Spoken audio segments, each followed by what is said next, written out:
En 5, 4,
You have 5 notifications.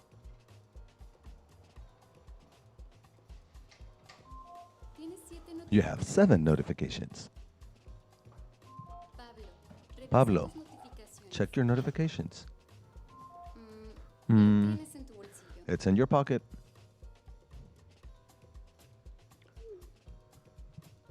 TI production, hey, everything ready? It is, everything's ready. Change of plans. We're going to be running it online this year. What happens with our guests and the panels? Don't worry, it will all be done from home. What do you mean from home? That's right, 100% online. I'm sending you the access link. You have received a blue access link in your email.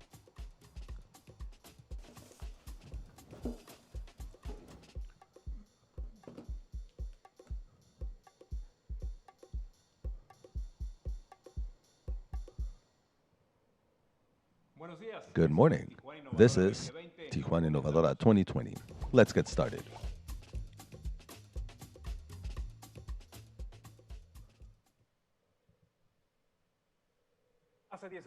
10 years ago, Tijuana Innovadora made history with a magnificent, never-before-seen event in our community, one that transformed the perception that people had of our city.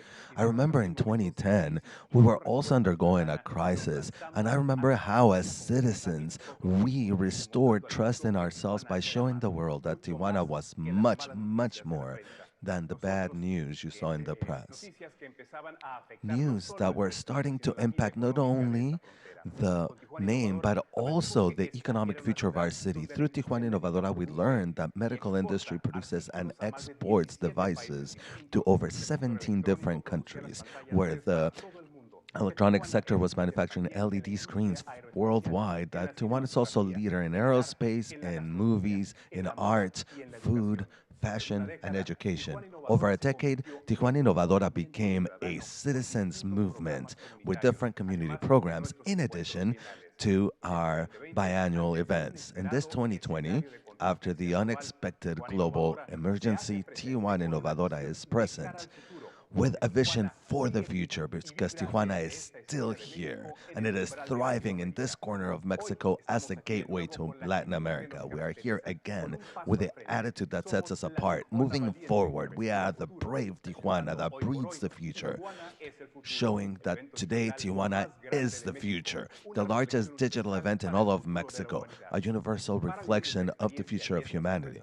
To live these experiences together as a community, please go over our program to find out all of our activities from October 6th through the 10th at our platform tijuanaisthefuture.org. Our panels will talk about 3 main things: discussions about the future, creative industries, arts, and the different areas of Tijuana Innovadora, Innova Moda, the Youth Symphony, Comuna Creativa, violence prevention, youth leaders, Green Tijuana, and art in industry. It is possible to be close together, and the future is possible at Tijuana Innovadora 2020. Tijuana is the future. And to start with our program, I now give it over to Alejandra Santos, Vice Chair of Tijuana Innovadora. Take it away. Dear Pablo, thank you so much for your exciting introduction. Good morning and welcome to Tijuana is the Future, the largest online event in all of Mexico. We are truly excited to be here in a historic 2020 celebrating a decade of Tijuana Innovadora. We want to greet everyone that is following us through tijuanaeselfuturo.org and our Facebook page, as well as our YouTube channel. I want to remind you that this and all of the activities of Tijuana Innovadora will have simultaneous interpretation at tijuanaeselfuturo.org. I also want to share that for Tijuana Innovadora, one of the most significant experiences has been to involve new generations who have joined us in the different programs. One of these is their involvement as volunteers during our events. And to talk about her experience on behalf of the thousands of volunteers that have been involved with Tijuana Innovadora, I want to introduce Lisette Jimenez, who has a few words for us. Lisette, welcome.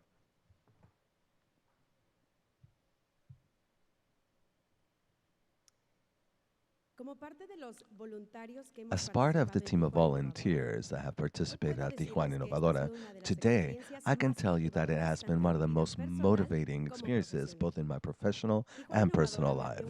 Tijuana Innovadora opened a window and a new perspective of life, but perhaps the most important learning was learning to do teamwork, a sense of community, and pride for and love for my city. For many of us, the experience of being volunteers, male or female, has been a breakwater in our lives, a before and an after in our live project. Why? Because we literally saw that what seems impossible is possible, and we can contribute that tiny grain of sand. But when all of our talent and efforts come together, we create amazing strength. I've been very pleased to see so many personality or even famous people from so close up providing innovations and proposals to improve the world as far as technology, science, art, food, industry, and so many other sectors that our city is renowned for. To get to know them, to listen to them, and to be close to them motivates young people to move forward and broaden our horizons. For me, Tijuana Innovadora was the door to a new world. I had never imagined that we had so many ambassadors to my city internationally. I was never so proud of living in this border city and the gateway into Mexico and the rest of the world.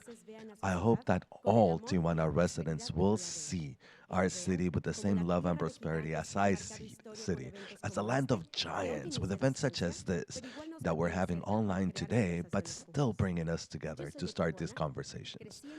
I am originally from Tijuana. I grew up in Tijuana, and I know this is fertile ground to continue writing my future. I have learned that we can dare to dream. I have learned to build communities. I have learned to have wings. And also to be positive, to find light in scenarios that could seem dark, to open the locks to doors and building bridges where there were walls, and finding shared ground where we had differences. I have learned that it is possible. This is Tijuana is the future. Thank you for being with us, and we invite you to be a part of the conversation. We can.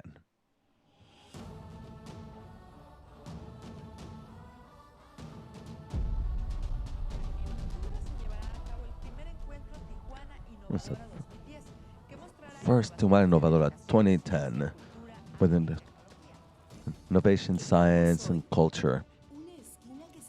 Who am I? I am a corner that could be recognized anywhere. The city that would become the most visited place on earth. Yes, we can. Yes, we can.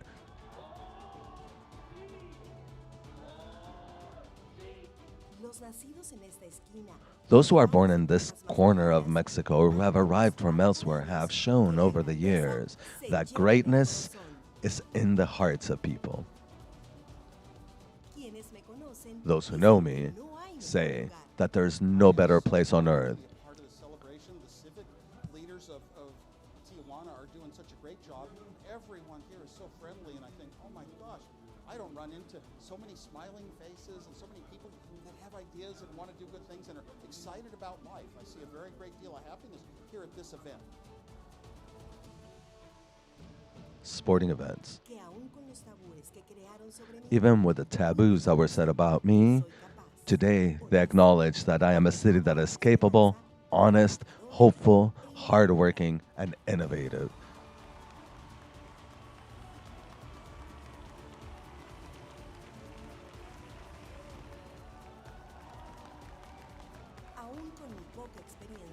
Even with not too much experience, I am an example of development, and I bring together technology, art, health. I am the reflection of my sons and daughters, of who we are and what we do.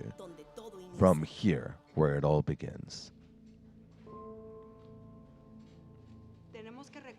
We have to remember that Tijuana Innovadora was born 10 years ago during a crisis We needed to break away from that horrendous stigma about the city of Tijuana, people who didn't know this city, and to say that we have great men and women and change the perspective of our city. Hope for the future of Tijuana and Mexico, this region, and the entire world.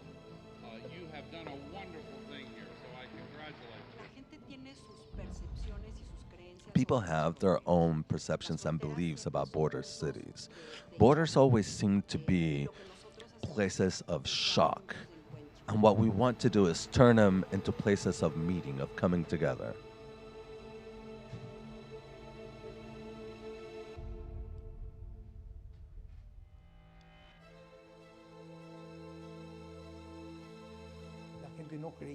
People didn't believe that we could do it.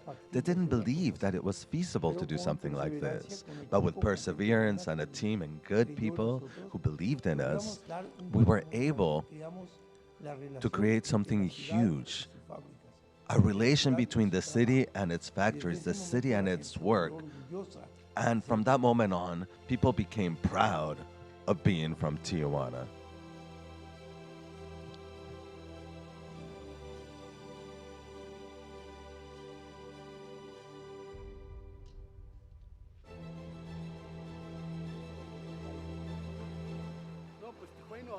Well, Tijuana Innovadora is a unique organization in Tijuana, in the region, perhaps even all of Mexico, because all of the different areas of work. I got to know about it during an event, and right now we are transforming it into an actual movement.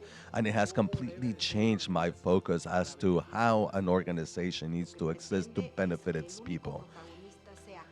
The only star is supposed to be this city that we live in. And all of the efforts are then together for that common good.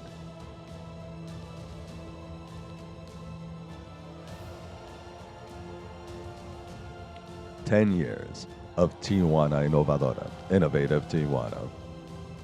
Over 220 personalities in our Walk of Fame, plus 2,500 volunteers. We have committed people, people who believe in what we're doing, people who are not looking for prestige or an award, the want for the community to be showcased, where egos become smaller, where we have very talented people, very capable people showcasing their efforts to the community in different areas.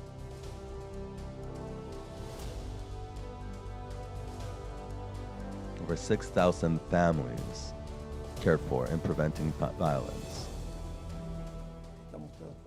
4 million annual hours of transforming Tijuana. We're transforming the city.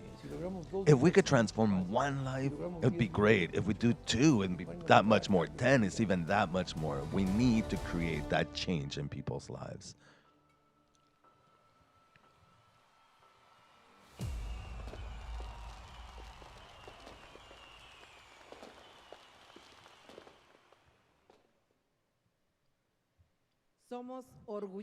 We are proudly Tijuanans. I would now like to ask the president of Tijuana Innovadora, Jose Galicot Bejar, to address us. Hi, my friends. Good morning. It is a beautiful day here in Tijuana, sunny, full of light, full of joy, full of enthusiasm. We are starting an incredible phase, something that seemed impossible before. All online, all virtual, all from far away. Could we? And perhaps we can't. And so many different elements and so much work. But believe me, it is possible. And we made it possible precisely because it was impossible. I got to Tijuana when it had 20,000 residents. It was a small border town, and I have seen it develop day after day, and how people grow and how universities flourish. I was here before the universities. And the town became the city that it is today. Today, we export $200 million a day. Tijuana sends $60 billion per year in sophisticated devices and items, and we heal 1,500 people from the U.S. every day and do an amazing job. Let me tell you, today, Because of the pandemic, we bow our heads and feel the suffering of everyone affected. And thus, today we will honor those people. We will honor doctors, nurses, those people who are risking their lives, confronting the pandemic to take care of us and protect us. So this event is in their honor. If I may, I'd like to share a short story. I had a very close relationship with a good friend of mine named Tomas Perrin, and we were desperate at the time, and because people were saying all these negative things about Tijuana, talking about the cartels and so on, and we said, how can we scream to the world what Tijuana is? How can we showcase? So we made this crazy decision. We bought the front pages of the Reforma newspaper and wrote this, which now my friend Tico Orozco will tell you about. Tijuana, a city that has created cutting-edge technology, a vibrant art that receives brave Mexicans from every corner of Mexico who come here seeking work, shelter, dignity, home, and find it here. A magical city, a dramatic border, and a wonderful one between the English and the Latino, between the first and the third world. A triumphant city, blessed and cursed because of its location. Tijuana, impacted by bad press and misinformation coming from 3,000 kilometers south and 5,000 north. Here we have men and women, distinguished personalities from Tijuana Hall of Fame, whose talent transcends borders. They are the true Tijuana cartel. Tijuana, this is where Mexico begins. Those are the good people. And Tijuana is full of good people. Look, we did an experiment. We invited every Tijuana resident who was living elsewhere, in Reykjavik, in Iceland, in France, and Italy, and we contacted them, and we are still in communication. They wanted to be involved in this event. Over 1,000 young people who are somewhere else in the world working, who are originally from Tijuana. So we extend a huge hug for all of you. And now the kaleidoscope begins to wonder what has come out of this effort of these young people who have poured their heart, soul, and enthusiasm into making Tijuana Innovadora possible, because Tijuana is the future. Thank you. Thank you very much, Jose Galicot, for your kind words. They're always motivating and full of energy and hope.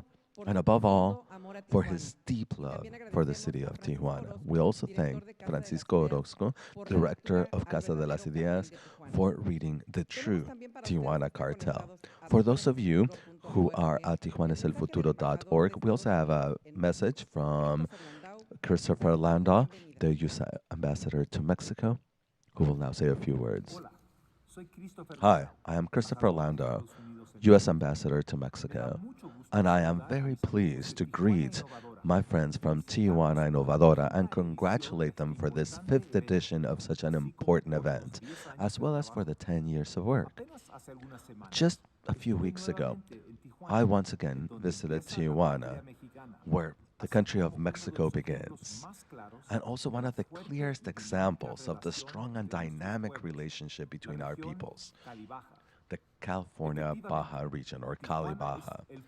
Tijuana is in fact the future, and it has been for several decades, because they have shown the benefits that can come from the integration between the U.S. and Mexico. I wholeheartedly believe that economic cooperation is key for the well-being of our peoples. And I acknowledge that your community has been a pioneer during decades, because they don't wait for solutions to come centrally from Mexico City or Washington. You yourselves have built them as a single resilient community, which, in spite of changes and adversity, continue to build new opportunities. If one place knows that bilateral relations are made up of several stakeholders on both sides of the border, it is you. Because every day, you are the true ambassadors that bring our people together.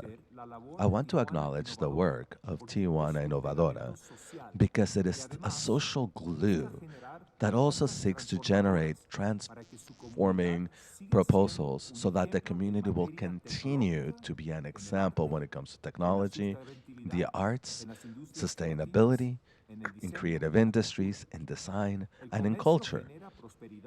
Trade creates prosperity, economic growth, and social well-being. Now that our countries have the USMCA, it needs to be the cornerstone to detonate the full potential because this new agreement will reaffirm us as the most competitive, dynamic, and interconnected region in the world.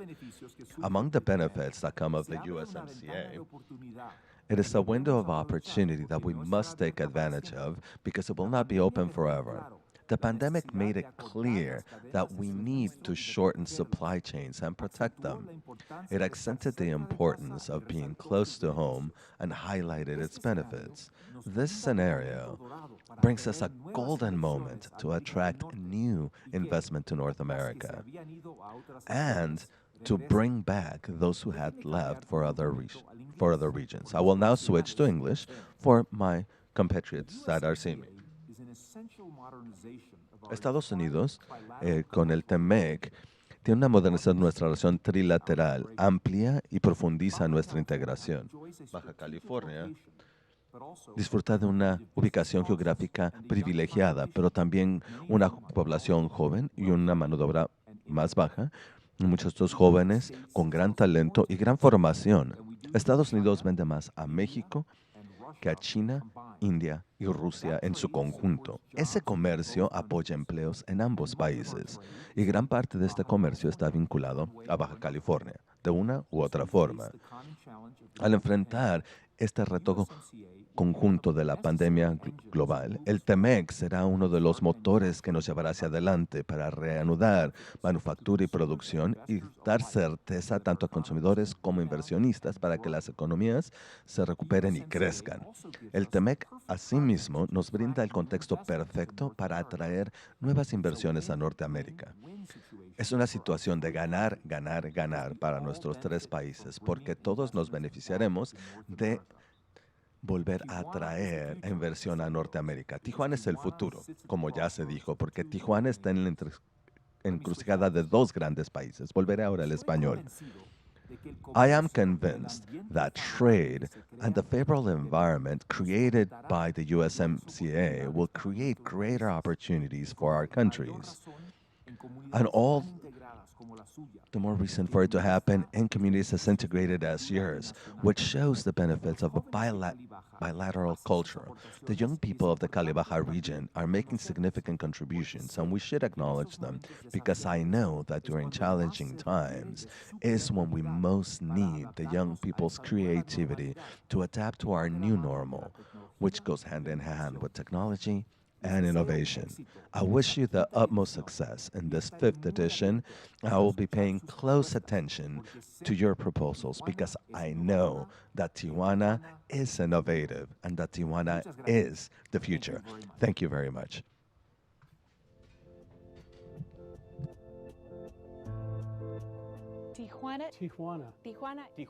Tijuana is innovation and manufacturing at a world-class level. Is skilled and high-tech industrial labor. La buena industrial de tecnología. Es el socio económico y empresarial de San Diego. Es el portal a una frontera de mayor tecnología. Es un destino dinámico y el portal a México es diversa e incluyente. Es binacional y bicultural. Es el centro de innovación cultural y artística. Es sorprendente, un lugar que te abrirá los ojos. Es un tesoro de fabulosos alimentos, cervezas y vinos. Es parte de la comunidad binacional de San Diego. Es innovación social y filantropía. Es el colaborador innovador, dinámico y vibrante de San Diego. Tijuana es una sociedad abierta que abre sus puertas a todos. Tijuana es nuestro amigo, nuestro vecino y nuestro socio. Tijuana, Tijuana. Tijuana es el futuro.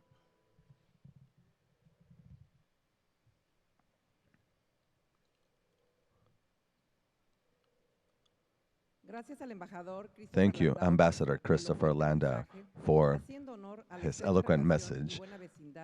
alluding to the close relationship and ties between our San Diego-Tijuana region. I would now like to ask you to listen to the address from Marcelo Ebrard, representing the government of Mexico in his role as the Secretary of Foreign Affairs. Thank you so much for inviting me to this 10th edition of Tijuana Innovadora. I think it's a well worthwhile effort. When I was chief governor for Mexico City, I first learned of it about a decade ago, basically when you guys started. And again, I think it's a worthwhile effort and one that we should duplicate elsewhere in Mexico. Tijuana is the most significant border crossing, or one of the most, between the U.S. and Mexico. Now, they asked me today to talk about the relationship between our two countries. Well, as you know, we are entering a new phase. Of course, I am talking about our new free trade agreement between the U.S. and Mexico, which will require new things. We need to increase the number of components that are manufactured in North America, the US, Mexico, and Canada, and that will allow us to better consolidate our region as a very strong economic region worldwide and one that is very well integrated. And of the three countries, Mexico is the one that has the most potential in almost every field of receiving new investments. So this will be a great opportunity. Now, we also have a wonderful relationship with the U.S. in every area. Of course, there are tensions and differing opinions. I'm not saying there aren't. But we have a great relationship, and we have more in common than differences or conflicts. So how do we best take advantage of that? We have good relations, and we are, of the three countries, the one that is the most dynamic economy in the world. Well, we need to take advantage of that by becoming better organized, developing science and technology, creating new innovation possibilities, and attracting different activities to Mexico, as you have done in Tijuana. It is a great example. All kinds of activities that add value to the Mexican economy. And that's what we have to do together, between government, society, and academia. That is a challenge, and I'm certain we can meet that, because what you have achieved shows that we can do it, and that it is definitely possible. I would close by saying that the pandemic that has so impacted everyone also means a new opportunity this coming year, because it is estimated that once the vaccine that every country is working on to have as soon as possible, and in my case, as secretary, it is one of my key roles, but again, once we have that vaccine and the virus starts behaving differently as a result, we will also have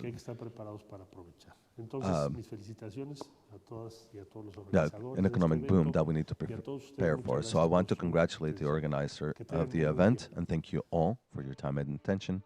Have a great day. Tijuana is the mix of the best. It's the city of giants. It is the dreams of those who fight. It is the sweat of every person who's chasing their goals. It is a trip of flavors, textures, colors, an experience to be shared. It is highly qualified people for every job and every sector. Knowledge that crosses borders. Tijuana is binacional, professionals that impact the world. It is a city where well-being and health have always been important. It is health in every area of your life. It is the choreography that we live day to day. It is the beauty of being unique that keeps us together. The power of jobs and being mass producers with our effort and our essence in every one of our products. It is being aware of our environment, for our city, for everyone that lives in it. We are come to the city to create, to innovate with tools that will change the world. It is ideas, projects, entrepreneurs, and businesses. It is what you want it to be. Tijuana, Tijuana, Tijuana. Tijuana is innovative. Tijuana is you.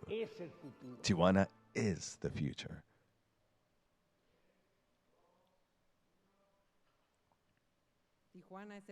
Tijuana is the future. Thank you very much, Marcelo Ebrard, Secretary of Foreign Affairs, for your address. He was actually a presenter during our 2014 edition, where we honored our Mexicans abroad. And since then, we have had a close relationship with our Secretary of Foreign Affairs. Very well. We are nearing the close of our inauguration event, but not before asking you to please stand wherever you're at, your home, your office, wherever you're at right now, following us at TijuanaEsElFuturo.org. Please stand to listen to our glorious national anthem and honor and respect Mexico during this symbolic act.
Thank you very much once again, Tijuana Innovadora, in its 10th anniversary. We'll make history with Tijuana is the future. Please stay connected and share our content.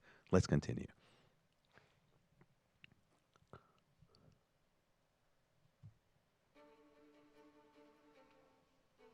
Tijuana is the mix of the best. It is the city of giants. It is the dreams of those who fight. It is the sweat of every person chasing their goals. It is a trip of flavor, colors, textures, and experience to be shared. It is people who are highly qualified for every job and every industry. Knowledge that crosses borders. Tijuana es binacional. Professionals who impact the world. It is a city where well-being and health have always been important. It is health in every area of your life. It is the choreography that we practice every day. It is the beauty of being unique that keeps us together. The power of employment and being mass producers with our efforts and our essence in every product. It is an awareness of our environment, for our city and everyone that lives in it. We come to this city to create, to innovate with tools that will change the world. It is ideas, projects, entrepreneurs, and businesses. It is what you want it to be. Tijuana, Tijuana, Tijuana. Tijuana is innovative. Tijuana is you. Tijuana is the future.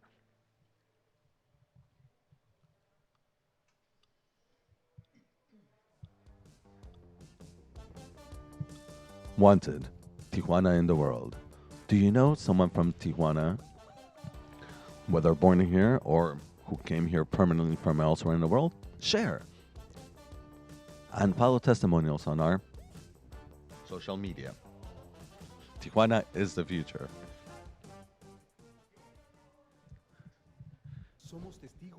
We have witnessed important events, the beginning of a new decade, an opportunity to visualize, reinvent, and build the future. Don't miss the conferences and panels that will open the conversations to regional and global topics of interest. Tijuana is the future.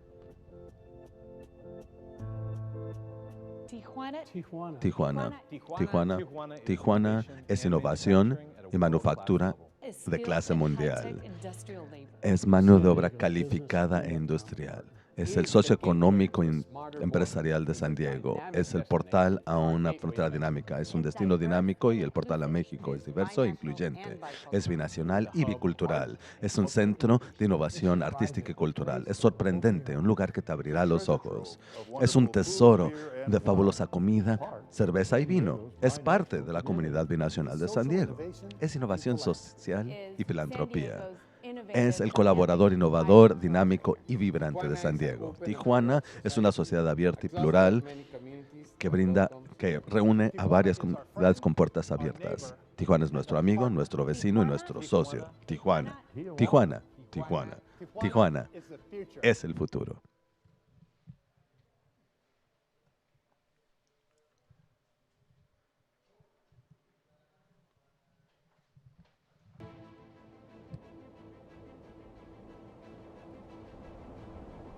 Ha pasado una década.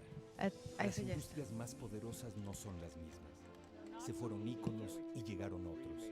Se descubrieron tendencias aeroespaciales y México anunció ser sede mundialista por tercera ocasión, aunque nos hayan eliminado de la competencia.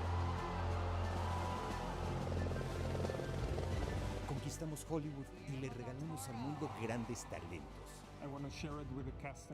Cambiaron las políticas y los políticos. Creció el movimiento de inclusión, diversidad y justicia en nuestras sociedades. Evolucionó nuestra conciencia alimentaria y estilo de vida. Logramos un récord de medallas en Juegos Panamericanos, demostrando el sí se puede. Desde nuestra esquina, observamos que los problemas son tan comunes como nosotros mismos. Comprobamos que la colaboración y la unidad son la manera de resolverlos. Que aunque quieran marcarnos diferentes y trazarnos fronteras, estas las podemos superar. Hemos hecho mucho en 10 años. Hemos aprendido que las adversidades siempre nos presentan nuevas oportunidades y las oportunidades las aprovechamos. Seremos testigos del comienzo de una nueva década, una oportunidad de visualizar reinventar y construir el futuro. El futuro está en Tijuana. Una visión nos conecta.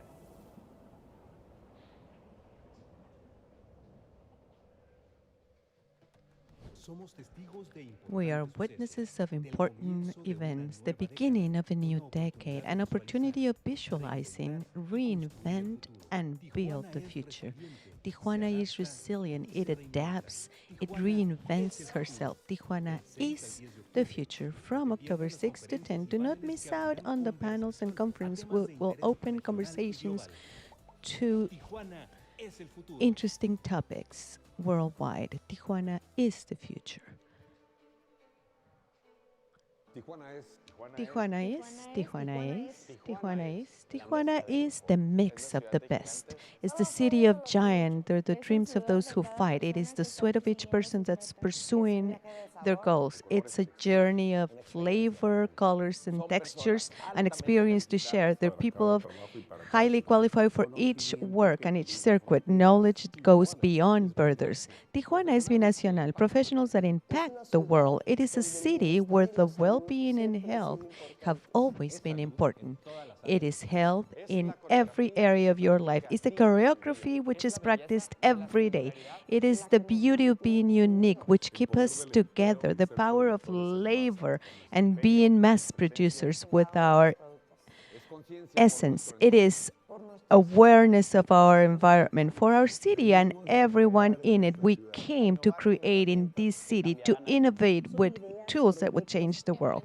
Their ideas and projects, entrepreneurs and businesses. It is whatever you want it to be. Tijuana, Tijuana, Tijuana is innovative. Tijuana is you. Tijuana is the future.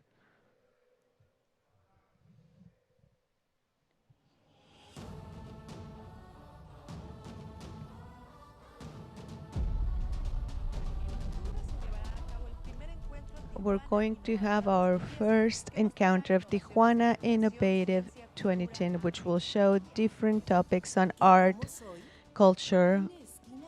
What am I? I am a corner that would be recognized from any corner of the world, the city that would become the most visited in the world.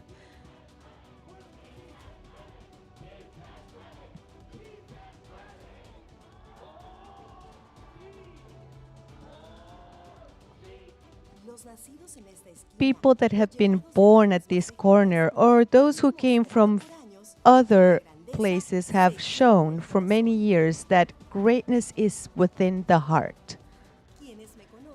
Those who know me know that there's no better place. Part of the celebration, the civic leaders of Tijuana are doing such a great job. Everyone here is so friendly, and I think, oh my gosh, I don't run into so many smiling faces and so many people that have ideas and want to do good things and are excited about life. I see a very great deal of happiness here at this event. Sporting event. Even though with the taboos that were made up about me, today they recognize that I am capable, honest, hopeful, hardworking, and innovative.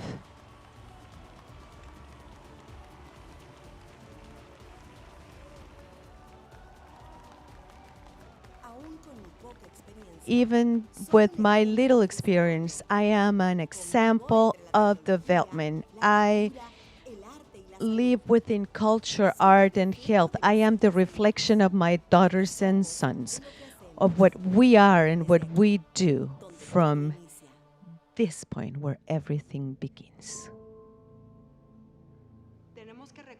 We have to remember that Tijuana Innovadora was born 10 years ago at a moment of crisis. We had to break with that horrifying stigma that we had from all people from abroad. We had to say that we had men and women that were very well, very good people. Tijuana and Mexico, this region, and the entire world.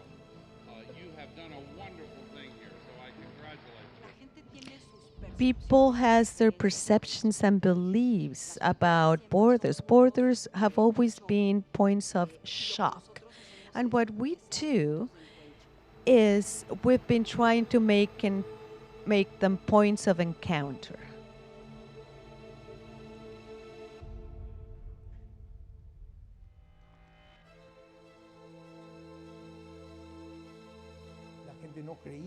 People didn't think that we could do it. They didn't think that it was feasible to do something like this. But with perseverance, with a good team, good people that believed in us, we were able to create a relationship between the city and its industry, the city and its labor. And from then on, people became proud of being from Tijuana.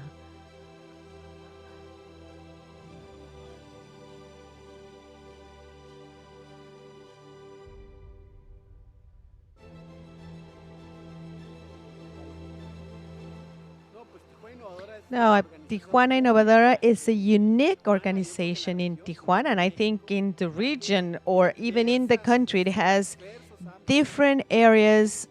I got to know it through an event, and we're transforming it totally into a movement, and it has truly been a completely change of focus as to how an organization should be for the benefit of its city. What we aim to is to make our city the main character, and all our efforts are joined for the common good.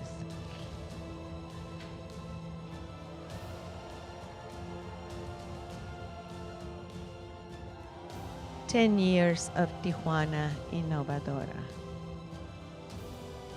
Highly known personalities at the Walk of Fame. The secret is to have people that are committed and that believe in what we're doing, people that are against hate. They're not looking for their prestige. They're looking for something to help their community, and egos go down. People that are very capable,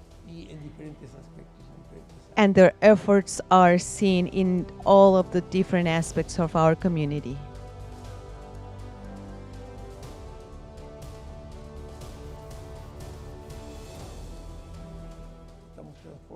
We're transforming the city. We're trying to transform. A life is too much. If we accomplish 2 lives, 10 lives is even more. Tijuana Innovadora changed the life of people.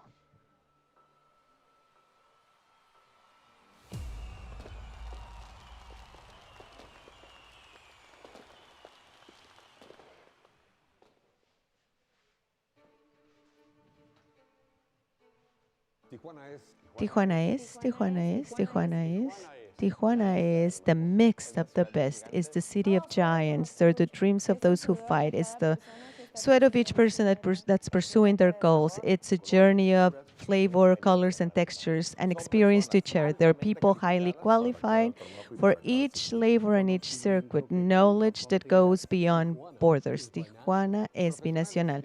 Professionals that impact the world. It is a city where the well-being and health have always been important. It is health in all the areas of your life. It's a choreography that's practiced every day. It's the beauty of being unique, which keep us together. The power of jobs and being mass producers with our performance and our essence on each product. It's being aware of our environment. For our city and everyone in it, we came to create in this city to innovate with tools that will change the world. Their ideas, projects, entrepreneurs, and businesses is whatever you want it to be. Tijuana, Tijuana, Tijuana is innovative. Tijuana is you. Tijuana is the future.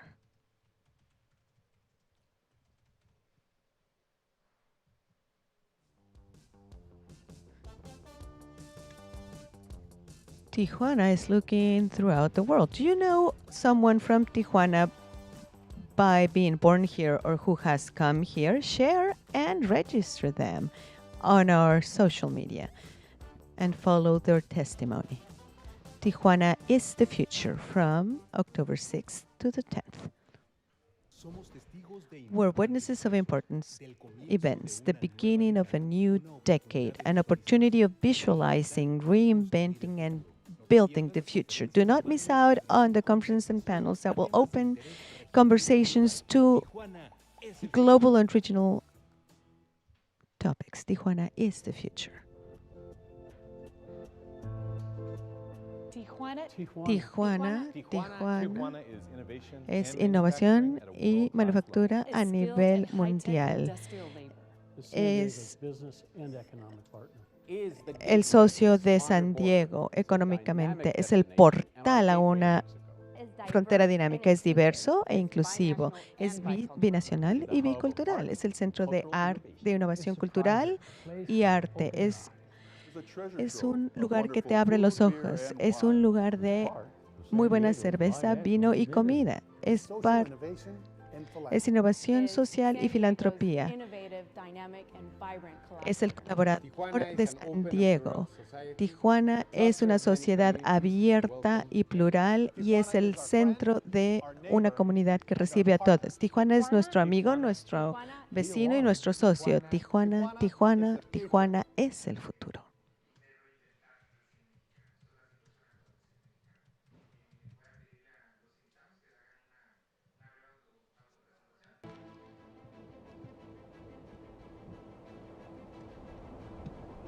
Ha pasado una década. Las industrias más poderosas no son las mismas. Se fueron íconos y llegaron otros. Se descubrieron tendencias aeroespaciales y México anunció ser sede mundialista por tercera ocasión, aunque nos hayan eliminado de la competencia. Conquistamos Hollywood y le regalamos al mundo grandes talentos. Cambiaron las políticas y los políticos. Creció el movimiento de inclusión, diversidad y justicia en nuestras sociedades. Evolucionó nuestra conciencia alimentaria y estilo de vida. Logramos un récord de medallas en Juegos Panamericanos, demostrando el sí se puede. Desde nuestra esquina, observamos que los problemas son tan comunes como nosotros mismos. Comprobamos que la colaboración y la unidad son la manera de resolverlos. Que aunque quieran marcarnos diferentes y trazarnos fronteras, estas las podemos superar. Hemos hecho mucho en 10 años. Hemos aprendido que las adversidades siempre nos presentan nuevas oportunidades y las oportunidades las aprovechamos. Seremos testigos del comienzo de una nueva década, una oportunidad de visualizar, reinventar y construir el futuro. El futuro está en Tijuana. Una visión nos conecta.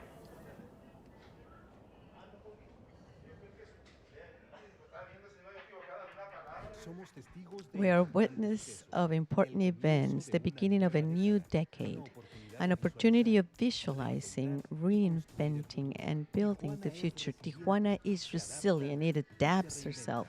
It reinvents herself. Tijuana is the future.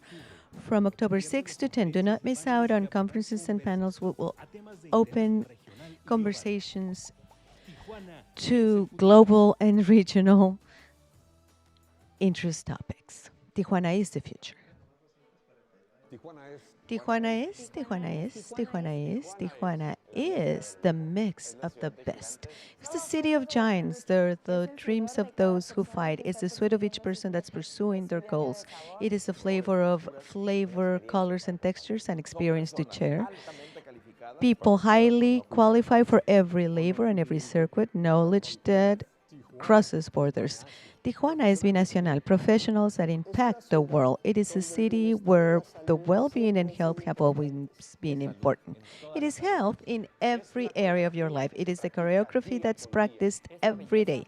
It is the beauty of being unique, which keep us together. The power of jobs and being mass producers on each of our projects is being aware of our environment for our city and everyone in it. We come here to create, to innovate with tools that will change the world. There are ideas, projects, entrepreneurs, and businesses. It is whatever you want it to be. Tijuana, Tijuana, Tijuana is innovative. Tijuana is you. Tijuana is the future.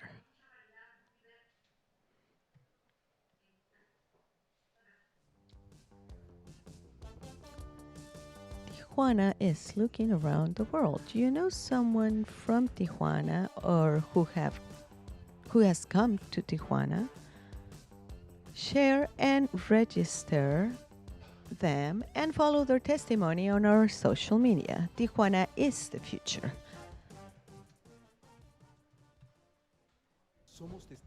We are witnesses of important events, the beginning of a new decade, an opportunity of visualizing, reinventing, and building the future. Do not miss out. Conferences and panels that will address regional and worldwide topics. Tijuana is the future. Tijuana es innovación y manufactura a un nivel de clase mundial. Es el socio económico y de negocios de San Diego. Es el portal a una frontera dinámica. Es diverso e inclusivo, es binacional y bicultural. Es el centro de innovación cultural y arte. Es sorprendente, es un lugar que abrirá tus ojos. Es un lugar, un tesoro de muy buena comida y bebida. Es innovación social y filantropía. Es el colaborador innovador y dinámico de San Diego. Tijuana es una sociedad abierta, es un clúster de muchísimas comunidades que recibe a todos. Tijuana es nuestro amigo, nuestro vecino y nuestro socio. Tijuana, Tijuana, Tijuana. Tijuana es el futuro.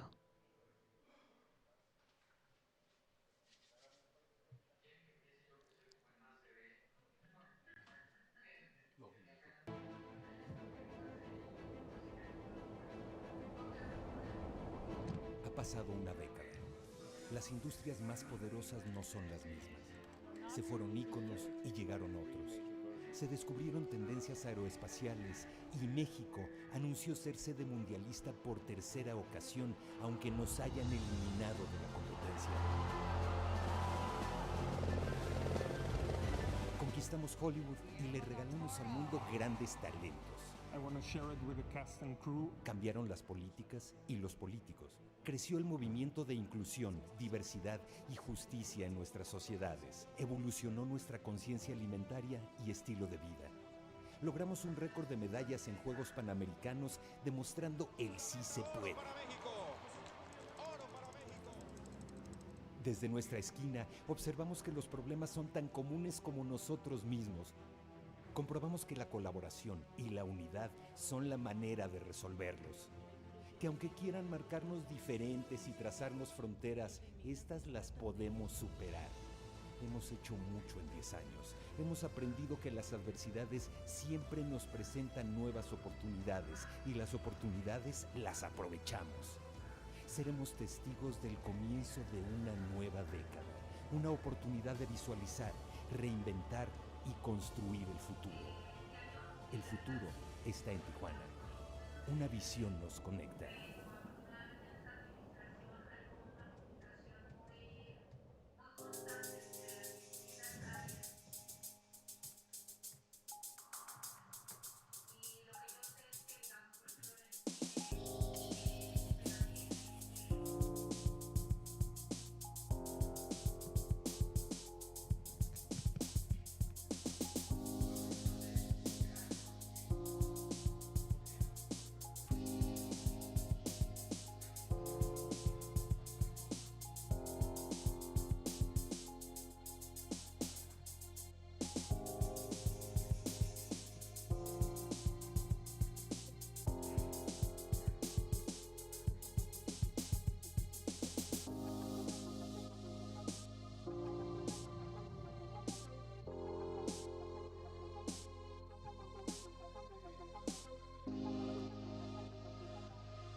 Education. What are the new challenges for the educational sector? Educational.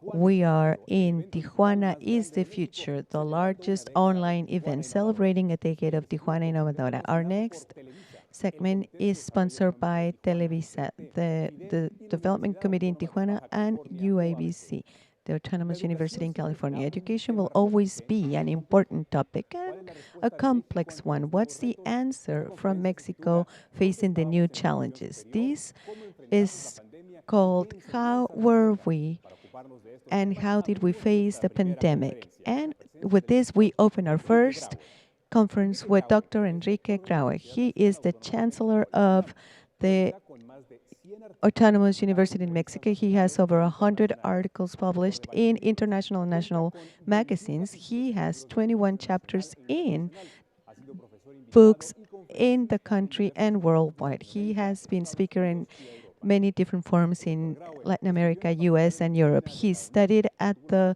medicine school in UNAM, and he has a specialty in ophthalmology, which he got in the year of 78. And he also went to Florida University in US. He has a very long trajectory, which would be very difficult to address in this space. Welcome. Thank you so much, organizers of Tijuana Innovadora in 2020. Now, in this new mode, this virtual mode, which also presents certain benefits and advantages because it can become more ubiquitous.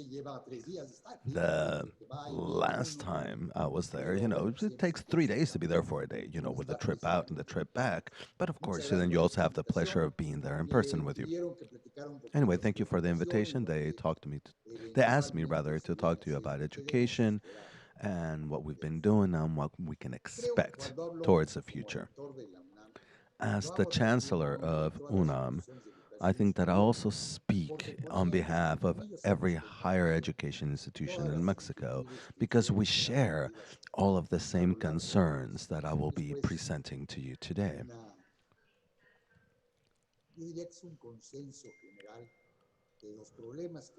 We have a general consensus as to what the issues are in higher education and how we face a pandemic, and there I will focus on the case of UNAM, Mexico's national university, and what teachings we can get from it. And I think that all of it leaves us with some teachings, and not only domestically.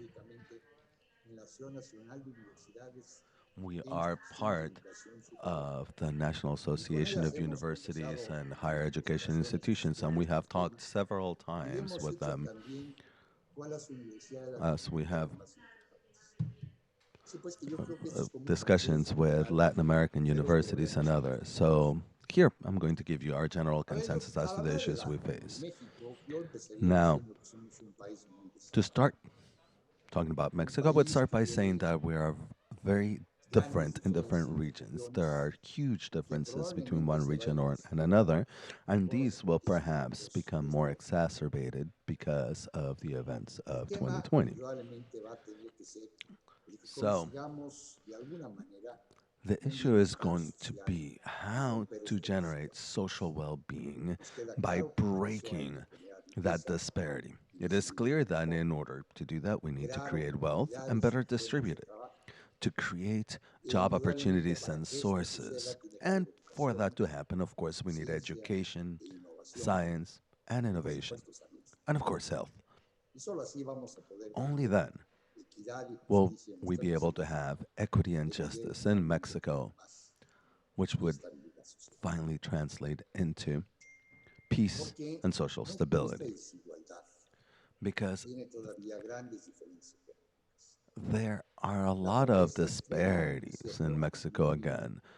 While extreme poverty has gone down, the other poverty, which is very lacerating, remains about the same. 4 of every 10 Mexican nationals live in poverty.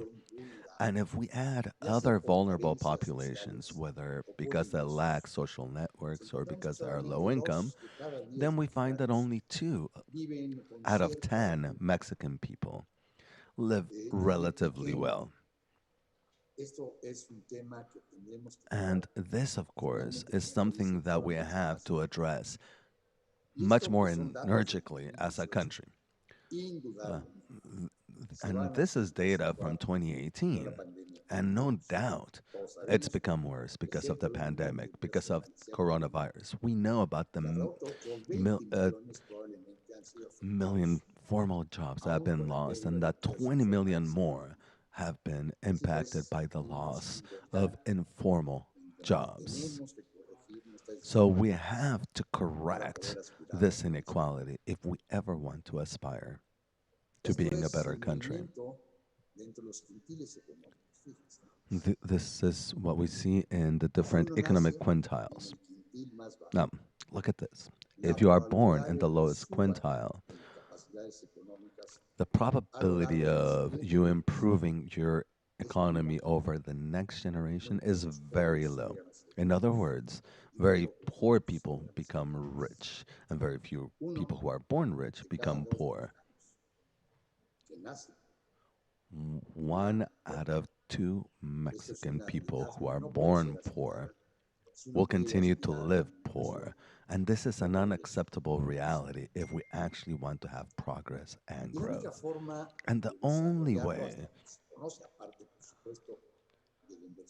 to fix this, in addition, of course, to public and private investment, is to be better education, because it has been fully shown that the better your level of education, the better your income. Just look at the first bar.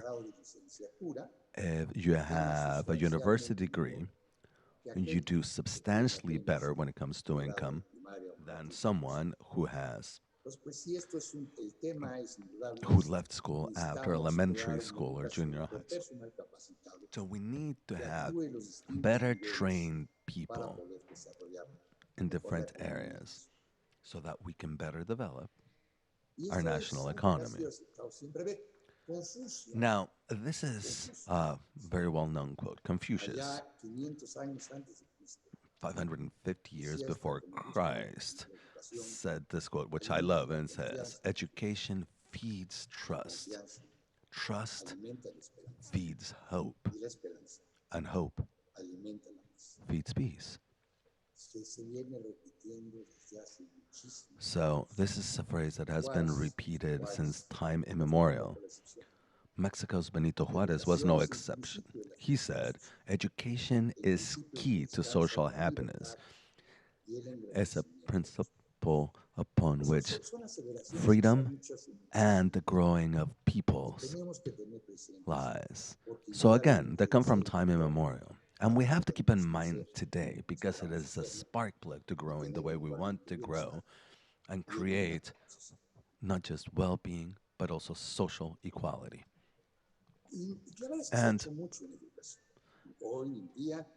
what have we done as far as education? Today, we have a very, very high coverage when it comes to elementary and junior high school education. Very acceptable percentages as far as high school. And let's keep in mind that education is mandatory, but only 4 out of 10 young people, in the best of cases, eventually starts or finishes a degree. So, higher education coverages are still well below where they should be at. And we have improved. Look, back in 1975, or even 20, 30 years ago, most of our population, 70, 80%,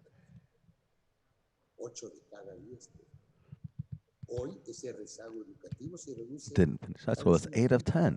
Now it's maybe a fifth. So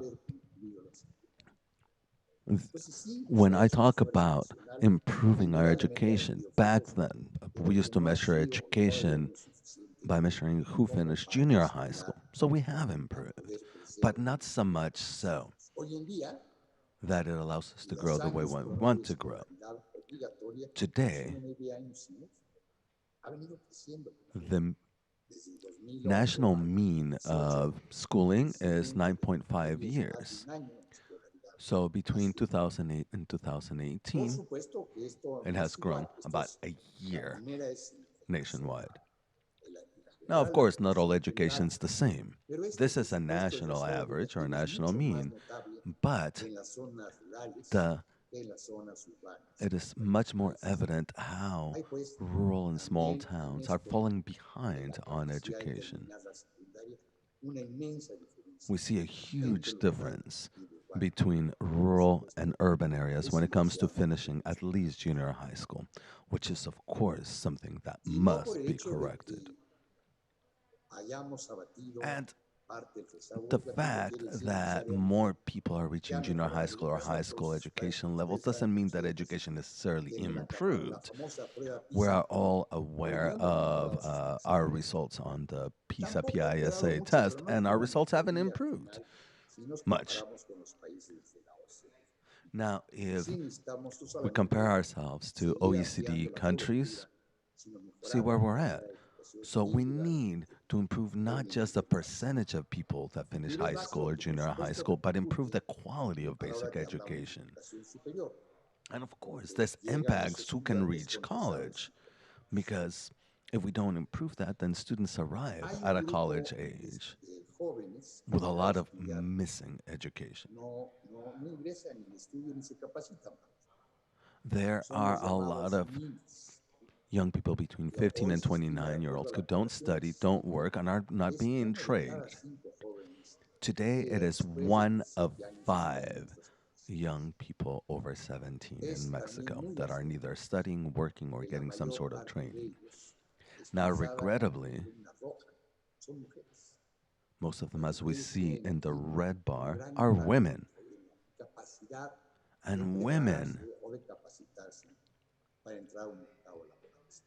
need to become better prepared, better trained to enter the work market. As a result, these young people who are not studying, who are not working, who are not getting trained, should be no surprise, can fall prey to organized crime. And why are they not studying or working? Well, they don't want to, is a significant percentage. 47.3% don't want to study or work. But an additional 15% cannot find opportunities to be able to either get training or go back to school. Others don't want to and can't. And that is the highest risk group, in my opinion. These are the easiest victims of organized crime. So in addition to government efforts that have been aimed at reducing these numbers to keep people in school, we need better efforts. We'll have to see what kind of results we can achieve in the medium term. Now, when it comes to high school and college, most of this education depends on public schooling or autonomous universities. 8 out of 10 students in high school are in public school. Now, when we move to the university or college level, almost 64% of all the student body attends public universities or colleges, and only 36% are studying at private institutions. Now, if I could go back to that graphic, if you remember from a few moments ago when I was talking about poverty, and I was saying that only 20% of our population is not economically vulnerable. And then we see that 36% of all university students attend private schools. This would mean that there's a large number of families one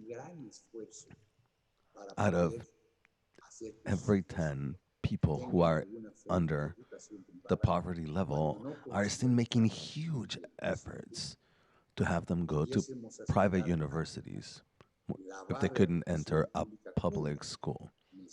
We need public schooling to be able to provide for these families and leave that 20-25% of the population that can afford private school be the only ones that attend them. Now, college education has also grown in Mexico. Over 4 million young people today are attending some sort of higher education institution, from teaching universities and traditional universities with the different degrees. But what has grown the most, which appears in the light green here, is the mixed open and distance learning opportunities, which were growing significantly even before the pandemic. So we've tried to broaden coverage in Mexico through partly in person or completely online distance education. And now with the pandemic, we have much more capacity to serve them because of that experience. So again, 4 million students enrolled today. But we saw that 84% of them are at a high school level, or are getting a high school education rather. Now, in order to grow the percentage of young people in high school, is that we need to open other opportunities so that kids can then enter college after. So this is a huge pressure on all of us.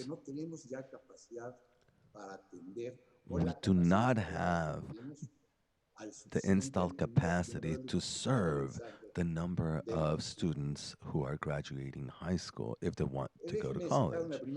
So this leads me to a first conclusion.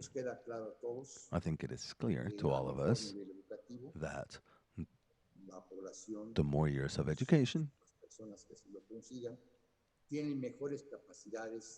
the more years someone goes to school, the better their income potential. And of course, that leads to more opportunities for social development. That leads, of course, to the possibility of having a better society, ones that understand the others and tolerate differences and diversities. And that should lead to greater national security and the potential to live in a more sustainable world and a more equitable and fair Mexico where we can all fully develop. So our first conclusion, I think we would all agree, is that we need to create more and better education opportunities throughout the country at every level, and particularly when it comes to college education. But it has improved. In the last 2 decades, we have nearly doubled college education. The national mean is almost 39%. As far as for 4 out of 10 students that graduate from high school have the possibility of accessing college education. But there are a series of states that are well below that national mean or average, 20% or 1 of 5 in Oaxaca. Mexico City has enough spaces for pretty much every student. Baja California has grown significantly. In 2000, 2001, when they had basically a capacity to serve 18% of high school graduates if they wanted to go to college, now to nearly 40%. Now, these efforts, of course, are not sufficient. We need to continue stressing this, but we have to acknowledge that we, of course, have grown and we need to continue growing. And we need to take advantage of this demographic niche that we have. Our elderly population, people 60 or older, will continue to grow, as you can see, between now and 2050. 3.5 out of 10 Mexican people by 2050 will be 60 years or older and approaching retirement, while we see a decreasing number of young people, people under 12. And this population here between 20, 30 years, this is the huge opportunity that we have. If we educate them well, they can help us better develop Mexico. And as a result, eventually, make it so that those elderly adults can retire under better conditions because the country would have a better economic and social development. Okay, but that's where we're at. And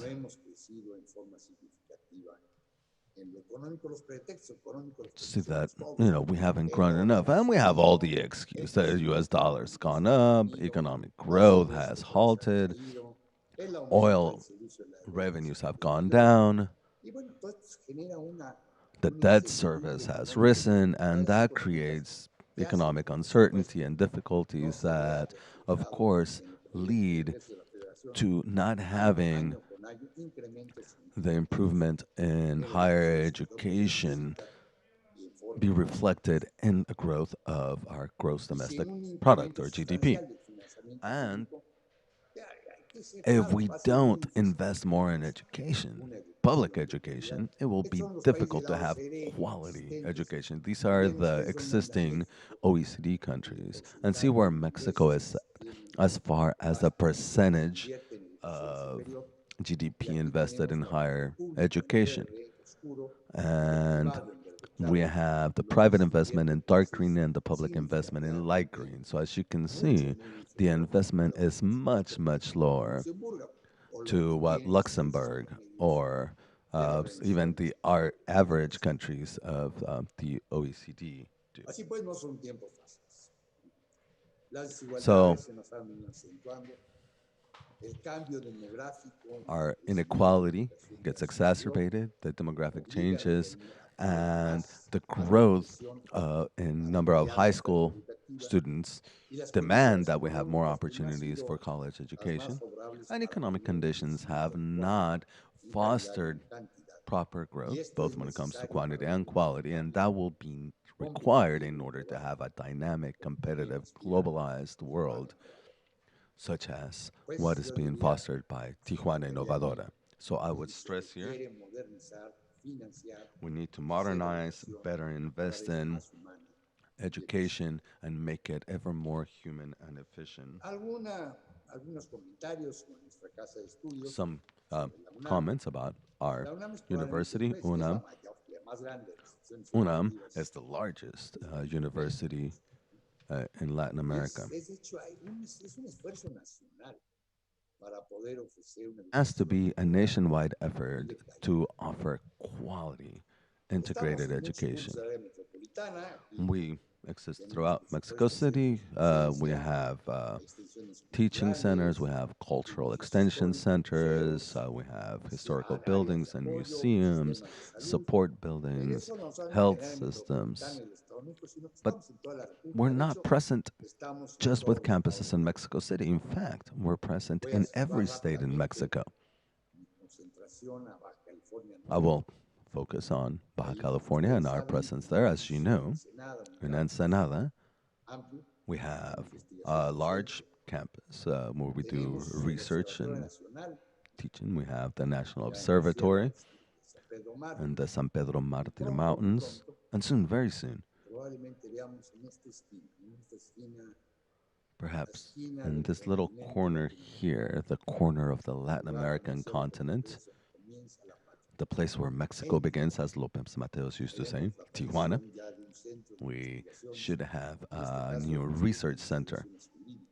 It will be the Center for Legal Research and Investigation, and we will hope to continue growing, but we are throughout Mexico trying to broaden opportunities to provide more education opportunities in states that require it, and eventually having research campuses to have more, to spark more innovation in Mexico. And we do this through 23 scientific research institutes and 7 investigation centers, which are at the top of scientific contributions in Mexico. Almost a third of all articles published today, well, this is slightly older data, comes from our university. And our Institute of Research in Humanities and Social Studies, we have 11 of those in 7 centers. And they are the great producers of the other main area of knowledge, which is social science and humanities research. And throughout Mexico, we have 33 national labs. These are labs that are accredited by CONACYT, and we work together with other higher education institutions.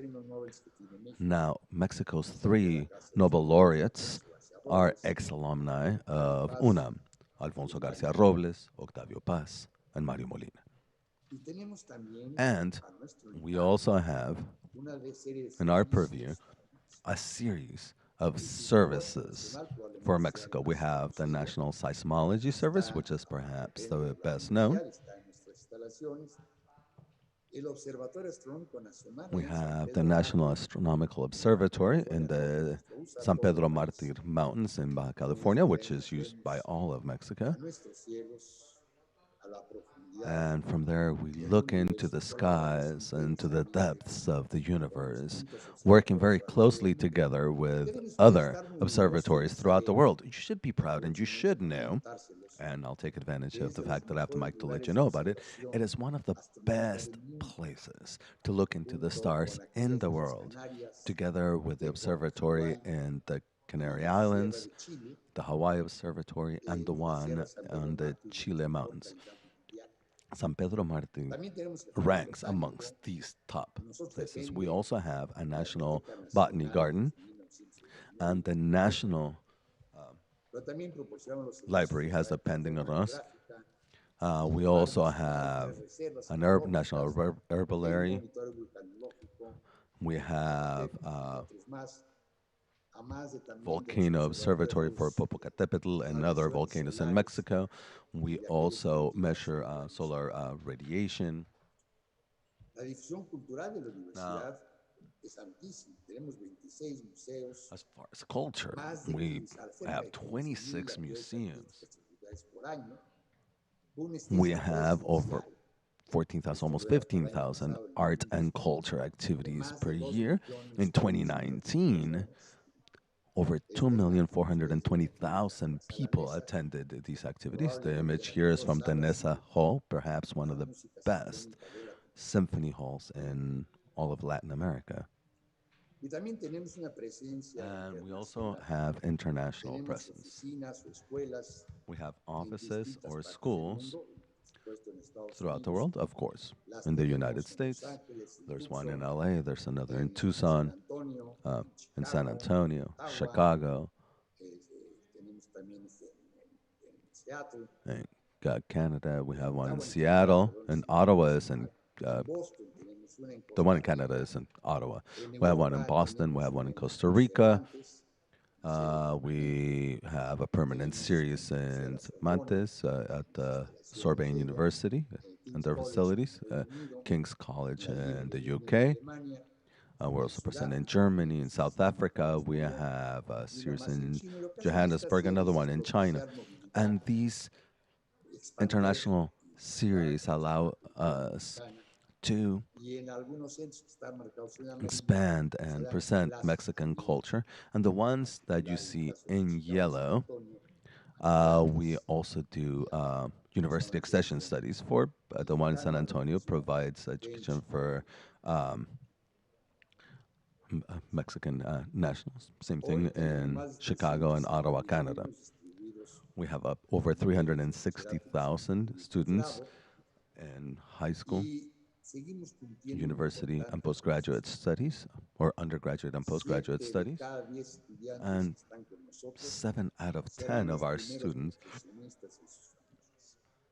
are the first in their families to go to college. And the people in our university are also among the lowest quintiles economically in our population.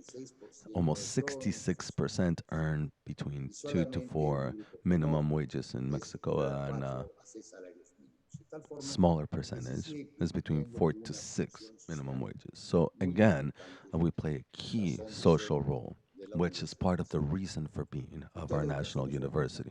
And all of our education is free.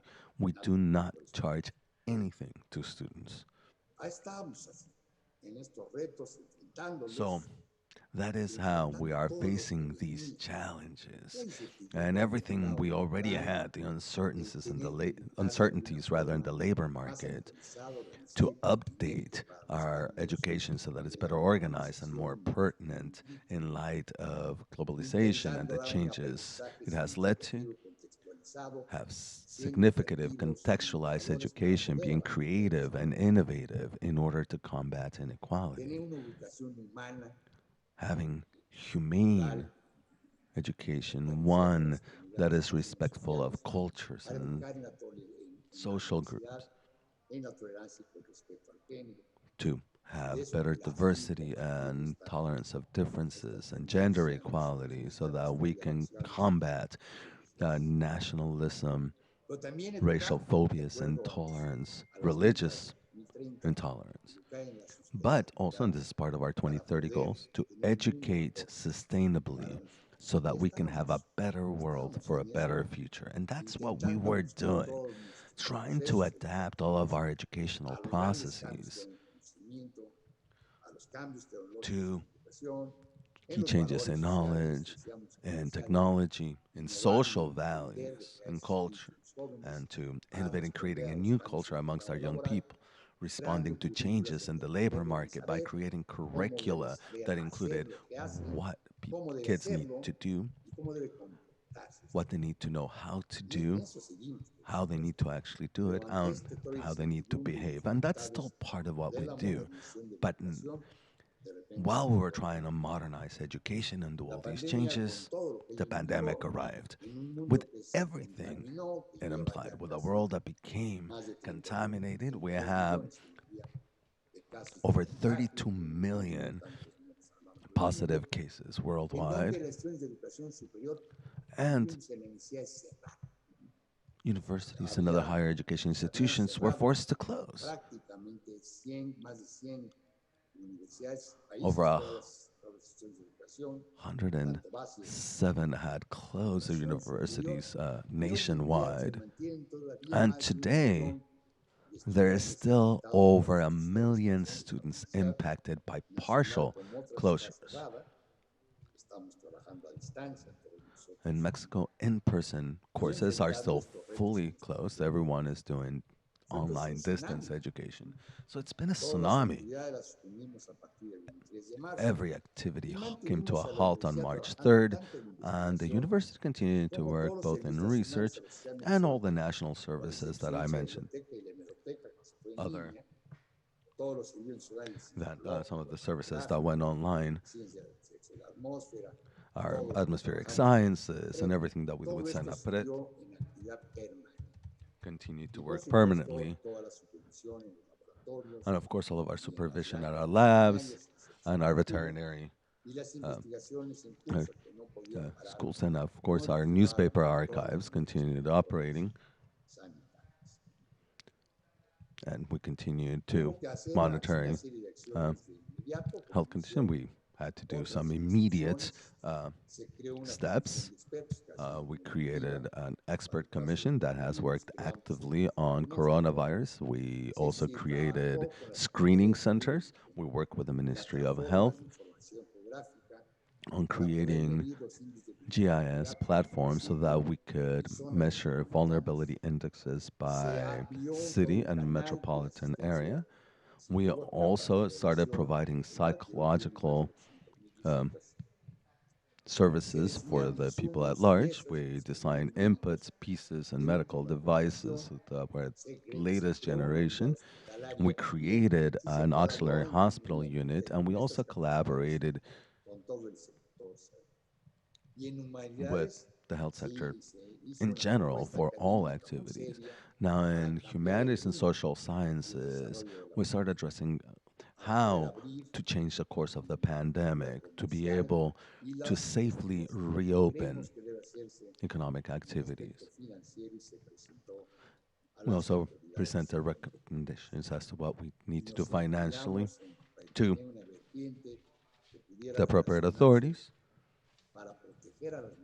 We also did an assessment of how to prevent domestic violence during this pandemic. We created informational legal guides for people that were impacted by this health emergency, and we also did surveys to garner the opinions of people regarding the impacts of COVID 19. Now, cultural activities continued happening, and I have to thank Radio UNAM and Tech UNAM, who never stopped working, continuing to work on radio and TV programs with academia so that they could give daily reports on the status of COVID 19, in addition to all of their cultural presentations. We had an international art and science fair with, where over 20 countries participated and 170 different participants and speakers. And we continued with music, theater, and museum visits online, and they started growing exponentially as a result. I had said earlier that in 2019, over 2 million people visited our cultural activities. This year, 12 million people attended online to some sort of art and culture activity that we provide. We opened a digital platform for books, and we started creating a virtual campus with over 20,000 new virtual classrooms. And we opened all of our newspaper archives and libraries to the population at large. We also moved our graduation exams online, which we weren't accustomed to before.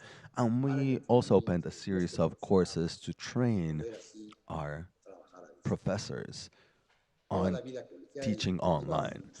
So college life continues operating online. And so here we are. I think our country has reached a plateau and it's slowly improving.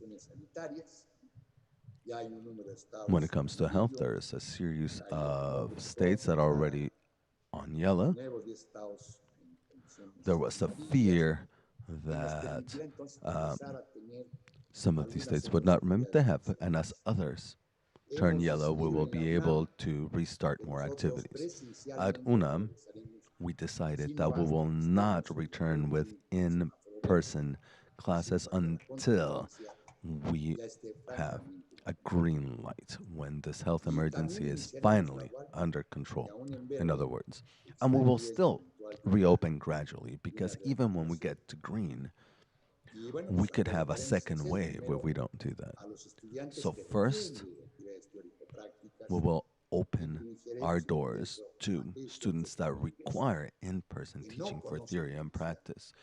And for first-year students who had never set foot at the university and finally got admitted, we admit 50,000 students for the first year and another 35,000 during high school, and they want to get to see the spaces and the institution. So we'll start with a limited number, and we'll control the environment. Everyone, of course, using face masks. I have mine right here next to me.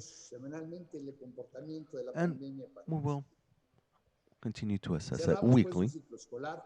And depending on how the pandemic is going, we'll continue to move forward. So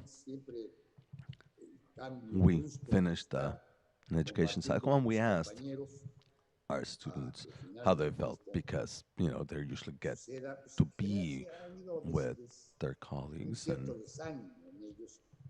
they expressed a certain discouragement as far as having to study online. Of course, the conditions are not always ideal. There's a group of them that had difficulties to connect. 14% weren't able to connect, as you see from this statistic, and now we're also helping them buy better computer equipment so that they can do it from home. And most of them are going to be doing it from home. But once we get to yellow, we will partially reopen the school so that they can come back in, of course, with the proper distancing, social distancing, and all the other measures in place. So they're not very happy about having to be online and to have to study from home where the situation is not always best. Of course, it's not seen as the best thing by students, and professors have also had their difficulties. That huge change from teaching in person to teaching online hasn't been easy for them either. And in the student's opinion, online education is just not the same. As you can see here, they say that it doesn't guarantee quality education, and that, they can continue doing it, but that it will not be enough to meet their expectations. And that is the reality. And at some point, teachers and students, professors will return with certain fears, with somewhat anxious. Again, they want to be at the facilities, they want to have that day to day interaction with other students. And for the professors who weren't prepared for this, we have to be happy about how quickly they made the jump to online. But some of our professors, particularly those over 50, weren't well prepared for such a sharp, radical change suddenly. And all the theory and practice. There are certain things that cannot be done online, such as veterinary, medical school, and so on. You need to be there. You cannot do it in a virtual space. So, whenever we do return, will be our response to that tsunami. We can't just freeze and wait for the tsunami to hit us. We need to face a pandemic. When it comes to teaching, we need to update our curricula. We need to be flexible with our students, and we have done that. And then we need to learn from this trial and error, correct course when we need to, and adapt to the new reality.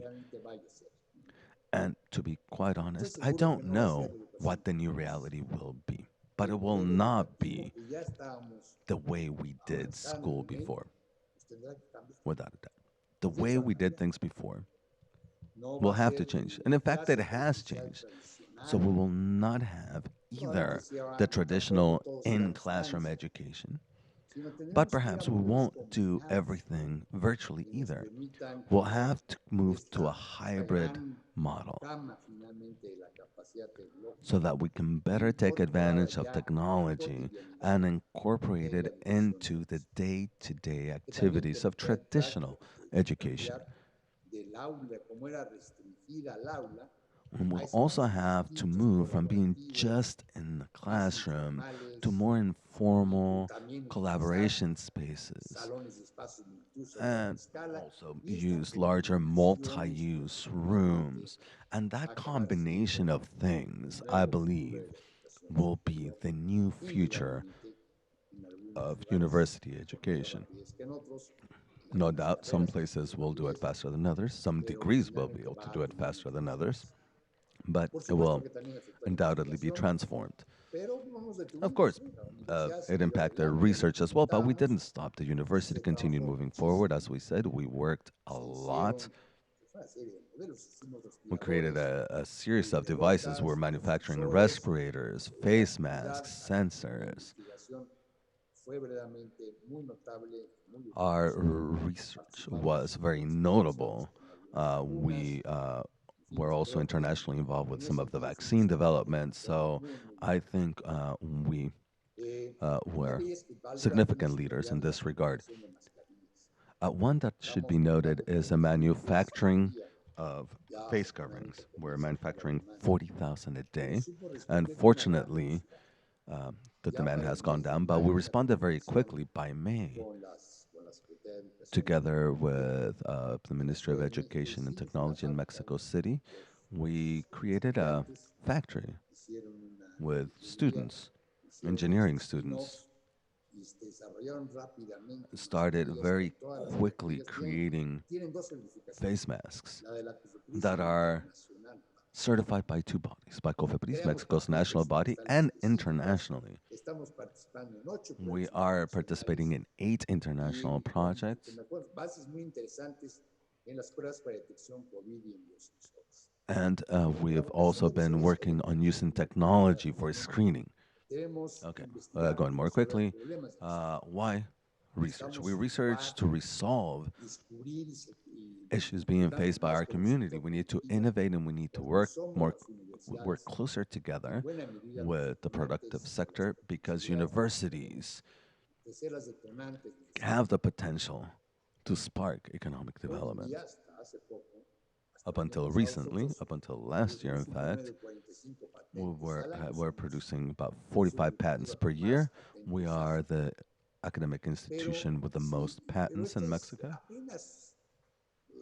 But this is just the tip of what needs to be the huge iceberg of innovation and patents. So we need to detonate this a lot more. And that's something that we have learned. We're not a very innovative country. If we compare ourselves to Argentina and Brazil, we're well below either one. And our potential is at least as great, if not greater. Of course, that requires investment. And in this case, unfortunately, we haven't seen significant increases in investments in research. By CONACYT's budget had real growth of just 0.2%. But we need much more technology and innovation in Mexico if we truly want to create a better economic condition throughout the country as a spark plug to economic development. And the pandemic left us with certain teachings. We know that online learning will be forever with us, and it will also be part of the new conditions for work and for living together in society. So that's something the pandemic has taught us. We have the challenge of adapting better and more quickly in education, that we will have a different hybrid model. And this hybrid model in the medium term will allow us to receive more students into our universities. Another teaching is that our research stop being so siloed and so focused on the personal interest of the researcher and started focusing on finding quick solutions. One of the ventilators, in fact, that we developed and patented was done by the Institute for Nuclear Research. That's how broad the collaboration was at our university between chemistry and medicine, our veterinary school even, to manufacture a ventilator led by our Institute for Nuclear Sciences, together with the others I mentioned. We need to improve our productive sector. We need more investment by businesses in research and to bet on the fact that our universities can do so in collaboration. Another teaching has been that we need a more humanistic approach to education. This will be key to living better together. And that can change so that we can reach a broader audience. And in fact, we should desire to do so. And of course, that should all lead to a healthier environment. We all know and we have heard that this pandemic is seen as a consequence of not protecting our environment enough and allowing thus a zoonosis or a animal disease to transfer to humans. And another teaching, and one we should share, is that today we are aware of the fact that we can change, that we can change quickly, that we can do it well, with certainty, and that we ought to do that. I think all higher education institutions agree on that. Thank you so much for your time. It has truly been a pleasure to share this presentation with you of the great teachings of this pandemic, and also very briefly try to explain what we've been doing over the last 6 months. Once again, thank you so much, Tijuana Innovadora, for this opportunity. I want to thank Chancellor Enrique Graue for such timely presentations when it comes to education. And his comments, especially towards the end, are very appropriate at this moment because what we're seeing throughout the world, what we have seen throughout practically all of 2020, has been the opportunity to reinvent ourselves and to garner strength from wherever we can and be very creative to move forward with our projects, perhaps not in the same way we had originally designed them, but through creativity, finding new ways to do them. And that is, in fact, what has happened with Tijuana Innovadora, which now in 2020 we had planned, as you already knew, to have an event like we had had in years before, with huge pavilions inviting a series of presenters to be there in person, but the health emergency did not allow us to do that. Yet here we are. Thanks to the creativity of our Tijuana Innovadora team and the willingness of so many people around the world, I must say that joined the effort in this country where Mexico begins and where Latin America begins. We wanted to once again make history by having a completely online event to help, to the extent we can, during this different situation, to continue having this biennial, to continue speaking well of Tijuana, and to continue through Tijuana Innovadora to hear from the talents, the expertise, the teachings of personalities that can share from their own trenches through this event. Once again, thank you, Chancellor Enrique Graue of UNAM, for contributing to how Mexico has responded in education to this health emergency. I also want to remind you that this conference was presented at Futuro.org, thanks to the sponsorship of the Autonomous University of Baja California, which is a leader in higher education in northwestern Mexico, as you know. And I also want to thank the rest of the sponsors who have been present in one way or another to make Tijuana Innovadora 2020, Tijuana is the future, be possible in this modality, in this alternative, to be able to connect with you in a virtual space through social media and through these live transmissions. If you just joined us, again, you can go to tijuanainnovadora.org or also directly from our YouTube page, where you will be able to see all of our programming live, uninterrupted, and our activities will also be broadcast on Facebook Live. If you connect through tijuanainnovadora.org or through the YouTube page, you will be able to follow our conferences with subtitles and or with simultaneous interpreting on Facebook Live. We will not have simultaneous interpreting But keep in mind, most of our speakers and panelists will be speaking Spanish. Now, if you need to listen to one of our English presentations with simultaneous interpreting into Spanish, you would have to go to our YouTube channel or tijuanaeselfuturo.org. So we're just getting started with our 6 days. We just had our first presentation. What a wonderful way to get started with our program than with no other than the Chancellor of Mexico's National Autonomous University, UNA, with his address. A very hopeful message because to share what we've all had to do, no matter where we are at over the last 8 months, has been key to plant the seeds of what our future will be.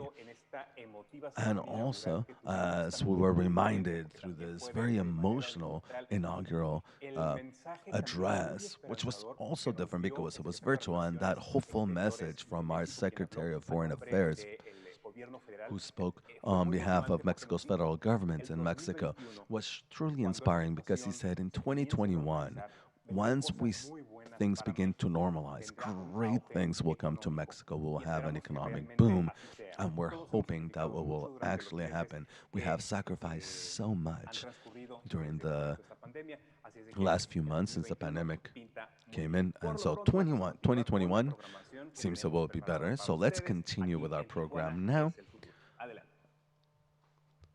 at our conference, our Tijuana is the future.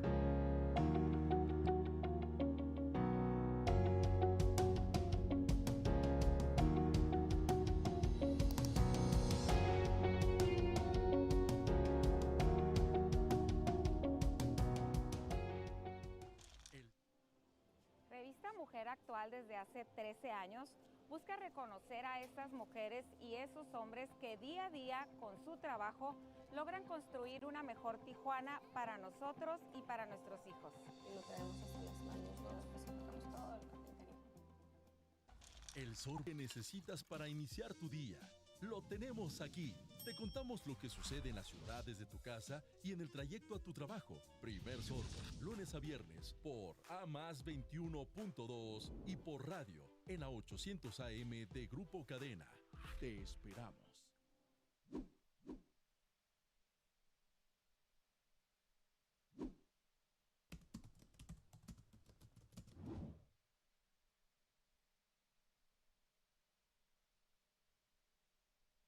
En nuestra segunda actividad de Tijuana es el futuro, la versión 2020 de Tijuana Innovadora con el evento digital más grande de México. Activity with the largest online event in Mexico, now from a local. Con AT&T ya y con todo, llévate meses de servicio incluido, más el doble de gigas para navegar y además 3 y 6 meses sin intereses con tarjeta de crédito participantes. Acércate a cualquiera de sus tiendas de AT&T para más información.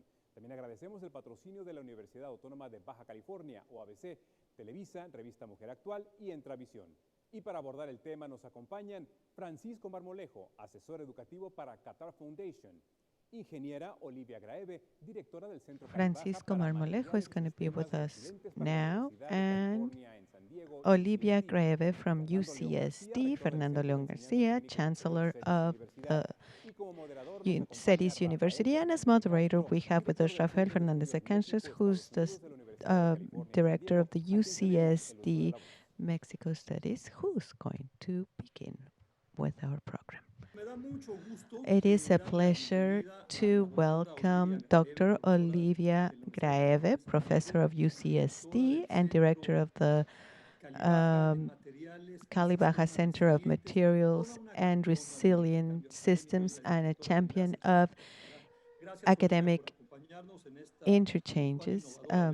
Thank you for being with us in Tijuana Innovadora 2020, Tijuana Innovadora of the future, and we are going to talk about the future. I also want to introduce to you Dr. Fernando Honor. He's the chancellor from CETIS University, an exceptional Mexican as far as academic interchanges. He has made great changes in his school in very original ways, and with us also, Francisco Marmolejo is an international Mexican, and I probably brag a lot about him because he's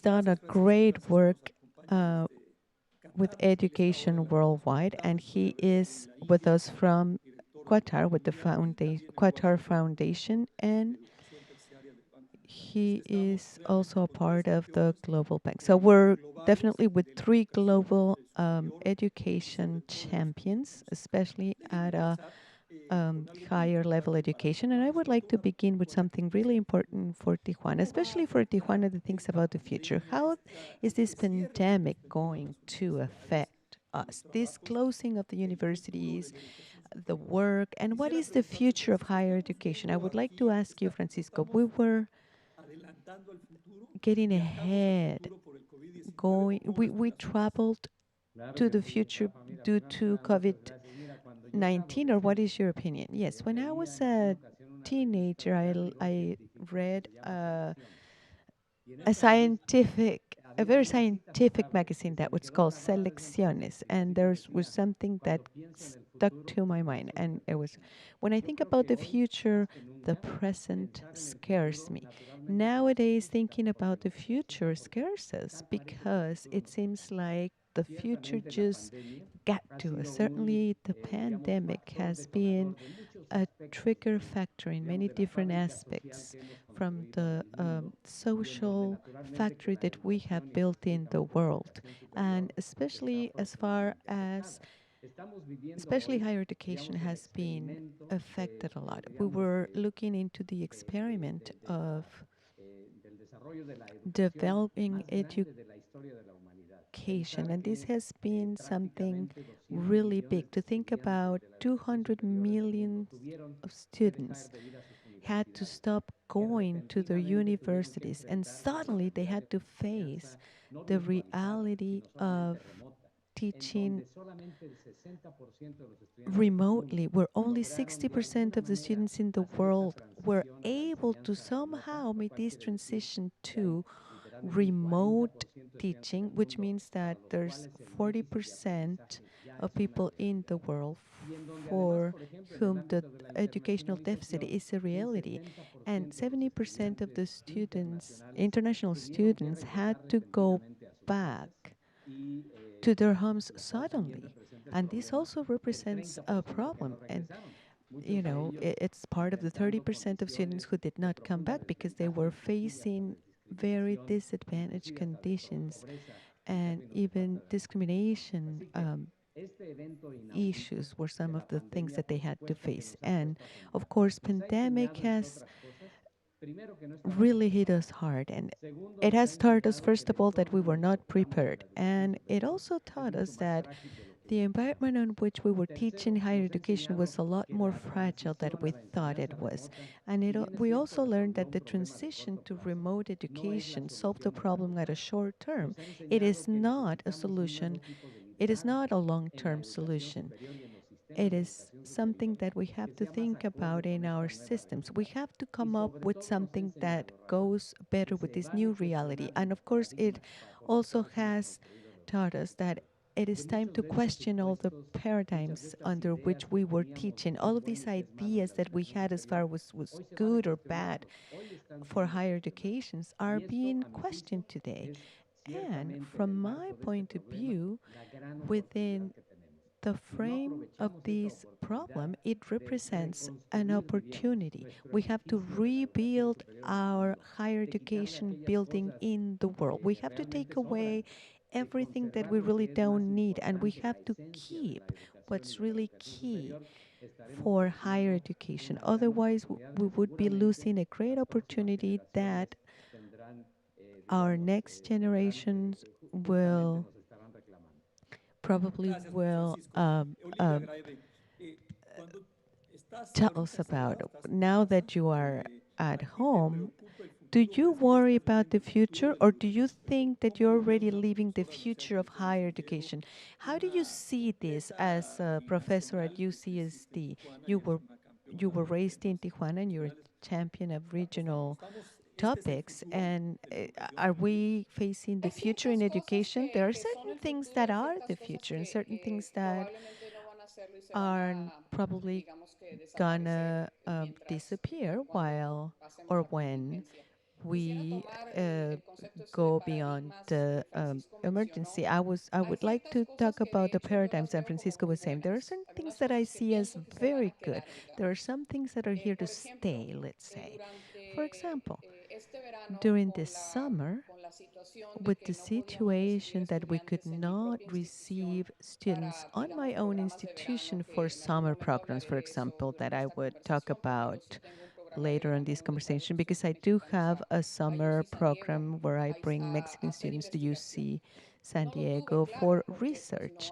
I could not do it, of course, because there was no way to travel. We could not receive them at our dorms, and just as other institutions were facing, we were facing this kind of problem. So we had the opportunity to change the methodology and establishing a program, not a research program just like the one we had before, but we were able to come out with some workshops for university students who wanted to get into our post-grade programs. We had 10 sessions during the summer. They were excellent sessions. And what I could see there is that while I could have had my regular summer program where students come to our facilities, I would have had a great group of students. This summer, I had 220 students already enrolled in the program, but we would not have had the same reach that we had with the program online. We had students from all over Mexico, China, and India. And the capacity to receive these students in UCSD for a research summer program would have been impossible. The numbers were very interesting. So I see that the young people that we usually support through this program and what they have been telling me through emails from their point of view as far as the opportunity that we have given you, they're telling me that otherwise they couldn't have received this opportunity. So I thought it is okay to do online programs. They're not the same, but somehow they can be modified and they have this incredible outreach that we wouldn't have had any other way. So there are things that I see are very, very positive from the point of view of helping ourselves with our educators and professors. I agree with you. At our we also have some summer programs for public workers, and instead of having 32 students, we had 100, and it worked pretty well. And of course, the ideal thing for us would be to go hybrid, but let's ask, said this. It is an important university in Tijuana. Fernando, are we leaving the future? What have COVID-19 taught us as far as future goes? If you allow me, I would like to touch some points that Paco had already mentioned and Olivia had already mentioned, and some of my own points. And I think that what the pandemic did was to accelerate something that was already coming, something that was there. It was a call, there was a call from innovation, and there was certain resistance, and the pandemic left us with no other option. Practically in about a month, some of in 2 or 3 months, all of us were on online education. So here, what the pandemic has done was accelerate something that was already inevitable, a call that already existed. With some people are pointing out at this as a storm. So the measures that they're taking are just temporary. They believe that we're going to go back to normality. There are some leaders, Michael Crow from USU, he says that this is such as a climate change and that we really are going to have to change. I think that that's something that we can get from all of this is that we have to analyze alternative models. Definitely in person, hybrid, or online, we have to look out for improvement in education. We have to improve our technology tools. We have to pay more attention to ensure the success of our students, regardless of the modality that's being used. And I would like to mention some other points here. I also have the International Association survey. These are some of the results. One, as far as all the chancellors say that alliances are going to be crucial. You know about this. You cannot do everything yourself. Number two, we're not going to replace in-person classes.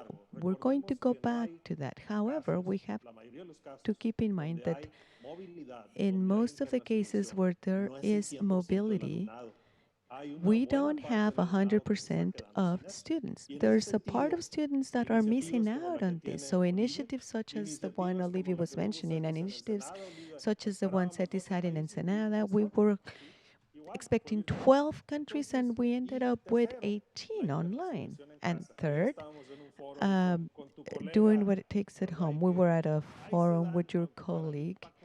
I think that Paco is a little bit ahead.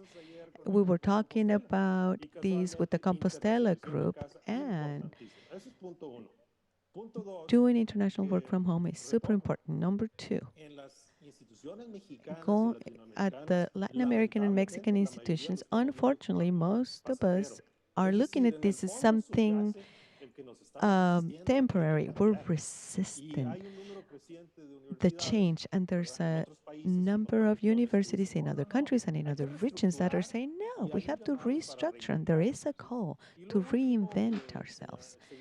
And the last point that I would like to mention, taken from the results of this survey, there's an overwhelming number of universities are saying it's not that everything's going to change from in-person to online, but I understand that now I'm going to have a wider portfolio that would include something hybrid, something online, and within that richness of this combination of alternative methods that we're going to continue doing our work better.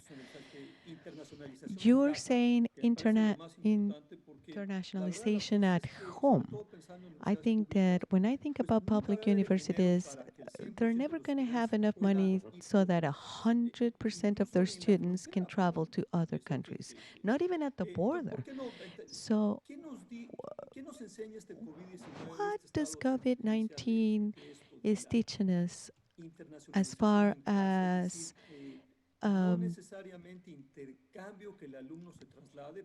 this interchange of students without actually moving, because I cannot see that 100% of students could go abroad and have that experience. So what do you think about all this? In fact, Rafa, I think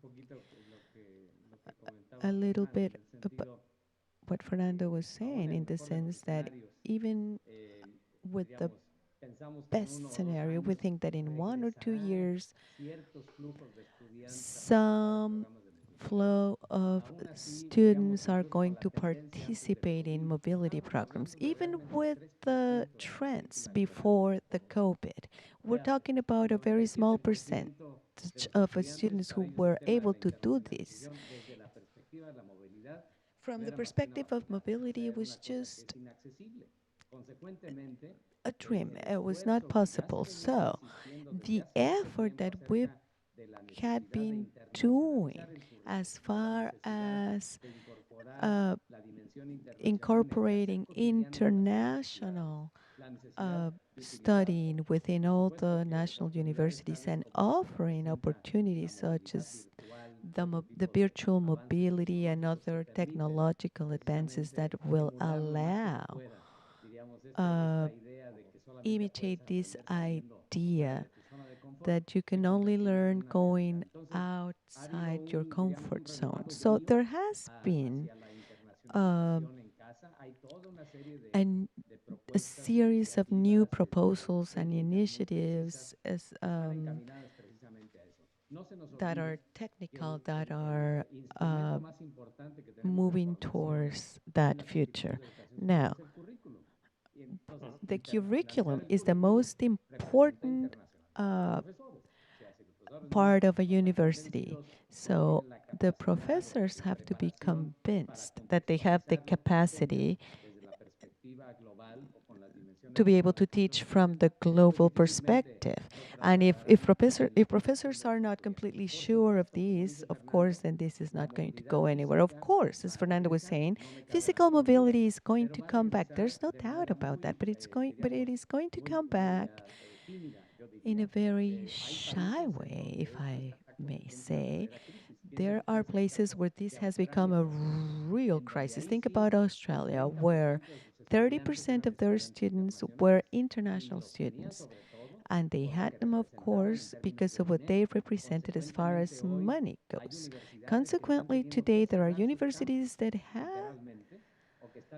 are closing their campuses and or they're undergoing a massive reconstruction because they were not prepared for this pandemic. So the new normality is a new normality that has to acknowledge that a lot of things are going to change. And again, if we're talking about the need of forming people for a new mentality with a new capacity of understanding the complexity of the world problems with the global sense, but also with the perspective of commitment to their community, internationalization will have to be a key tool. Thinking about physical mobility will be great.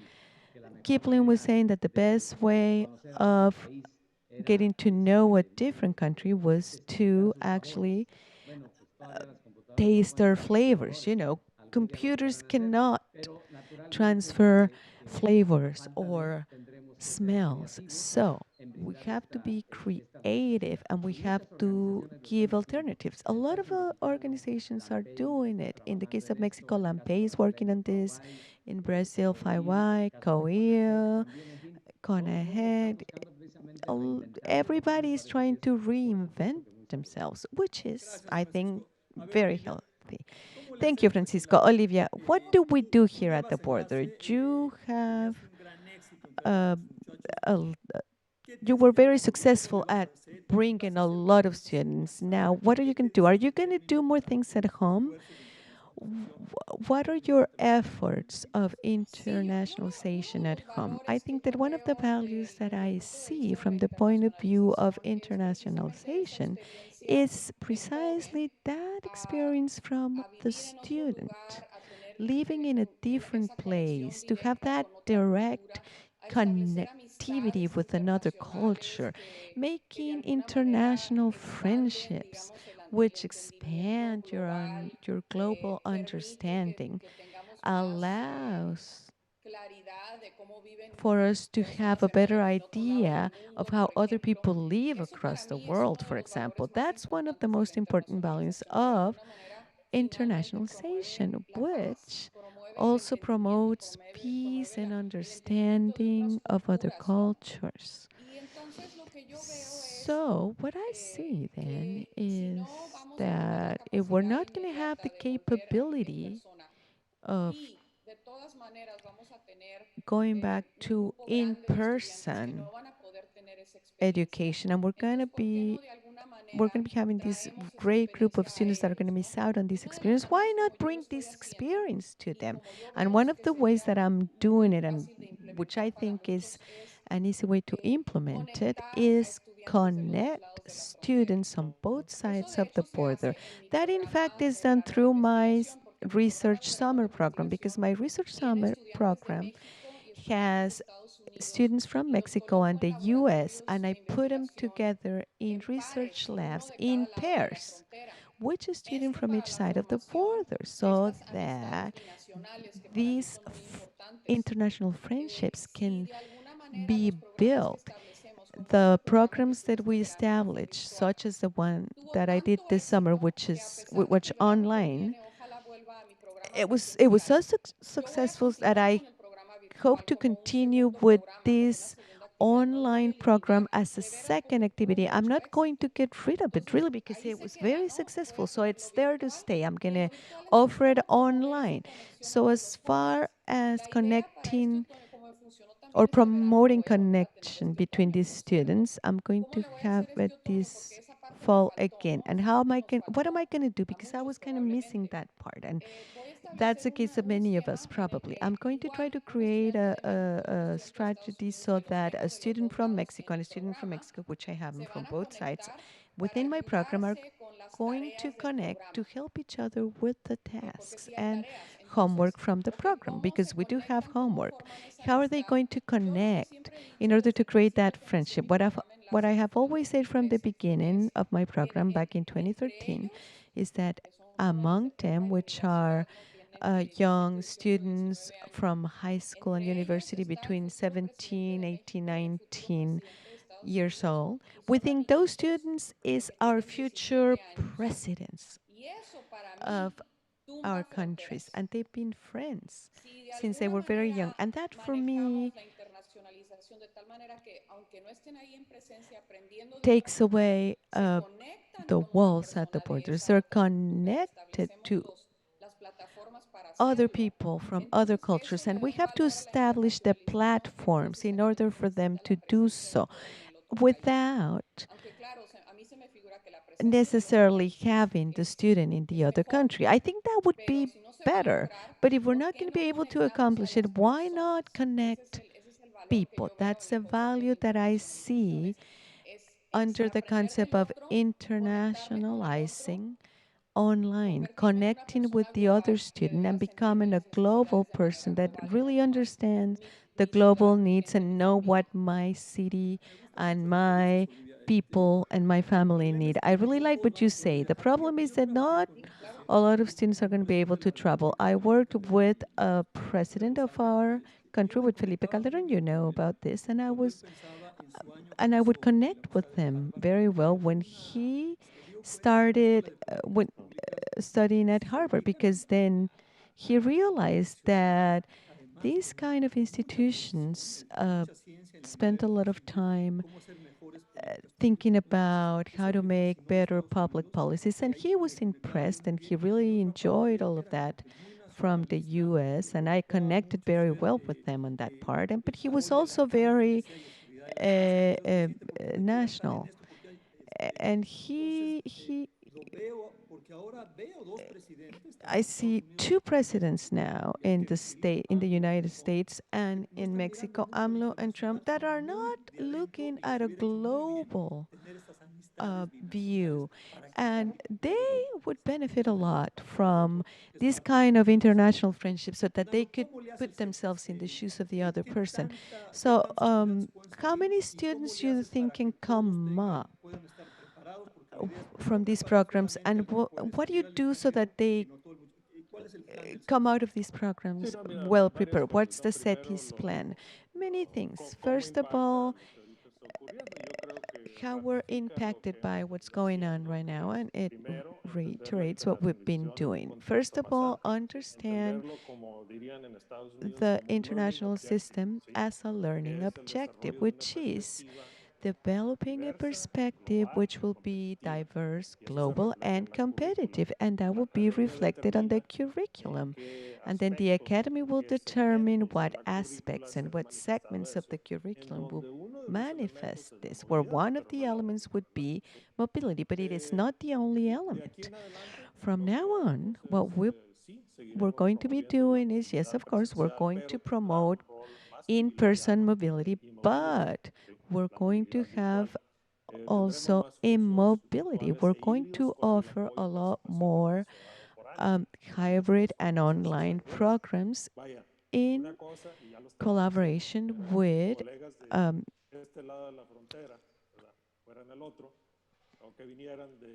other countries, people from the other side of the Atlantic.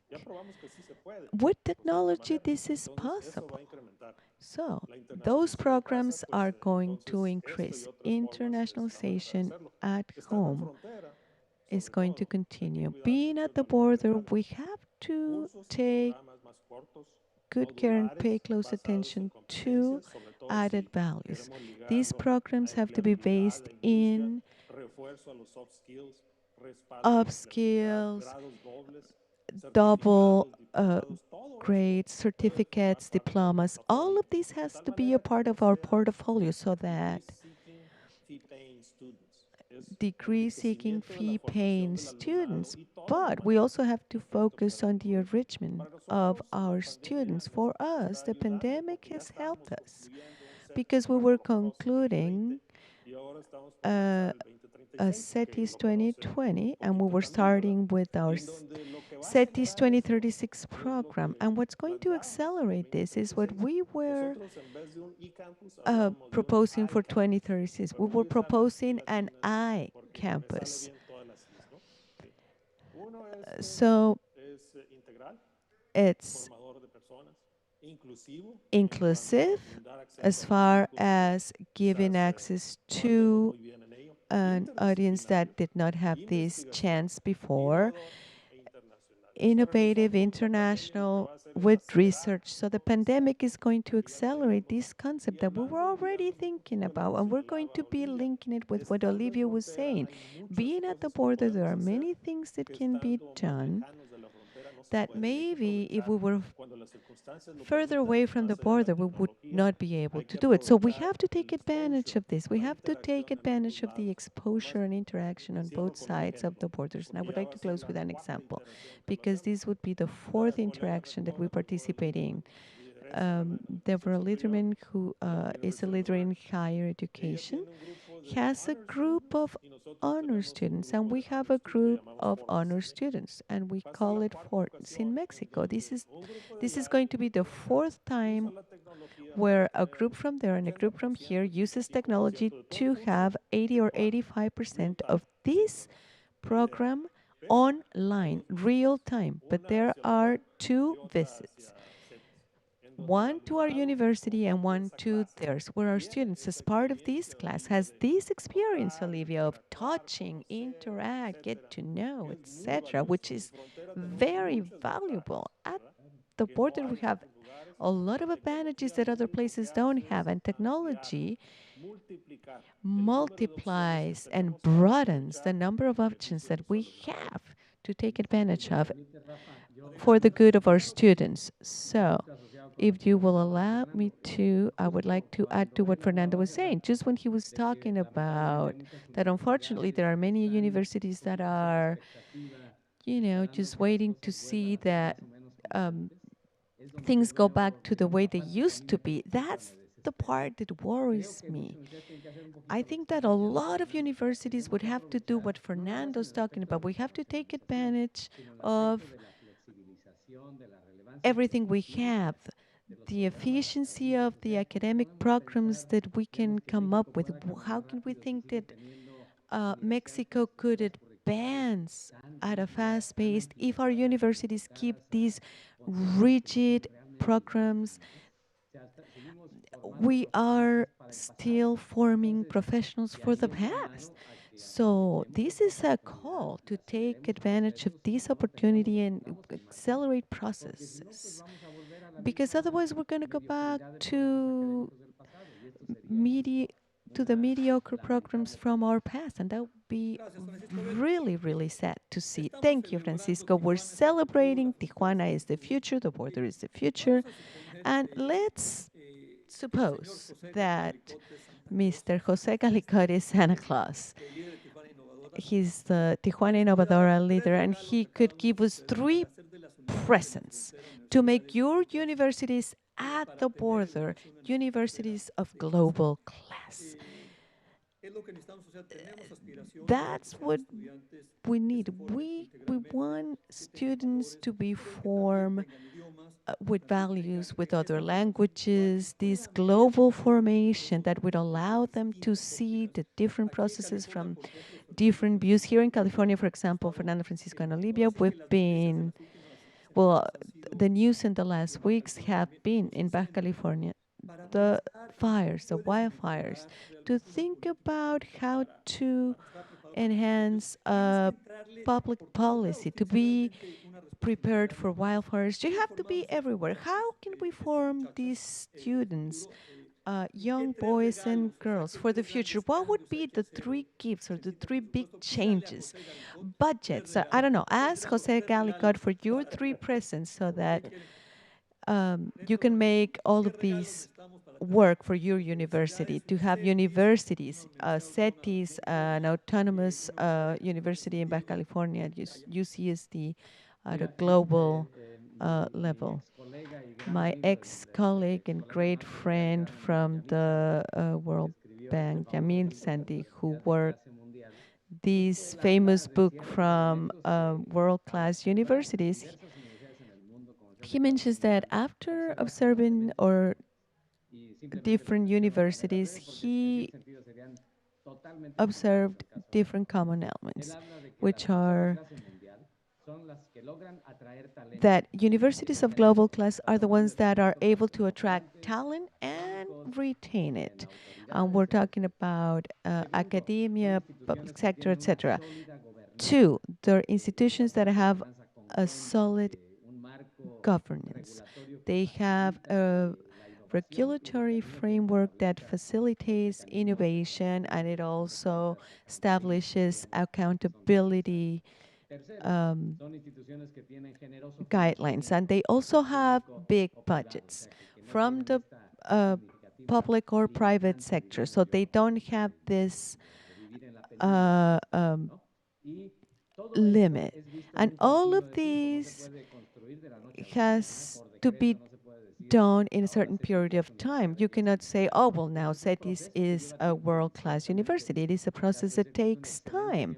And this is an excellent example of a university that has transitioned so that today is a very, very well-known university internationally. Now, as far as these wishes of what can be accomplished, I remember very well all the years that I lived at the border, in this case in Tucson, Arizona, and Fernando, you're familiar with this, and with the border pack and all these ideas that we had back then to work with institutions on both sides of the borders. I always dreamed about the possibility of having a mutual acknowledgement on both sides of the border that will allow students from these higher education universities could operate in a binational environment with a real environmental formation so that they could give to their community and binational community. But unfortunately, we don't have this today. Another element that I would add was registration so that they could take classes UCSD without having to do all these bureaucratic things that, and of course, the third thing that I would have to do is that we would have to go over the way higher education is done in Mexico. All of these things between the private and public sector, this relationship between the central government and states, and with a contradicting role from the state as far as the importance in higher educations, are elements that naturally on my letter to Senate will be added so that we could really have global class universities at the border. Well, yeah, that's very important, super powerful. Well, we have to dream. So, Olivia, what is your dream? What are your dreams for your beloved Cali Baja region? So, what would you ask Santa Claus Gallicott, thinking that he could give you whatever you wanted for your university dreams, your education dreams to come true? Well, everything that Francisco said, we're doing. At CETIS University, we are working on a program that would allow you to have binational validity, and where students could take courses on either side of the border and have them be counted towards their degrees. So we're working on that. That is one of the plans that we have. And that's part of our collaboration with CETIS from UCSD. UC San Diego, and with other regional universities. What I see is that all of these changes that we're trying to implement, that we're working on, and having been successful in many aspects, at the end of the day, we need to keep in mind that our end product is a young person with exemplary education, with exemplary social commitment. And what I see in that sense is that we need scholarship. We need to provide opportunities for these young people to enjoy these benefits so that many or all even have the opportunity to achieve that professional success. What happens with students at UC San Diego is that many of them require financial aid in order to be able to attend university at CETIS, and Fernando can add to that, but I know that many of his students have scholarships, which they need in order to cover tuition and other costs. And why do we offer that? Precisely because they are that end product. That's very important. My summer research program, which is called Enlace, Liaison, brings students together from both sides of the border. But not only that, it also plants that seed of doing research and how it's done, what it's about, when, where, all of those questions that a young person has in his or her mind can be resolved, and we spark that eagerness to be involved in research. And that's what we need to continue to do. We need to want more students to be involved, and we don't want to exclude anybody in spite of their financial situation. We want people who don't have the economic means to come to our universities. That, at the end of the day, improves the socioeconomic condition for their whole family if they can achieve that. So we need to have scholarships and programs that will foster opportunities for education and open the doors to students from every socioeconomic level. Thank you, Olivia. Now, Fernando, you have this program called 2036 through 2036. So, what are the three gifts that you would need to achieve that? Well, I'm going to go off script now to include both Santa Claus and the three wise men if we're going to go in that direction. And at the risk of differing from some of the other proposals, I would think that that ideal future would require joint transborder faculty appointments. I think that would greatly enrich our model. We need to review the existing models and launch alternative models that recognize that cross border academic, labor, social work experiences. And three, the first two are internal, but now this third one goes to Jose and whoever else. We need to create an incentive program that we can borrow from somewhere else, even though we don't like to do that, like what Singapore, Japan, or China have done with their double world class. If you don't focus on it and you don't apply resources to it, you can't do it. Universities can do what they can from their own little silo, but it will be limited. If it is supported by government or the private sector, they can reach further.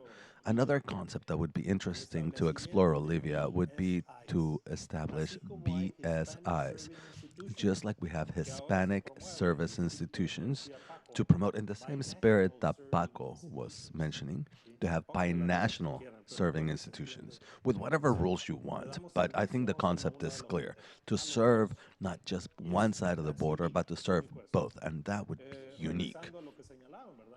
And with that, I go back to what they were mentioning.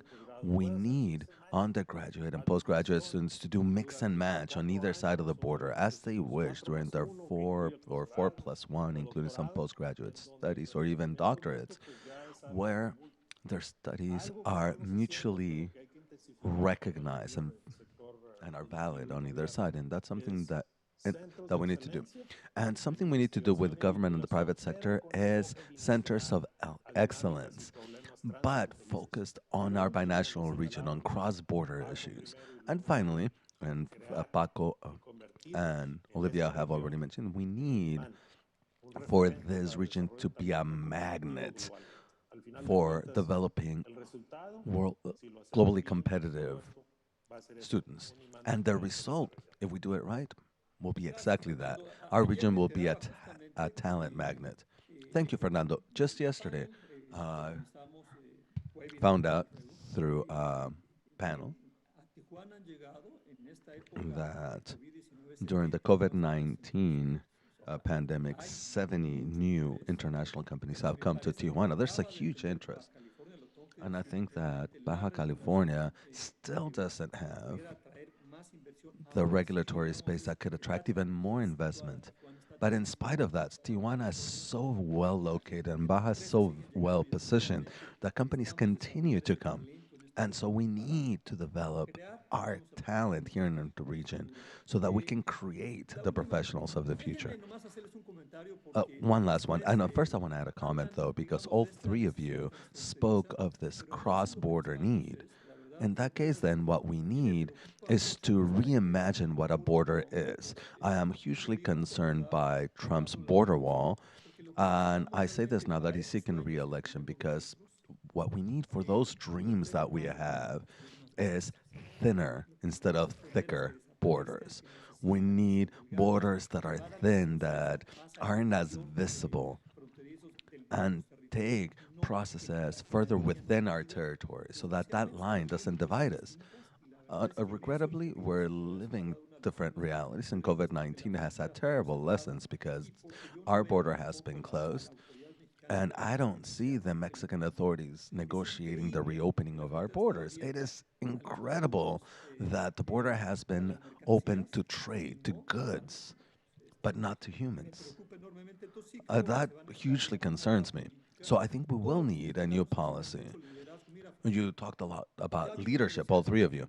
And now, Fernando, we've had universities at the border, like the University of Texas, El Paso, when Diana Latalicio was the dean for 4 years. She rolled up her sleeves and said, any Mexican student that comes here, I will employ them. Mexican students were even working in the kitchen, but they could be on the U.S. side. So I think that we can't forget about that leadership. And our region could be a magnet for talent, as you called it. So for our last round, how do we create that North America where Mexico needs to anchor itself in education, or do we need to look for a more global education? How much do we need to be Latin American in our education? How much do we need to be North American in our education? Fernando gave the example of Singapore, China, Japan, and what they're doing. We now have a new North America trade agreement, but I think that this new USMCA, in contrast with the original NAFTA, doesn't include those integration components. So when it comes to education, I asked these three Mexican leaders in higher education. So educational speaking, should our integration in education be for the North America region or more global? So let's start in the other direction. We'll start with Fernando, then we'll go to Olivia, and then we'll close with Francisco. So North America or the world? Well, I feel that the USMCA is now in effect, and it has left university education aside. We are currently working with the Wilson Center on a report that includes reflections on the role of higher education. And there are several points to highlight. One, it's an area of opportunity, no doubt.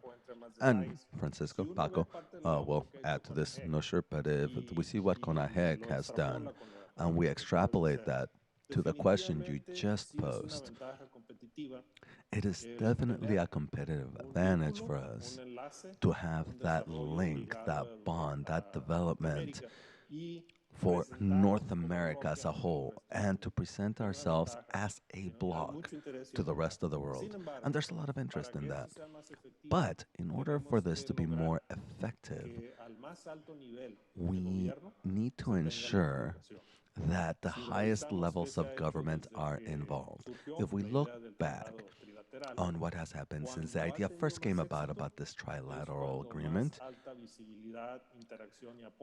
it had its highest degree of success when it had the most support from all three national governments. When it comes to education, and I hope Paco, Francisco, you'll agree with me, and it's okay if you don't, what we've done is, in spite of governments, universities, eager to move forward, have made progress on their own. So we need support and involvement from the highest levels in each country. One.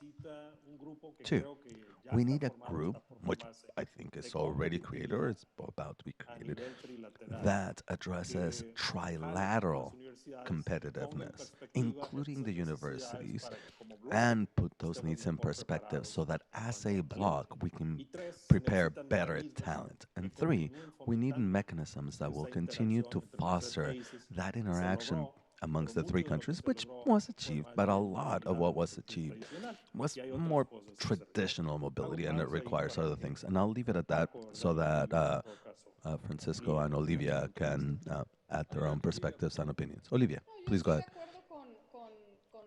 Well, I agree with what Fernando said, and what I feel is that this binational opportunity is important. But of course, we also need globalization. Our young people cannot just turn their gaze north, but they need to think globally, looking south and east and west, in addition to looking north. That is what will support this global dynamic so that we all become citizens of planet Earth. Francisco. You get too close. Well, I agree with what my colleague said. First, I'd say that we can't forget that the international makes sense when it's relevant locally. And the reality of Mexico is that local aspect has to do with the North America region, whether we like it or not, and with the rest of Latin America in other elements. So when we think of our local reality, to not include us as part of that North America bloc would make no sense. So I agree with what Fernando said in the sense that what we truly need is political will. The brightest moments in academic collaboration in North America historically have come about under contexts where there has been political will. Not always of all three governments. If we get at least one of the governments involved, that's sometimes enough because that government can sort of push the other two to do it. Initially, 20-something years ago, there was a moment where all three national governments became aligned for a brief space in time, and that's what led to the creation of the U.S.-Mexico Exchange Program and then CONAGEC and all of the different initiatives that came to fruition in that context. Of course, there were other additional elements that limited greater institutionalization of those efforts. And without a doubt, a lot of the collaboration has been in spite of these governments or independently of them and not because of them. And because of the will of some champion institutions that have realized that this makes absolute sense. And as Olivia said, we can't limit ourselves to just the North America region. To think of the North America region means to think of the rest of the world. The analogy that Fernando mentioned about CONAGEC made perfect sense. We need to collaborate to compete. We need to work closer together amongst US, Canada, and Mexico academic institutions and as a bloc to go to others, to create other collaboration mechanisms. The North America Student Mobility Program at CONAGEC has that great advantage. It allows for mobility in the North America region, but also from North America to practically anywhere in the world, and vice versa, from anywhere in the world to the North America region. And that, in my opinion, should be where we hedge our bet for the future, and to see this globalization not as a goal, but as a means. A means to what? A means to more pertinent education, and a means to a better future. A future, of course, that is more competitive and that provides for better welfare, but a future also with more harmony, empathy, understanding of differences, precisely so that we can build upon those foundations and create more affinities based on that.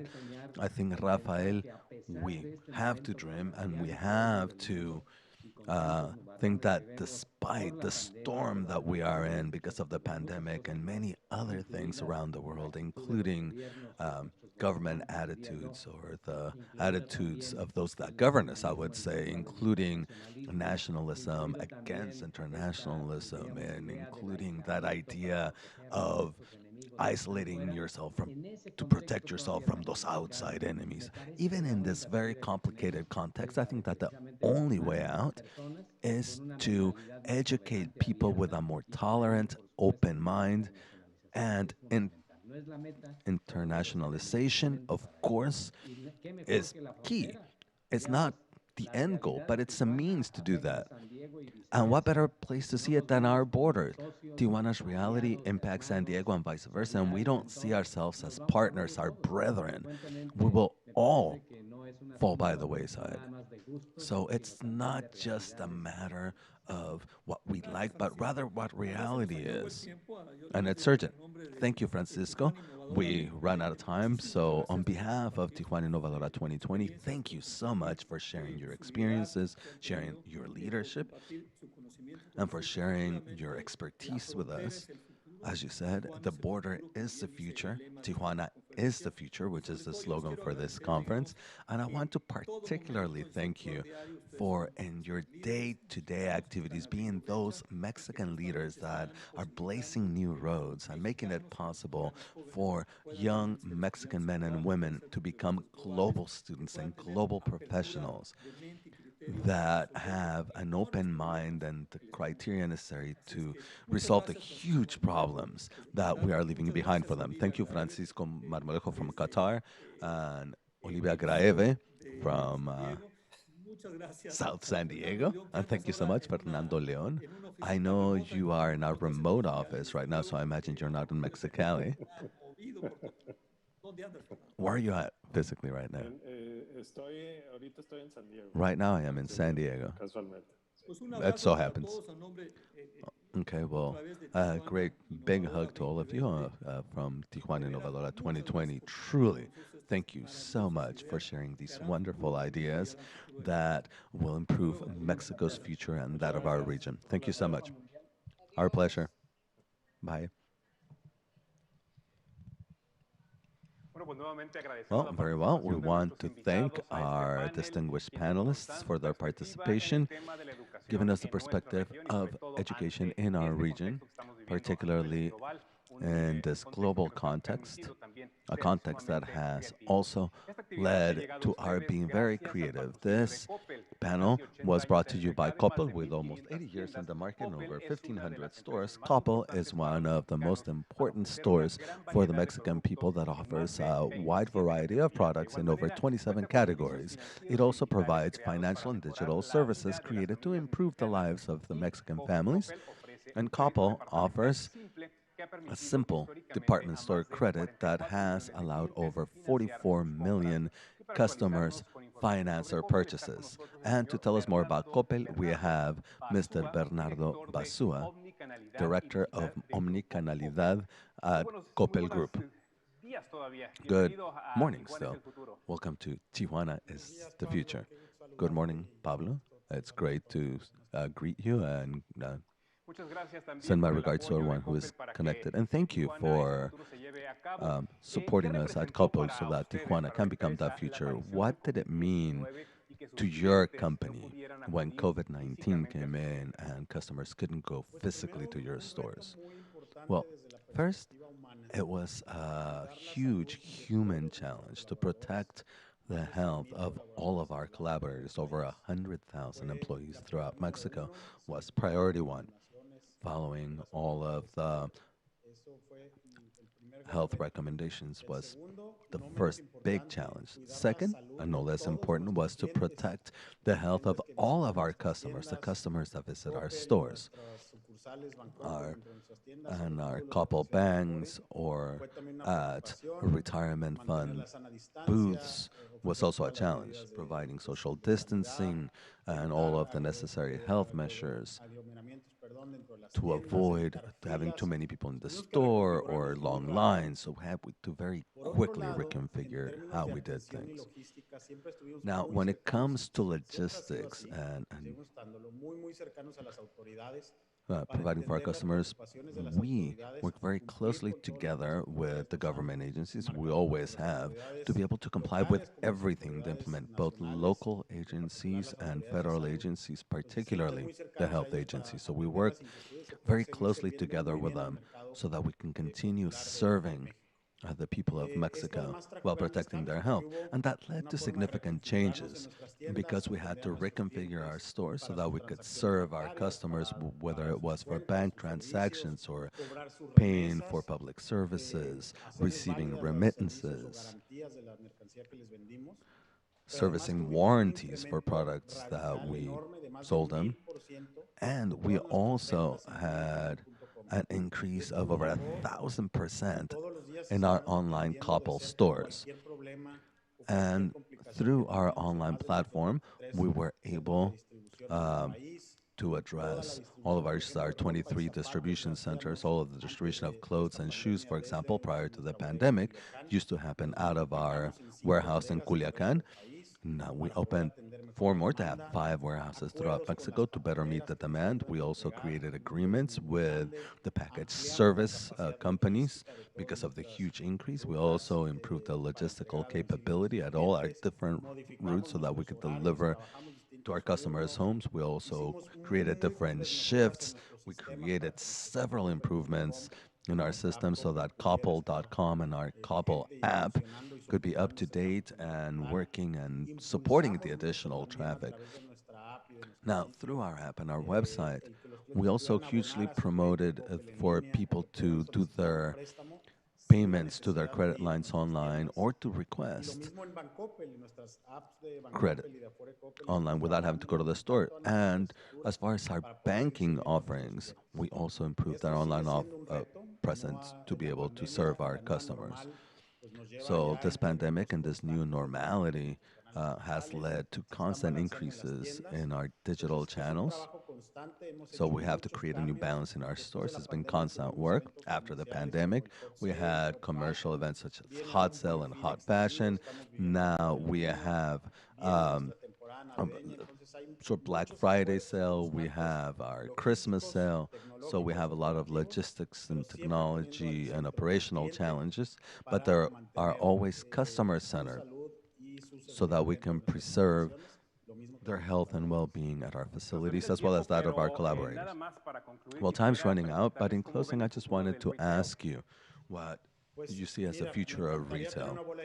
Well, look, I'd love to have a crystal ball to give you a definitive answer. What I do know is that we are reconfiguring stores. We have configured and reconfigured. Tijuana is an example. We had a prototype that we internally called the Store of the Future about 4 years ago. Tijuana was the first place where we had the Store of the Future with different interaction, with digital interfaces for our customers. So that was a change. There will be service and education locations. We'll have others with more financial transactions, others where people will come in to purchase things. So we're continuing to reconfigure our stores. Now, all of these different channels have to work together to provide the best possible experience for the customer. And the other great change is personalization. Customers demand that we know them better and that we care for them better, regardless of the channel they use to come to Couple or any other retailer in the world. Well, Fernando Basuda, thank you very much for being here, and thank Coppel for supporting Tijuana is the Future. Thank you, Pablo. We're very pleased to have been a part of it. Thank you. We continue now with our programming. ¿Buscas trabajo? Visita empleonuevo.com y encuentra las mejores oportunidades de Baja California. Contamos con más de 3,000 vacantes de diferentes áreas en empresas líderes de la región. No lo pienses más. Encuentra el trabajo ideal. Más de 500 empresas publican sus vacantes con nosotros. Empleonuevo.com. Las mejores oportunidades de empleo en línea.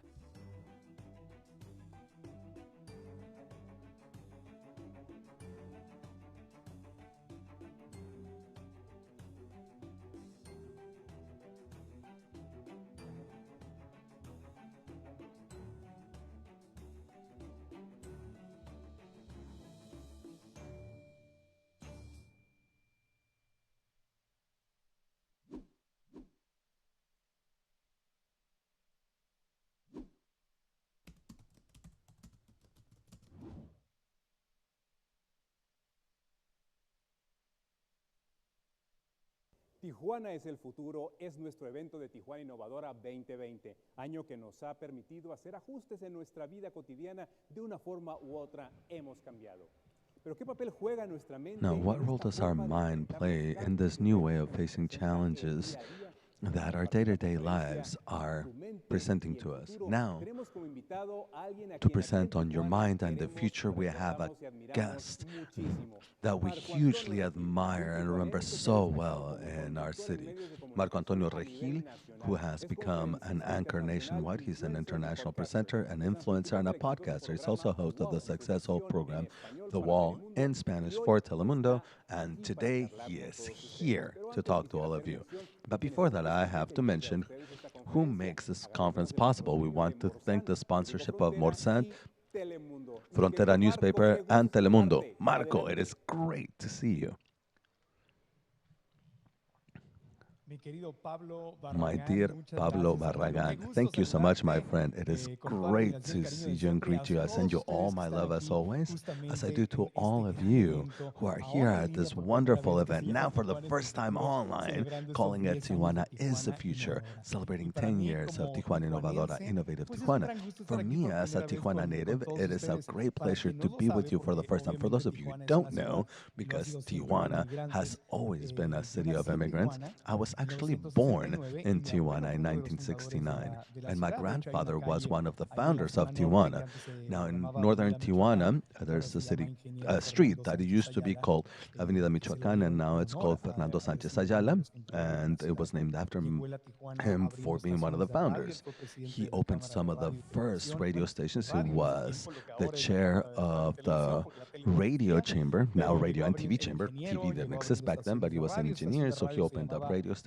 His radio station was XAZ or Z13, that's what they called it. So I was born in that home that had a radio station within it. So as a child in Tijuana, I used to play radio personality. So having my little mixer here and my mic really makes my inner child happy, because I am able to connect with my very, very beloved Tijuana, a city that is so special.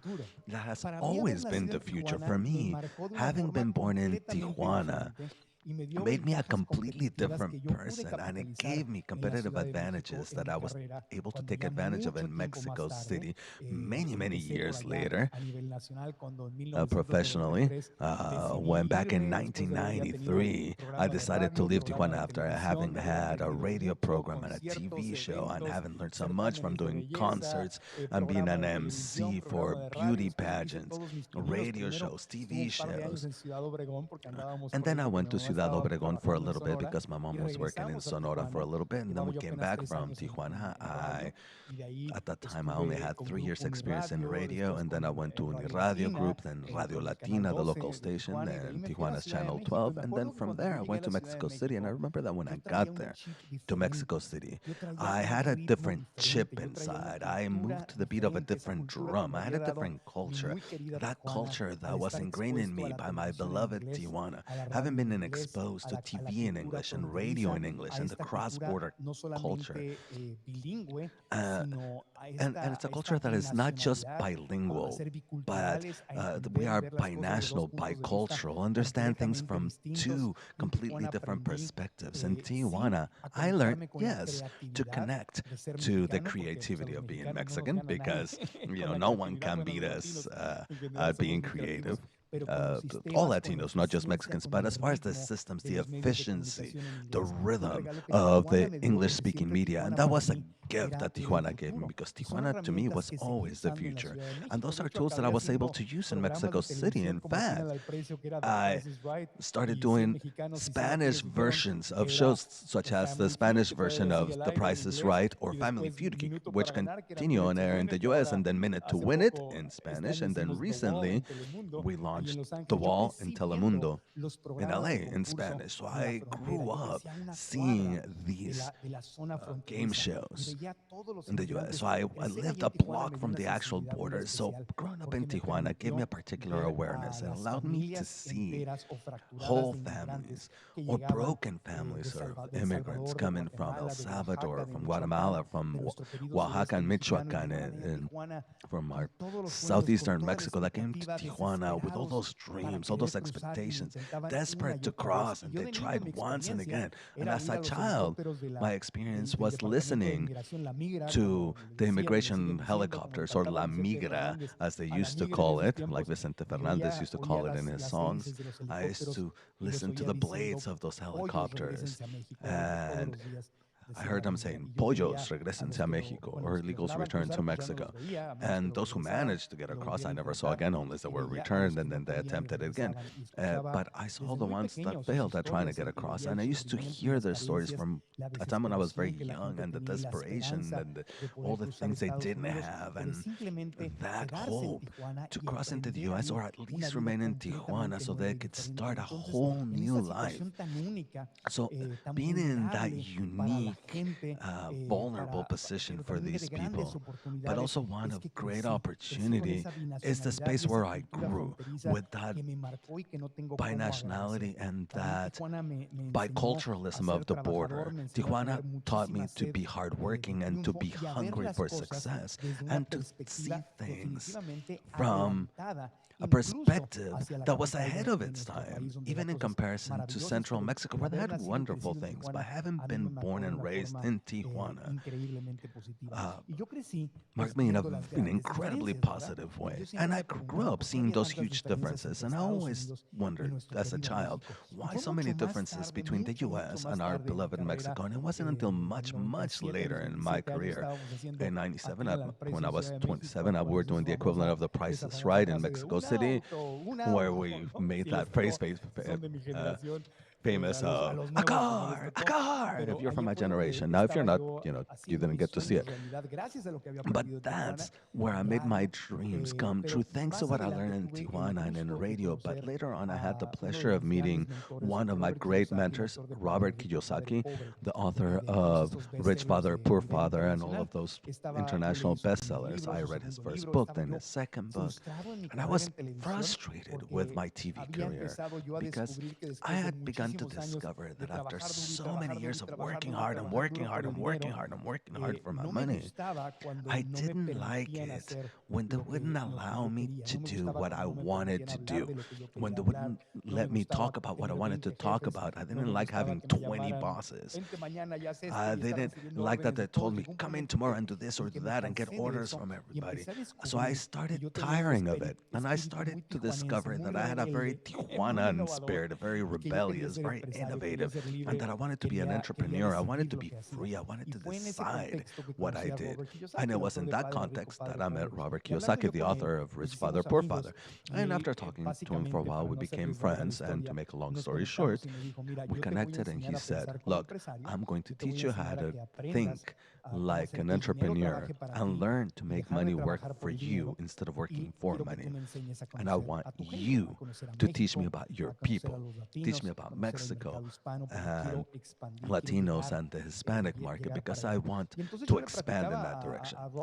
So I was telling Robert Kiyosaki about my experience at this beautiful border with all its challenges and all of its opportunities. And I told him how people came in. The bravest people were the ones that got there. The bravest people were the ones that left Central America or Southern Mexico behind. Says, I'll go north to look for my dream. I'll find a way to do it. I'll leave my land and my language and sometimes my culture behind. Because I'm not just talking about the ones that cross into the U.S. We know many people from Southern Mexico and Central America speak a different Spanish or even a native language and not even Spanish. So Spanish is a second language and English would be a third language for me. And I found it curious that Robert Kiyosaki, who wasn't Mexican, who lived in the U.S., who was an entrepreneur and a book author, made me understand something I had never understood. He said, Marco, what you're telling me about the people who migrate to Tijuana and who want to compete and who make their life there and who compete with the U.S. market and learns how to provide services and learns how to exchange and buy and sell and live in that binational space, to go to the unknown with no guarantees, to migrate and get there. That is the entrepreneurial spirit. What you just said about your people and about those people from Central America and those Latinos who are migrants who move through your city, through Tijuana, what you saw there, those people who fought and gave their all with no guarantees, that is what makes an entrepreneur. And I said, wow, I had never thought about it that way. And of course, I had always felt a great deal of admiration for migrants who saw that future in Tijuana, who was always there. But I had never understood that that spirit of leaving everything behind with no guarantees was a true entrepreneurial spirit. And that is the spirit of Tijuana. It is a culture where we're not afraid of something different, of another language, of crossing the border and open arms and launch businesses. Oh, now I'm going to do business with Asia, not just with the U.S. I'm going to learn new languages and other systems. I'm going to provide service. I'm going to grow with no safety net. That is the entrepreneurial spirit. So I said, look, I had to go from Tijuana to Mexico to Miami to Arizona to get to Kiyosaki for him to tell me that that spirit I was looking for, that inspiration I was looking for was right there in my place of origin, in my beloved Tijuana. And that really warmed my heart. But he also said something else that was very important. I told him, when I was a kid, it would pain me to see my people suffering. It pained me to see the contrast between my country, my beloved Mexico, and the U.S. And he said, Marco Antonio, the issue is merely in your mind. I said, hold on a second, what do you mean in your mind? It is in your mind, he said, because an entrepreneur, a person who is financially free, is a person that always looks at trends. It's like a river, right? They're trying to watch which way the river is going to flow, which way is the water going. Someone can observe that and say, oh, the water's going this way, now it's going to go that way. And I can get ahead of that future so that I can bet on that future and be at the right time with the right people at the right moment.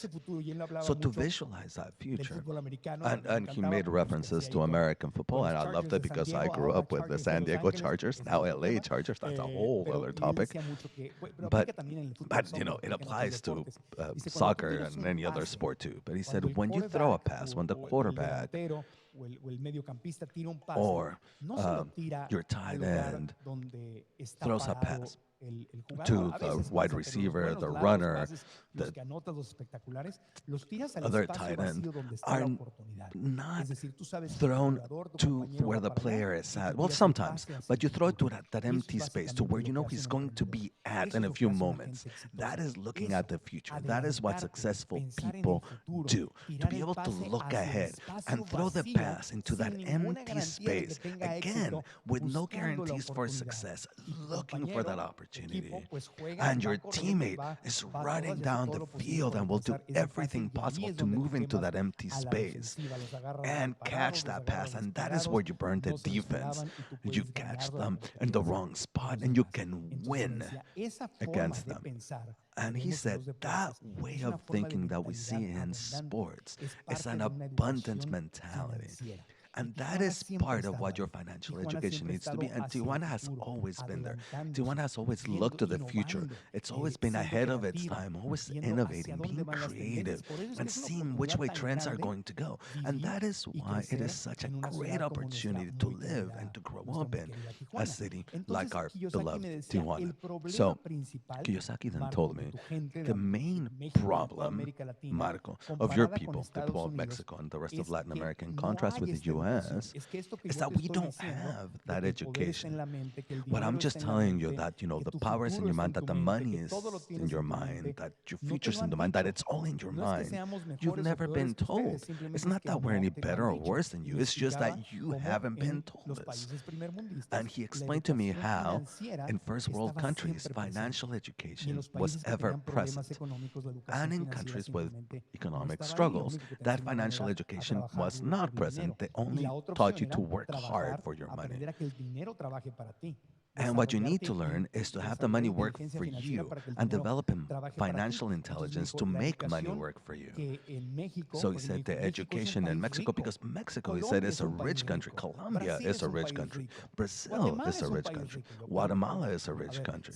And I said, wait a minute. Well, of course, they have gold, they have silver. And it's true, we have gold, silver, food, culture, a huge heart, creativity, landscapes.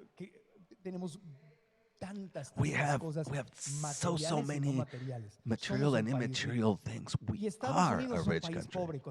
And the U.S. is a poor country. And having grown in the border region, looking at those huge contrasts between our beloved Mexico and the U.S., I turned to him and said, hold on a second. I grew up thinking the opposite. And he said, no, the U.S. is a poor country. But what happens is that the U.S. has a rich man's mentality.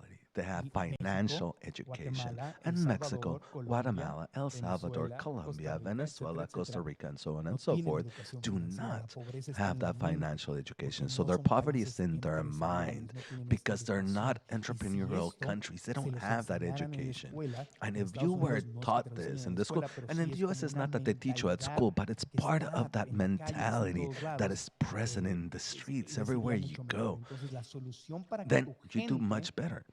So the solution for your people, he said, is for you to bring them that financial education. You who wants to be an entrepreneur, who don't want to think as an employee and start thinking as a businessman. You who is doing this, bring that culture to your people. So he inspired me and I started hosting workshops. And it's been now 18 years of financial freedom. And everything I learned, I taught. I gave workshops in Mexico City, in Cancun. I went to Tijuana so many times, Mexicali. I went from here to there and everywhere. The U.S., L.A. We did a tour with Mayor Eric Garcetti at the most needy Latino communities to provide that financial culture, to teach that financial culture. So that is one of those things that limits us. And if we want to assure a successful future and take advantage of the huge opportunity of being at such a formidable place, and I really want to stress how Tijuana, how that border region is, and it forces us to look to the future. And our financial education today has to be even more sophisticated than 15, 20 years ago, because financial education today has to do with what we're doing today, digital marketing, that digital space, that online space. And we see companies like Uber, who are worth much more money than Ford, or Zoom is worth much more money than all of the U.S. airlines combined. Who could say that a company that only exists virtually could be this huge? So we have this enormous opportunity by being bicultural, being bilingual, and if we're not to become bilingual, and understand and create those bridges, not just because Mexico, Latin America, and the U.S., but with Europe, Asia, and the rest of the world, like many Tijuana companies are doing. Today we have that opportunity, but we absolutely have to work on our financial education. There's another education that we also have to work on, in my talks with Kiyosaki and telling him about my childhood and my life, he told me there is another education additional to the financial education that you need, and that is emotional education or emotional intelligence. Why? Because when intelligence is on the top, emotions are calm. But as emotions go up, intelligence is the first thing that goes down. So it's useless to make money that you get so happy when you make the money that you burn through that money. What happens to so many people that win the lottery? They dream, they watch the soap operas like La Rosa de Guadalupe in Mexico or similar soaps. And I'm not trying to make fun of them. I mean, that's what you hear in these or Netflix shows. And you dream of that gift from heaven. And then you get it. Or you get an inheritance. Or you marry a rich person, a rich woman, a rich man. But if you don't have financial intelligence and emotional intelligence, that money that you had the good fortune to have fall on your lap, or in your business, it's so hard to build a business or your career. You get that money and it falls between your fingers. And that happened to me. When I did The Price is Right, I was supporting my mom. Well, I've been supporting my mom since I was 18, but we lacked a lot of things. And even though we had businessmen in the family, my uncles, my grandfather, and so on, but my mom got divorced. So we were financially the poor people in the family. My mom was a divorcee. The single mother, which was an even much harder challenge back then in Mexico than it is now. So there was never enough money. My mom worked and worked and worked very hard. She was a great sales trainer, but she never built her own business. So she was always struggling with money because if there were good sales, she made good commissions, and otherwise she would not. And of course, the market went up and down.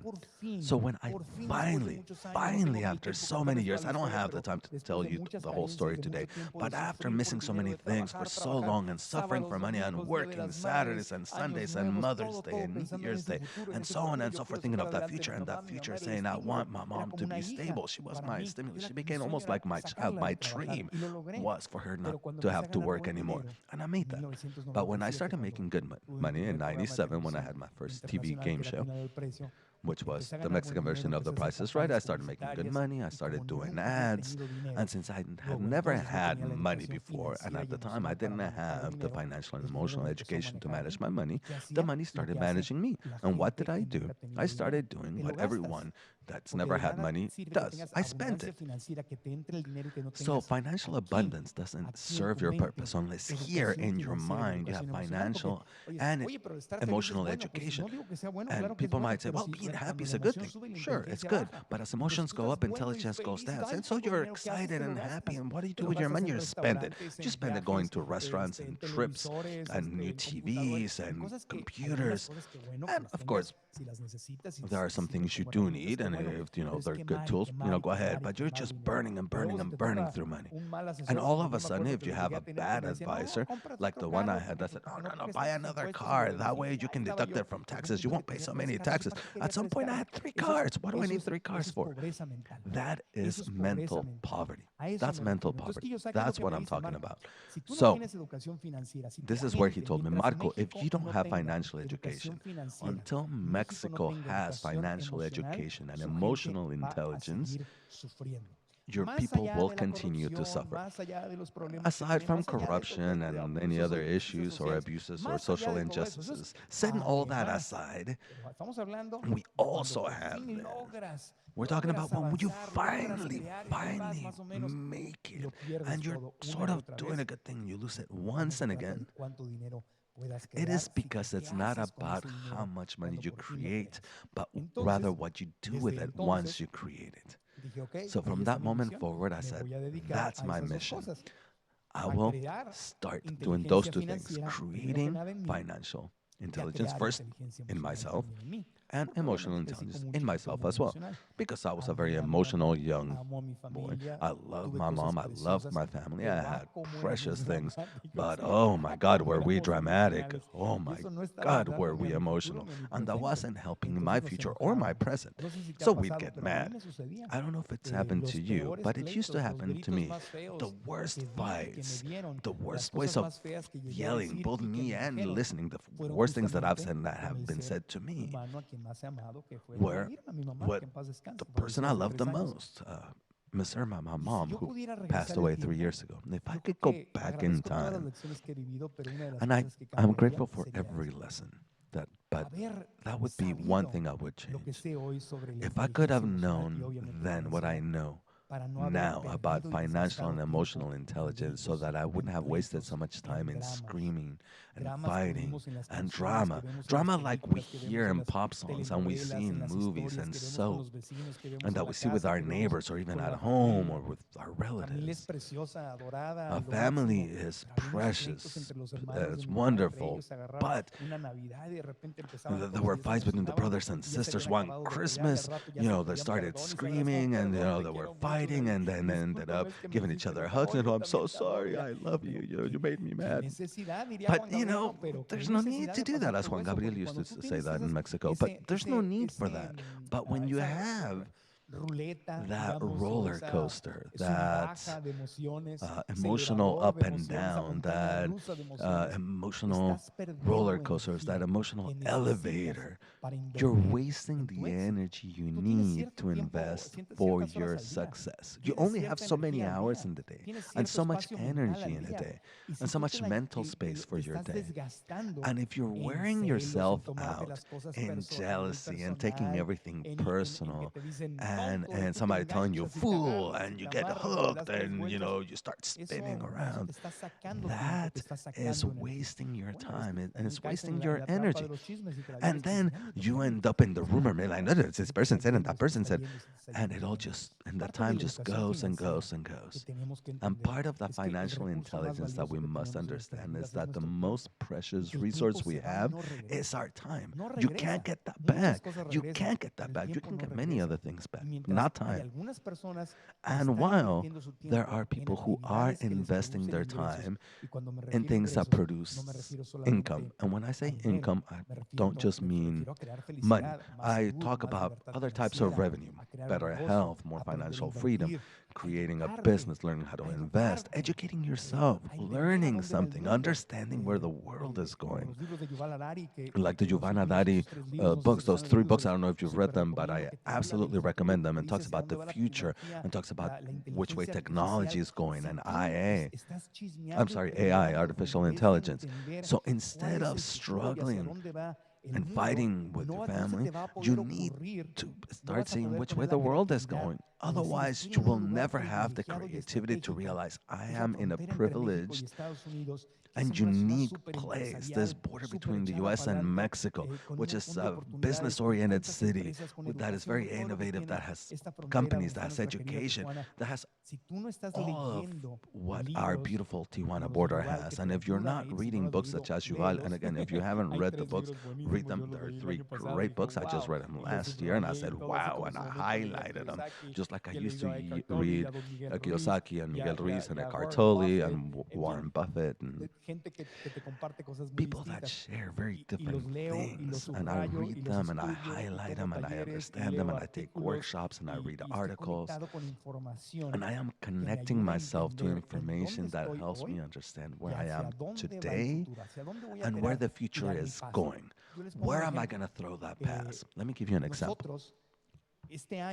We, this year, March of this year, launched our online academy. And I wanted to create online courses for a long time. And without knowing that coronavirus was around the corner. Starting last year, I left TV. Well, I have left TV several times, but I was in TV with Telemundo in Miami with a great contract. And I said, this is dying. This is not the content I want. I want to talk about personal growth. Television is stuck, and I say it with all love and all respect, but a lot of television, not all television, but a lot of television is stuck in just that entertainment and rumor shows and sports. yeah, that's great, you know, news and so on. But television is not at the cutting edge of personal development. That's where I wanted to be. And I said, I'm trying to get blood out of turnips. I'm never going to be able to manifest what I want to manifest. So I have to go all virtual. And I left Telemundo and people told me, you're crazy. But I said, hey, this ship is sinking and the digital world is growing. And I had a podcast and we had huge growth in social media. So I said, I need to migrate to online, to virtual. And to make a long story short, I started researching digital marketing and so on. And I had no idea. I started studying. In November, we started promoting it. I looked for a couple of courses from people that were very aligned with my heart. And then I started selling those courses through digital marketing and it started doing well. So I said, let's start my own course. So in December 2019, we started with that. We're going to launch it in January. We're not able to. We had to postpone it to March. And I said, we're going to launch in March 12th, no matter what happens, come rain or high water. And we didn't have all the lessons ready. I said, hey, we'll get the rest of them ready as we go. But we launched it and boom, coronavirus comes. The infamous COVID-19 got there. If I hadn't been on the cutting edge of the future, I don't know what I would have done because they canceled every event. They canceled our largest income of the year, which was a huge campaign with a client with whom I have a lot of alignment. Postponed that. I don't even know if it's going to happen anymore. But all of our income, just as many of you know perfectly, went to zero. That income went to zero overnight. And that virtual space started to grow. And we had the good fortune and the blessing and the vision of having been ahead of it and having been already launching our digital course. And as the physical world plummeted, the digital world rose. And we have over 10,000 students, in my online course called Reach Your Dreams. And I provide online conferences like this one. Every week I have one or two of these sessions. I do virtual trainings and so on because together with my team, we had created a team, and we had already pointed that ball towards that future to throw that pass. When COVID-19 arrived, many people around me, conference speakers, started grasping at straws and trying to create something online, and they did what they could. But we were months ahead. We did market research, we did focus groups, we did it well because we did it with time, so we were ahead of time. So that is what Kiyosaki taught me. Throw that pass towards the future. Today, it's no secret that digital is the future, and there are a lot of tools, but what's the next step? What is the next future? For me to answer that question, for you to answer that question, you have to work on your financial and emotional intelligence. Because in order to have success and take full advantage of this wonderful Tijuana, this Tijuanan future, this border future, this very promising and very real future, a very privileged opportunity, you must keep emotions down, calm. You need to learn to handle emotion. We all get angry, but you need to learn to manage anger. That's why I studied spiritual psychology. I went to LA and I did a master's on spiritual psychology. And that marked a before and after in my life. I used to get angry, and that anger would last for days, weeks, and I screamed just like I laughed and enjoyed that made me mad. It's like, and that mean character came out. Why? Because it's what I learned from my mom, from my family, from my uncles. A very beautiful, loving family, but highly emotional and explosive. So I did the same thing. Then I went to work in TV in Mexico City, and I saw the same thing with the producers and my bosses in Tijuana. I had a boss who was very famous for yelling at his people. I'm not going to say his name, but many people know who I'm talking about and worked for him. But he's the one that yelled the most, and he humiliated you in front of people and screamed. And that was quote-unquote leadership back then. So what did I learn? Toxic leadership. And when I go to Mexico City, I start working on Price is Right with Enrique Segoviano, the producer of El Chavo del Ocho, TVO, Burbujas, and all those hugely successful shows. And he was like my father in television, and I adore the man. I adore him. But I did the same thing I used to do with my mom, and we'd fight. He had a temper, and I had a temper, and neither one would back up, and we admired and loved each other, and we created a great team. We did Price Price is Right. We did Family Feud with the DeWalt, and for years. But same thing happened as with my mom. Screams and fights with people that I love and adore. Until I said stop. And when I said stop and I went to therapy and worked on myself, and then did that master's in spiritual psychology and learned how to handle my emotions, then at the same time, I gained financial intelligence, where to place my money, where not to place my money.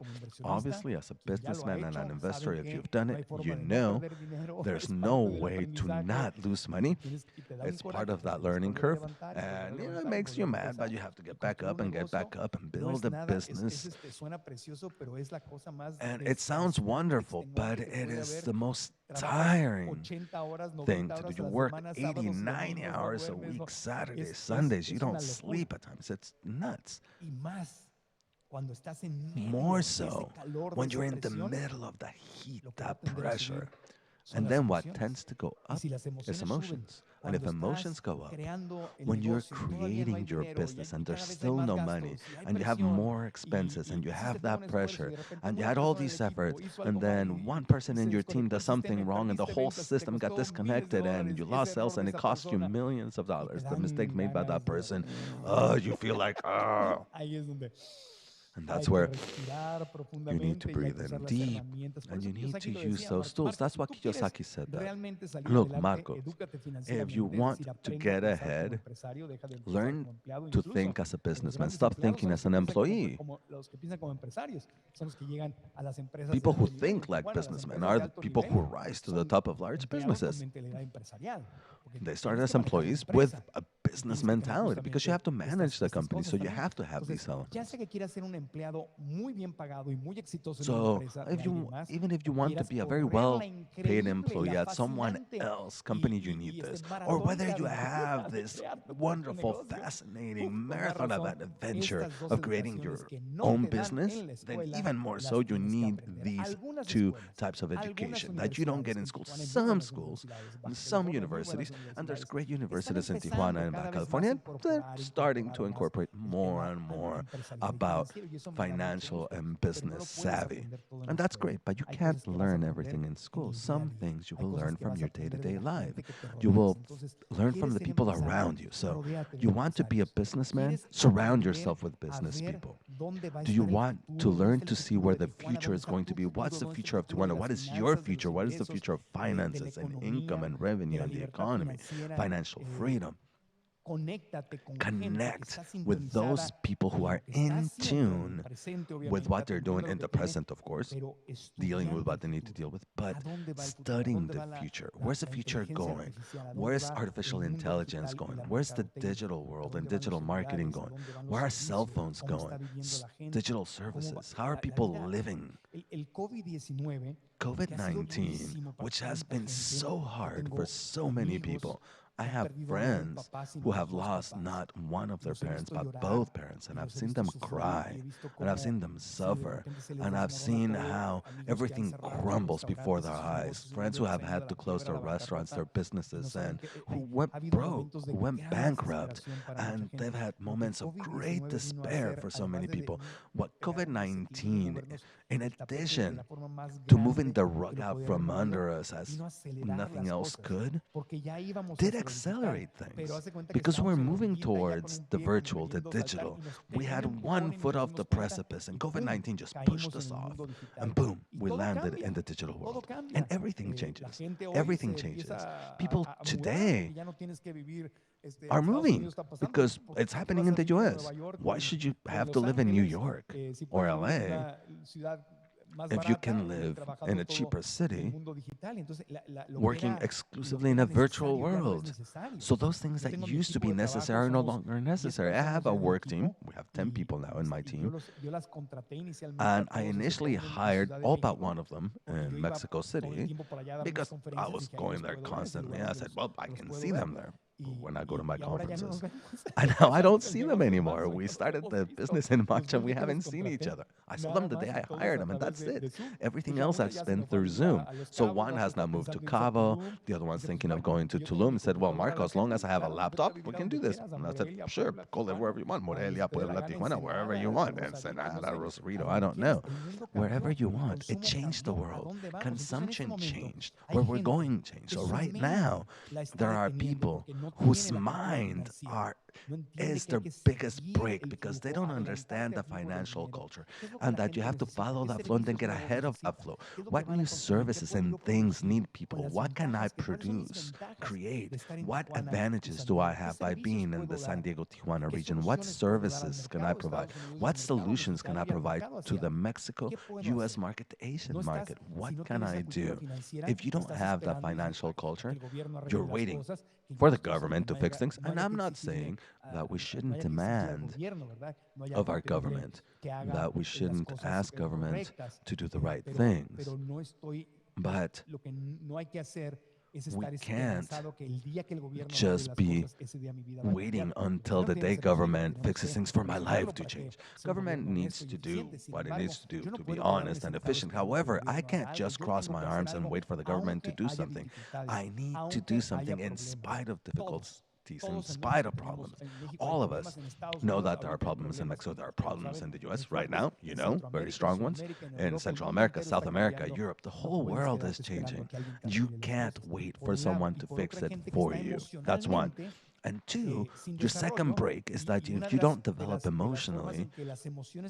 And one of the ways that emotions can be very harmful, in addition to wasting energy by screaming and rumoring and saying, oh my God, you looked at me this way or that way.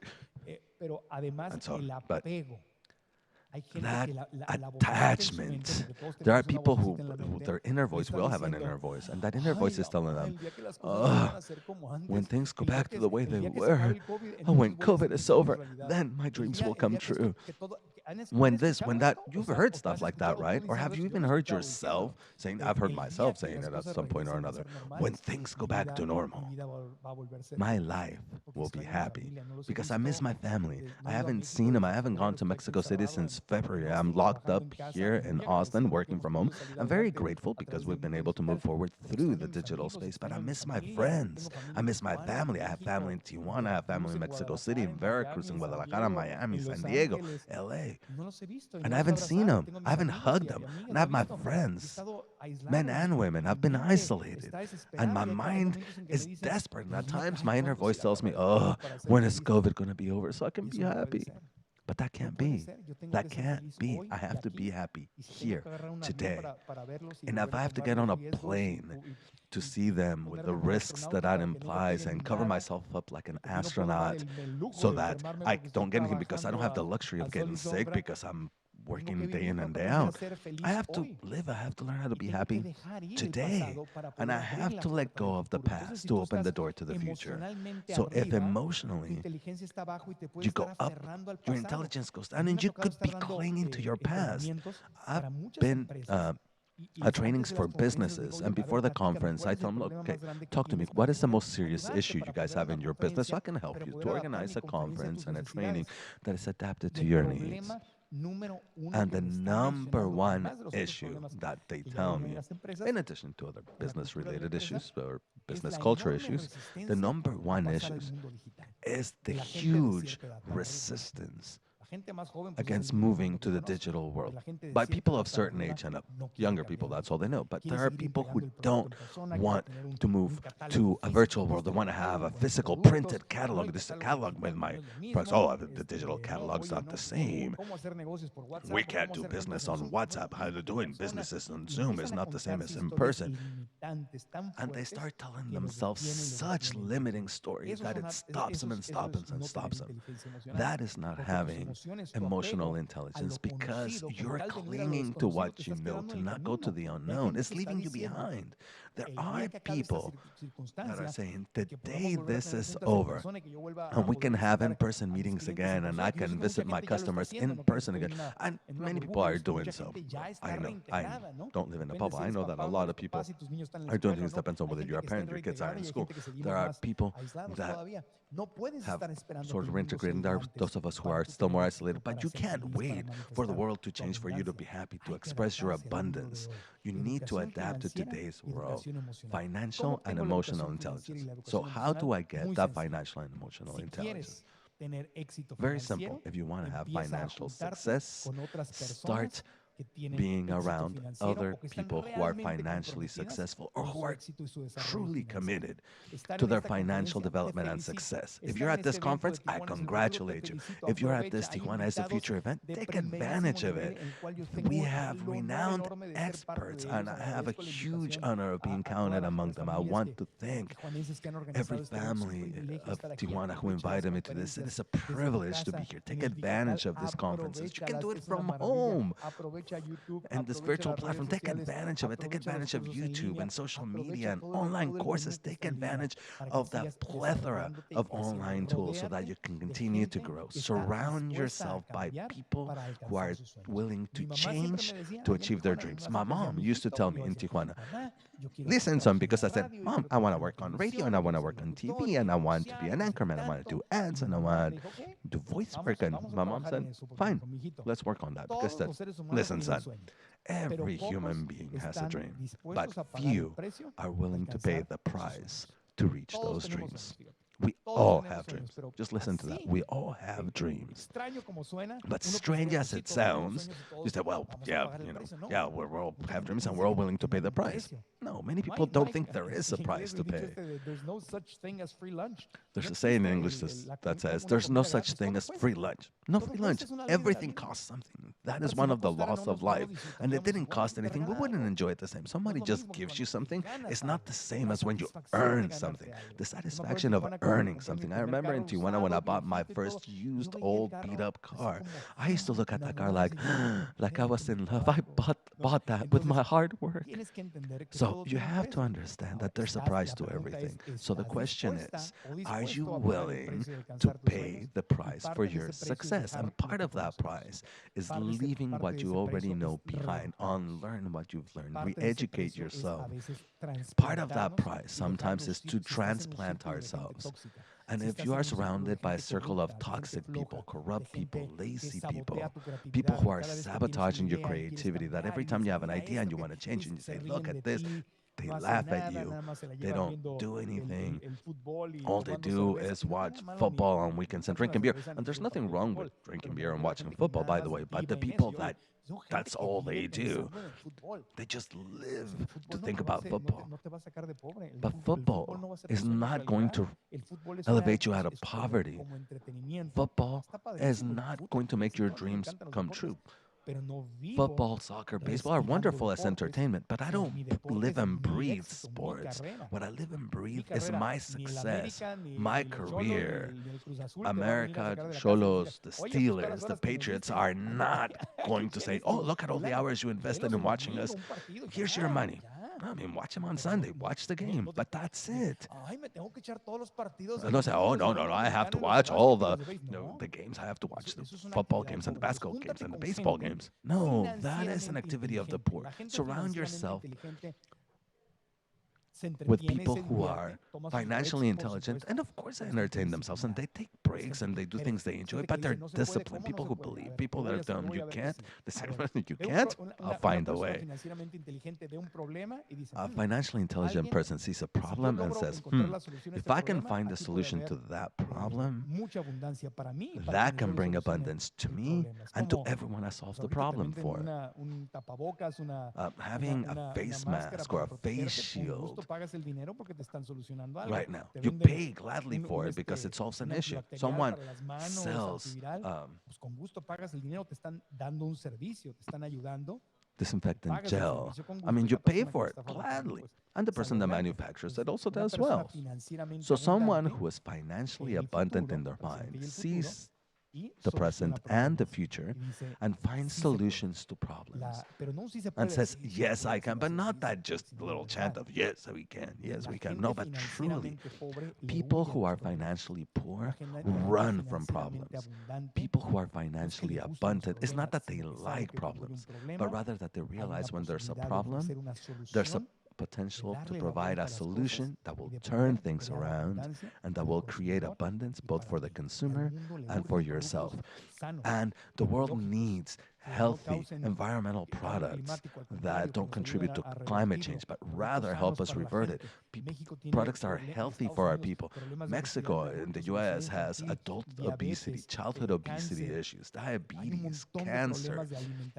There are so many lifestyle and eating problems. Now is the time. Now is the time to come up with solutions, to create companies who are aware, who are good environmental stewards, that don't torture animals, that are good for the health of human beings and the planet and everyone, that create opportunities where the money can be shared and multiplied so that that abundance can be shared. There are so many opportunities. You need to find one close to your heart. But again, you want to be financially free and intelligent? Move to a space and surround yourself in that space with people who are on that road to financial intelligence. If you want to be emotionally intelligent, be around people who are emotionally intelligent or who are in that search of emotional healing. It's not easy. It is a wonderful process. You have to go to your childhood. You have to let things go. You have to forgive. You have to forgive yourself. And it's a wonderful, wonderful process. I've spent years of my life. I continue having a coach even today and a therapist. Every week I work on it. It's a lifelong journey. But the better I am emotionally, the happier I am inside, and the more intelligent I am with my money.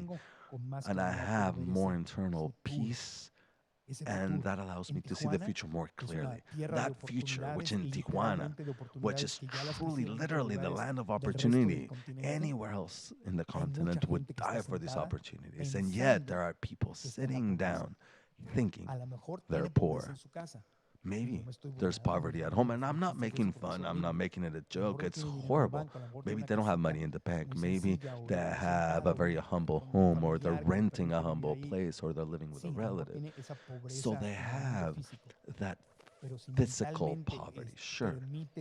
But if you allow mentally for that external poverty that you're going through to enter your mind, or if it's already in your mind, you'll never turn things around. Wealth begins in the mind between your left and your right ear. You must believe that there is a possibility. And if you don't know how to do something, learn it. And how do you learn it? Get together with people that are on that same path. And if you don't know anyone who is financially or emotionally intelligent, then surround yourself with others that want to seek that out, that want to pursue that. Say, hey, buddy, hey, uncle, we're all not doing well. So every weekend, instead of getting drunk and watching football and just wasting time, let's take advantage of our free time. I know it's hard because we work hard all week already, but let's start studying a book together. Let's take an online course together. Let's get resources. Let's volunteer for an organization to learn how their business is done. If you want to, you literally can, but you have to get off that couch. You have to turn your mind around and surround yourself. Surround yourself with people that are at the level you want to be at, or that you want to play at, or that are on that path at the very least. That is the key. And I know it sounds very basic, but that's the key. When I said I'm going to be an entrepreneur, I stopped surrounding myself with other people who work in TV, whether it were singers, songwriters, actors, actresses, producers, who I love from the bottom of my heart because they were my colleagues. But I started spending less time with them. And spending less time with them rather, and spending more time with business people and surrounding myself by business people and learning from business people and investing. And today I am a businessman. I'm an entrepreneur. I'm not the best of it, but I'm an investor. I know about numbers. I mean, I know there's a lot more than I need to learn, but I've already transformed myself.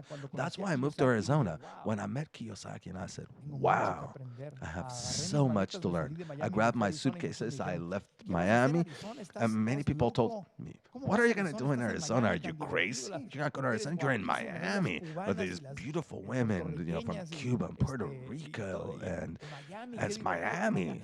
Such a fun city, and you're going to go to Arizona, to the desert instead? And, many people didn't understand me and thought I was nuts, but I went to Arizona because Kiyosaki was in Arizona.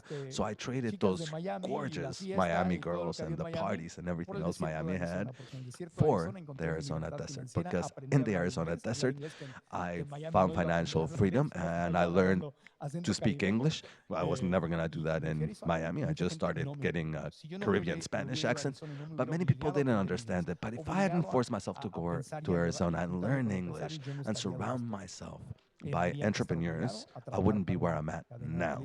I would still be tied to working for a TV station. But there's nothing wrong with that, by the way. But I realized that's not what I wanted. That was not my lifestyle.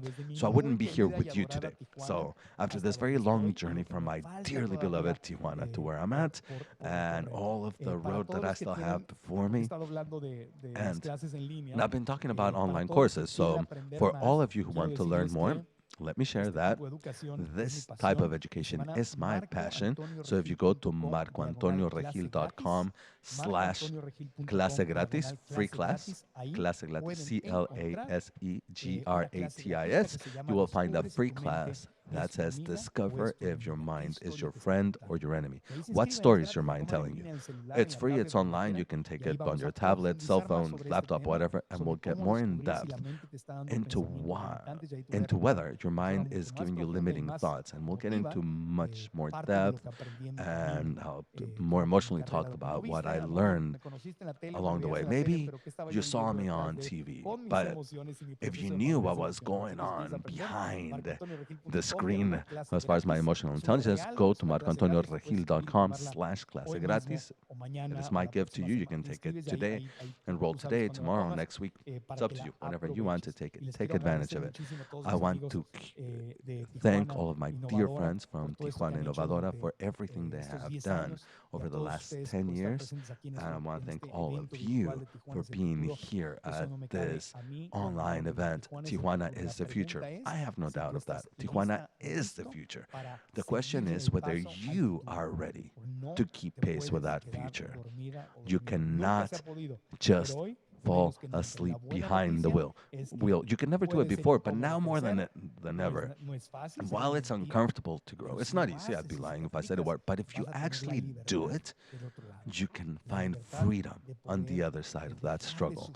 The freedom to not suffer due to money or other circumstances, and become a person that creates solutions, that creates jobs, that creates opportunities, and make your dreams come true and live the life you truly want to live. So my warmest hugs I have loved to share with you today.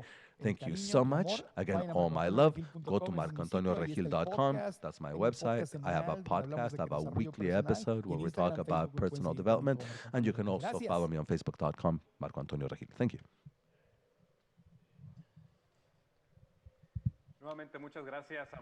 Again, thank you so much, Marco Antonio Regil, for this interesting talk. And now you heard all the information where you can access to get more information and more content with what he's doing and what he's promoting, this financial education that he talked to us.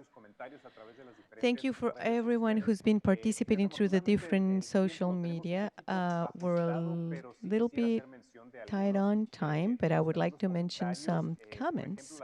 For example, universities. Students from many universities, not only in Baja California, but also from other states, are connecting with us. They're following our program, all of the conferences, our events that are programmed for today in a very special way from Ciudad Universitaria. There are some people from the from UNAM who are following us, also from La Paz, Baja California Sur. Many greetings to your chancellor. From CETIS University have also been following us. Many other universities from Tijuana and CESUN University that are also following us. Thank you so much. And, well, some of the comments that we have received for the first conference, as well as this one from Marco Antonio Regil. Thank you, everyone, for all of your comments. And before we continue, we thank Coppel for their sponsorship with over 1,500 stores. Coppel is one of the most important businesses for Mexicans because they offer a lot of products, and they have also commercial services to improve and enhance Mexicans' life. They offer a very simple department of financing that has benefited a lot of people. It is also time to thank the support from the Autonomous University in Baja California, Mujer Actual Magazine, Channel 33, and the Polytechnical University in Baja California. Thank you so much for your support. And to continue with what we have programmed for the afternoon, I welcome my colleague, Tatiana Martinez, who will be present in our next activity. Go ahead.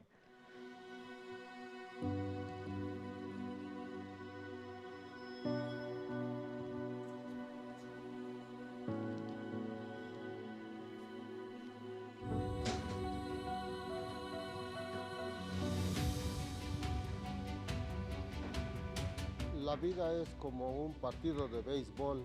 A veces ganas y otras pierdes, pero nunca lo vas a saber si no juegas hasta el final.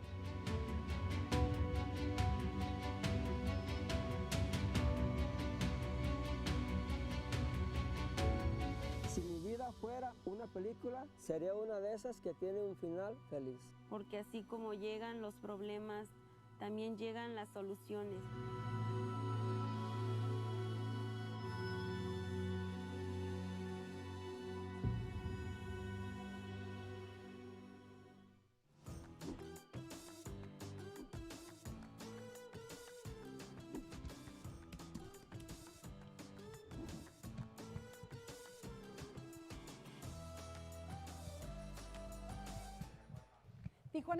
Tijuana is the future, and it is important to recognize all those people who have supported us, opening ways and being an example for new generations. Jack Winner is such a personality for the community Tijuana, San Diego, and he's the keynote speaker for our next panel.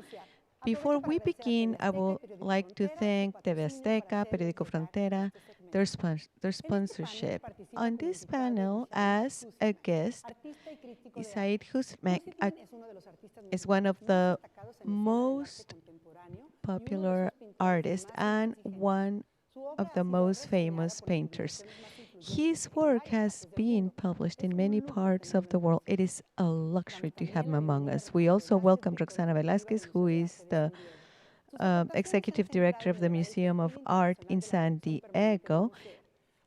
She has been the director of the National Museum in San Carlos, the Palacio de Bellas Artes in Mexico City. Jack Winner, of course, is the sculpture that inspires this panel. He is an architect who's also a promoter of public art.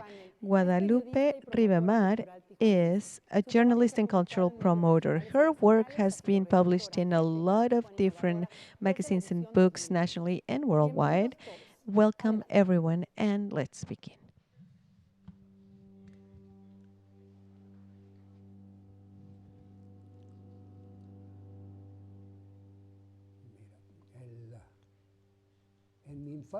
Well, in my childhood, I always had artistic insights from my very first childhood, playing with Play-Doh and playing with some elements paper carton.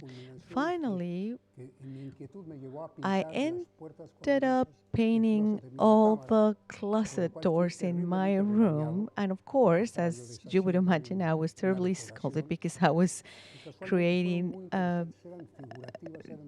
decorations that were, they were very intelligent. And when you would move the doors, they would play with each other.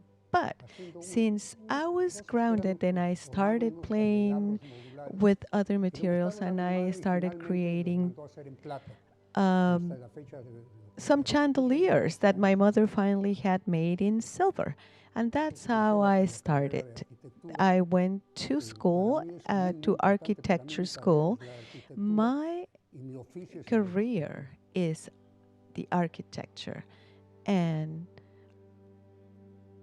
my hobby is sculpturing.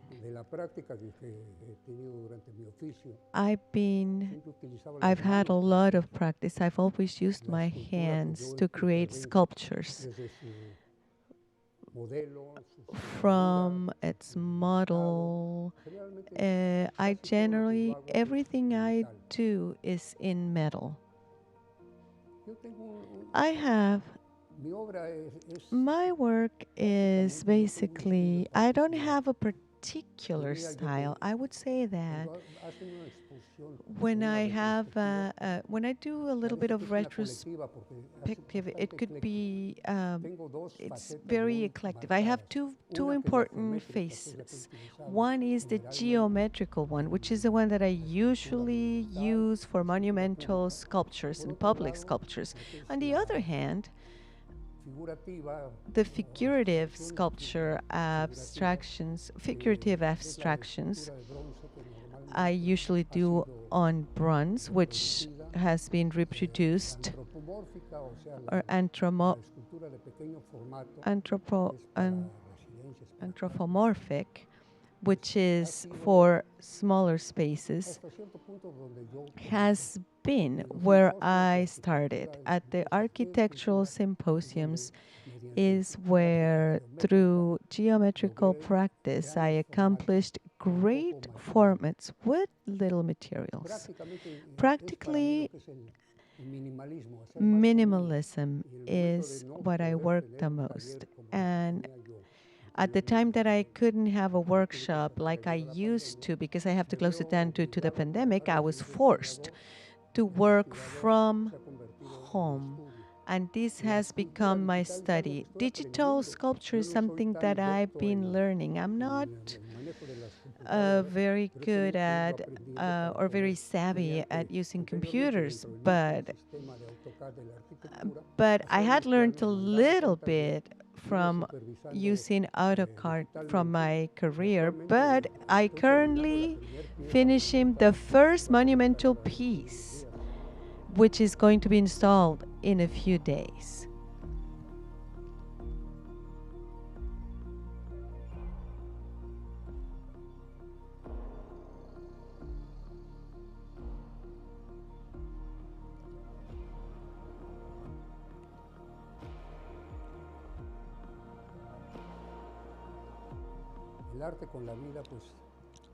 The art is an essential part of humans. In the last panel that we had, I was asked about cities. A city without art is a mute city. My family has been basic, and the support from my women, from my partner, and she has become my most strict critic. Something that she doesn't like, I just have removed.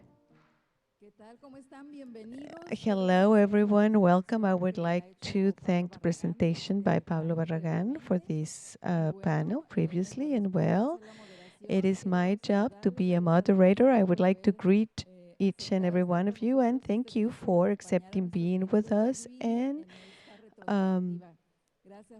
being a part of this panel with Jack Winter. Thank you so much and welcome. Thank you so much for the invite.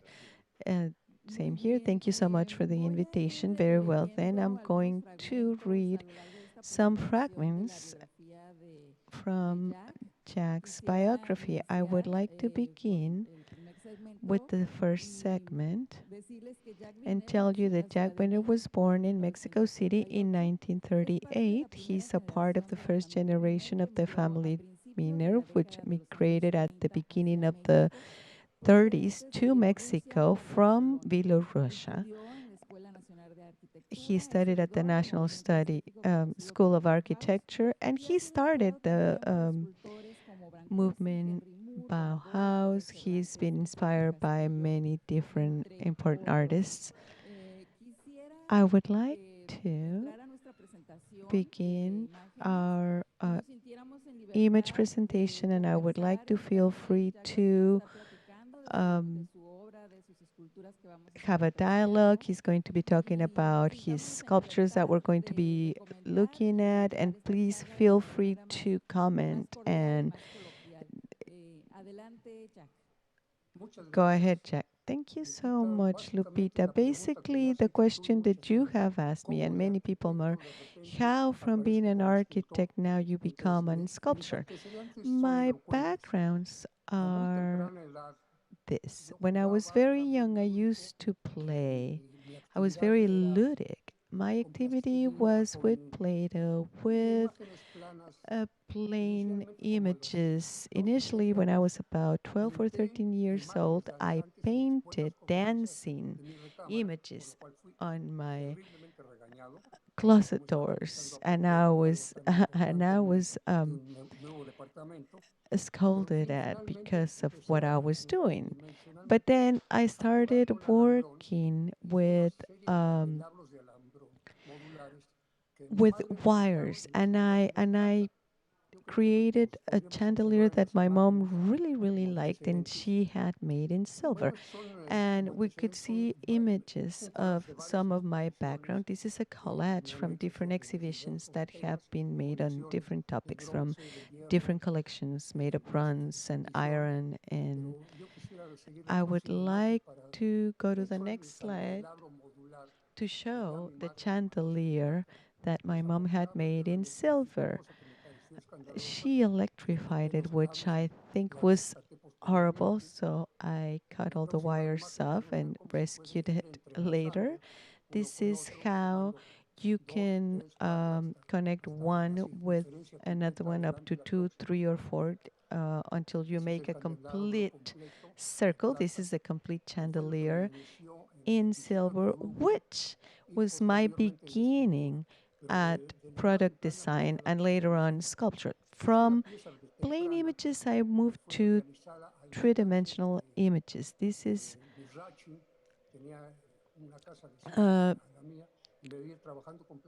I started working with Play-Doh, and my next door neighbor said, why don't you, Alberto Rancher started me on bronze, making things with bronze from a very well-known artist. This is a next step. During a long time, I was an architect together with Abraham Zabludovsky in a building that we were supposed to create an interesting environment. But we had no budget, so we just have some tubular things, and that inclined me through that public works of greater format. And I started working with stainless steel. Basically, the introduction that I had to stainless steel were through different symposiums in Tultepec done by Miguel Hernandez, which during a lot of time, a lot of artists for different places would show their works. This is also work made of iron. Apparently it is blue, but it is not. It reflects the sky, and and the sea, and then it looks blue. Go ahead. This is a piece that I recently did. There's not a chronological sequence on the pieces. This was an something that I did for Volvo to celebrate their 20 years in Mexico. And on the next slide, we'll see the final version when Volvo was inaugurated. And again, it was totally constructed in stainless steel with mirror reflecting all of its environment. It is a very interesting piece that also has a pyramid at the bottom, which shows our culture, and it also shows the precision of Volvo with the material of iron that I used. All of these are abstracts. This is a plaque in green. This looks very cut, but this is a dolphin tail, which is also done in an iron plaque. I don't think if you can appreciate it. I don't know if you can make it so that you can see it complete, but let's go to the next one. This is an explosion on a waste hill plaque that I started recollecting from different junk, and I named it Explosion. This is laminated in steel and painted with powder coating, electrostatic, and it is very anecdotic, the fact that it is a flame. I've always been fascinated by spheres. One of the greatest influences on me was precisely yours. So you've worked with a lot of spheric paintings, and I have within my collection a couple of your pieces, and I tried to do my part with steel with some. Well, I have a complete sphere series, all of which made reference of creation, Gemini. They're figures that I consider somehow cosmic. The next one, please. This is rejected steel and semi-polished. This is part of the same collection, which is called Outer Space. It is a collection of polished steel with cut silver with a solid visual that creates a very nice texture. The niece is the figure that basically encompasses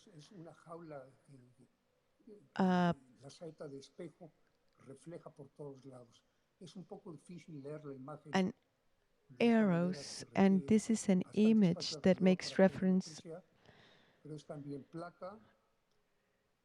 and it was made of a black with a mirror in the inside. This is a very eloquent, there are different modules from stainless things called vertebra. Is a very early piece.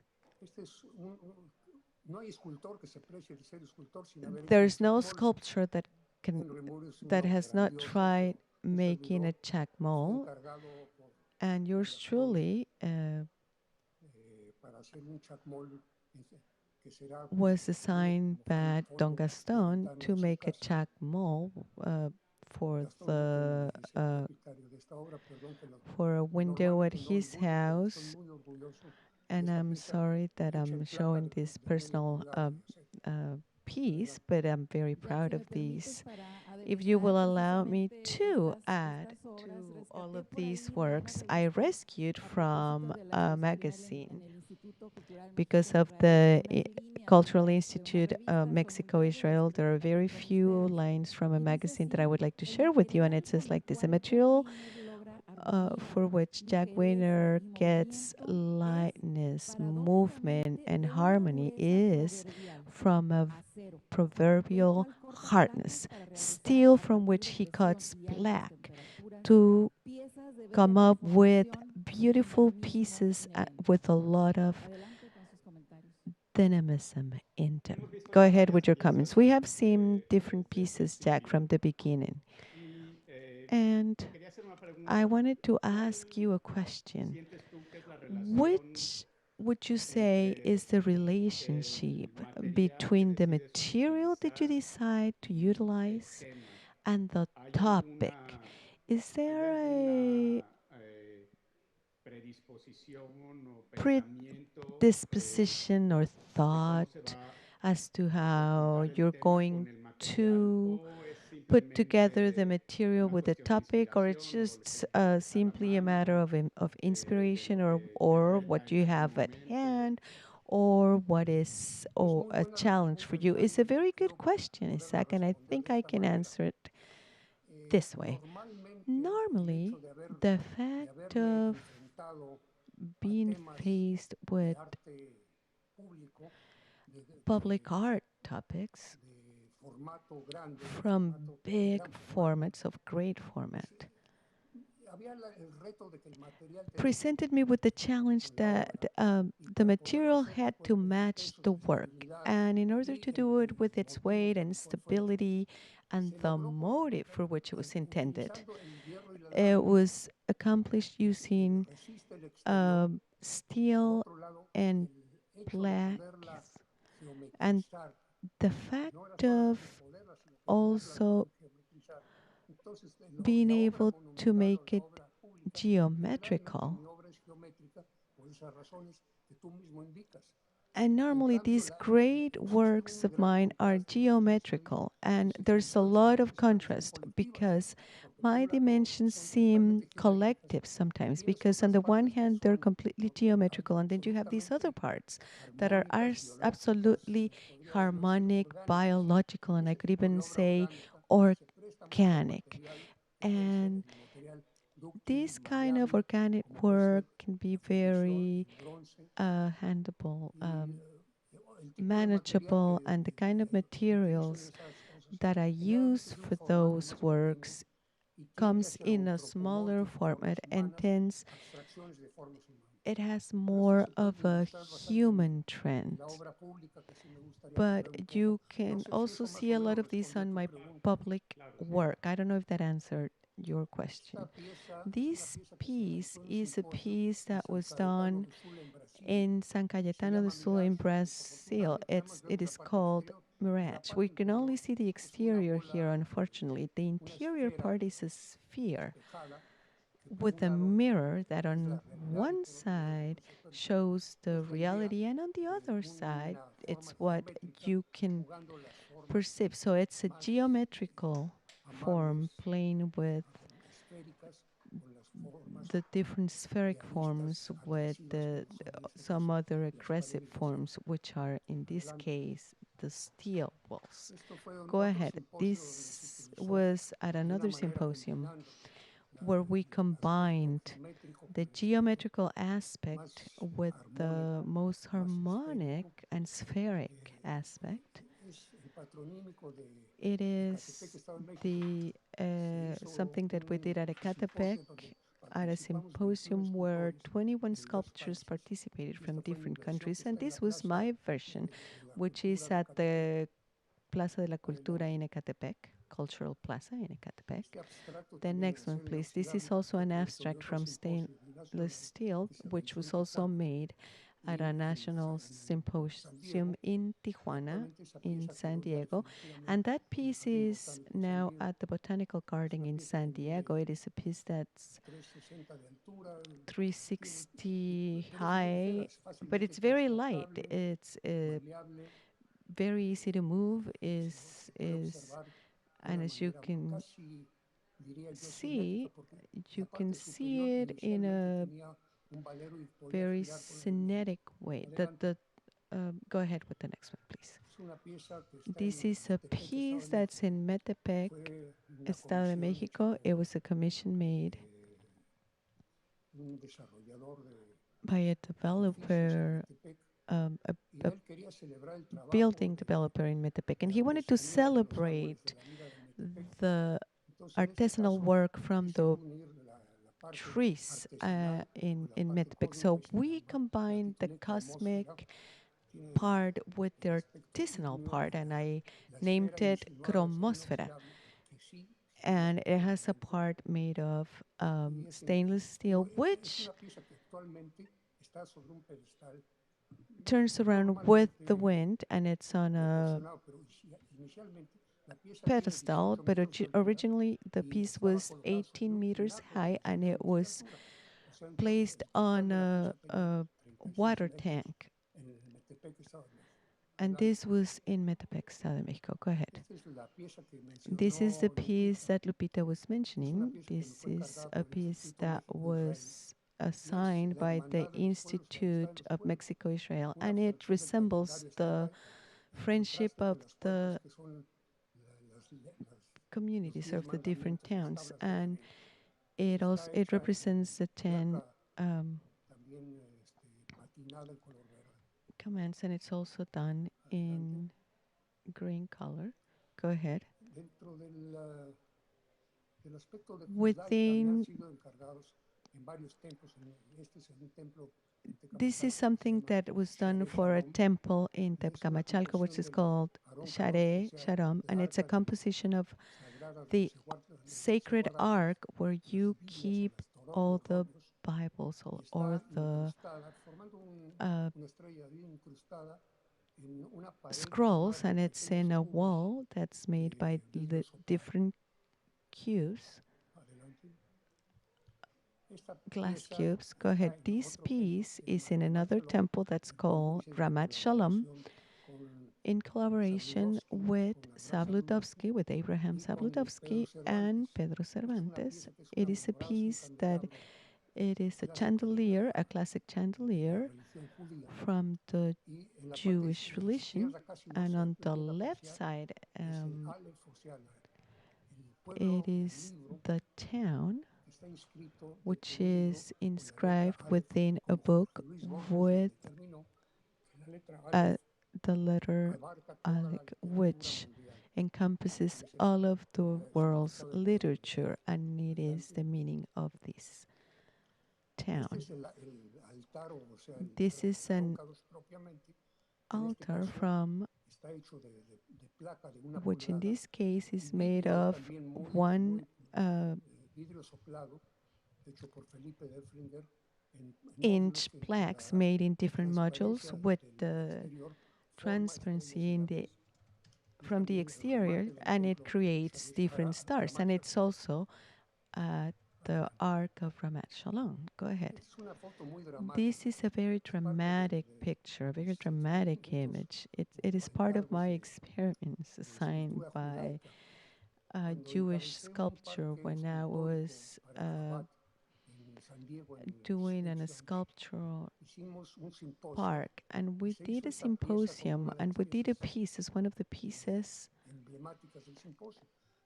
most emblematic for this symposium. It's 12 meters high. It's made of stainless steel tubes, and together with this piece, another 19 pieces were made, which was devastated in 1996, which destroyed the school and the temple, and the fire went up to the menorah, and from then on it was called the Miracle Menorah. And this image was taken by a neighbor whose house was destroyed. Go ahead. These are pieces that were made during one of the 1984 crisis when everything was stopped. construction in Mexico was stopped, and the developers of this complex, which is called Royal Reforma, asked me for a piece that would resemble the crisis, and I called it Tangled. It was made with little segments put together, and it's 12 meters high. It's finished in electrostatic paint. Go ahead. This is a fountain called Eros, which is the fountain of love. The top part is an sphere, and it creates a masculine and a feminine figure that has water in the middle, and it's in a very nice place in Mexico. This is another piece that is very similar. This is the Tower of Hope, which was the first memorial for 9/11. The two wounds made to the Twin Towers and on behind a very weird angle, but at the bottom part, which we cannot see, I don't know why, it's surrounded by children from all over the world forming the word hope.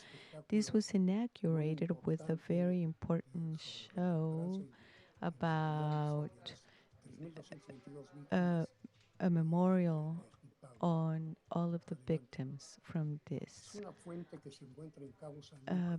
event. This is a fountain that's in Cabo San Lucas, which was also assigned to me by the developers, which wanted me to represent the gray whale, but they wanted me to be exact.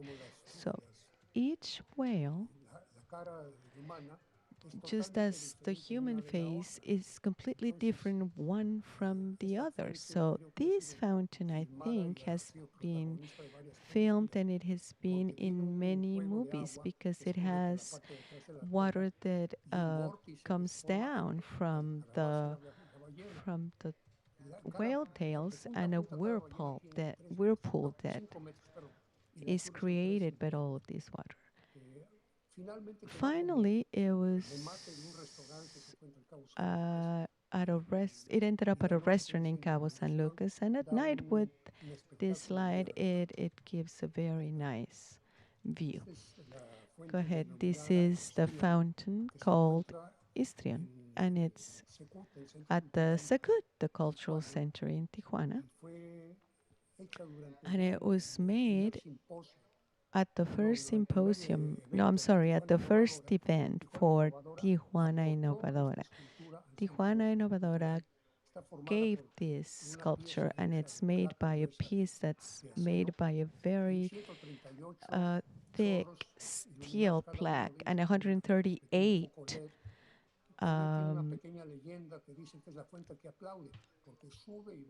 and it is the fountain that applauds because it goes up and down, and it gives the impression of people applauding. And it's one of the most known pieces among my work. This work was also made as part of Tijuana Innovadora, and this was dedicated to the immigrants, and it's under the bridge that connects the airports with the terminal on the U.S. side. It is a unique bridge, and it's a binational airport. So this piece represents one immigrant looking towards the south and another immigrant looking towards the north. This totem is at Royal Reforma. It is 24 meters high, and it was fabricated using relatively thick steel plate for stability. And we also have two different turns to create a balance. Again, it is not a single piece, but rather one that is in three different turns in balance. Now, this is lacquered steel at one of the industrial parks in Tijuana. This one is a project, is not a sculpture yet. It is a design proposal for the Hispanic American home or Casa de Hispanoamérica, which is a project that Mr. Galicota and Tijuana Innovadora have considered for many years. And it would sit right at the San Isidro border where the two countries come together, the U.S. and Mexico. San Isidro is the window into Latin America, as you know. And unfortunately, it hasn't come to fruition yet, but we do have the piece ready to be placed. Well, I would like to take advantage of this transition, this moment, to text from an autobiography of Jack Greenwood, just a few lines, which say, and I read, I grew up rather as an only child in a home of multilingual, multifaceted adults, which sought, led to a need for visual and verbal expression. So I used to draw dancing images on the sliding doors of my bedroom closet in order to express my art, even as a young child. So that's a brief quote from Jack Weiner. If you want to continue with your presentation, sir. Well, the idea now of small format is also attractive to me. This is a polished bronze piece. Most of mine are abstract, others are anthropomorphic. This is an abstract piece. It's 30 centimeters high, again, small format. These are some female shapes, and women are always expressed with wings, because to me, all women are angels. Bifemina is that split woman, that because women always has two different aspects, and bringing those two aspects together in women has always been a mystery, the sensitive and the intellectual part. This is another split woman in bronze. This is a derriere. I mean, it speaks for itself. Next, please. Another anthropomorphic, just similar to the previous one. This one is called dichotomy. It is a larger piece, although it's still a small format. And again, it's a bipartition of a woman. This piece is called the third eye. The third eye, as you know, is very eloquent. Here I show the harmony of the female shape, and certainly abstract but suggestive form. It's called nymph. This is an extended arm, which for me was the expression of power, and that's what it's called, power. This is a Prometheus in bronze, polished bronze. This is called Mermaid. And it is, again, about that split nature of a woman, but then after the split female shape, then we have the fishtail. Here we have a torso in antique bronze. And this piece is called Victory. It's called Victory or Victoria. It is in antiqued bronze. It's 0.2 meters high. And I created 20 of these pieces. This piece is made in bronze, and it is a sample of a piece of a larger piece that was originally on Reforma Boulevard in Mexico City. This is a second mermaid, which is just the mermaid tail, and it is also an antique bronze. That La obra en acero is el bronce fundido de pequeña escala, my melted bronze pieces, many anthropomorphic pieces that try to find the harmony of the female body and mix it with the abstract and with geometry. Okay, we're going to speed up a little bit so that after this segment, Roxana and Isai can start with their contribution. But first, let's move to the nebula segment, Jack, which is wonderful. When I found those sculptures, to me, it was like discovering a treasure in this desert of art. When I went to the second story of that building and saw through the windows those wonderful pieces that I later found out were the nebulas by Jack. So could you tell us about that process for the nebula? están denominadas numéricamente. Well, I actually Nebula 1, 2, 3, 4, named them numerically, nebula 1, 2, 3, 4, and so on and so forth. Each of them represent literally a nebula. And I used recycled aluminum for these, and using temperature and plasma to mold them and to intervene in them. But these pieces came from waste products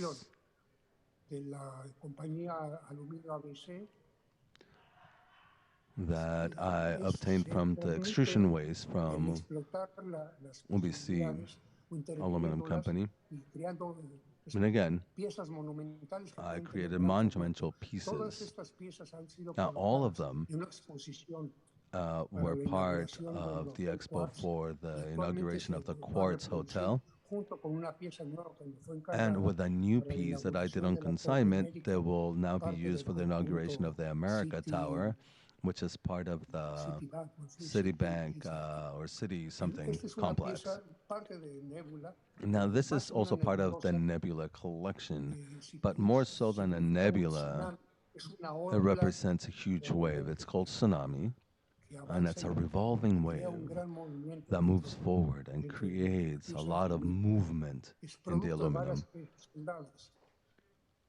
And it is a product of process that took several steps. This is one of my final smaller format nebula pieces. Next, please. I think this is one of the final ones.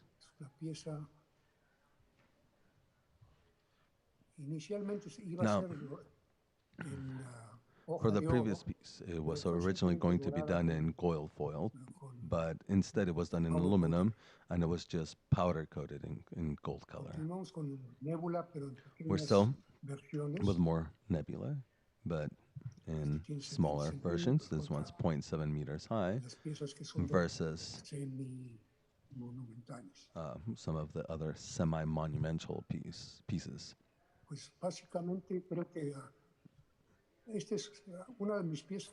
This is one of my favorite pieces. To me, it represents a sort of cosmic animal. Next, please.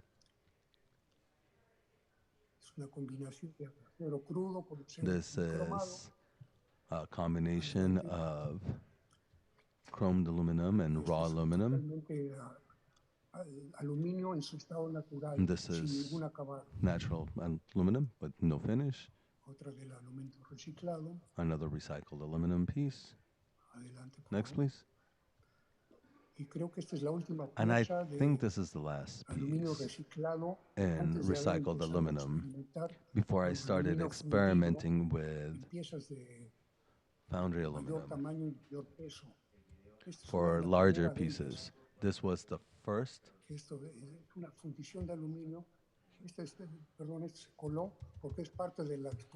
Now, this is also cast aluminum that was used for the for a hotel. I don't know if this is the last one, but it's got to be getting close. Nope, here's another. The nebula collection was fairly large. I think many of these pieces are interesting and somewhat controversial. But for me, they were all extremely fun pieces. Next. I think they're just going through all of the different pieces that are on exhibit at the plaza. Now, this is cast aluminum.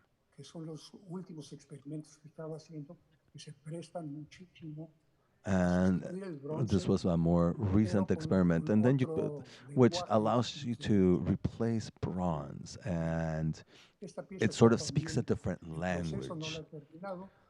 This is a work in progress. It's not done. This was interrupted by the pandemic.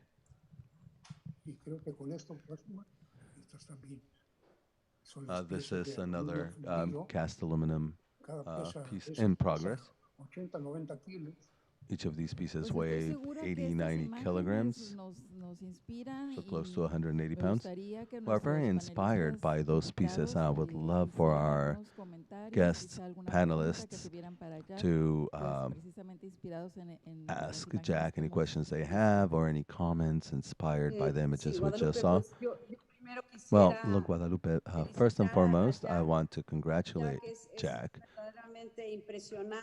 because all of your production, Jack, is absolutely impressive. And it excites me to see the breadth of your culture and the themes that have served as your inspiration. I mean, we talked about mythology, figures from Olympus, or something more concrete, such as a bankruptcy or the 9/11 attacks. So you definitely have a wide array of sources of inspiration, which I think is notable. Now, I also have the privilege and the honor of actually knowing you, and I also know how much you know about literature and history. And first, again, I want to congratulate you for everything I just saw.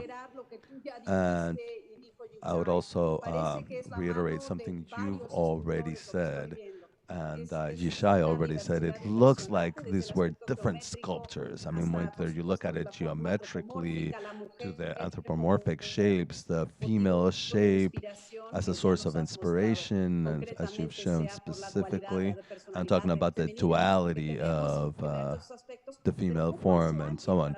But how does someone go from a very schematic piece such as Histrion, the such celebrated piece, or the sphere, you said that you were inspired by Bishai, but the sphere is something that connects me to the all and to geometry, which is one of your passions.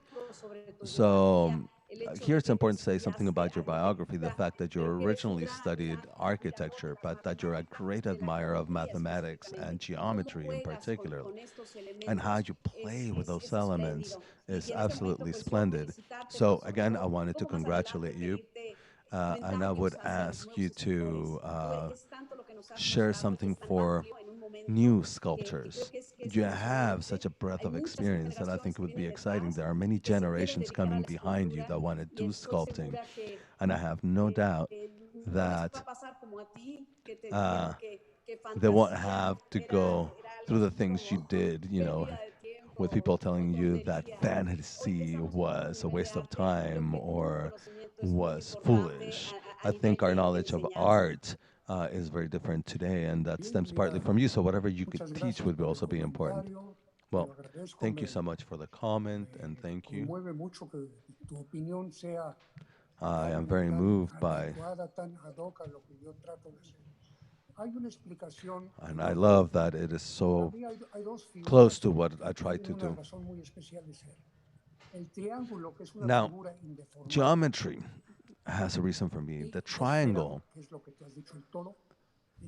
cannot be deformed. And then there's the sphere, the representation of the all, like you said. So that allows you to create that conciliation between geometry and the organic.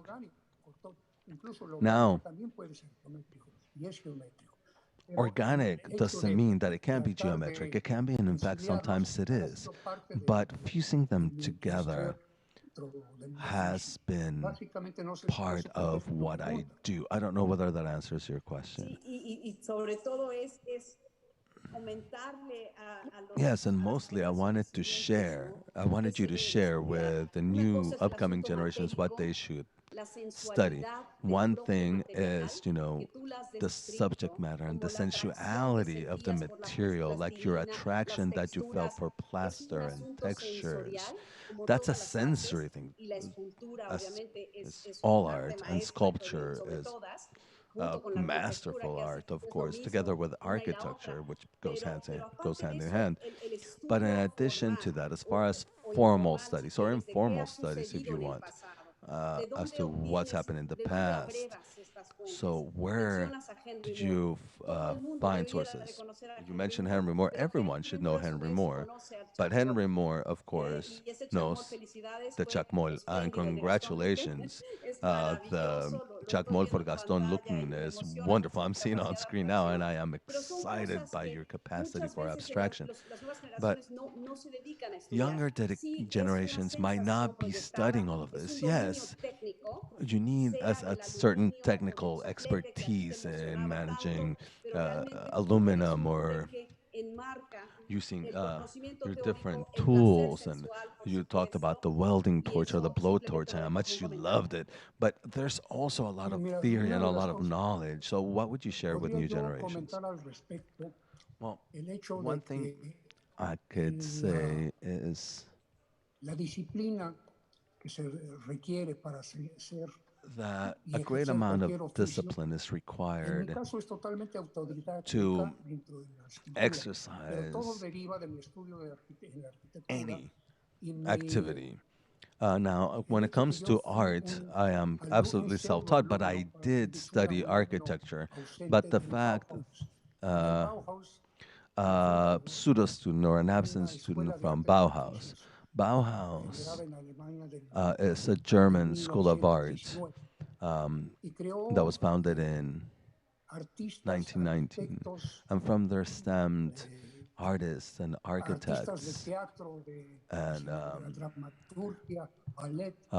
theater actors and ballet dancers. I mean, it was a truly poly-training institute, and even indirect students like myself and many others who continue to follow the Bauhaus concept, where duplicity and geometry, like in Mondrian and Paul Klee and Basil Kandinsky, was essential. Many others, Sir Holy Navi, and so many other plastic artists who are also architects and designers, creators of industrial design, who followed this idea of synthesis, but one that is guided by sensory expression. This led to an explosion that dominated the world, that permeated the world over. I next have a little homage to the Bauhaus house. Simplicity, like what Luis van der Rohe taught me about less is more. And that is how I would summarize my body of work. Now, Ishaya, I thought you had a comment? Well, first, Jack, I want to congratulate you for so many decades of creation. It is admirable to have an artist year after year, decade after decade, still there with passion, dedication, invention to confront Es mucho más común ver artistas que se and still finding joy in the moment. There are so many artists who seem to get bored or seem to get disappointed or who give it up. But you, no matter what, at your so many years of age, which I will not share now, continue there and working with great passion. So I congratulate you for that. Now, the last series you presented, I was particularly attracted to, the one you're showing in Tijuana, the series of the Aluminum Nebula.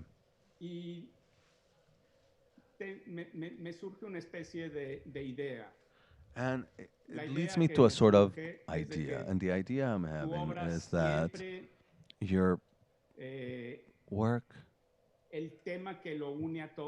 has always, or rather the theme that brings it all together is man, the individual, the human being, both as a creator and as a spectator of works of art.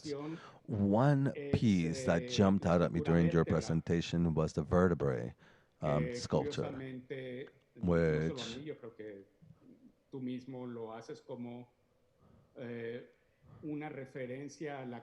you make reference to the endless vertebrae of Brancusi, but the form is the same. It is a module that repeats on top of each other to create verticality and height. In the case of Brancusi, it was just a series of abstract volumes that repeat. And in your case, they are shapes that are evocative of bone, like vertebrae.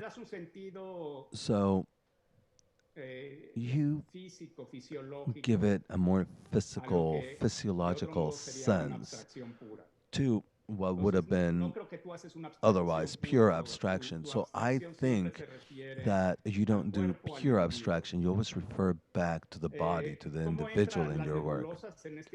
So how do the nebula fit into all of this?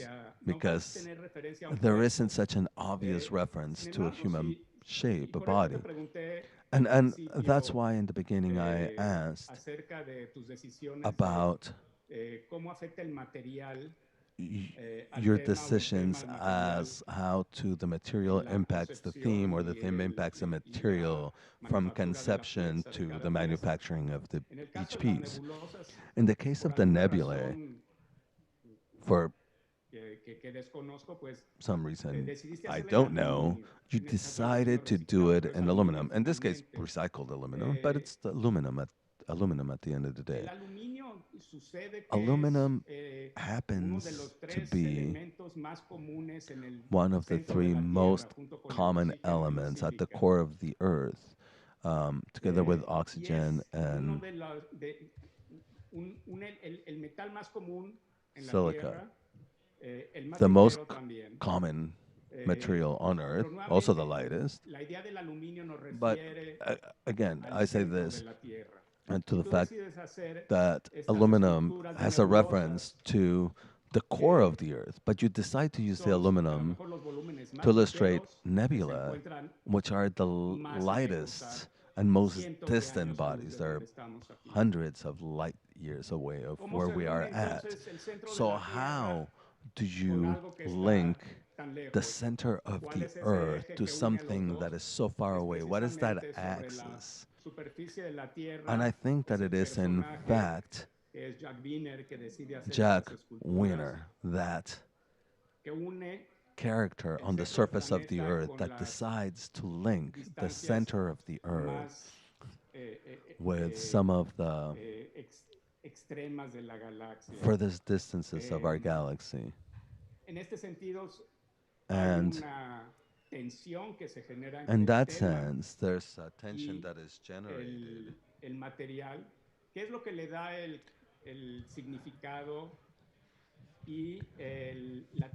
So what gives meaning and aesthetic tension to these pieces? I don't know, I'm just, thinking out loud here.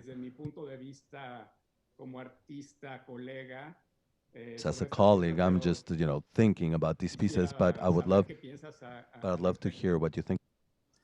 Tu observación es 100% válida.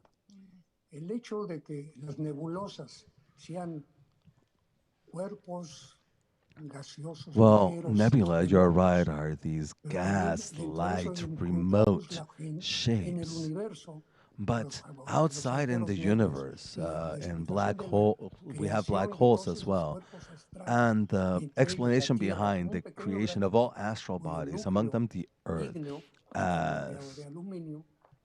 El this aluminio en sí, sandy yo tengo que igneous ser rock franco, that is surrounded fue by una aluminum. verdadera And to be casualidad. honest, El hecho de que haya sido it was proyectado esa fábrica happenstance. de aluminio, I was encontré un invited material to an aluminum factory, and I discovered a material que se there prestaba a una that really intervención lent fácil para itself poder to formar an easy piezas intervention to create que significaran, para mí fueron, pieces cuando yo that las vi had emanando meaning for del me. extruder, dije, esto puede When I ser saw the algo muy pieces coming out cósmico. of the extruder, Al this tomarlo waste y al aluminum coming out of the enfriarlo y al extruder, calentarlo I y said, al this seems secarlo very y al meterlo en la cosmic. plasma, When you heat it and you se cool formaba it algo muy, and you put it into muy, the muy plasma, mágico. it seemed to Entonces, create something esa es la magical to explicación me. que en mí And that's the surgió, explanation. That's what en donde led yo vi to something al awakening in extruir me and seeing esos borbotones de in aluminio that aluminum una generación extrusion cósmica de piezas que a quise yo cosmic darle vida. generation of pieces that I wanted to bring to life. Utilizas, So, aquí, la Jack, palabra magia, here ¿no? you Y una use the verdadera word casualidad. magic and Sabemos todos que no happenstance. existen las And we know casualidades, that there ¿no? is no such Son thing as citas. La happenstance, cita ya right? estaba dada para que They're tú encontraras un appointments. material So an por el appointment cual te had been sintieras made for you to atraído. find the Pero sin embargo material nos that has you were mostrado attracted to. todos sus experimentos However, en you have plata, shown us all these different experiments in resinas, silver and los primeros resins, candelabros, los fundidos, las those fundiciones en bronce, que first son bastante candelabra fuertes that y were estos in cast feminismos, algo que bronze ves. and, with Pero de the todos esos female shapes and the materiales, ¿cuál angels. es para ti el But out of predilecto? all Que of those seguramente different has materials, escogido, what is supongo, el your aluminio, favorite? que por cierto las Because right nebulosas now I son know de you las have piezas que chosen más me aluminum, gustaron a and mí the también. nebula are Al also observar amongst my toda favorite gama after de looking variaciones, at son de all una of the gran array sensualidad. of pieces. Efectivamente They seem very logras captar essential to me to esta absolutely sustancia capture vaporosa o la no that sustancia y ephemeral convertirlas en piezas substance, inclusive de un gran erotismo. Yo and veo you make them en into algunas pieces that alguna are referencia a even George O'Keeffe, erotic. a las I see flores, certain o ya reference sabes, to rainbow George purple, O'Keeffe haces and ahí the y es flowers in a curiosísimo cómo sense. logras So it's captar very inclusive esa curious parte orgánica. how you still capture Entonces sí that es una organic abstracción, es una part. nebulosa, Yes, pero it's la verdad es abstract. que Yes, logras it's a nebula. un But producto you terminado, una pieza de achieve in the arte final muy, muy product atractiva. a very attractive piece of art. Agradezco esa opinión Well, tan thank you halagadora, for such a pero flattering tengo que puntualizar el opinion. hecho But de I que must point out sí the esa fact casualidad se dio, that pero también it is a existía una happenstance, tendencia y una yes, búsqueda. but Yo there me was entiendo bien also con el a search in me. el I aluminio, al fin y al cabo, es un understand metal un at the metal end of del the cual day, and dedico a aluminum is a aprender. metal, and a metal that I've learned Yo more tenía about. más oficio y facilidad de soldar It was easier for hierro, me hasta acero inoxidable to con la melt el aluminio que yo pensaba iron que or era tan even ligero, stainless resulta que steel no with es, argon. es más duro But de lo que yo pensaba. aluminum, even though we consider it a Se light camina muy metal, delgadito, it is sí very hard. I mean, when you make it poco pesado. very Pero thin, al it's momento de light. tener cuerpo, But once you give se it constituye body, un metal it becomes durísimo, a very difícil hard de metal, trabajar, al hard to mismo work tiempo with, but at the same de gran time, nobleza a very y noble la metal. factibilidad de And expresar con él esa sensualidad que has descubierto. it allows Que yo you siempre to he express buscado, that tanto en las sensuality in it, formas which you discovered and that I've y las always formas sought out, abstractas. both in En ese anthropomorphic sentido, pues and sí, in abstract ahora shapes sí that I que lo create. descubriste. So, in that sense, you did discover Ahora my sí, secret. si quieren, podemos pasar So, al pequeño if you want, homenaje que then we hago can al move to Bauhaus. Hay the piezas muy homage simples, muy to sencillas. Bauhaus. Para mí han sido muy And these are interesantes. very simple but Para very mí es el interesting cumplir pieces. And to con me, algo que, en donde descubro mis orígenes de it is to diseño, go de back to where I escultura y de discovered my origins for my love Adelante, of Lucas, design and pueden pasar las sculpting and próximas architecture. So if we can Con start permiso with de the nuestro next few images. Well, while the presentation loads with homage to Bauhaus, I would like to add the following lines from a report that we found that says Jack Wiener is an absolute character in the San Diego Tijuana community. He is unique, discreet, and educated. He speaks 9 languages, and he is also proficient in a very unique language, the language of metals, to communicate a story or an emotion through his sculpture. Next, with the homage to Bauhaus. With this polychromic cubes, I make a reference who founds in sculpture and design a form of expression. Go ahead. This piece is a celebration of Naum Gabo. It is the same piece, but seen by a different angle. This piece is celebrates Pete Montreal. I have many others that unfortunately I don't have pictures for, and they have disappeared because a lot of them have been acquired by some people, but I'm going to try to talk about some of them that are missing. What was by Kaminsky, Polinagi, but it is for me a duty, a professional duty and acknowledgement of everything that I feel formed me as an artist. Currently, the art has had big steps towards different trends. In general, I have been apart from those trends. My works, even though it is basically made of metal, is very eclectic, and it depends a lot on the type of metal that I'm using. In general, the figures and expressions are made under this retrospective. I think that the discipline that you should understand and acquire, and this is for future architects and sculptors.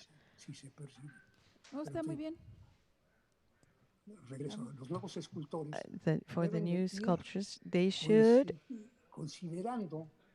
start considering the fact that within nature, as among humans, everything. There's nothing new under the sun. This has always been said. But when we think about sculpting and architecture as an extension of man, we can think that within the human body there's geometry and the different materials, and all of these must be interpreted within architecture. It is important to know the user of this architecture in order to be able to generate it. And the way Master Matias Guedes is, sculpture is architecture for use. And that's how Matias Guedes would look at sculpture. Do you have any other comments or guests at the panel before we mention some of the questions and comments we have from the public for Jack? Very quickly, I would like to celebrate the fact that, Jack, you have a virtual retrospective, this tremendous months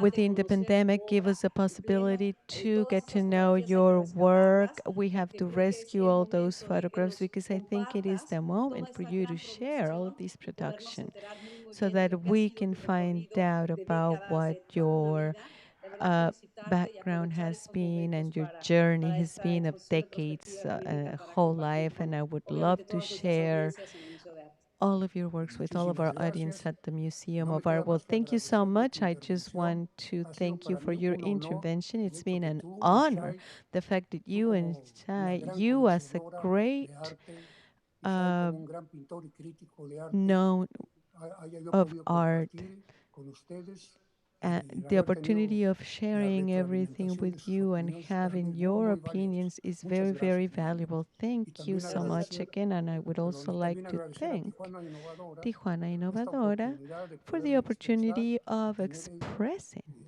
ese panel de myself lujo and que son having ustedes. this luxury Mil gracias panel, también a which ti, is Lupita, conformed como by moderadora. Ha you. And sido thank you so muy much, generosa. Lupita, for being a moderator.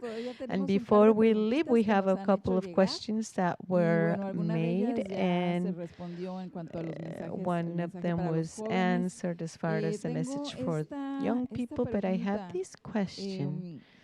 ¿Qué proyecto dirías What que te hace project would you falta o que quisieras say that you realizar aún, are Jack? missing or that's yet to be done by you, Jack? It is a difficult question, but I think I can answer it. Durante mucho During tiempo a long time, he planteado soluciones I diferentes have thought para of el crear un different memorial, solutions, creating a memorial, un memorial importante an important para memorial, algo que ha sido totalmente something that desconocido. has been El campo de completely concentración y de unknown. exterminio de Ponerai en Lituania The Ponerai es una concentration superficie camp, verde it is donde no a hay nada, green ningún reconocimiento ni nada area where que there's nothing, sea una remembranza nothing to una protesta o nada con remember respecto al or make holocausto. a Ahí protest, murieron nothing millones de about the víctimas. Holocaust. Y cuando visité Millions el of campo de victims concentración de died Ponerai, there, and when I una de las visited this personas de la concentration comunidad camp, one of europea the me people planteó, from the dice, European me community gustaría que hicieras un proyecto para un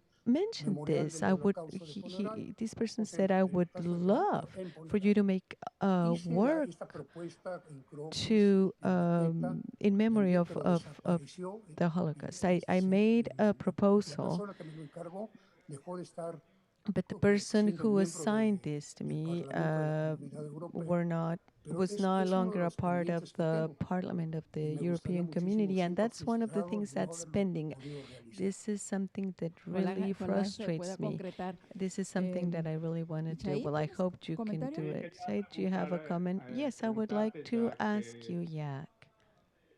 Quienes están viendo esta presentación, Those posiblemente that podrán are watching asistir this a ver en presentation persona, might possibly las piezas de la serie de see in person all the nebulosas pieces from the nebula pieces Tijuana. ¿Nos puedes in decir Tijuana. hasta Would cuándo you va a estar please esta tell us exposición y cuándo se puede ver?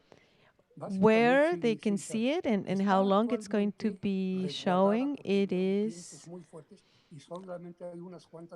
away because they've been very strong winds, but they've been exposed at the plaza, at the Medical Tower Plaza, and at the Quartz Hotel in the Medical Tower. It is located at the Paseo de los Héroes and Centenario, where that new city complex is.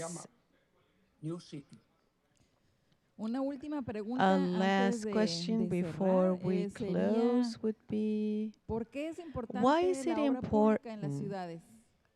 Why is it public work important for the city? I love that question. Public work, regardless of the governmental aspect and the aspect of showing heroes with their busts. And there are so many functions, and we have to do it so carefully. Firstly, there's a reference function next to the scissors, as we say in Tijuana, or where they have the Cuauhtémoc. It's a reference point.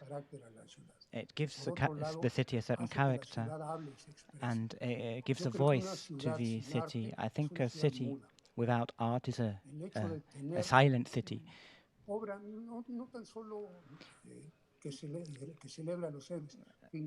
Just it's also valid for the heroes to talk, but any type of work that allows observers to integrate with an artistic purpose and everything that goes with that. I think that's fundamental and very important. And Carlo, who will be in a panel soon, he says they need to express themselves through natural art and fabricated art. Thank you very much. Do you have any comments before we conclude for our panelists? I would just like to congratulate Jack Weiner. For me, he is a figure that has participated throughout my whole life in my career, and I'd like to thank him for all the support he has given me, both material and emotional, and he's a real inspiration. And it's an inspiration to see Jack's dedication, and I would like to imitate that over so many years. You have done it. You're doing it. Thank you very much. I'm flattered. This has brought us together through our whole lives, and I hope that will be in the future. Yes, just to conclude, Jack, thank you very much. It's one reason to celebrate, to have you and listen to you and hear your motivations, your knowledge, that we can enjoy the creative process. And we would like to invite the whole audience and all of those in Tijuana to come closer to art. It's fundamental, and we have an explanation here as to why art and public work is fundamental. And we see that in paintings and different types of art. We cannot understand human beings without art, so I would like to congratulate you, and it's wonderful to be with you both, and Lupita, and I hope we can spend more time together. And Lupita, thank you. Always art in Tijuana Innovadora, and of course this time with Jack Weiner. He's a great example. Thank you so much. It's been a real privilege to be with you, with such important people, so wise and generous in sharing your knowledge in this unique experience in the virtual event, in the most important virtual event in Mexico today. We are making history in Tijuana Innovadora. Stay connected, because Tijuana is the future. Thank you to everybody. Thank you. Thank you, everybody. Thank you, Jack Weiner, and the panelists for allowing us to share their experience through our different platforms.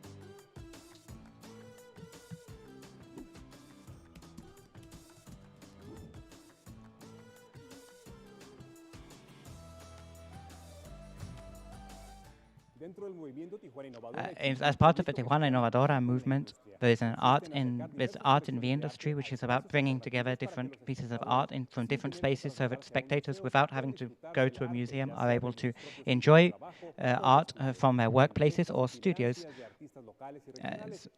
The local and regional artists include one of the most important, significant collections in Mexico by Raúl Anguiano. Before introducing our panel, I would like to mention our sponsors for this segment, which are Televisa, the border news agency, Frontera Intravision, Fronteras, and Tijuana Notas. Before we begin this panel, I would like to introduce Citlali Rios. She is an administrator in public policies in the municipality of Tijuana.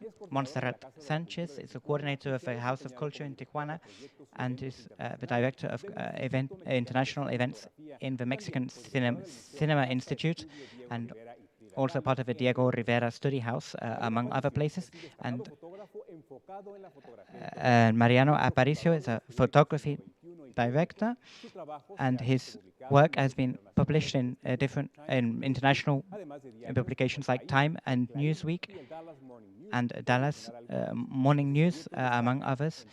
His projects include optic memory and Mexican faces. As coordinator of the panel, we would like to introduce Eduardo Gurria, is the Director of Art in Industry in Tijuana Innovadora.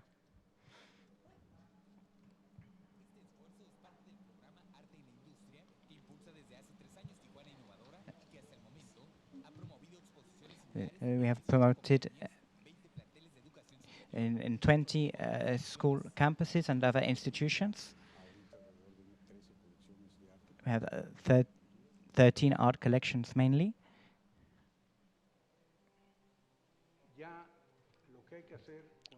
What we have done with art and culture and many other things is bring it closer to people, take art to them wherever they are, and that is the spirit of the art of the art in industry program. When we go to maquiladoras and schools and public institutions generally, art is the expression of life.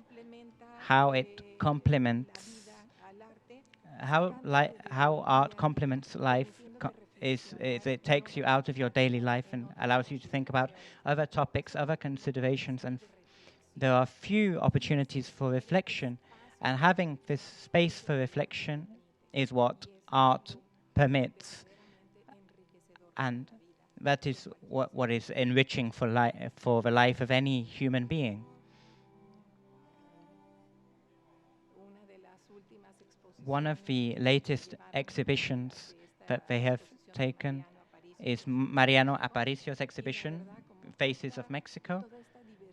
And it shows all this diversity of people that are being recognized. Mariano Aparicio went throughout the whole republic with people from different states of the republic and showing their portraits. And they said, these are my handicrafts. This is the person that I was seeing. So the art where you see yourself reflected is important. It makes you not be invisible, and it reflects what you are, and that there's no price on that.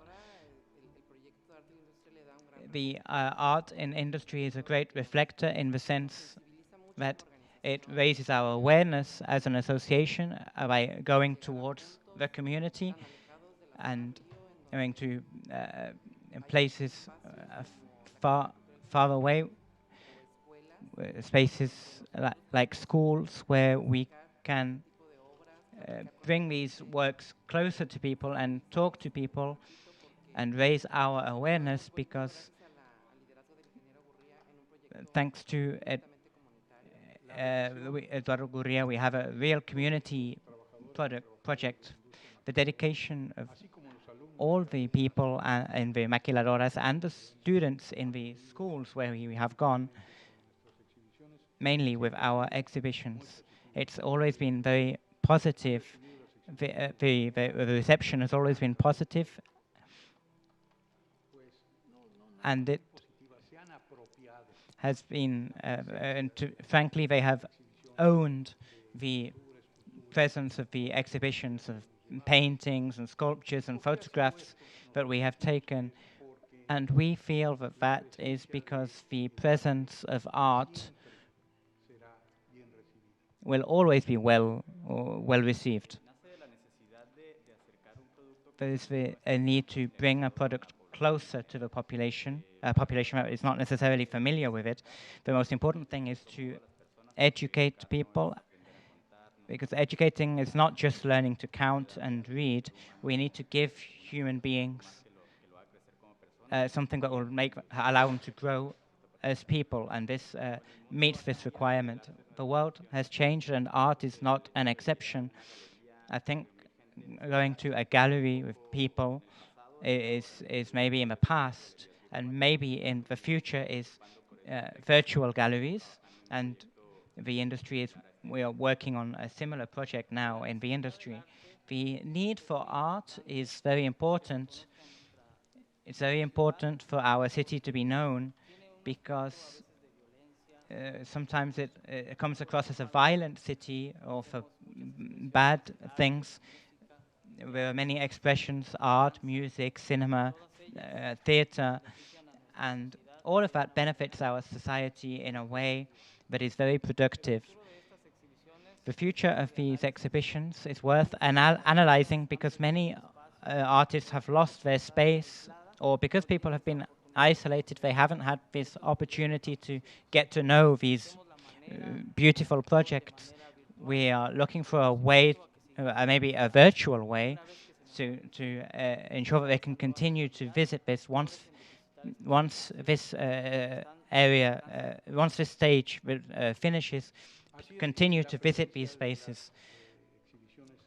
The presence of exhibitions has always been extraordinarily well received, and we have a catalogue or a number of more than 1,800, 1,900 written testimonies from people working in the maquiladora industry, where they have spoken in very positive terms about the works of art being exhibited in their on their premises.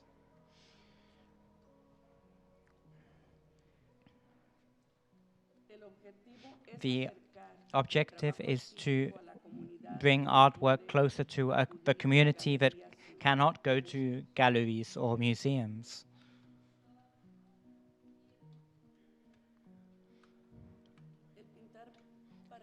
Painting is, for me, a complement to my life. It's a pleasure, a huge pleasure for me to paint, and furthermore, I express my feelings,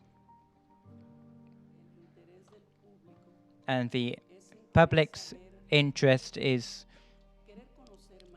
wanting to know the artist and how to get into painting, how to get inspired, and how artists get inspired. It complements my life in that way and helps me to grow, and it gives me a desire to paint, to know. And personally, everything that I have done in my life has been in order to continue expressing myself. I love singing and dancing, but I also love painting. And one extraordinary thing that has defined Tijuana throughout its whole life is that Tijuana is a community that reacts and adapts and overcomes any emergency or any obstacle or difficult situation. In our case, what we have done is a significant effort through Tijuana Innovadora to develop what we call virtual galleries. These virtual galleries will enable us to go to places during the pandemic and show these videos which give an idea, maybe not exactly the same as a physical presence, but at least it will give almost the same effect for people to learn about art and culture, but above all, so that they can learn a bit more about Mexico. In the city of Tijuana, the community received a collection of 62 works of art by Raúl Anguiano, and then with that we set up a gallery, the Raúl Anguiano Gallery. But the truth is that we lost that space, and so what we did was we made it a traveling collection.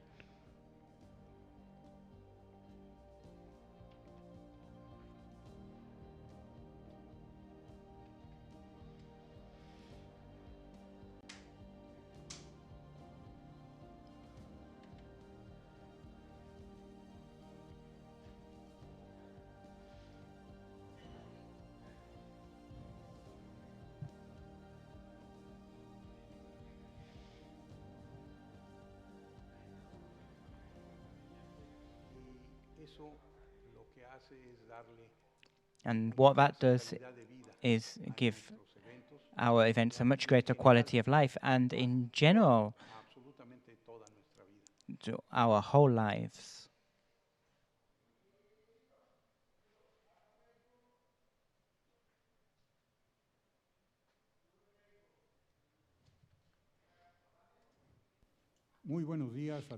Good morning, everybody. Thank you for being with us. The idea of this panel is to explore or talk about what will be or should be the impact of new communication tools to maximize the development and the capacity that we have to reach more people with art expressions and cultural expressions. We have with us Chitlalic, Montserrat, and Aparicio. And that's the topic. Would anybody like to begin? I will ask. There was an initial question, I think, what is the future or what is the use that we can make of art and culture and the new tools for art and culture? I would like to answer to that, that when the pandemic began, most of us turned to, by instinct, art and entertainment through screens, films, books, all manner of supplies or cultural products that we were consuming almost insatiably. What we were doing in art in the industry was, it was important to see that there are many PowerPoints on the internet that shown by museums and galleries. The supply from museums and cultural centers is enormous, but it's really important to highlight the fact that although there is a significant consumption of art, there must also be a mediation. What we always did when we had a live audience was to have this dialogue in a way and make bridges between people so that they could be better understood, or always provide the context when they were made, why, what, under what circumstances, and that's what artists and curators and all those who are called mediators, that's what they do. They help the public to have more value, to find more value in art, and we need to. It's good to see ourselves reflected in that. It's great to have the great masterpieces, but we also need to see ourselves. For example, to see myself as a woman from Tijuana, a Mexican woman, that I am there too, and that's very important in selecting works of art and in presenting the works.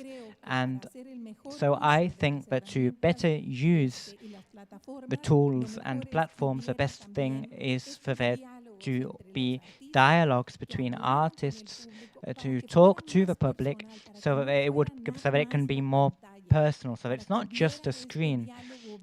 But we have this live dialogue. So just like we have people attending the exhibition who listen to the artist who talks about the work, and that's what the subject, that's what happened to the subject. Everything that contributes to give a greater meaning and make it more human is a plus. That's what we need to do. And that's, I think, one of the key points in the future that we need to review. If you would like to continue with something, Chitlalic, I agree completely with Montserrat, and the Nobel Prize for Literature was also saying that he reviews that the pandemics drive people towards creativity. The result is always that these historic This historic process is always a renewal of humanity, and we can see how technologies are leveraged to transmit art and culture. From my perspective, we have always seen social networks as a public plaza. What we saw with the Greeks in the plaza, where the great works were shown. Now it's the social media where we have most participation and content is shared, and that's more accessible and available for everybody. And so we have seen that the great artistic content that has started to be spread and which has started to drive artists has opened up this new opportunity for artists to share their work, and which has added to the professional profile of each of the promoters.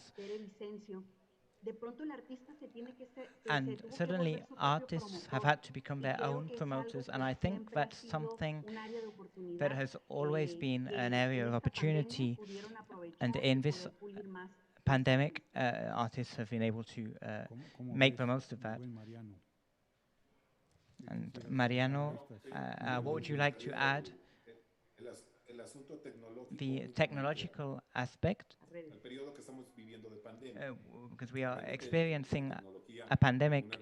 Technology is really, as a tool, it's marvelous, but from my point of view, it has two facets. Firstly, ultimately, technology is just a means. It's just a means to present and exhibit and spread art. It's at the beginning when you see the creative process. It cannot happen without human intervention, and the receptive process cannot occur without human perception. Technology is just a means to disseminate this, which today is a great advantage. This immediate dissemination is a great advantage. I have worked for many years in journalism, and I experienced the information processes and how an international news story, which might arrive by fax or telex, and for a digital photograph, this became much more streamlined and more versatile. That was one of the great advantages.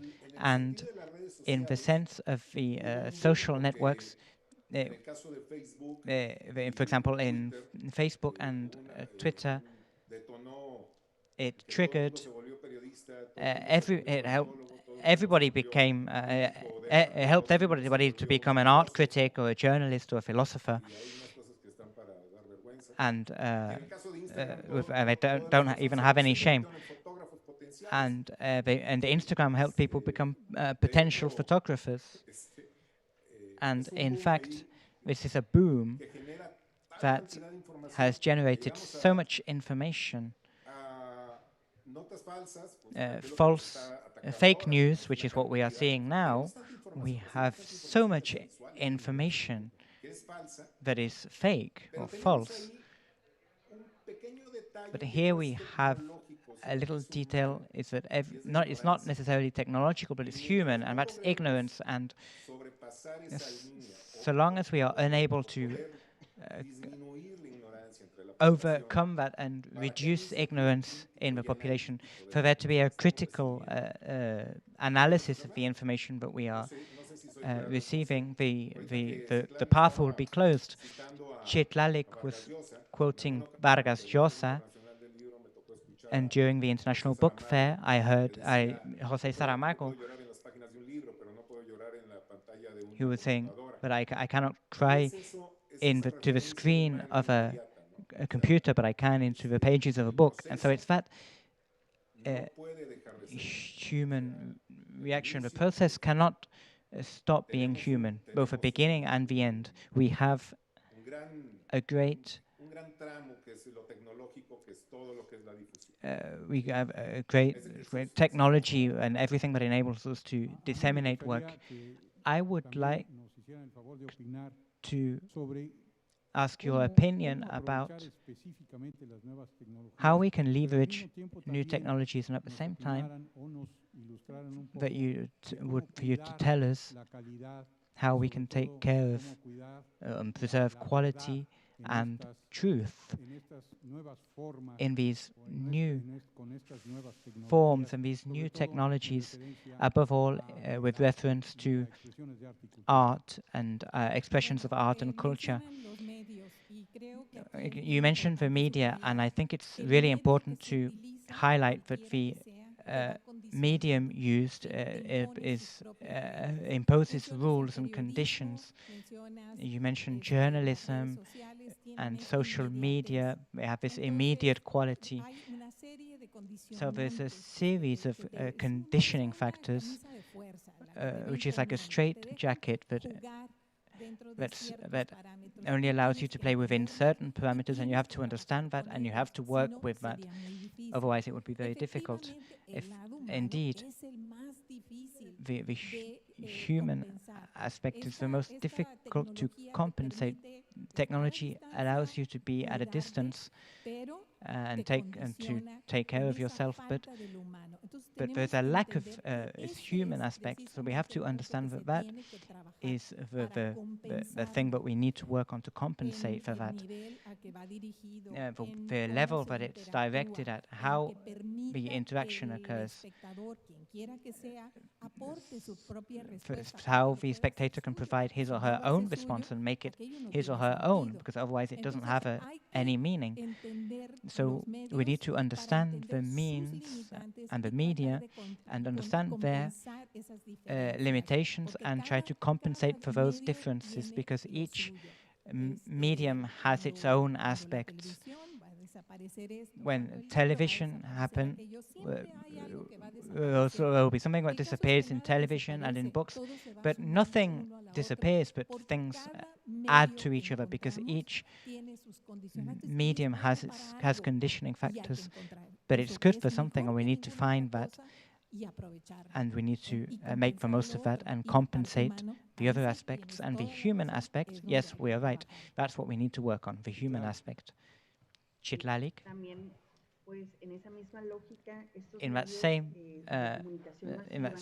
line of thinking, the massive media comes to this same reality, where we have been working on this, and this has developed for many years, and we've been working with their full potential, but we haven't established the rules where we are all able to have a margin to know what to do and what not to do.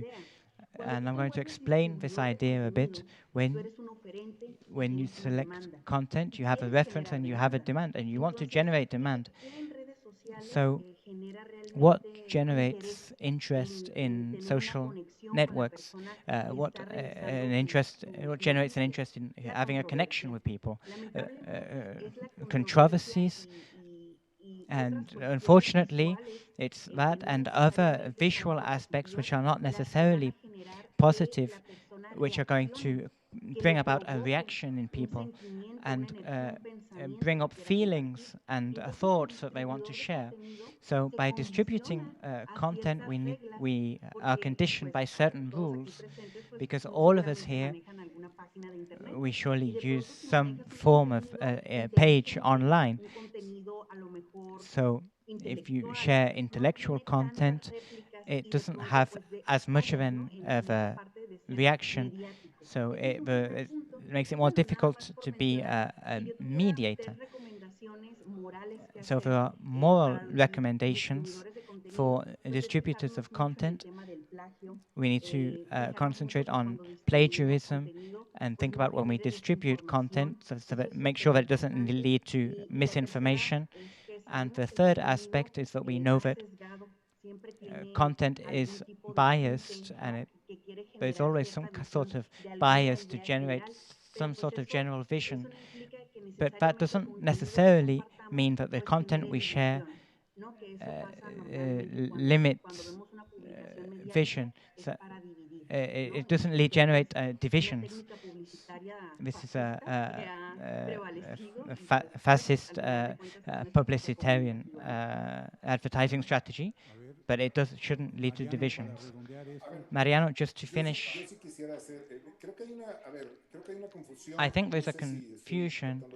I'm not sure if I'm understanding correctly, but from Montserrat's point of view, you are saying that what is missing, what is lacking in technology is more more of a more human contact. One of the wonders of technology is that we are using technology and we are having human contact. I'm in Guadalajara, hundreds of kilometers away, and you are hundreds of kilometers away in Tijuana, but thanks to technology, we are able to come closer. The controversy here was that we don't need massive media to come together. We don't need to have a conflict. It doesn't necessarily need to be fascist. It could be socialist or communist or any form of political thinking, and even in the way we conceive of perception, or in the way that we transmit ideas. I think technology is a great tool, a very valuable tool. In the future, every day is more immediate. Years ago, we said, I'm going to give you an example. I want to think that our grandparents would say, if only one day stairs could move themselves, and technology arrived, and now we have escalators. They might say, well, I want to move from one continent to another, and now we have planes. So we want to express our points of view because generate controversy, as Chitlalik was saying, which is normal, which is a part of part of idea perception. Human beings are controversial always. And we are also talking about truth in media. There's another topic here, which is convenience, marketing. On one occasion, we said once that the photography, which is my discipline, doesn't necessarily tell the truth. We cannot photograph anything that doesn't exist. The wonderful thing about photography is, which is a technology, those things that Montserrat was saying, when photography arrived, they said that it was going to replace painting, but photography became another tool for people to create portraits. But photography had a status of truth, and today, with all the competition between marketing, we've lost that because there are photographers who alter photos, which is not ethical. And it's not just photography, that it happens in journalism as well. And that's where we have a conflict and manipulation and exaggeration of figures and all sorts of things. I still think that technology is a great tool for human beings. And now another point, as Montserrat was saying, technology should bring people together more. If today, a few years ago I wanted to contact an artist, a politician, I had to go through a really long process to reach him or her. Now I just have to look for his Twitter account or his Facebook account or his email address, and I request an interview. I think in that sense, ironically, technologically, it's helped us to bring people together a lot more, and has brought us closer to people. I have a child in Europe and I can phoning his house in Madrid would have been crazy. But now with technology, it reduces distances. The problem with cell phones is, as people were saying, it brings people who are far away together, but it makes people who are close together, makes them further away.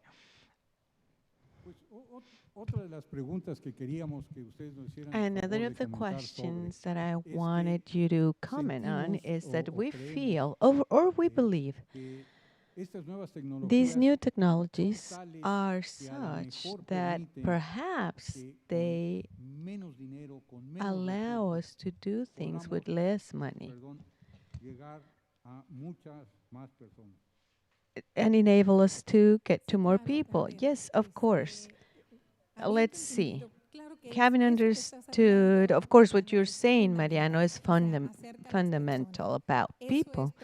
That's precisely what it is about. But you're talking about one-on-one, getting closer to your child who's abroad and far. That's what we have to translate into. Technology as educational tools are there. The pandemic can go away this afternoon, but classrooms are not going to go back to what they were used to be. This has been the breaking point. So what are the advantages? Democracy, for starters. And what's going to allow for you, what these tools are going to allow for you to do is that this is something that's going to be available for the big masses. How are you going to do it? If you can substitute this one-on-one at the exhibition of Faces of Mexico at the Casa de la Cultura in IMAC, where the artist is Mariana, where you could see a series of personalities and photographies where he was taking pictures of children, workers, women, all those photographs. I look like that person. I am that person. I am from Colima. I am from Nayarit. I am from Guadalajara. I am that person that's being represented there.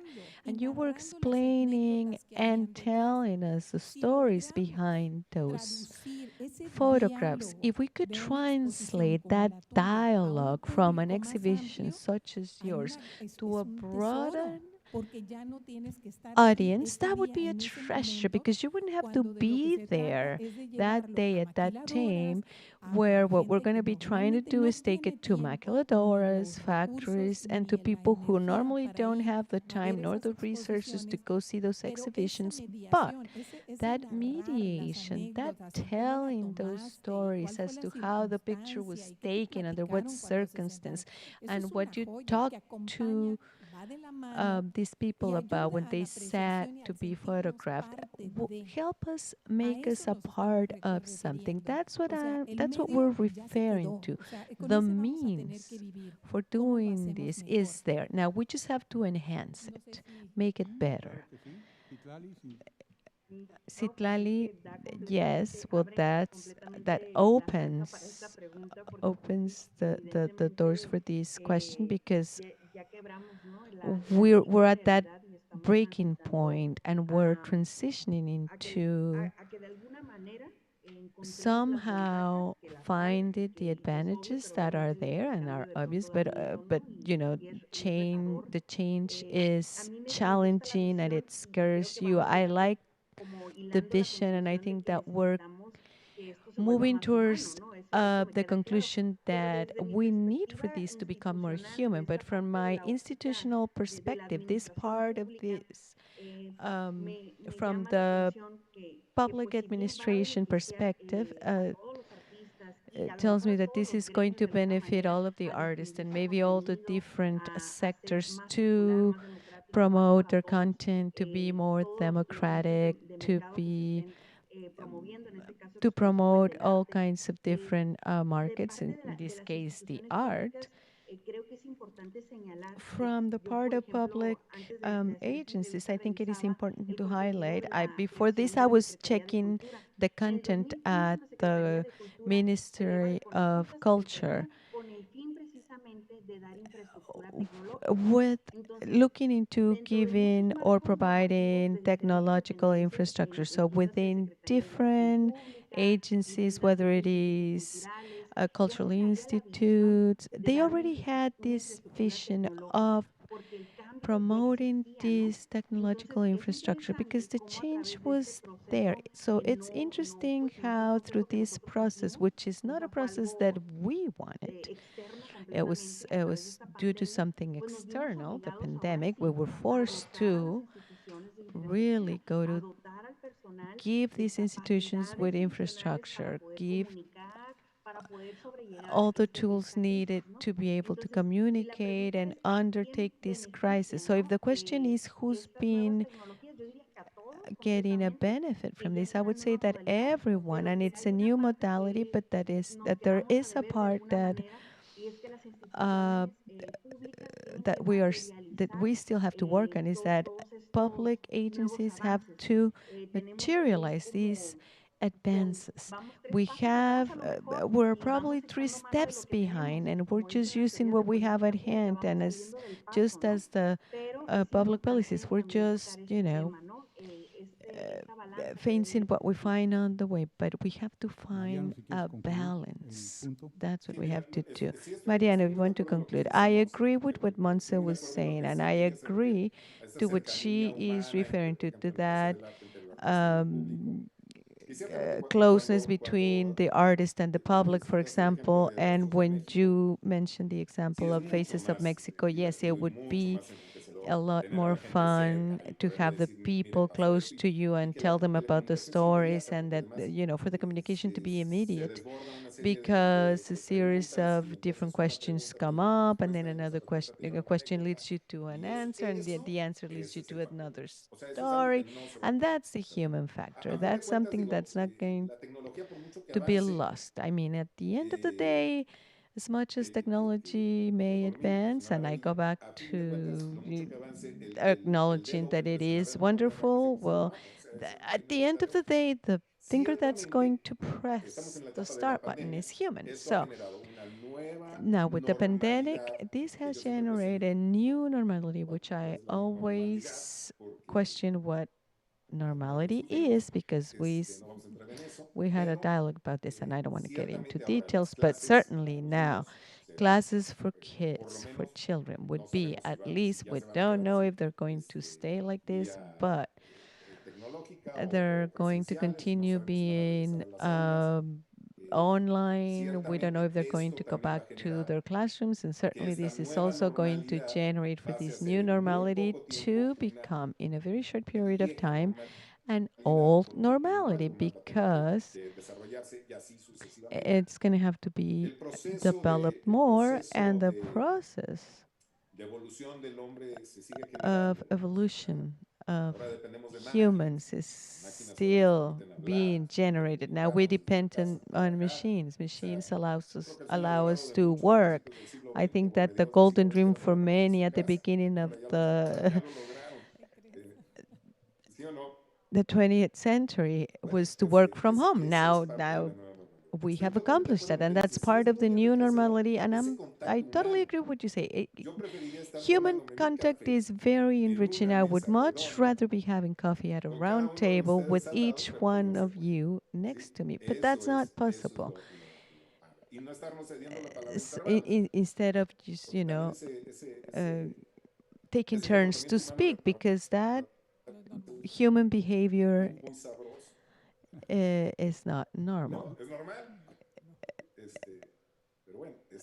But anyway, that's my point of view. Honestly, I think that we have to make a big effort so that all of our instruments to spread culture and art expressions become better and become more efficient. I think that the concept of people going to the museum, it's a concept that has been here for a long time. I don't want to say that it's obsolete, but it's kind of old. We need something new. To we need the expressions of art to come closer to people, and that's what I think is where the technology tools are going to play a key role. But what we really need is a lot of updating and be very careful about the truth and the way we do things. And I don't know if you have any additional comments on that. I have a comment that I would like to make. I don't want to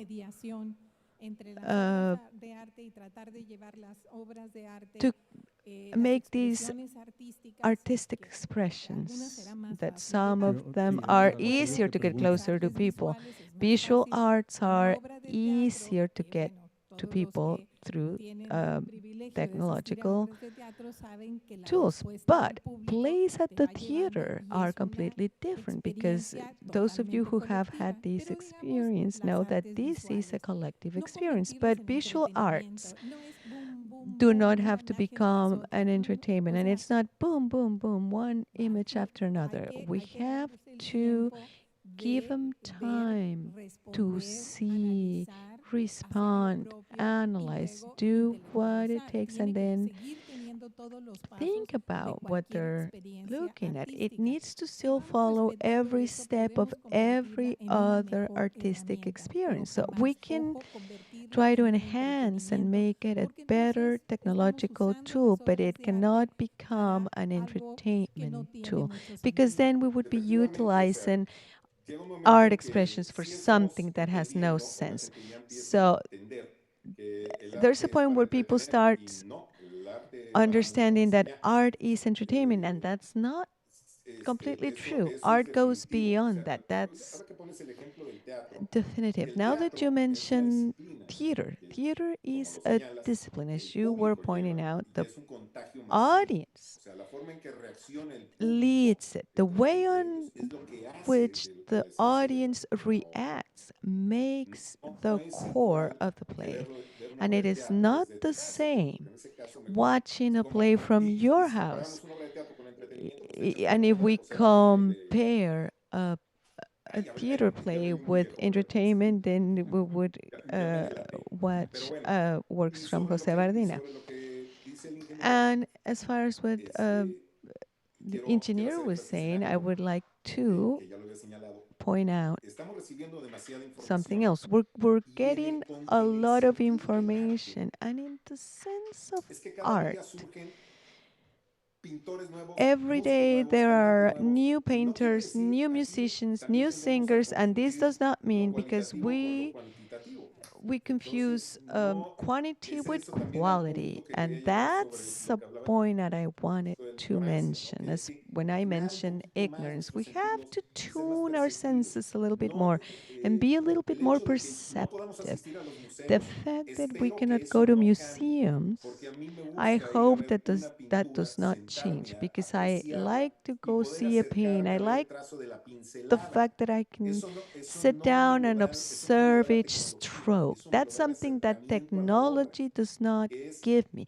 That's something that's an experience that I can only have if I'm there in person. And I think that between the author of this work and myself, there's nothing else. When I visit in person, and I can appreciate the strokes that made this painting possible. That's the human part that art gives you. And I would also like to make emphasis on something else. Some time ago, Requetivo said that art does not come from the heart. The art comes from perceptions, from living, from experiences. It comes from the brain, which is human. And the heart is just an organ that pumps blood and shows happiness or fear. So go ahead, Citlali, to finish this point. In the same sense as with the institutions and agencies like Ingeniero Engineer Gurria, it is a great challenge. This human part is very interesting. I would have loved for this pandemic time. I would like museums to reopen just as fast as restaurants did, because the opening of restaurants respond to a need of having clients, but they should also be obligated to having an answer for this emergency. And these sectors were not affected as badly as museums and artists and culture institutions. So if we're going to go back to museums, because we're going to do this, they're not going to disappear, we should have a strategy in place so that we don't undergo another crisis like this one, like the one that our artists have to face. The way this pandemic affected that sector is incredible. Yes, unfortunately, the art and culture have suffered over the years. Is that as soon as there is a crisis, they tend to be the first victims. Okay, I just wanted to make another comment. Now that Citlali was talking about museums, as far as the museums, we're one of the countries that have more museums per capita in the world. That's certain. And in fact, in the state of Colima is the one that has more museums per capita in the country. It's impressive. Museums were not affected by the pandemic. Museums were affected a long time ago because people don't go to these museums. People don't go to museums. Now it became noticeable because there was an economic crack.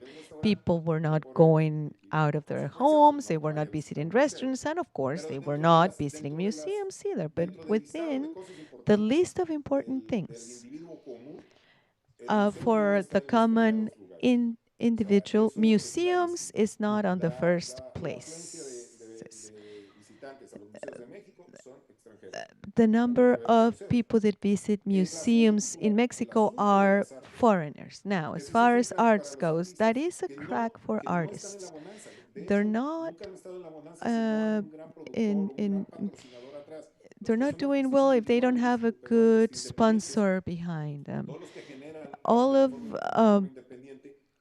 those people that generate art independently are always relying on that small audience. So they need a great economic push from a company or a cultural foundation to support them. So pandemic did hurt them, but they were already hurt before the pandemic.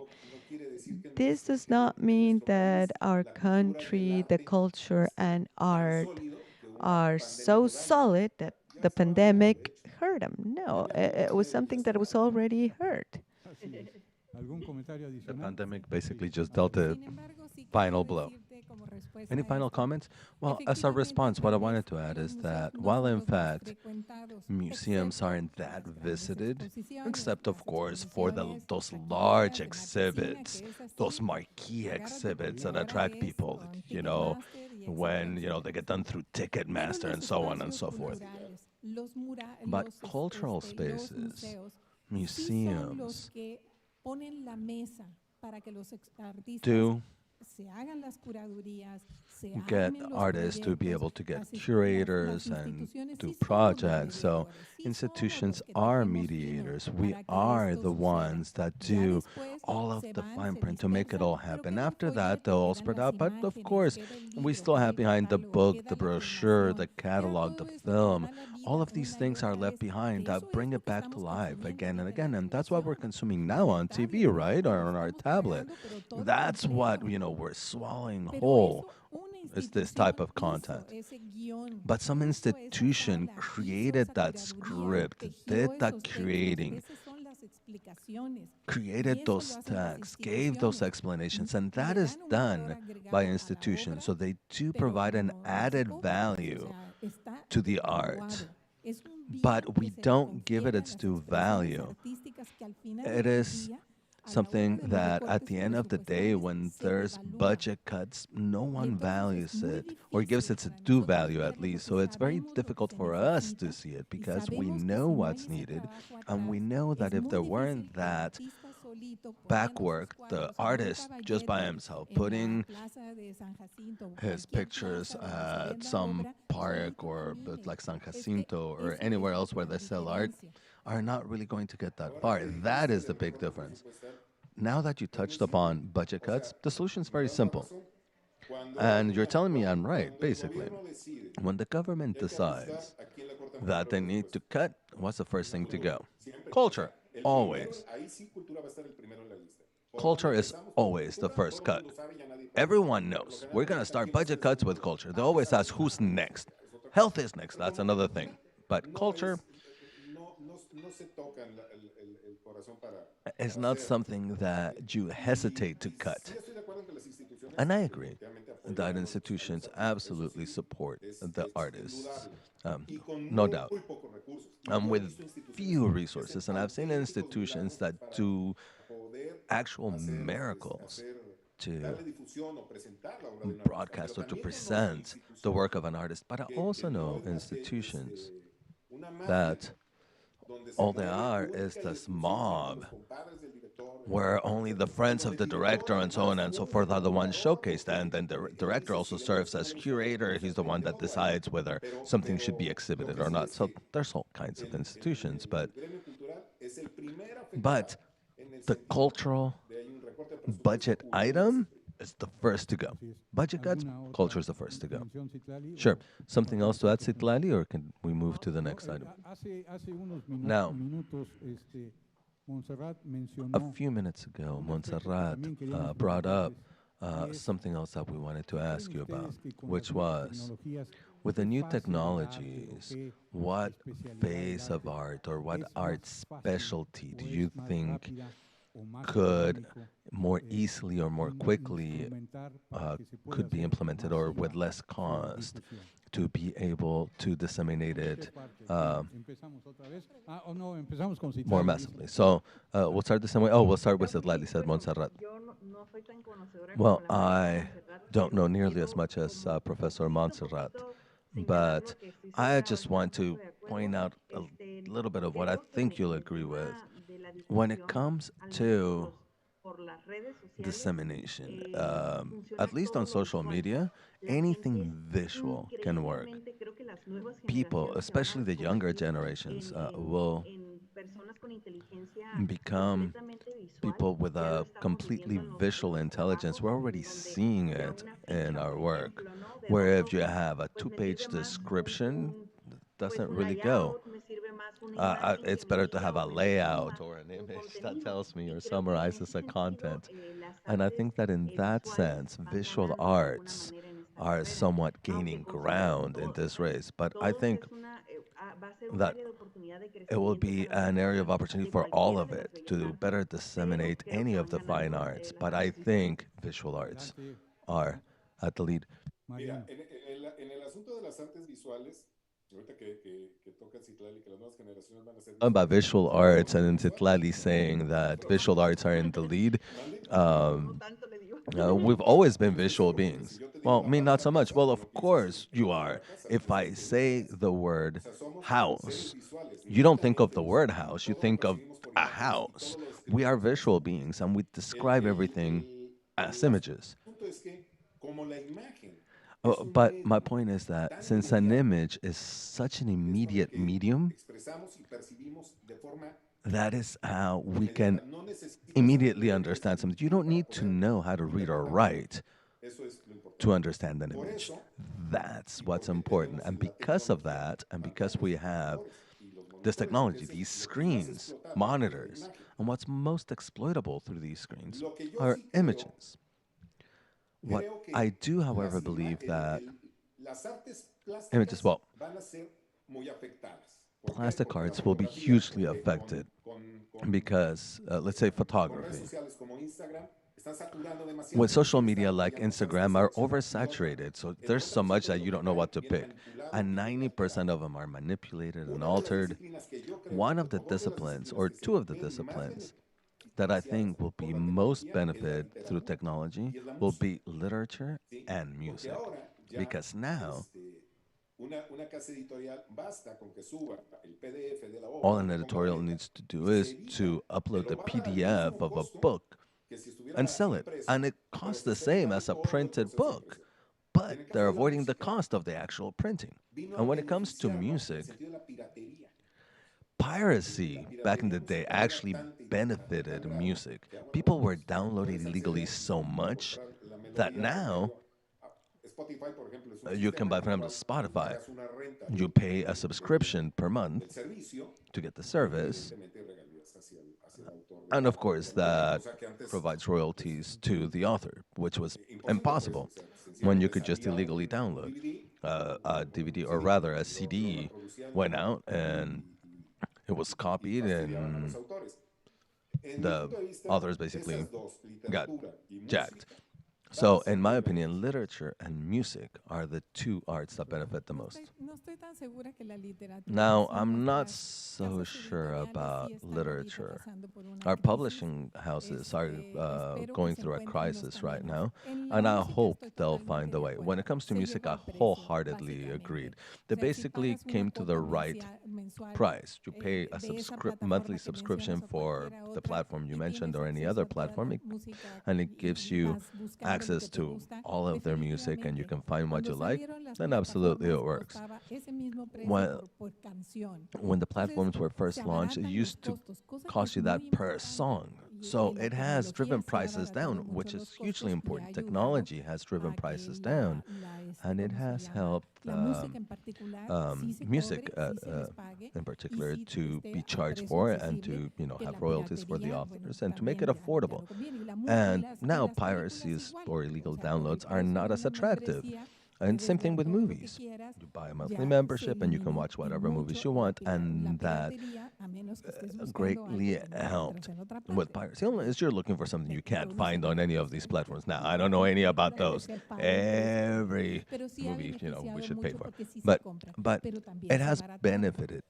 But it did drive prices down on the other hand. So the ROI for a movie, which is very high, costs a lot of money, it's not the same as in previous years when you were paying for the experience to go to the theater. And the movies have been modified to fit those screens. Now, the different media that we use today to make that artistic expression consumable today impacts how it can be produced down the road. You're no longer thinking, what's it going to look like on the big screen? You're thinking, will the details be visible on a tablet? So it does condition the author, him or herself.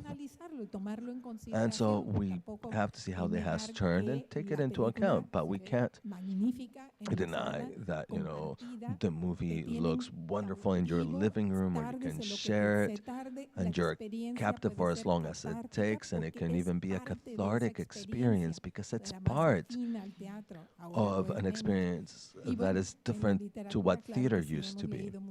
And in literature, at least during the pandemic, we have read a lot more. Go ahead. Well, I was referring to literature in the sense that when it comes to cost, production cost, publishing houses are benefited. The problem for literature is getting more readers, but that's always been an issue. That's something they'll have to continue working on to attract more readers. But as far as the process of printing, it's a benefit. We have just a bit of time left, so I would like for each of you in a couple of minutes to try to close this panel on the future of art and cultural expressions based on the new communication channels that have come about in recent years. Gladly, we'll start with you. My final reflection for this very enriching discussion with three people that I admire a great deal, two of whom I already knew. I now had the pleasure of meeting Mariano. My final reflection is undoubtedly that we have to close that gap, to humanize our communication on social media and other virtual platforms. And I also go back to the idea that public institutions should not just provide technology infrastructure, but have to be resilient to crisis so that culture sectors that were already impacted cannot be totally killed when there's a crisis. So those are the thoughts that I take with me from this afternoon's panel. Pues Thank you mira, so much. Mariano? estoy muy de acuerdo con lo Well, que dice Citlali. look, Quiero first, agregarle I wholeheartedly agree with también what es un placer Citlali said. conocerte, Citlali. And Citlali, it's also a pleasure for me to meet you because I had met you before. But, you know, we've each had our battles. But now that you're talking about institutions, I think that's something that would help a los artistas, a la difusión del artists arte, and con disseminating este art proceso and this whole creativo, creative process a aquellas great personas que deal están would involucradas o que be llegan a los for those puestos involved or institucionales those who are relacionados al mundo de la in cultura en este país, culture and art related agencies in Mexico conozcan de ella, to ¿sí? O sea, no es know more about que lo it, vean más que como un puesto for them burocrático, to que lo see vean it como as una more posturada. than some O sea, a bureaucratic fin de cuentas, position, for them el que to have está a ahí calling for it. tiene Because que the person that impulsar, is in that tiene que position is impulsar in charge todo lo que se of genera. Y cuando hablo de cultura, sparking estoy all of hablando this. And when I say culture, I mean no sé, las everything tradiciones from, I don't intimistas, las know, danzas, la indigenous pintura, la tradition, fotografía, la música, dances, etcétera. O sea, es que pictures, music, and so on. arco iris de un abanico tan It is grande such que a veces a piensan que plethora cultura, of pues es things. ya, It's such a rainbow of no sé, things.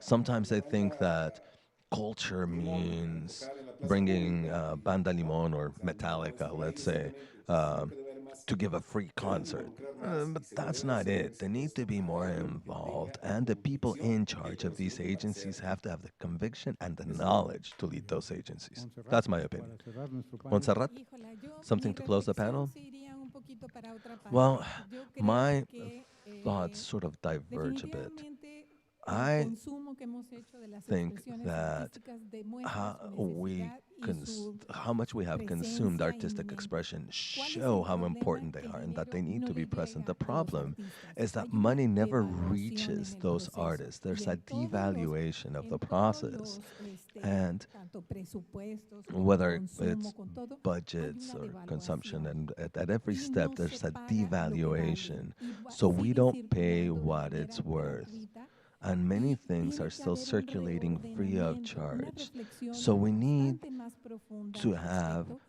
de cómo much more hacer in-depth que ese valor analysis of this, agregado such que le that damos a that las artes added de value alguna that we manera provide to sí the le pueda llegar arts al artista al final del can día o a reach la that artist misma at the end of the promoción de las day, artes. or Creo que aquí come falta back to muchísima foster more reflexión art a nivel promotion. So I think muy global, that pero lo que we yo sí he need visto a en lot esta of crisis reflection in this and es consumo, globally, es una because necesidad y se ha what this crisis demostrado have shown, in por my los opinion, is números that consuming simplemente. the Los números arts te lo is indican, pero essential, and the sigue la numbers pauperización de don't los belie that. artistas, But the continúa la artists devaluación are de continuing to be las devalued, instituciones. as well Entonces, as the pero si lo estás institutions. necesitando, si lo But estás consumiendo, if you esa say you need it incongruencia, and you yo consume trataría it, de then there's an encontrar, incongruence there. buscar So I would los mecanismos try to find some sort of con todos los gremios spaces to have a encontrar discussion with all the different sectors so that we puedan can derivar en find un mejor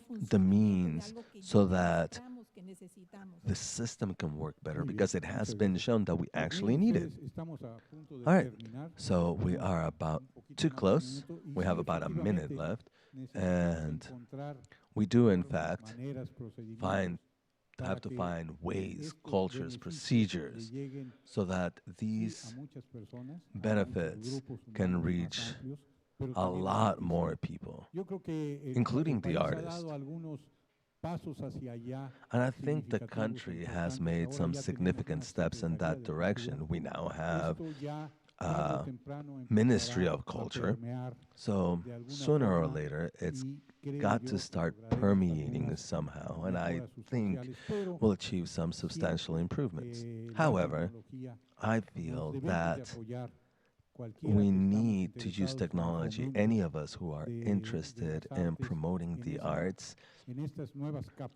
need to get trained in these new skills to ensure that art doesn't become a luxury, but rather a basic commodity for everyone. Thank you all for your time and have a great afternoon. Hechos Meridiano, en punto de las 2:30 de la tarde.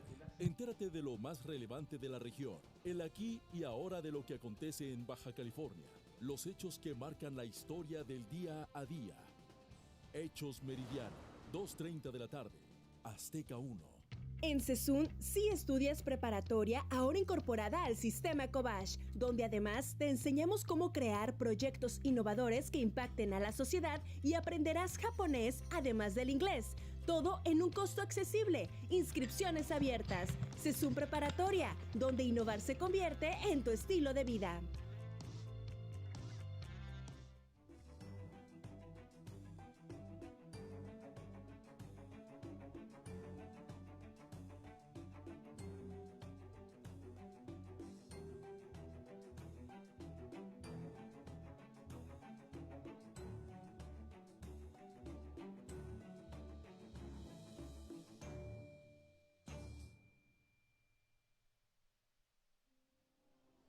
Revista Mujer Actual desde hace 13 años busca reconocer a estas mujeres y esos hombres que día a día con su trabajo logran construir una mejor Tijuana para nosotros y para nuestros hijos.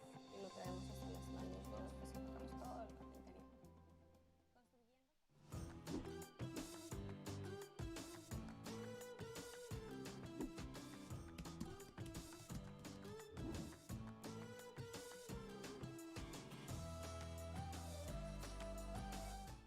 Como sector, la cultura es contacto, es conversación, As we know, es art convivencia. is sharing, is conversation, is coming together. The art, culture, and creative industry is present worldwide and has been with online presentation that has helped during this emergency with mental health. However, we must acknowledge that the culture sector also contributes another piece of wealth that affects the economy of our communities. Before coming to our next panel, we're going to thank TV Azteca, Radio Formula for their sponsorship to reach all of you. So now we will leave you with the experts to look at alternatives for the culture sector 2021. Welcome to this panel with Eduardo Cruz Vasquez, writer and analyst of public policies, who will be with us. He is an expert in cultural economy. He was the founder of El Greco, a think tank on economy and culture. He has been a cultural attaché to Colombia and Chile, where he received the prize for cultural merit, and he has done analysis and compilations. He is the Casa Rafael Calvan Maldonado at UAM director, as well as Ernesto Piedras, who is an economist and director of the Competitive Intelligence Unit, an agency specializing in market analysis and telecommunication. He's an opinion leader in telecommunication that's constantly in the press, TV, and radio. He has authored several books, essays, articles, reports, and chapters in collective groups. He is an expert on the links between culture and the economy. And Ingrid Curia Alonso, who is a doctor in social sciences with a specialty in social inclusion from the University of Sonora. She has looked at employment and art, and she has focused on employment redistribution in the cultural and creative arts in Baja California. He is a full-time professor at Cetis University. He'll be moderated by Claudia Basurto, who is a teacher and has a communications degree with a master's in cultural integration, certified in art appreciation, and a specialty in international migration. She is part of the board of Tijuana Innovadora for strategic projects, and she's also the vice chair of Red Global, or Global Network, San Diego chapter. Thank you very much. Thank you for your presentation. Para los que hablan inglés, les quiero recordar que nuestro canal de YouTube tiene los dos idiomas. How are you? It's an honor to have three people here who are very dear to me. I think I need to thank the pandemic for this. Eduardo, Ernesto, Ingrid, it's an honor to have you here. Good evening. It's a pleasure to be with you, colleagues. Claudia, it's a great pleasure to have your invitation here in Tijuana Innovadora.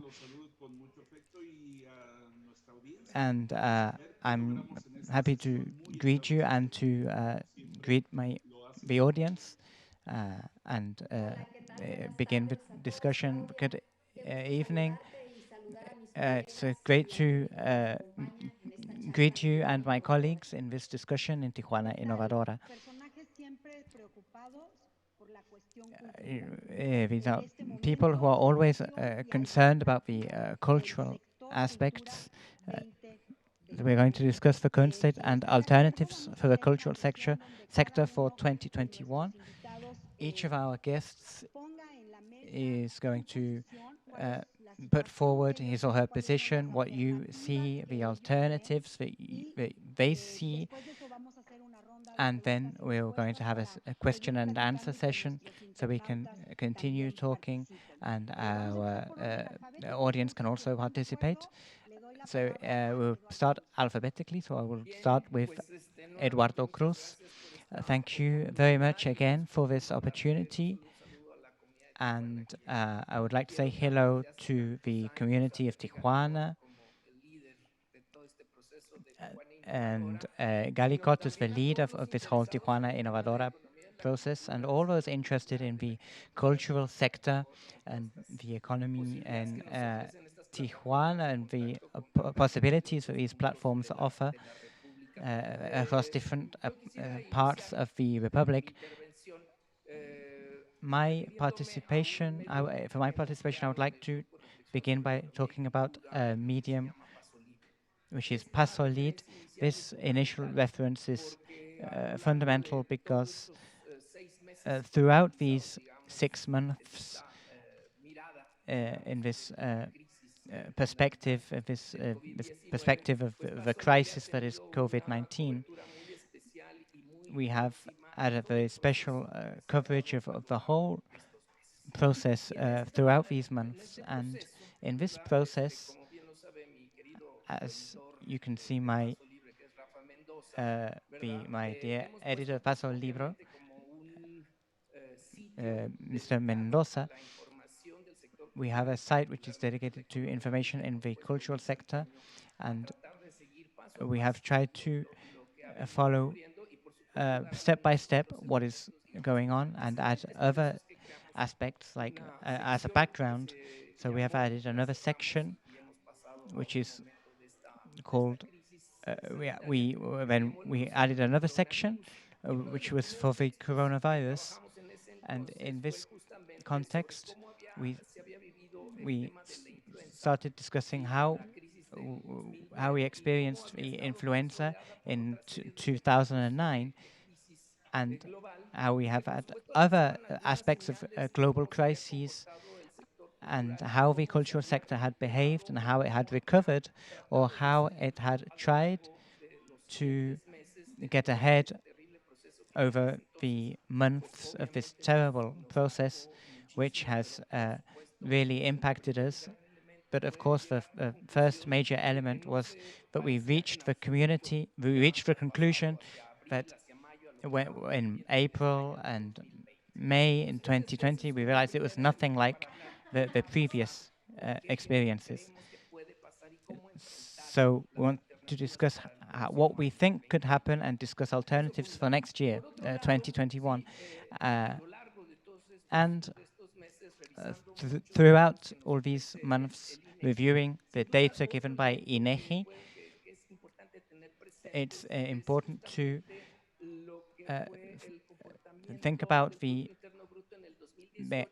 behavior of GDP in 2018, in 2008 as a background for the president and the figures for 2009 to compare with 2020. So this first graph for GDP in states, so we can look I think it's important for you to see it in massive media. Here we can see much of the information from cultural aspect. So that's what what we call digital culture. These are just signs or signals that are sent, and you can see how this contribution at the state level in this sector, 51, you can see this terrible thing. You can see how it's proportional.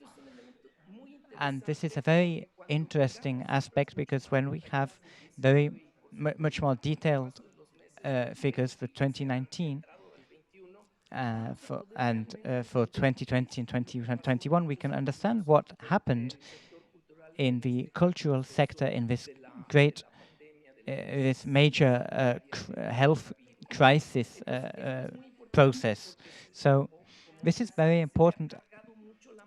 It has gone hand in hand with digital culture and all these platforms, and we have a lot of hope has been placed on thinking about what we can do next year, and we're going to have to be very cautious and see if it's going to continue like this, because many of the data for 2020, even though we already have them, we still have a few more months, but they will be indicators and clues that could shed some light on the truth,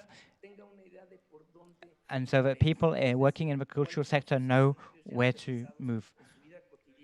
So how this will affect their daily life and the different ways in which they work. I'm going to finish with the next slide, which has to do with the GDP for the first semester. At this time, the numbers do not allow us to see as clearly as I would like, but you can still see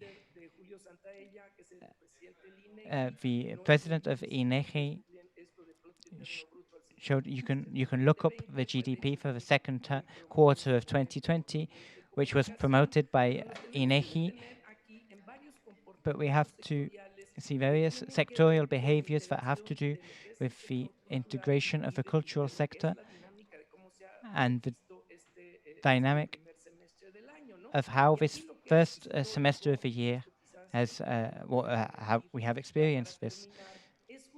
And so we can see that in the industrial classification system by which we are governed, and which allows us to count figures for the cultural sector, it's 71, where there is a significant cultural activity which has implications for mobility and proximity. That was the part that was most impacted. Everything that was music and cinema and theater was affected more than newspapers and books, for example.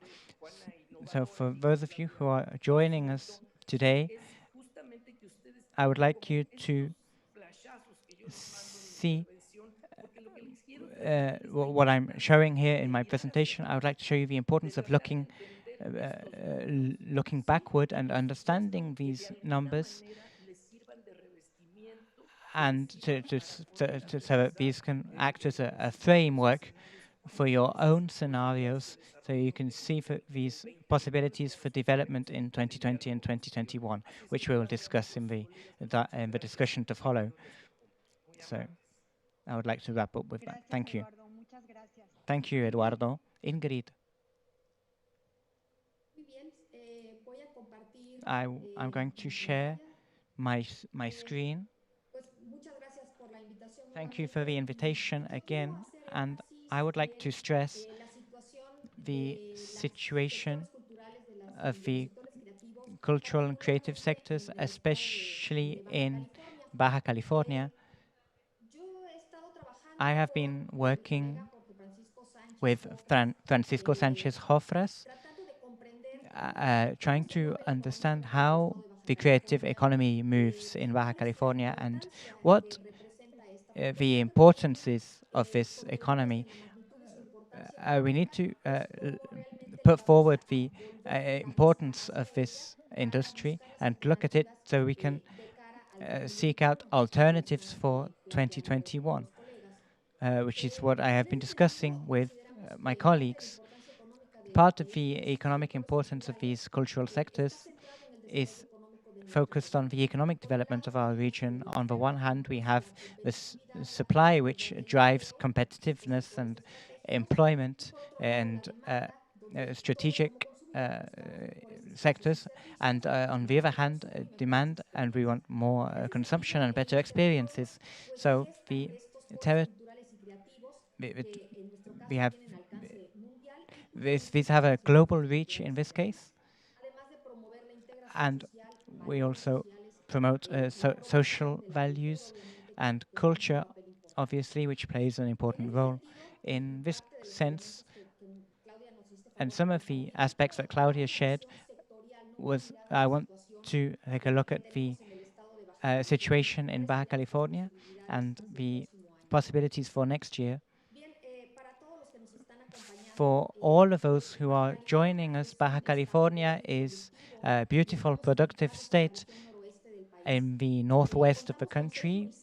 We have 6 municipalities. San Quintin is formally now a municipality, although it would only begin to begin its functions in 2024. But I will consider the Ensenada, Tecate, Playas de Rosarito, Ensenada, Mexicali, which are the five municipalities at the moment. I want to look at the situation of these industries before COVID. For this, I have the 2019 economic census. The gross total production in Baja California was 5.3% for these industries, which was over 32 billion pesos. The intention of this work was to look at the sector by using the territory to look at these economic activities which are fundamental to find and revisit the economy. As Eduardo was saying, Sector 71, which is very important, but there are also other sectors that are very closely associated to cultural and creative industries, including manufacturing and retail and the media and other types of sectors, including service sectors, which are associated with these industries. To give you the data, I was working to disaggregate from the different branches so we can use regional analysis techniques to analyze this, and I will discuss this in a minute. The population by municipality in Ensenada, we have 11% of the population, Tecate 2%, Mexicali 26%, Tijuana 53%, and in Rosarito 4%. What are the 5 main sub-branches based on the economic activity and the intra-regional activity? What are the main economic activities? So in Ensenada, for example, we have the gastronomic sector and the grape-based drink production. And in Tijuana, we have arts schools. In Rosarito, we have gastronomy. In Tijuana, it's much more varied, but also beer is one of the main sectors. While in Mexicali, we have artists. On the other hand, thinking about the intra-regional specialization, and the participation of each of these sub-branches within the municipalities. But these same branches, but by state, we found that in Ensenada we have wine production, which is the specialization, the economic specialization. Those of us who are from Baja California, we already know the importance of this sector. And in Tecate, it's beer, but industrialized beer. Although craft beer is also well represented in other municipalities like Tijuana, and fashion design is also a specialization in Mexicali, while in Tijuana we have transmission programs through media, and in Rosarito we have the gastronomy sector, and these are very important sectors in economic terms. With regard to regional specialization, we have a specialization quotient, and it is said that if it comes close to 1, we have a high specialization, and if it's a 0, then it's the opposite. What the graph shows is that Tijuana has the most diversification in cultural and creative industries, while Rosarito is the most specialized in gastronomy and the sale of retail, particularly with regards to decoration. And in regards to geographic concentration, the coefficient, if it's close to 1, we have a lot of concentration. We have the wine production, which is most concentrated in the area, especially in Ensenada. Although we also have other activities, I would like to highlight this particular sector.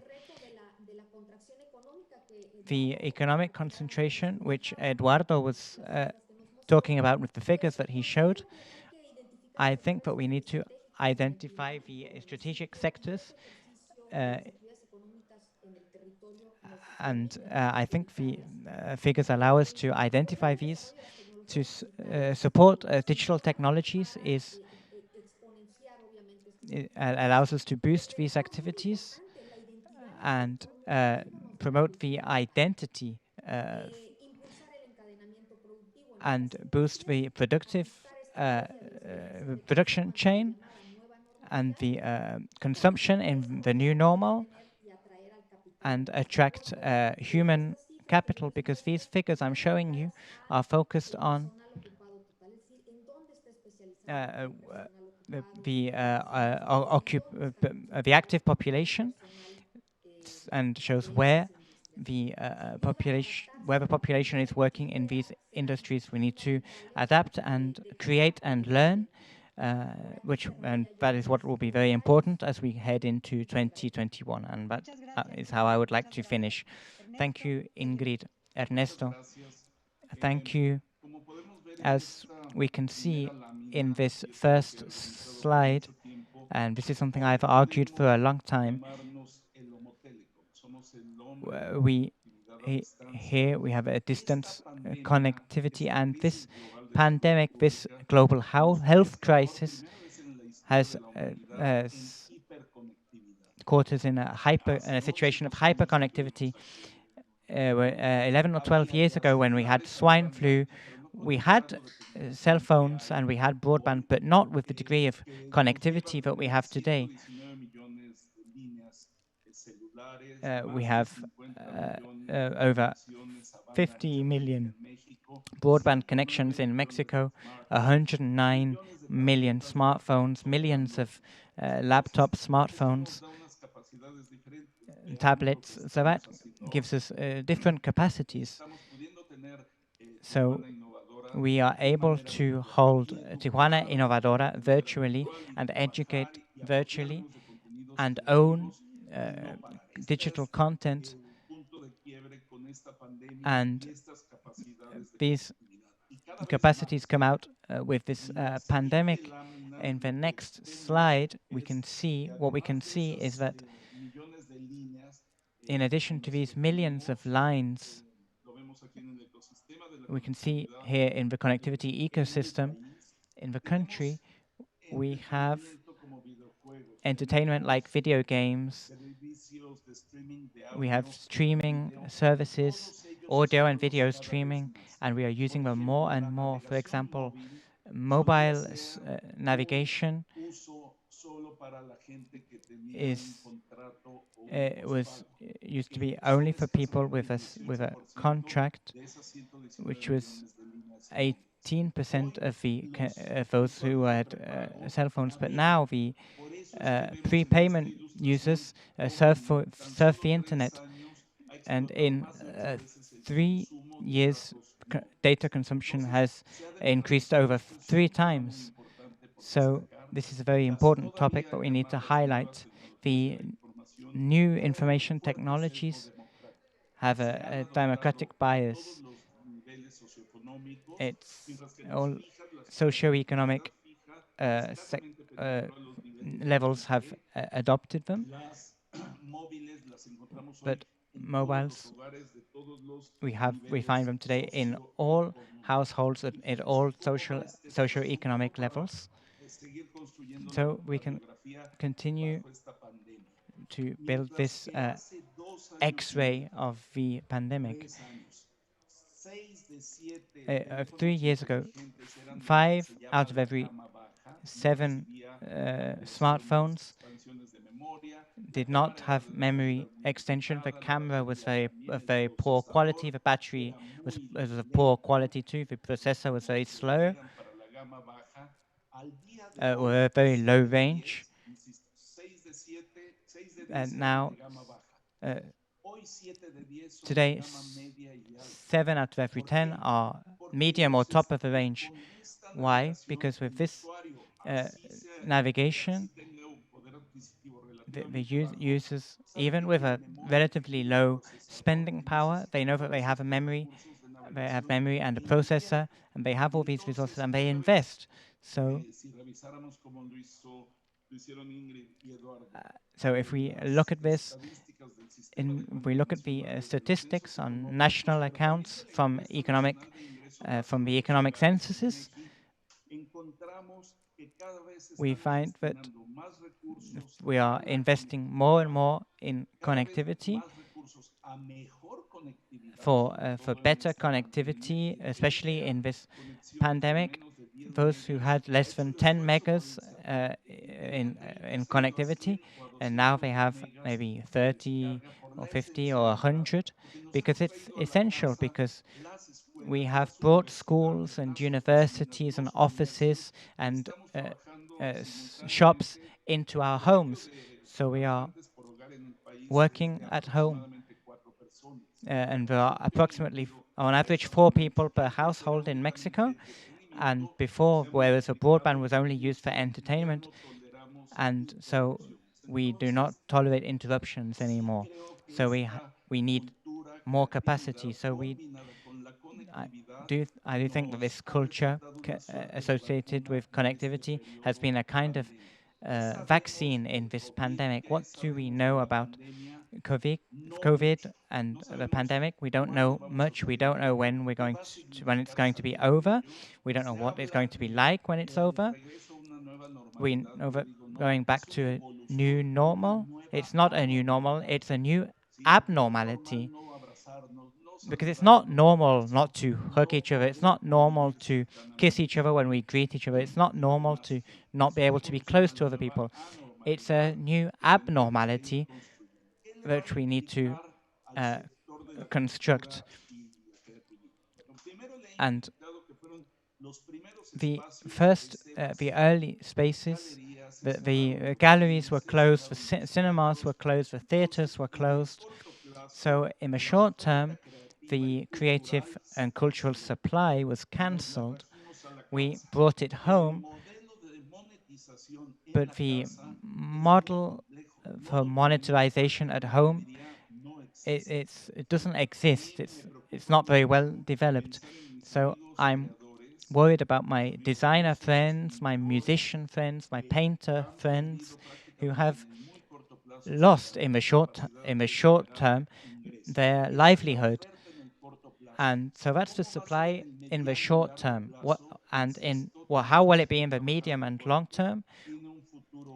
The future is very complex because while audiences have been reduced a lot in on-site events, and the costs increase, and prices are not flexible. So we have margins of profit, but were already limited. Now there's going to be a strangulation of a margin in the cultural and creative sector. What will happen with demand? What is happening? It's been kind of a digital drive for creators and for audiences and readers. It's been a digital drive, but I've always insisted that the world is not binary. It's not going to be totally digital, and we're also not going to go back to having everything on site. So we do have digital content, and reading has been promoted, and digital streaming. Even before the pandemic, we were entering an era in which we saw more films than ever, and we went less to the cinema because we have platforms, we have fixed and mobile networks, we have open television, streaming services like Netflix and others. But now people have had to go and use these services because only a few cinemas have opened. But what we also have to quantify is how many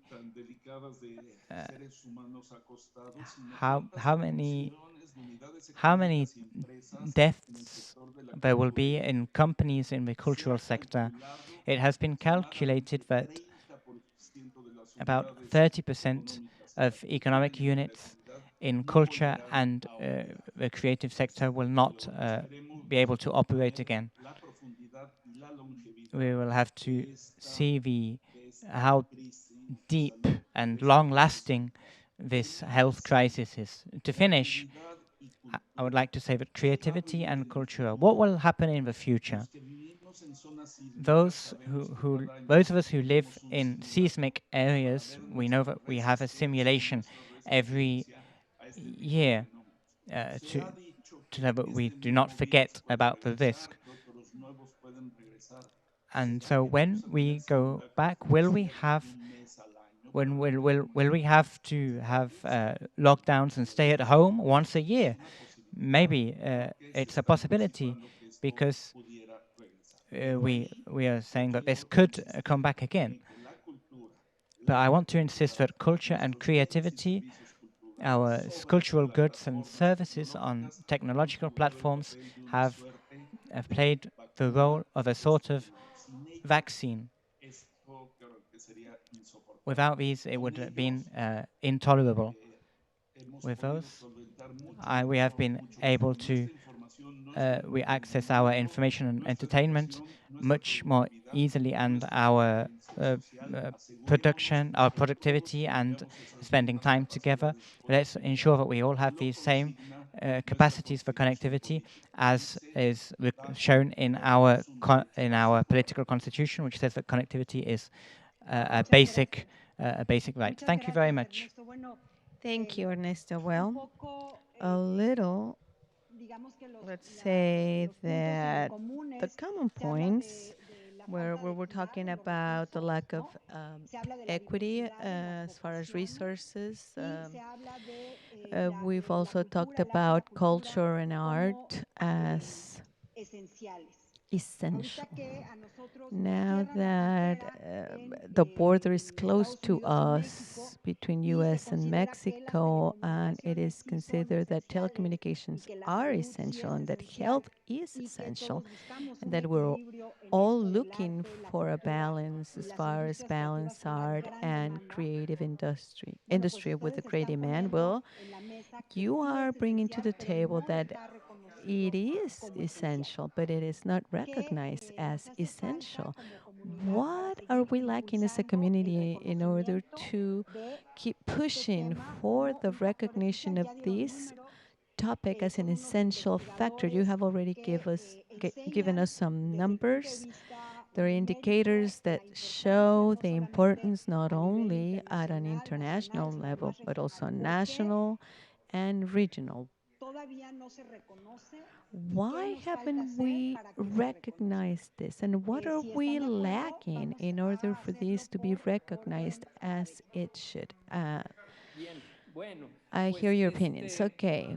Well, I think that the main thing is at the borders, what has to do with preservation of health. And I think that facing a situation like this, I mean, we had the background from 2009, but in reality, we're not prepared for this. And that's a definition as culture for essential for social life and openings and everything else. And for the authorities, it was very difficult to make important decisions as far as uh, uh, the risk of uh, getting infected. But from July up to here, it has been more flexible, Claudia. And I think that we are directed towards another scenario, which is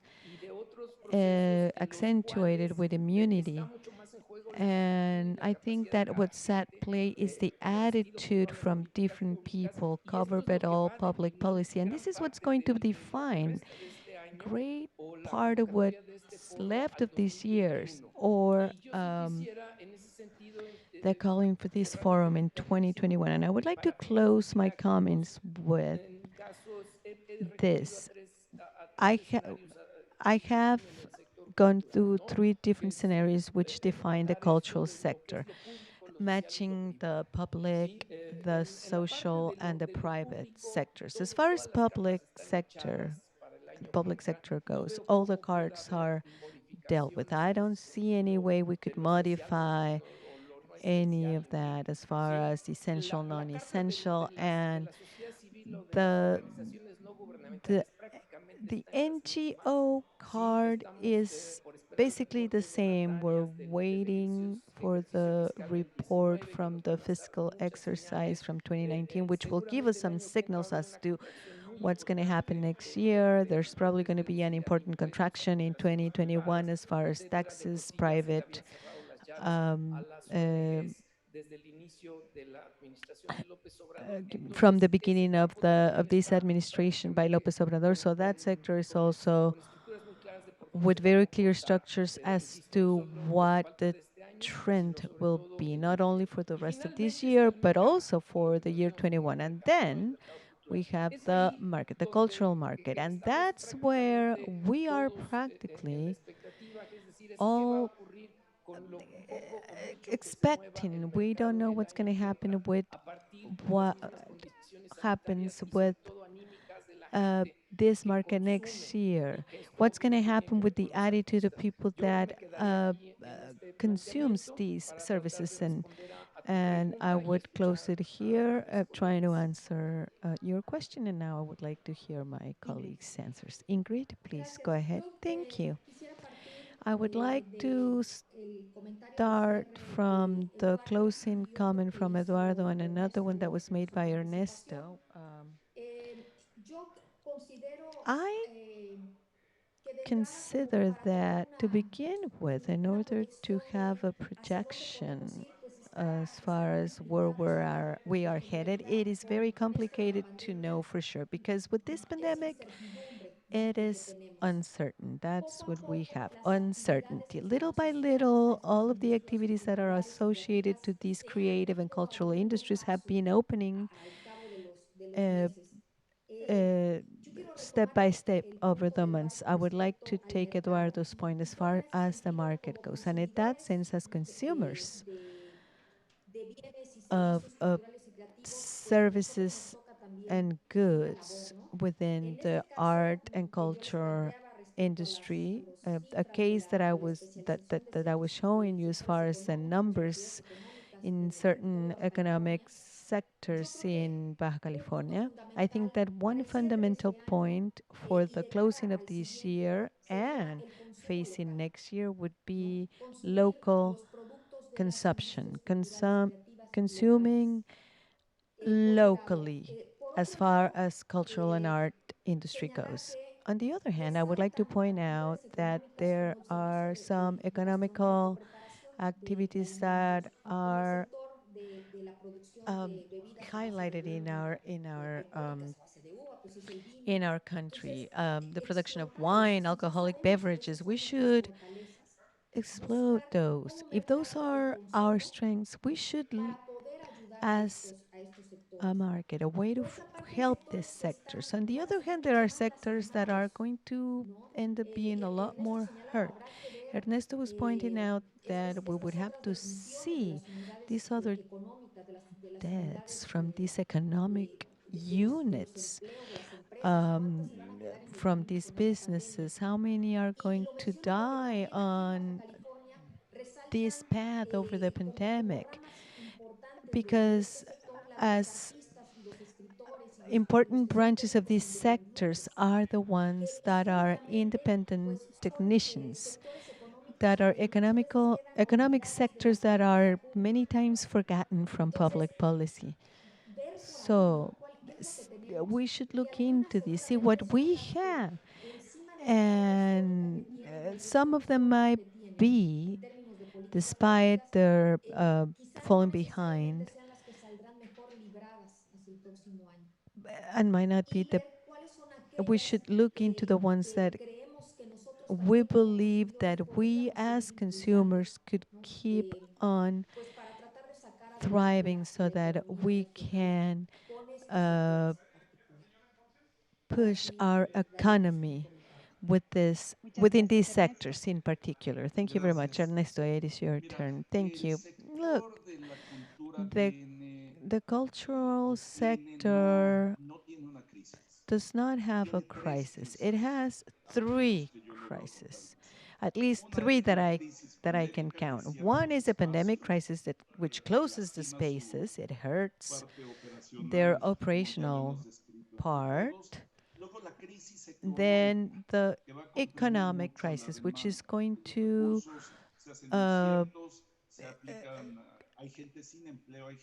diminish all the demands because there are people with reduced incomes and we're all with uncertainty. And the third crisis is the structural and historical of this cultural sector. I know that not everything is moved from the state. One part is the market. We've been commenting on this.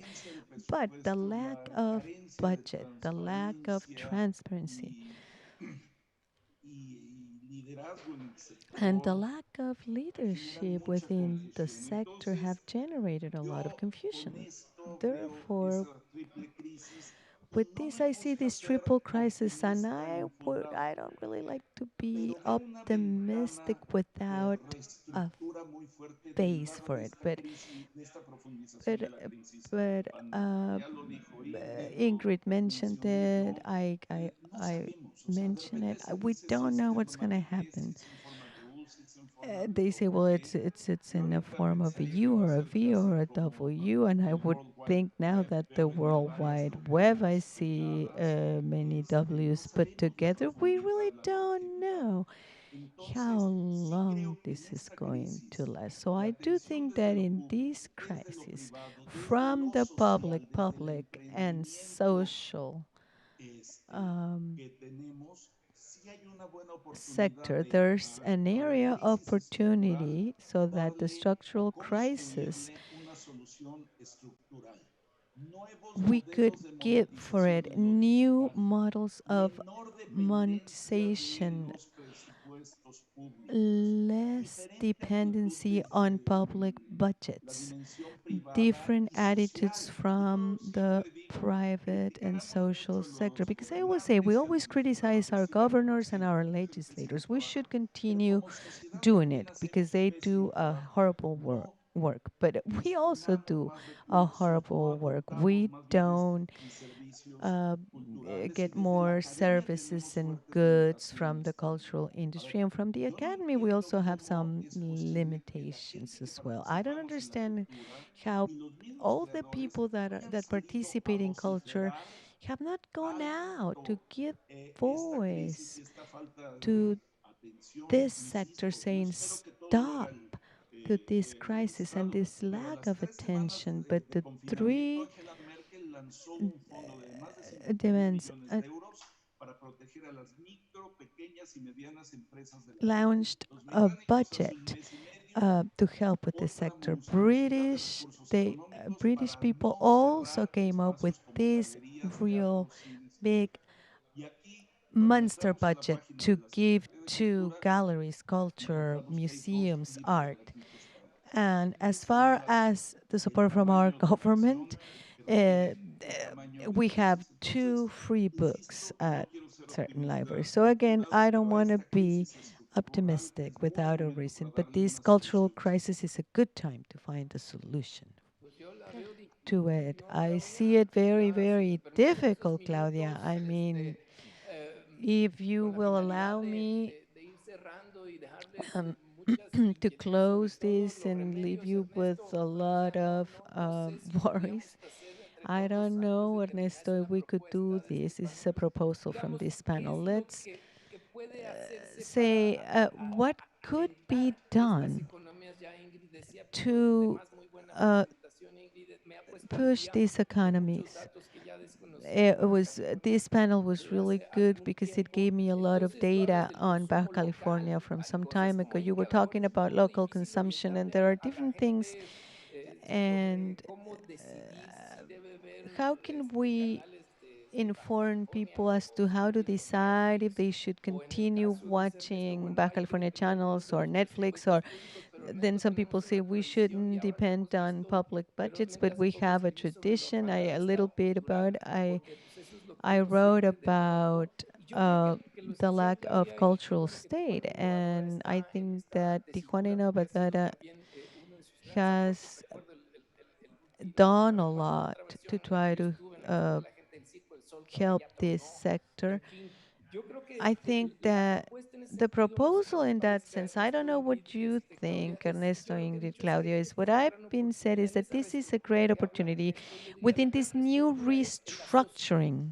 The new restructuring has to do with collaboration. Big and small companies have to come together and create new marketing structures. And for me, the biggest challenge next year, if these 70% of businesses that are still alive are capable of creating new scenarios that will strengthen them, and divide this cake, these pieces of cake better. If you say W, triple W, K, or whatever, I would give this proposal for those who are joining us. Get together. That's the future. Working in collaboration. I adopt your worries, and I would go back to the local sector and what Ingrid mentioned to me, and not because I'm at this forum, but for me, the region of Tijuana, the Tijuana region, and Claudia has said it many times, it's not only Tijuana, it includes San Diego, and it goes up to Ensenada. And you said the wine industry is part of the culture. Where there's wine, there's gastronomy. And if I've seen a region that has thrived without complaining, getting updated to the present and moving towards the future is Baja California, and I also include California because that border that's right there, it's just a political limit, but the integration between San Diego and Tijuana and beyond is overwhelming. Technology, processors, etc., with contents from Baja California. I think that that's a great example. We always expect this proposal Chilango-centric, but we don't turn and look at the examples such as Tijuana Innovadora.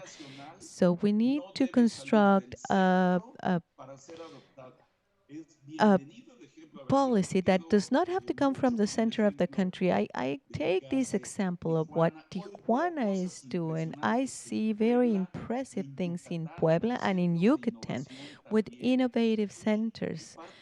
And part of innovation, culture, and creativity in Puebla is brought by the Ministry of Economy with a secretary that could be writing books such as the books that we've been writing with a lot of experiences of expansion and uses culture as an elephant and sorry, an element to fight poverty. So we have the attitude. What we don't have, what we're lacking is national policy. I agree with Eduardo, and I recently at a private session with other friends, we were saying, for me, this administration is over. It's too bad that there are still 4 years to go, but I don't expect a cultural policy at a national level. I am more interested in focusing at these latitudes with which are very thriving.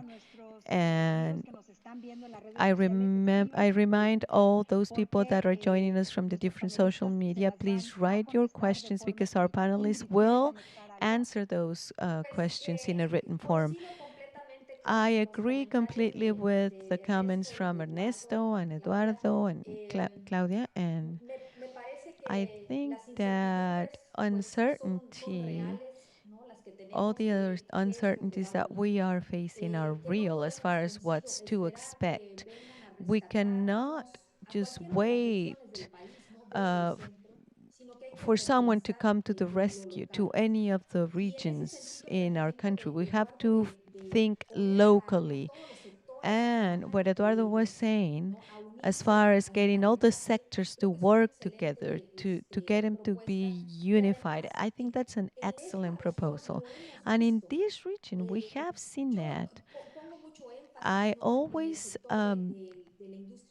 point out that at the wine industry goes hand in hand with the gastronomy industry, not only here in Mexico, but also globally. And it also connects with the artistic sector.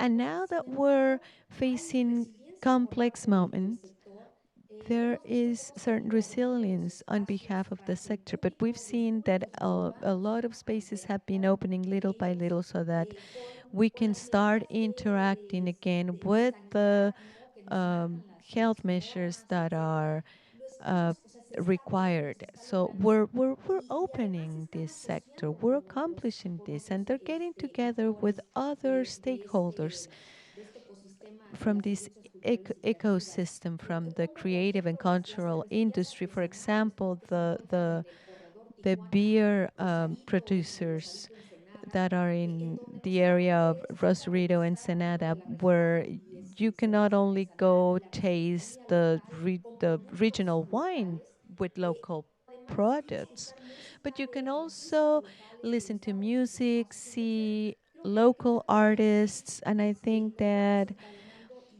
we are getting together, and the geographical position that we are at is a privilege. Having these binational activities in our region. Thank you so much, Ingrid. Well, I would like to make a summary of what you've been mentioning, what your proposals are.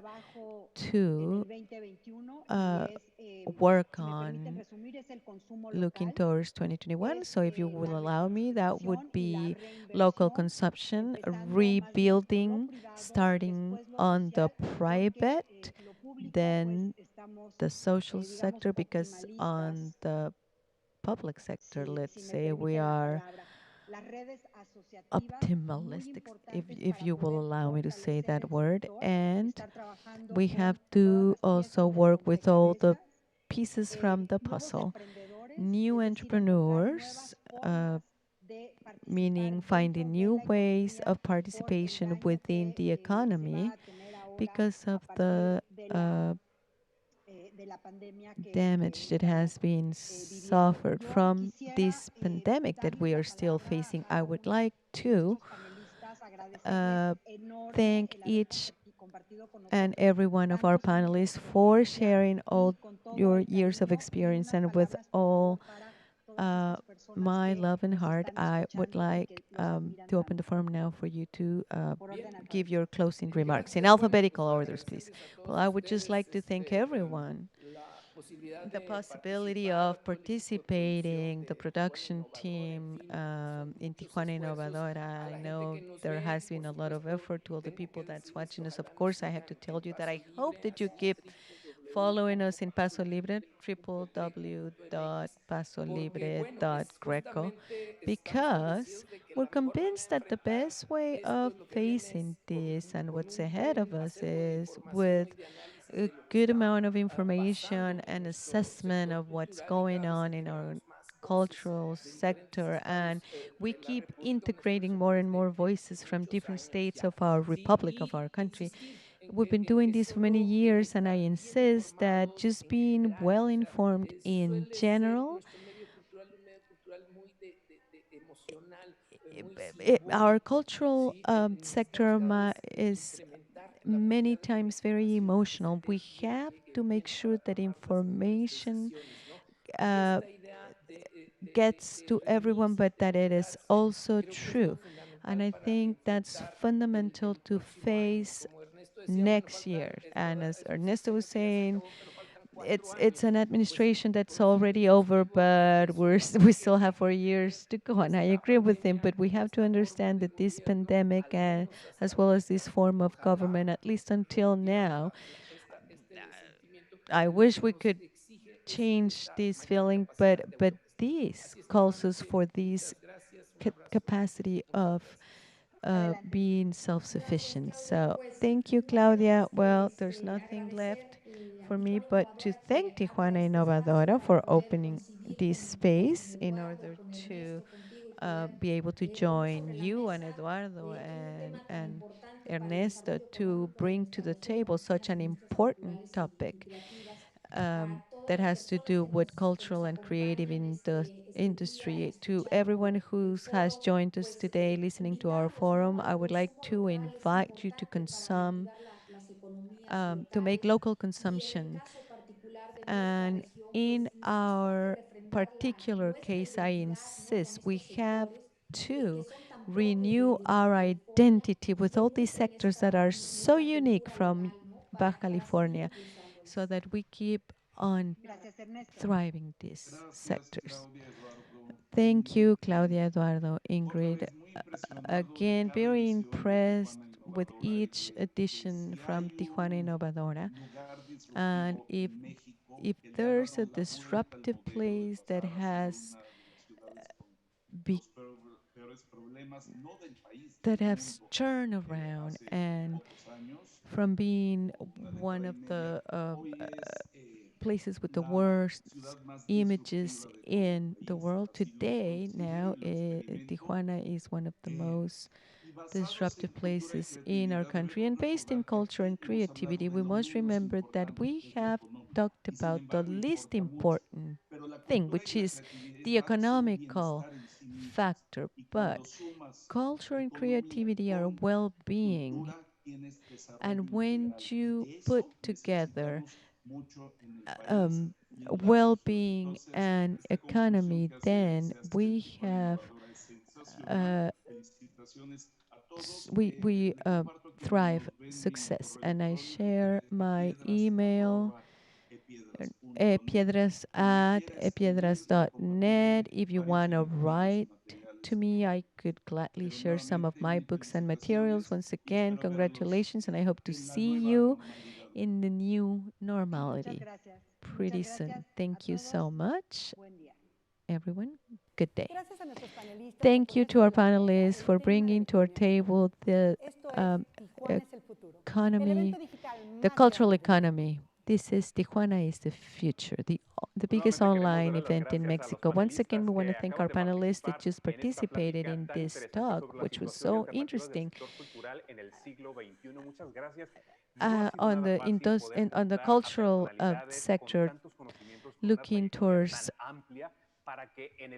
2021, we have been able to be connected at the same time, and I'm sure that this has left you with a lot of information and tools and a very interesting perspective. Thank you for your generosity and disposition in order to answering all the questions and comments, and that were kindly answered through social media and emails. Thank you for sharing your emails. And I would like to say to you that all of the conferences that you're going to be listening to over these days from today and until October 10th are going to be uploaded to our YouTube platform.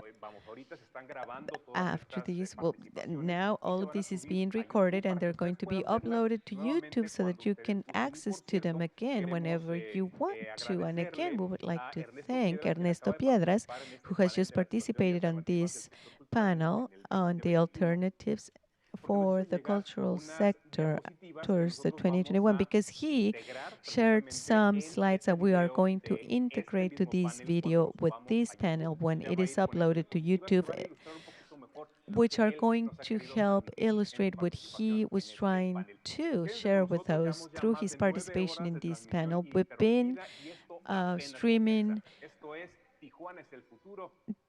for over 9 hours, and this is Tijuana is the Future, the biggest online event in Mexico.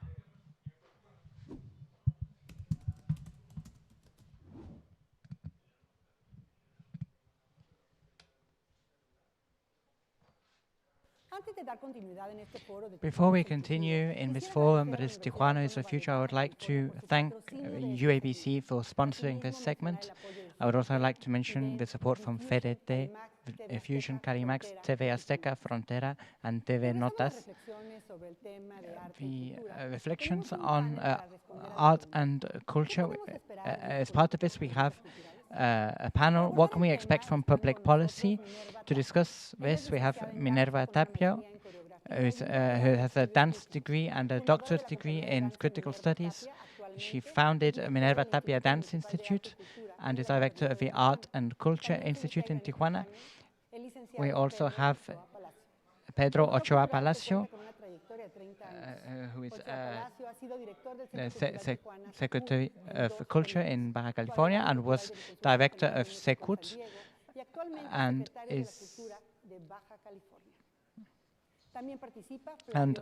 we also have Flavio Oliviere, an entrepreneur with 3 decades of experience in economic development and has attracted investment into the US-Mexico border region. His specialization is in border manufacturing, energy infrastructure, and health and culture. And Claudia Basurto is the moderator. Claudia is a director of special projects and is certified in art appreciation and as an expert in international migration.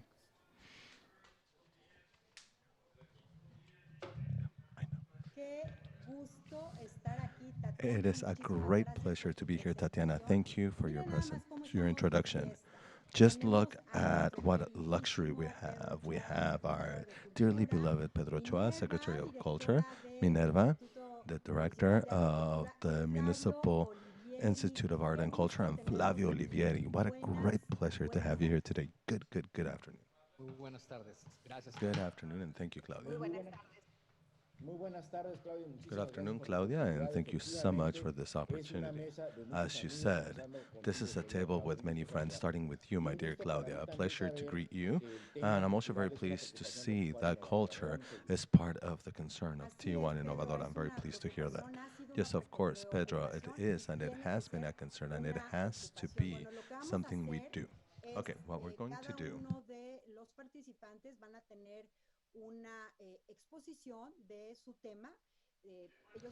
Each of you will present your topic and tell us about what to expect in cultural policy from your sphere of influence. And we're going to go in alphabetical order, so we'll start with you, my dear Pedro.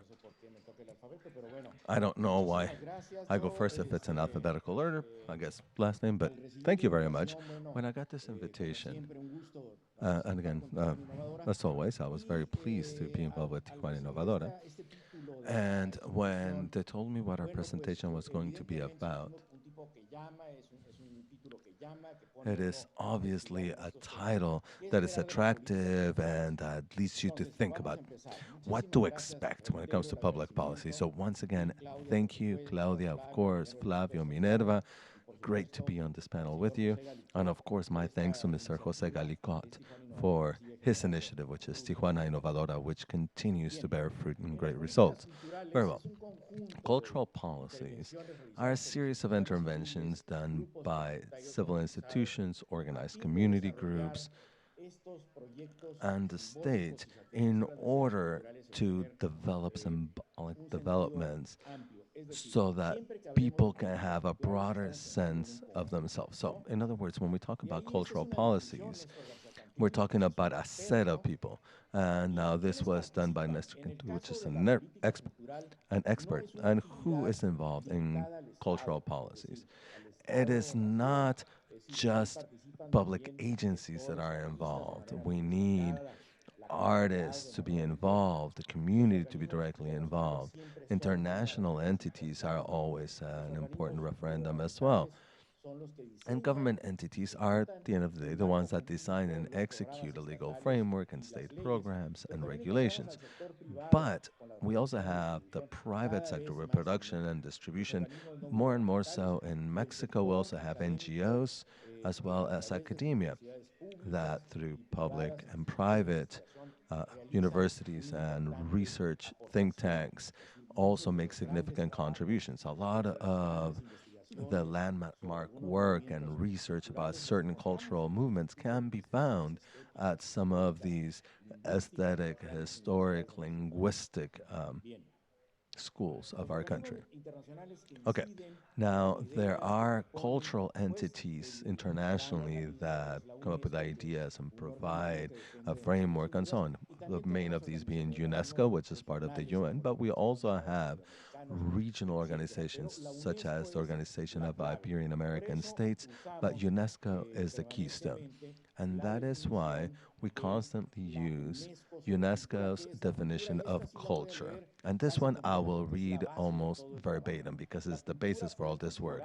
Culture could currently be considered as the set of distinctive spiritual, material, intellectual, and emotional features that characterize a society or a social group. Culture encompasses, in addition to arts and letters, and let's remember that because of the 19th century and before, we think of culture as just fine arts, but it's not just that, it's your way of living, the basic rights of human beings, value system, traditions, beliefs, and that culture gives man the permanent capacity to reflect about him or herself. So culture is that huge mirror where we see ourselves, but it also gives us identity, and it is shaped by tradition. And I'm going to give you a hint of one of my conclusions now is that, and that is that culture is not something of the past. It's a living being. It's something that is enriched every day. It's not something you see in museums or on the streets in the case of Mexico and India and China. These are living cultures. Okay, so what does Mexico say? We already saw what UNESCO said, but where's the legal framework in Mexico? Article 2. The nation of Mexico is a multicultural composition originally sustained by the indigenous peoples, who are those who are descendants of the original populations that lived in the territory that is now Mexico. And Article 3 of the Constitution also says every person shall have the right to enjoy, preserve, disseminate, and develop any cultural or artistic expression or manifestation. It's Article 3 of the Institution. But more specifically, we have Article 4 of the Constitution that says every person has a right to access culture and enjoy the goods and services provided by the state. So Article 3 talks about the art itself and the culture itself. And Article 4, it's a right to access culture in all of its expressions. And the law, it refers to the cultural law, shall establish the mechanisms to have access and participation guaranteed to all cultural expressions. So, continuing with Mexico's National Framework for Culture, Article 26 incorporates culture, and Article 73 is very important, Minerva, because it says that whatever law is established will set the basis for the cultural relationship between the states and the federal government. Okay, so what are the chapters of the National Cultural Policy? To recognize the cultural rights of people, to establish mechanisms for access and participation, to promote and respect continuity and knowledge of culture, to guarantee the enjoyment of cultural goods and services, to promote, respect, protect, and ensure the exercise of these rights, to establish coordination between the federal government and municipalities and other city governments, to include Mexico City the way it was then, and to establish a mechanism for participation and to promote the principle of solidarity and responsibility. These are the principles of the cultural law in Mexico. This is the basis of that relationship. Okay, moving on. I'm going to go very quickly because I know time is short. All of the laws that regulate, I've counted about 20. The Cultural Act, we have the reading and book law, the civil stimuli, the National Indigenous Peoples Law, the cinematography law, the rights, the artisanal law, the lay on monuments, the library national goods, culture and cultural rights, the law for linguistic rights, the organic law of the Anthropology Institute, the law that creates the Institute of Fine Arts, and the law about printing crimes, which includes intellectual property when it comes to art. These have to be the base of any cultural structure. So what are the strategic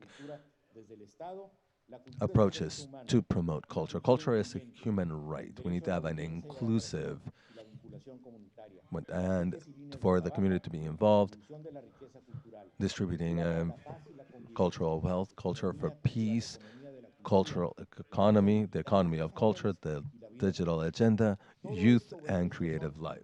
All of these are programs or mechanisms through which states are funded for cultural endeavors. Now, more specifically, what should any cultural program have? In Mexico,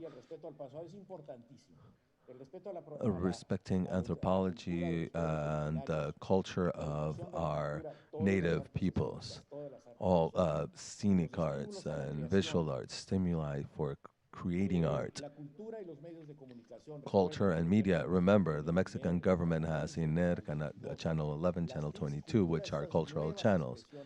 TICS and culture, which are the expressions on digital media. Cinematography, Mexico has been recognized in recent years because of cinematographic achievements. A lot of the awarded directors and movies have gotten there because of the courses they have taken in public artistic education institutes. And then infrastructure decentralization. I only have 2 minutes, so I'll go even faster. These are some of the policies for decentralization leading to the state policies. In our state, we have 92 libraries, 5 state art centers, 8 cultural art centers, 26 museums, 22 auditoriums, 30 cinema complexes, 24 theaters, 38 galleries, 1 archaeological zone. There's 193 in all of Mexico, and 9 historical archives. Now, what are the state cultural policies in Baja California? 1, cultural dissemination. 2, cultural heritage and historical memory. 3, promoting reading. And 4, artistic education.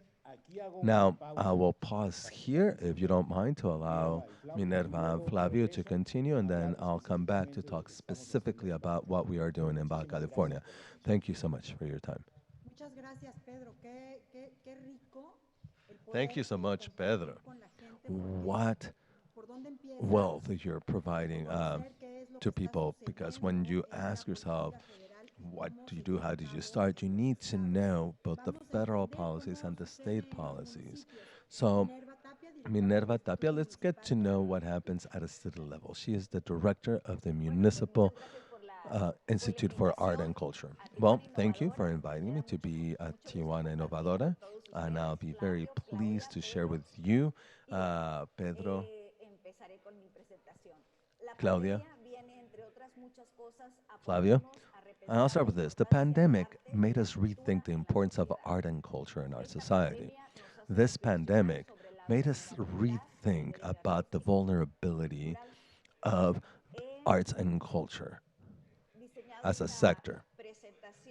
I've designed my presentation from the perspective of someone who works in government, but who also has the experience of doing art. I wrote 9 bullet points inspired on the title, by the title of this panel, which is what can we expect when it comes to public policy? Well, in the context of the pandemic, what we can expect is collective solutions. The problems that are affecting and will affect culture because of the pandemic can only be solved, I think, as a team between government, the arts and culture sector, and the business sector.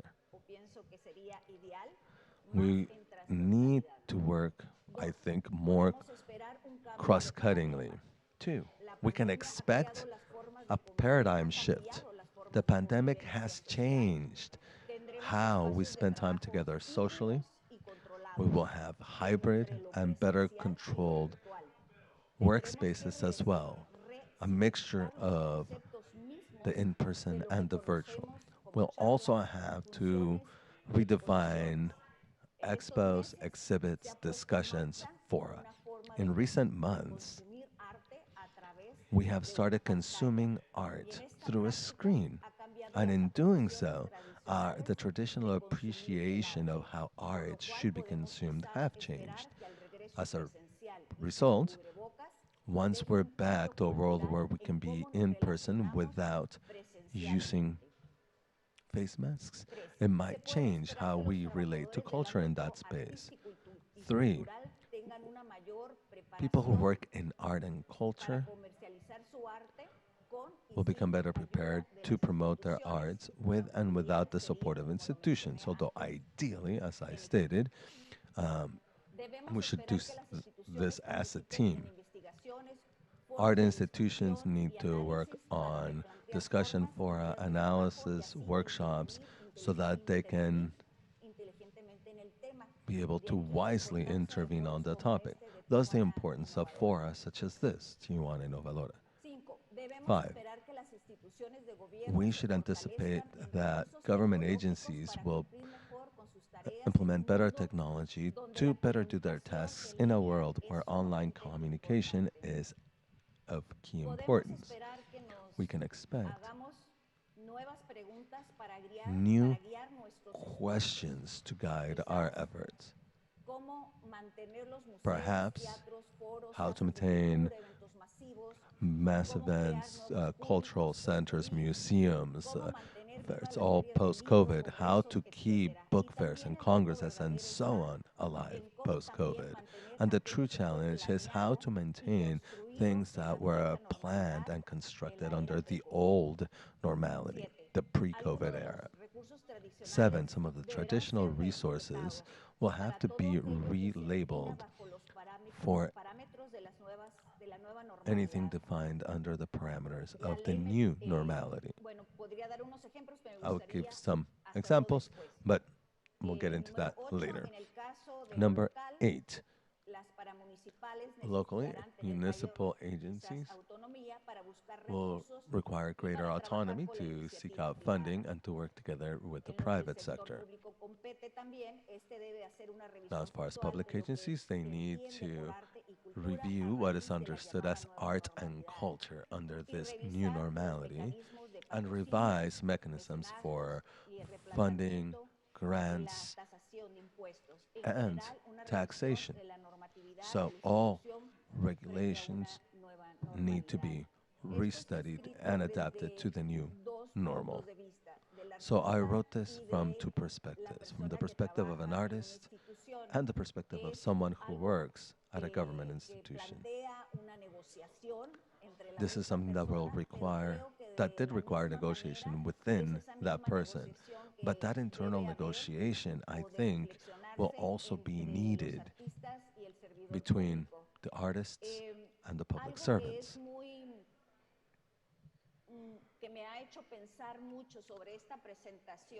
Something that this presentation made me think a great deal about is that when you think of cultural policies, the first issue you face or the first thought that jumps into your head is how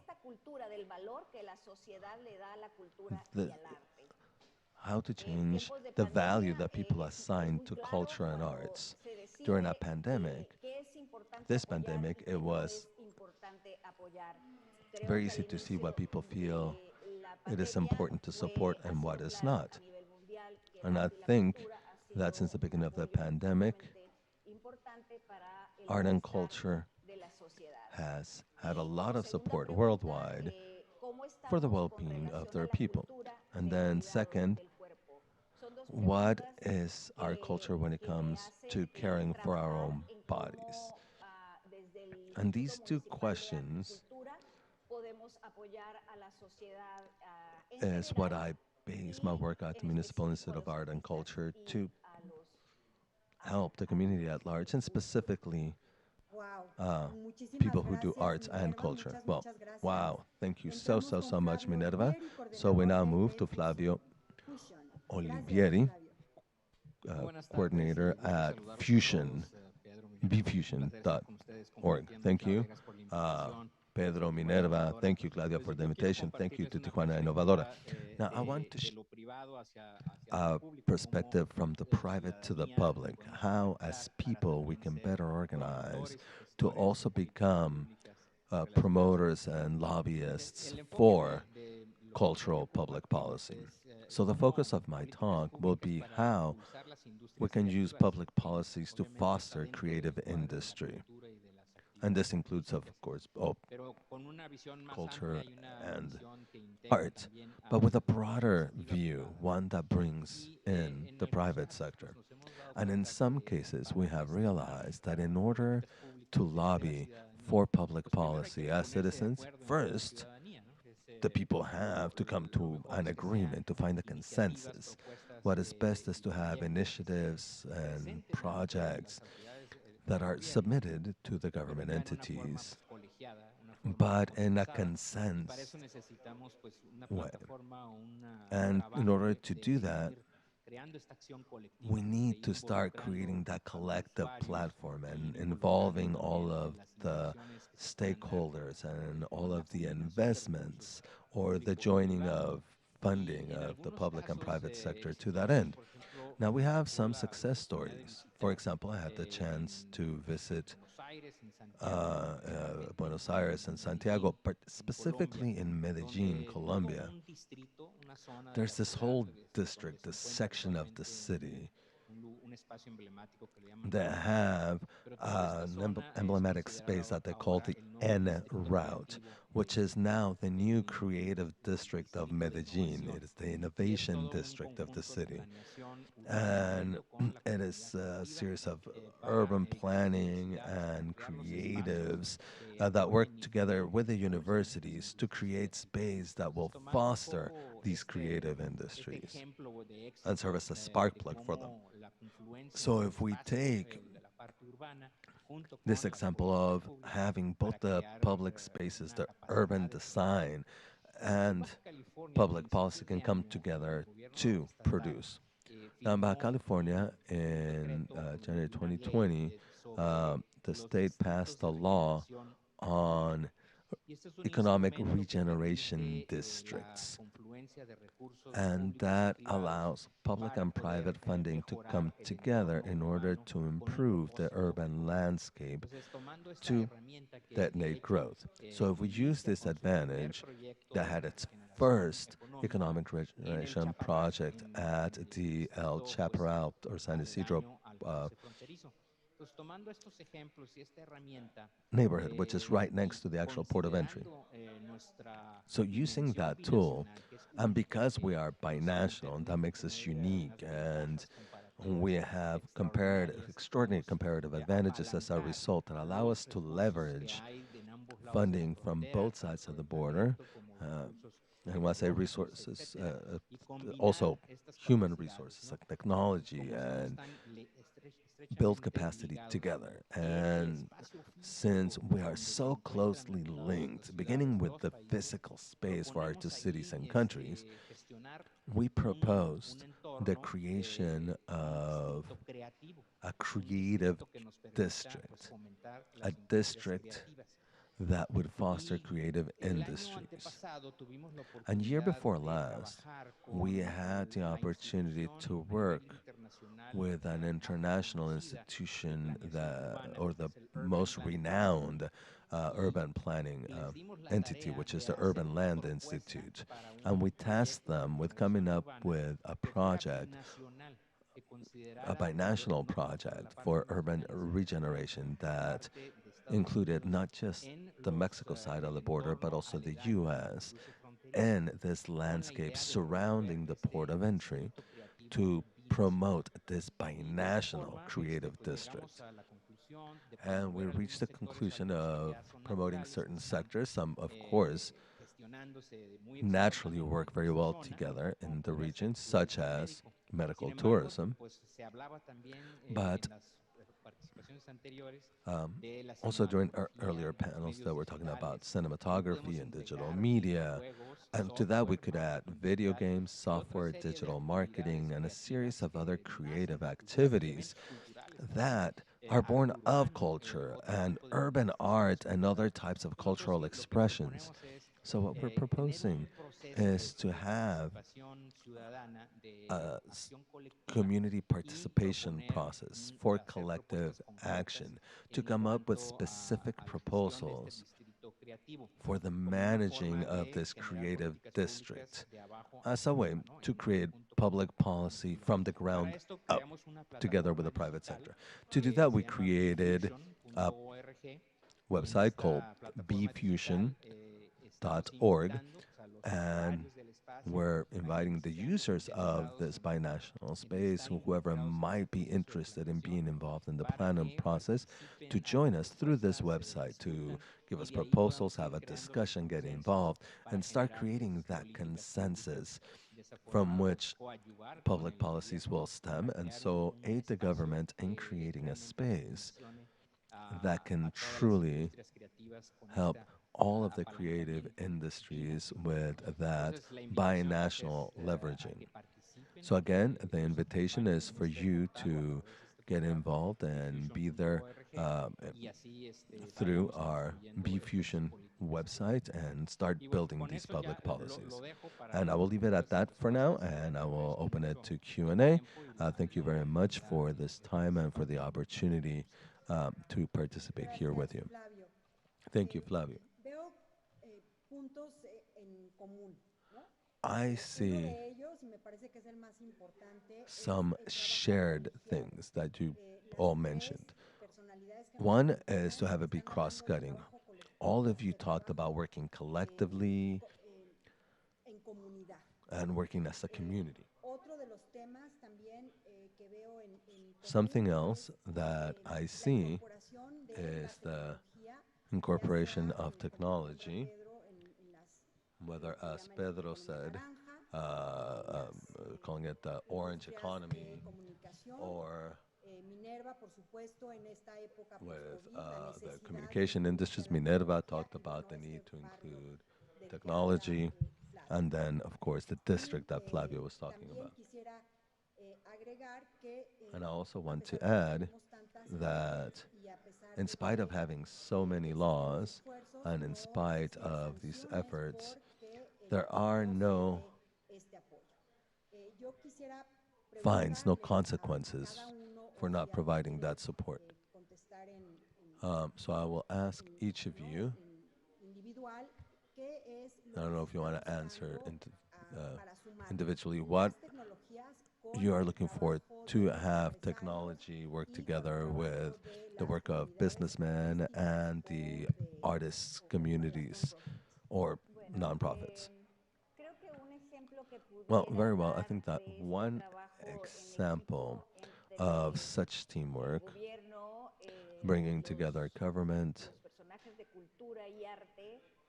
culture, and arts personalities, and the business sector would be that in Tijuana, we have an agreement between the Municipal Institute of Art and Culture, who approached the Agency for Women and Children, DIF, in Mexico, which provides access to culture to vulnerable populations through their IMAC Institute, which is the Municipal Institute of Arts and Culture, and DIF, the Institute for Women and Children, also helps us open doors with the business sector so that companies can provide art and culture workshops and classes to the family of their workers through our institute. So this is a sort of support chain between the business sector and two municipal agencies in this case. Okay, Pedro? Well, sure. I think that there are several avenues. Obviously, the pandemic came to change things, but in my opinion, not changing them radically. That is, we schedule activities according to Channel 11. In Mexico, we are the state with the most production on our website. We are producing about 60 virtual activities per month. But we continue to draft books, which is a tool for cultural dissemination. We will have 20 titles published by the end of the year. So why publish books? Because we need to disseminate what Baja California authors are writing, because we need to disseminate the history of Baja California, because we need to promote reading. Technology is a new avenue, yes, but that doesn't mean that we need to leave everything else behind. Technology is merely an additional tool. So, like Minerva said, yes, we're working towards a new future that will be hybrid. And since we still need books, what do? We do virtual book presentations. Book presentation is key. And studying history, you can't get from a screen. You need to get it from the researcher, from a book, from a historic congress like we had last year and we'll have again. In Baja, the first art book we will be publishing is the biography of the word California. We need for California and Baja to read this book. We can no longer exist in this corner of the world unless we know what we are called Californians. Where did it come from? Who came up with it? Since when? We are publishing 200 maps. This is a research by Dr. Carlos Lascano Sagun, who's a beautiful researcher and promoter of the history of Baja California, originally from Ensenada. That will be our first art book. What I'm getting at with that is that we can't think that new technology is a panacea. It is merely an additional tool.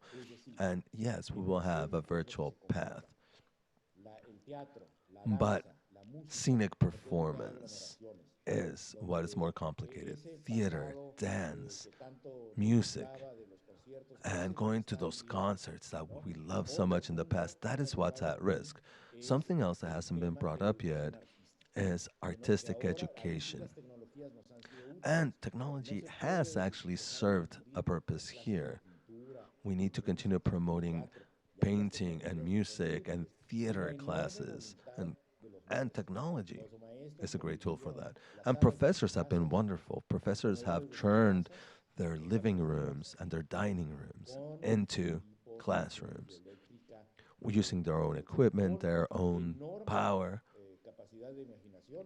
and with a huge imagination just to continue promoting art. Artistic education, education in the arts, is what will bring the younger generations closer to arts. And one last comment as far as working together with the private sector. I think a lot has to be done, and I see it. I love Flavio's presentation. We need to create new cultural spaces, but we also need to have new contents. Tijuana is well known, and Baja and Rosarito and Ensenada, because of their plastic arts. We have a huge potential there. Tijuana is still number one when it comes to music. Mexicali has a significant jazz festival, but plastic arts. And being self critical, we do not have an art gallery in Tijuana. There isn't a place for a visitor, whether from elsewhere in Mexico or from abroad or a local, to go buy a piece of art. And when we do not promote direct income for the artists without intermediaries, it's going to be very hard for them to continue producing. Institutions can't do this. Institutions have a lot of limitations when it comes to purchasing and selling products. We can sell some books, some things, but artistic production needs to have an outlet. So what happens? Many of them go directly to the artist studios, and that's a wonderful experience, but we don't have an actual art gallery in Tijuana. We do in Rosarito, but not Tijuana. So, Flavio, do you want to add about what's happening at B Fusion?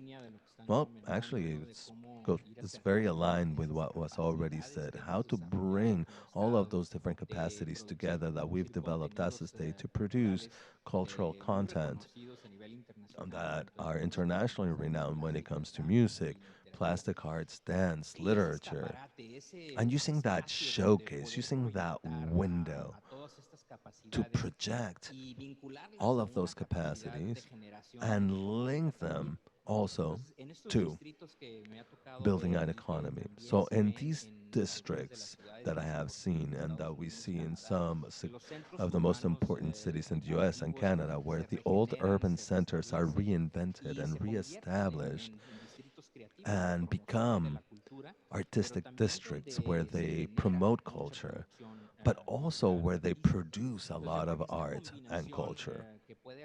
So that combination that can attract private investment on the actual real estate, the urban space, but also in promoting culture. But what has to be first? The investment in buildings or the creation of content. So the idea here is to break with that vicious cycle of what came first, the chicken and the egg, and rather create these showcases for our production by linking them not just to selling what's already been made, but also of creating value chains. Because we have this binationality, which, by the way, means that a few miles away, we have one of the largest arts and entertainment centers in the world. From Hollywood on south, we have so much production. Let's say Carlsbad in North County. They produce about 15% of all video games produced in the US. That is a huge amount, about $15 billion in video games created a few miles away from the border. And if we have music production capabilities. Video games require background music. We could also do illustrations. We could do digitalization. We have companies like Boxel that has been growing both domestically and internationally because of their capability for digital animation. And I could give you endless examples. So if we created that public-private infrastructure, we could even create that art gallery that we're lacking, as Pedro mentioned. In that urban district, we could easily provide an art gallery as part of that offer, of that cultural space. So it gives us the possibility to work hand in hand and taking advantage of synergies through better urban planning to foster creative arts. Very well. I think all of you have talked about self-sufficiency and sustainability. The Municipal Institute of Art and Culture was created in '98. The Institute for Culture and Arts of Baja California in '89. And then you also shared how you need to look for resources and funding. The Municipal Institute for Arts and Culture continues to look for self-sustainability. And Pedro talks about limitations to being able to directly acquire works of art. And then Flavio talks about bringing public and private funding to that. So what is our action item in public policy so that we can access those resources? Because all three of you agree that creating content is what's most important, but we have the talent, we have the originality, and we have the creative people that can do that. But how do we support them? So if you don't mind, let's start in the opposite direction with From the point of view of businessmen that might invest in this creative district or in something similar, not precisely there, but there's a great potential there, I think, because of the binationality and the connectivity that we have as far as ISEF transport, including the trolley and the main route in Tijuana. It would be a long-term planning, uncertainty, and financing elements. So with this strategy from these, the state is been working and starting out with the chaparran.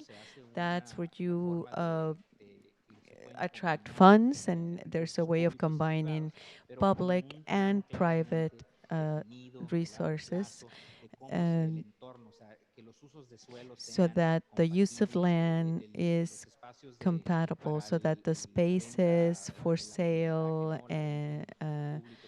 on the streets could be regulated more lightning, all the conditions that make the space a lot more attractive and livable and walkable, better sidewalks. All of that zone requires a lot of a big investment on infrastructure. So if there are any ways of giving certainty as far as the use of resources, the private sector is willing to invest in those common spaces. Thank you.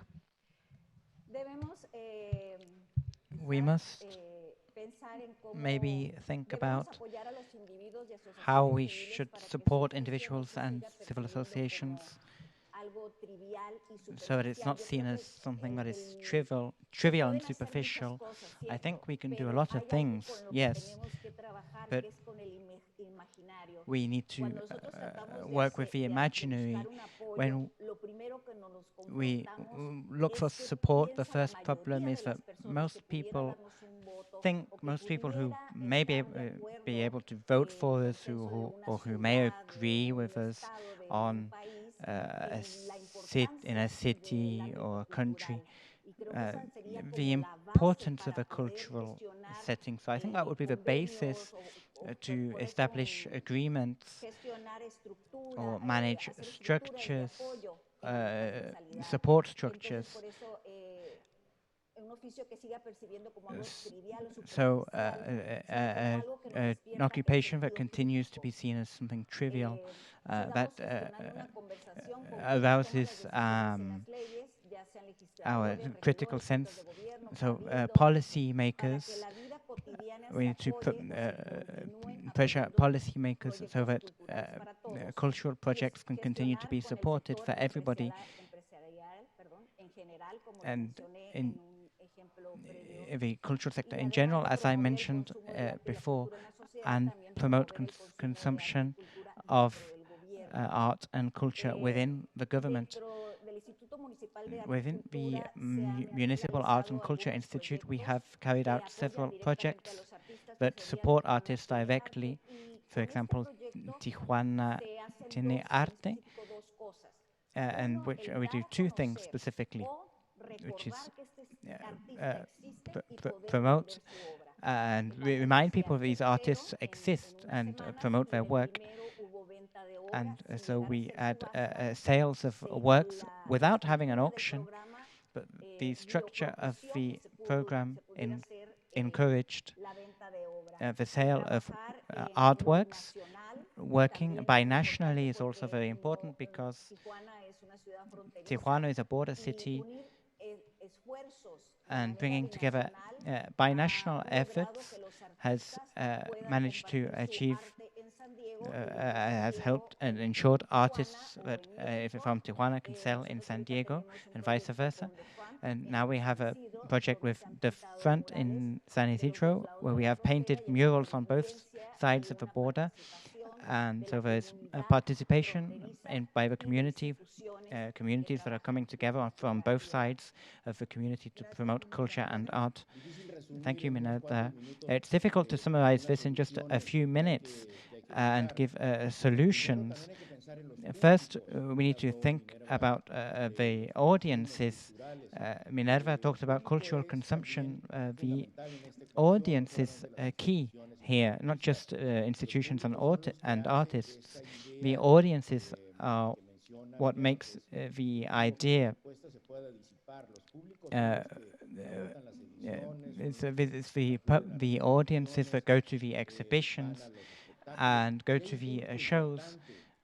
And there is an important audience in Tijuana, Ensenada, in Mexicali, and Tecate, and Rosarito. We have noticed this. What are the most attractive or appealing activities?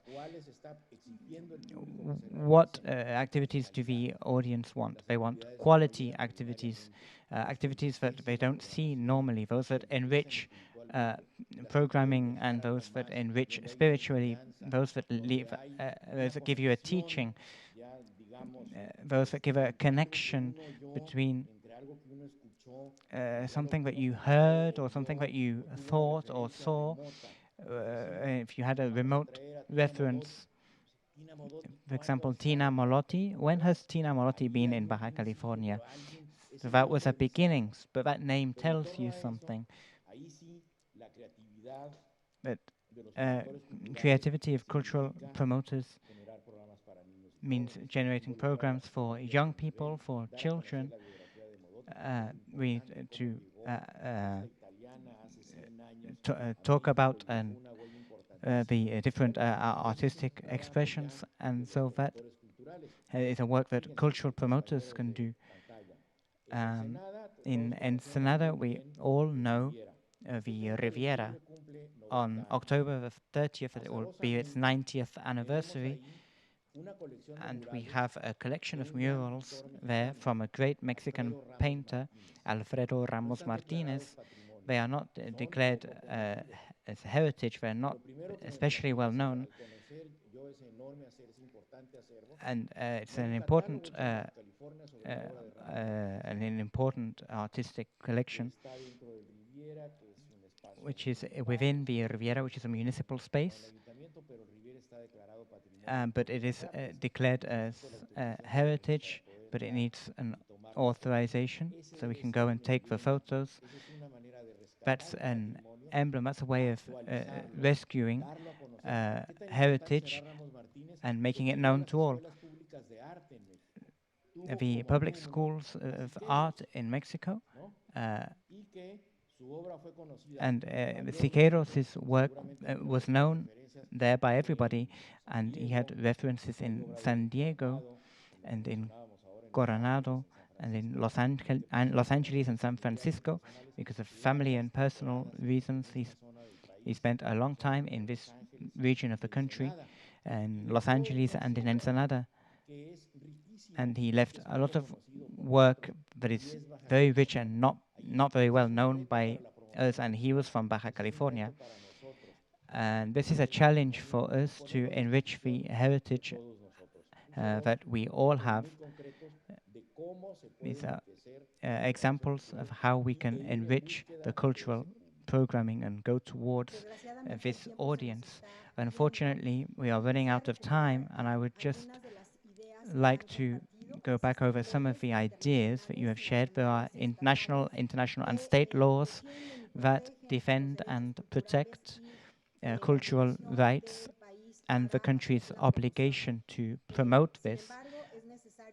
However, democracy is important, meaning participation by all sectors in these public policies, because the content exists, but we need to work on ensuring that this content is connected and is of good quality, because it is the audiences that will decide whether this content is, whether they find this content interesting or not. I would just like to stress the collaborative work between governments and corporations and citizens, and only that way can we continue having these policies in culture, continuing to support artists together with the efforts by state and national governments. Just a few words to finish in alphabetical order. Pedro? Thank you very much. The topic is, as you can see, there's lots to say. There are many possibilities. We can continue sharing ideas. Thank you to the forum, and thank you to everybody. Thank you for the invitation. It's been very enriching to listen to my colleagues, and congratulations to Tijuana Innovadora. Thank you, Tijuana Innovadora, Claudia, for conducting the panel, and to Minerva and Pedro. And I think together we can create public policies. It's not just about waiting for the government to tell us, but as citizens we can participate and make proposals. Thank you very much, everybody. All my affection, and I hope to see you soon and hug you soon. We will continue with our program. Have a great afternoon. Thank you very much to all the panelists who participated in this interesting chat. We would like to thank everybody who communicated during this panel and all the previous events. You have sent messages, and we are sending them to the panelists and our speakers. Thank you for following the program and participating in what we have for you here. I would like to take this opportunity to thank UABC for its sponsorship for Tijuana is the Future, and thank you to De Volada Café, Cadena Quinto 50, and Telcel. If you are with Telcel, you will know that it is the network that gives you gaming with the greatest speed for all of Mexico, with the greatest coverage, the best experience in video calls, and the best productivity for your home office. Telcel brings you closer and connects you to what you like most and what you care about most. Telcel is the network with the greatest coverage. We also thank Telemundo 20.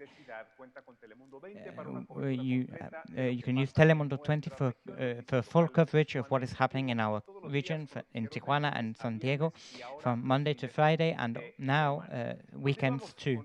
We will continue with our activities in this first day of Tijuana is the Future, Tijuana Innovadora 2020.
There are special places that cease to be special to us because we travel to them frequently.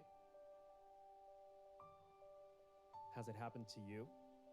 This might happen to the over 28,000 pedestrians that cross the San Isidro border daily. A place that has been growing and consolidating through approximately 160 years. A place that brings together not only Mexicans and Americans, a place that is a part of a binational megaregion with 7.1 million approximate population, a place with a workforce of 3.8 million on both sides, and a regional shared economy of US $250 billion. The border might divide us physically, but our cultures and decisions make the difference. In B-Fusion, we choose to unite, to unleash the potential we see in this binational border crossing districts. We want to make this space to go beyond being a place of passage. We want you to live this experience that brings together the best of two worlds. B-Fusion is a multifaceted strategy that seeks to develop the potential of binational communities at our US-Mexico ports of entry that reimagines cross-border districts and allow human energy to flourish. Our strategy advocates building more walkable urban environments that benefit people. We promote programs and projects that will catalyze the full potential of the San Isidro-Tijuana binational border districts. Join B-Fusion and be a part of this paradigm change. Become a member of this movement, participate in our events, and express your opinion in our blog. Help us achieve the full potential of the binational relationship. Become a member of B-Fusion and be a part of the paradigm shift. bfusion.org.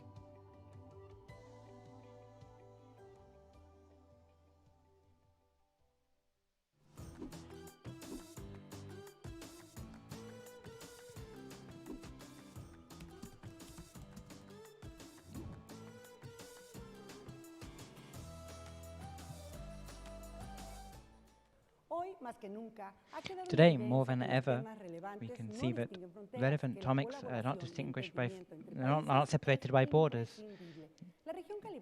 For example, here in Cali Baja, as this region is known, this is shown in many ways. To look at these topics, we will be presenting each day a panel in the context of a presentation of the book El Tercer País, San Diego, Tijuana, by Michael Malone. The book has about 20 interviews from key people in the region. In Tijuana is the future. We will open various spaces for analysis. This is the first with the title Vision 2040. And B-Fusion brings this to you. Border Fusion also has a message for you. bfusion.org has enormous potential and be part of the changing paradigm, changing the border, the crossing. And thank you also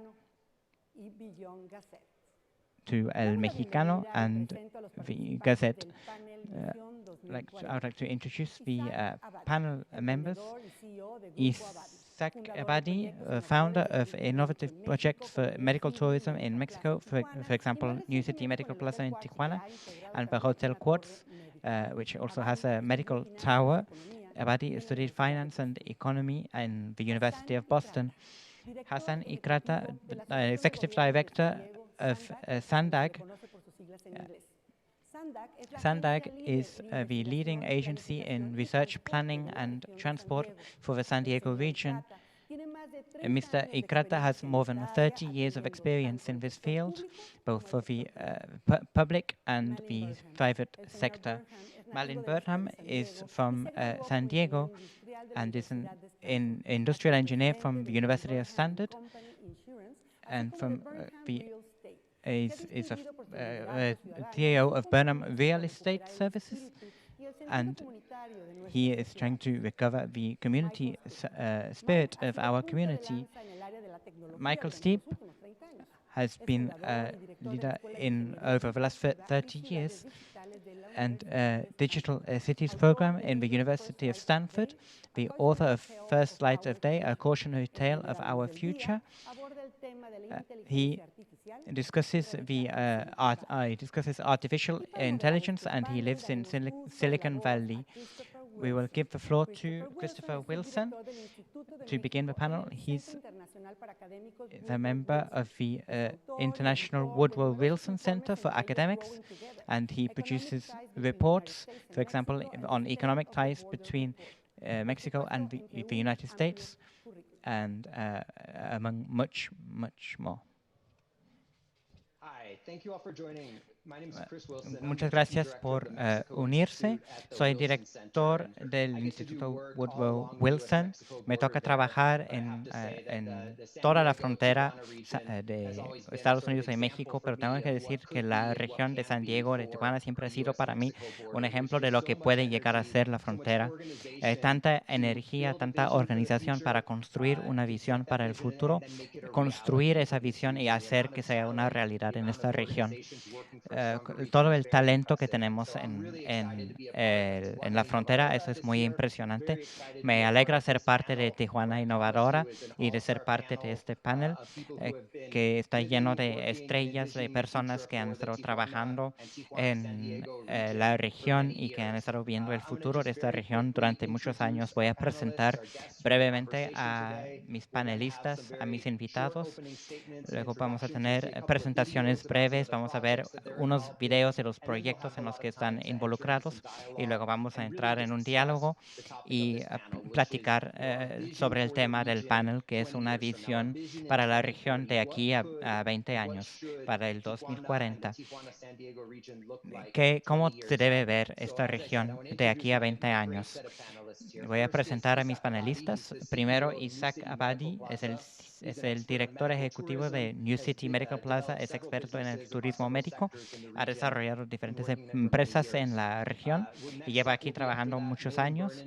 Después, Malin Burnham es presidente del Chairman Foundation, es desarrollador de bienes raíces y ha estado apoyando la región de San Diego y Tijuana por muchos años.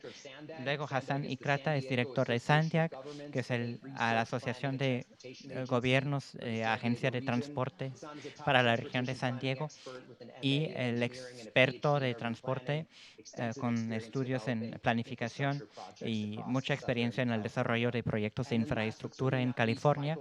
Y luego, en último lugar, Michael Steep es director del programa de ciudades digitales en la Universidad de Stanford, es experto en la innovación con mucha experiencia en el mundo académico y también en el sector privado. Los invito a conocer sus biografías, son personas que vienen a aportar mucho intelectualmente y en términos de crear y entender cómo sería la visión, su visión para esta región tan dinámica. Entonces quiero ceder la palabra a ustedes y voy a hablar primero con Isaac Abadi, si nos puede platicar un poco de la plaza, de New City Medical Plaza, y qué es lo que está haciendo ahí. New City Medical Plaza empezó a partir de un complejo residencial hace unos 15 años para atender las necesidades de San Diego y cómo Tijuana pudiera servir a la gente de San Diego. Entonces tenemos un menor costo de vivienda. Entonces, en vez de comprar un condo por $1 millón, en Tijuana saldría mucho más barato con otros servicios que ofrecemos. Y luego empezamos con la Plaza Médica porque vimos una gran demanda en el turismo médico. Los estadounidenses llegan a México para adquirir diferentes tipos de servicios. Entre ellos, uno de los más importantes es el turismo médico. Por ejemplo, llegan con el dentista, que por ejemplo cuesta el 25% de lo que costaría en Estados Unidos. Entonces muchos turistas llegan a Tijuana para hacerse procedimientos, necesitan quedarse en un lugar, necesitan comer. El campo gastronómico ha crecido mucho en Tijuana, también la zona vinícola de Ensenada. Entonces lo que decidimos hacer era traer todo bajo un solo techo. Entonces, New City Medical Plaza es un concepto, es un proyecto que tiene un hotel con 30 habitaciones para pacientes postoperatorios. y tenemos muchos de los mejores restaurantes de Tijuana que están yendo a la plaza. Y tenemos aquí el Valle de Viajes al Valle de Guadalupe. Tenemos un hospital con todos los servicios y imágenes, laboratorios, entretenimiento, todo lo que necesites para hacer lo que necesites, con el procedimiento médico que necesites, lo puedes hacer ahí. Entonces tenemos todas las especialidades. Dermatólogos, células madre, dentistas, oncologistas, lo que sea, nosotros lo vamos a tener ahí.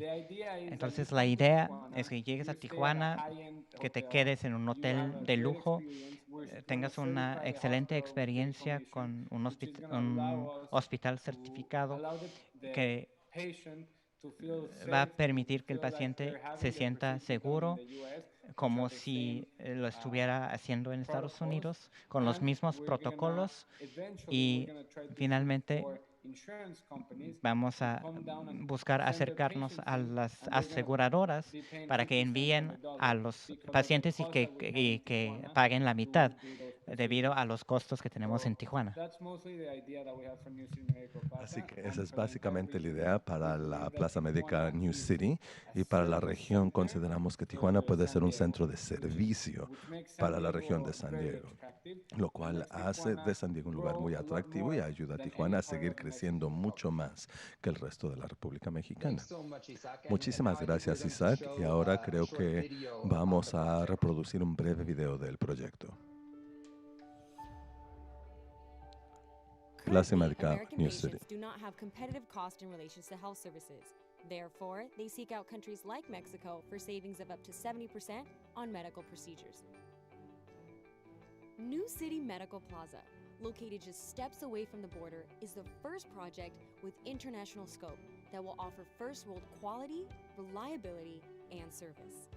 New City Medical Plaza will revive medical tourism in our region, which currently receives more than 1.2 million patients, leaving an income exceeding $550 million a year, which is projected to increase 400% by 2017. With an excellent location, 500 meters from the border, it will be easy access for international patients. With over 40 years of experience, Grupo Body brings you this innovative architectural project with the highest level of quality and reliability. We make it easy for your patient by providing a medical tower with laboratories, certified operating rooms, pharmacies, a rehabilitation center, and many other services. In addition to a business class hotel with 140 rooms with all necessary amenities to offer a pleasant stay to our guests, New City Medical Plaza will feature a conference room with over 10,000 square feet, a plaza that will offer Baja California's finest foods and wine products for everyone to enjoy and discover the riches of our region. All of this with a spacious covered parking for over 1,000 cars. There will be constant promotions of the plaza, creating strategic alliances by being present at medical tourism conferences, virtual platforms, billboards, and printed media. Improve your image and be a part of the medical tourism growth with New City Medical Plaza.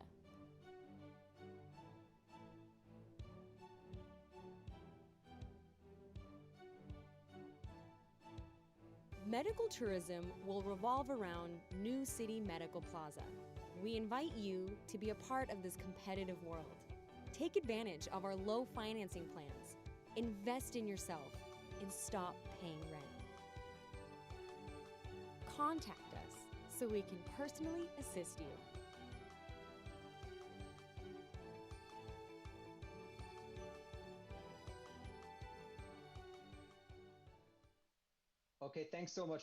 Bien, muchísimas gracias por esa presentación, Isaac. Ahora seguimos con Malin Burnham, que tiene un proyecto visionario que ha estado convirtiendo en realidad por muchos años en la región Tijuana-San Diego. Malin, compártanos esa visión y cómo se está implementando. Muchísimas gracias, Chris, por su presentación.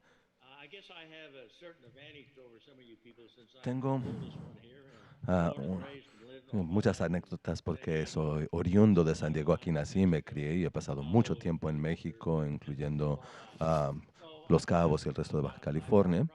Y tengo como 5 proyectos distintos, proyectos físicos y 3 ideas adicionales en el aspecto cultural. Las repasé rápidamente. Actualmente, los primeros 2 son proyectos que ya están en proceso, pero no se están trabajando muy ambiciosos. El primero es el de el tren de carga.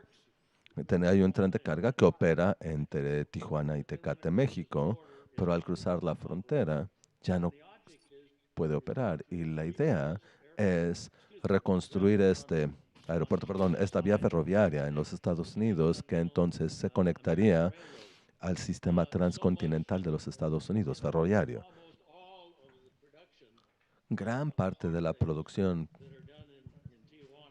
que se lleva en Tijuana tiene como destino a los Estados Unidos y mucho de esto se puede transportar vía ferroviaria si pudiéramos vincularlo a la costa este de los Estados Unidos con todos los ahorros en costos que esto implicaría. Uno de mis colegas aquí estimaba que si retiráramos todos los tractocamiones que están cruzando mercancías que se están fabricando en las maquiladoras de la zona de Tijuana y pusieras en fila estos tractocamiones linealmente, estarías hablando de 30 millas de tractocamiones. Otro aspecto que podemos abordar es el de los derrames de aguas negras que ocurre durante años y que se vierte al lado de Tijuana y que después de precipitaciones o de fallas en el sistema de drenaje sanitario termina vertiéndose a los Estados Unidos. Y es un problema compartido para el cual no estamos haciendo lo suficiente. Y el BEDAN, el Banco de Desarrollo de América del Norte, está instituido para llevar a cabo este tipo de proyectos que rendirían en beneficio para ambos países, por lo que necesitamos hacer mucho más ya al respecto. A mediano plazo, me entusiasma la idea que lleva ya platicándose como 10 años, pero que nunca ha iniciado obra. Y se trata de esto. Imagínense un inmueble que esté justo en el límite internacional. La mitad del inmueble está en Estados Unidos y la mitad en México. Y que es un espacio donde podamos reunirnos sin cruzar la frontera técnicamente. Y sostener diálogos interesantes, presentaciones, todo tipo de ponencias. Ingresas por el lado que ingreses y sales por el mismo lado.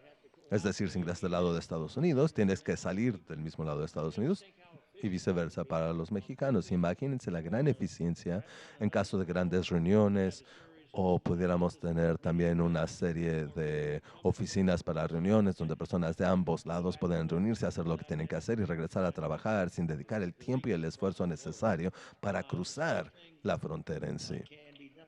Lo mismo podría hacerse para una diversidad de intereses, entre ellos los culturales. Esa es una idea. Otra idea que se ha platicado, pero que no ha avanzado, y uno de los motivos sería otra pista para el aeropuerto de Tijuana y que necesita lo más pronto posible. Parte de esto ha sido aliviado, no ha sido exacerbado, perdón, por el puente binacional Cross Border Express, que ha triplicado, cuadruplicado el número de pasajeros en el aeropuerto de Tijuana. Y hay que avanzar con esta segunda pista y me dice un colega que hay espacio físico suficiente para hacerlo. El siguiente es una idea que tengo para algo a más largo plazo. El creador de Tijuana Innovadora y su anfitrión, etcétera, don José Galitcott,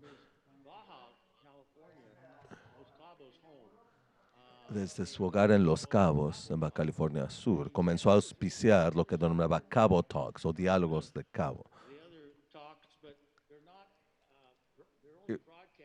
Y estos diálogos solo se transmiten entre los participantes, pero traen a ponentes de ambos lados de la frontera para hablar de Baja California y de San Diego, para platicar de Tijuana y de San Diego, en un espacio virtual.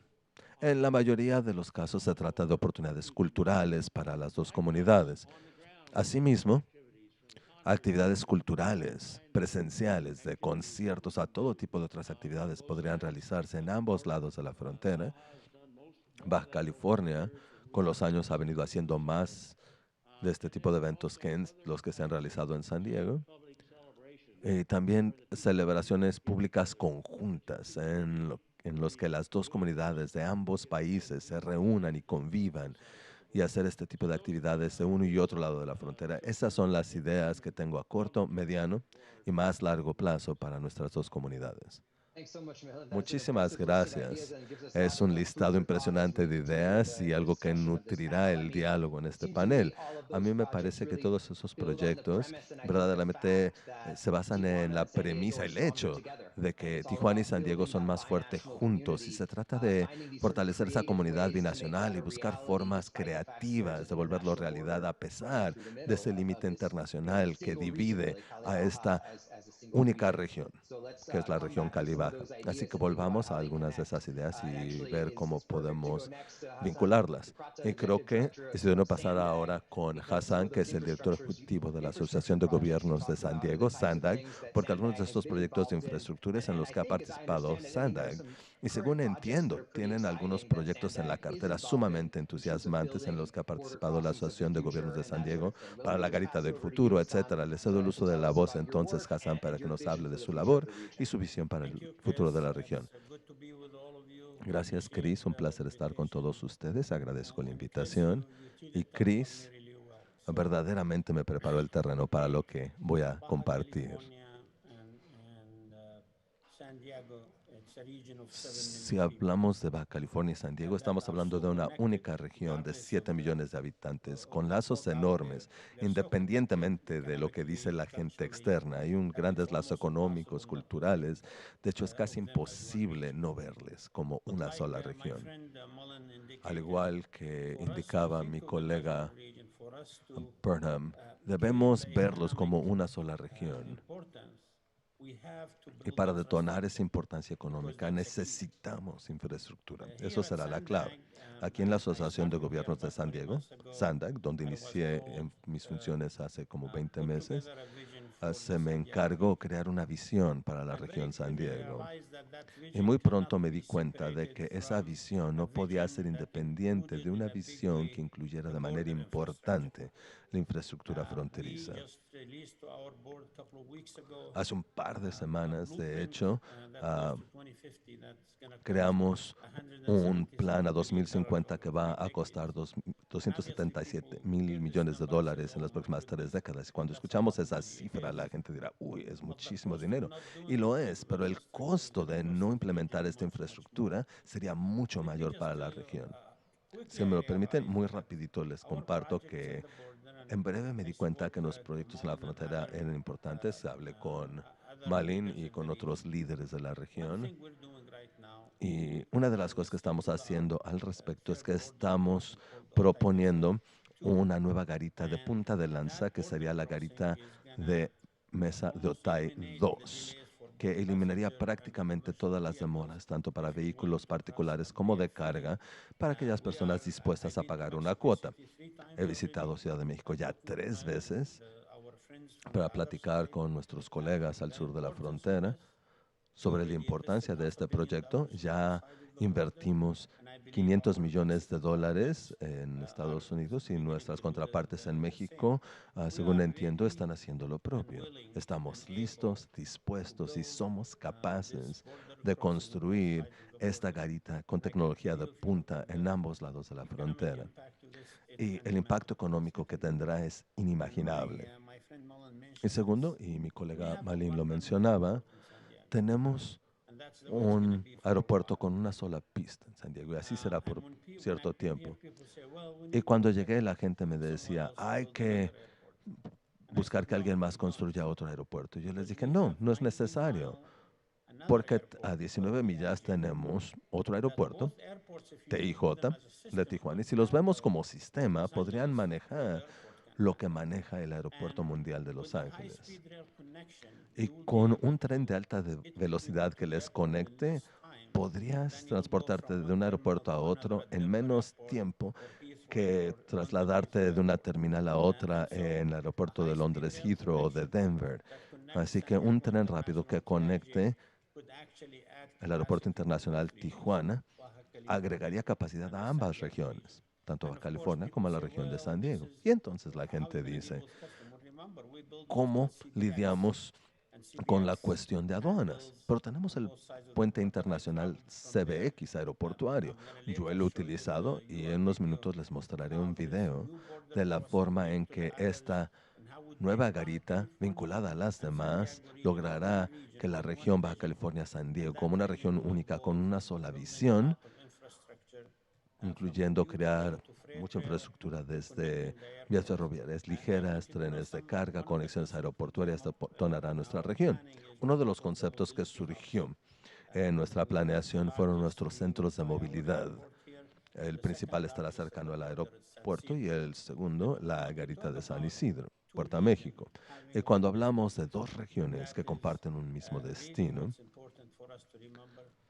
creo que es lo que es más importante que recordemos y recordar que sin la infraestructura ninguna de estas cosas se podrán lograr. Espero con muy buenos ojos el resto de este diálogo. Gracias por la invitación y si me lo permiten, ahora comparto este video de 2 minutos para darles una idea de a lo que me refiero.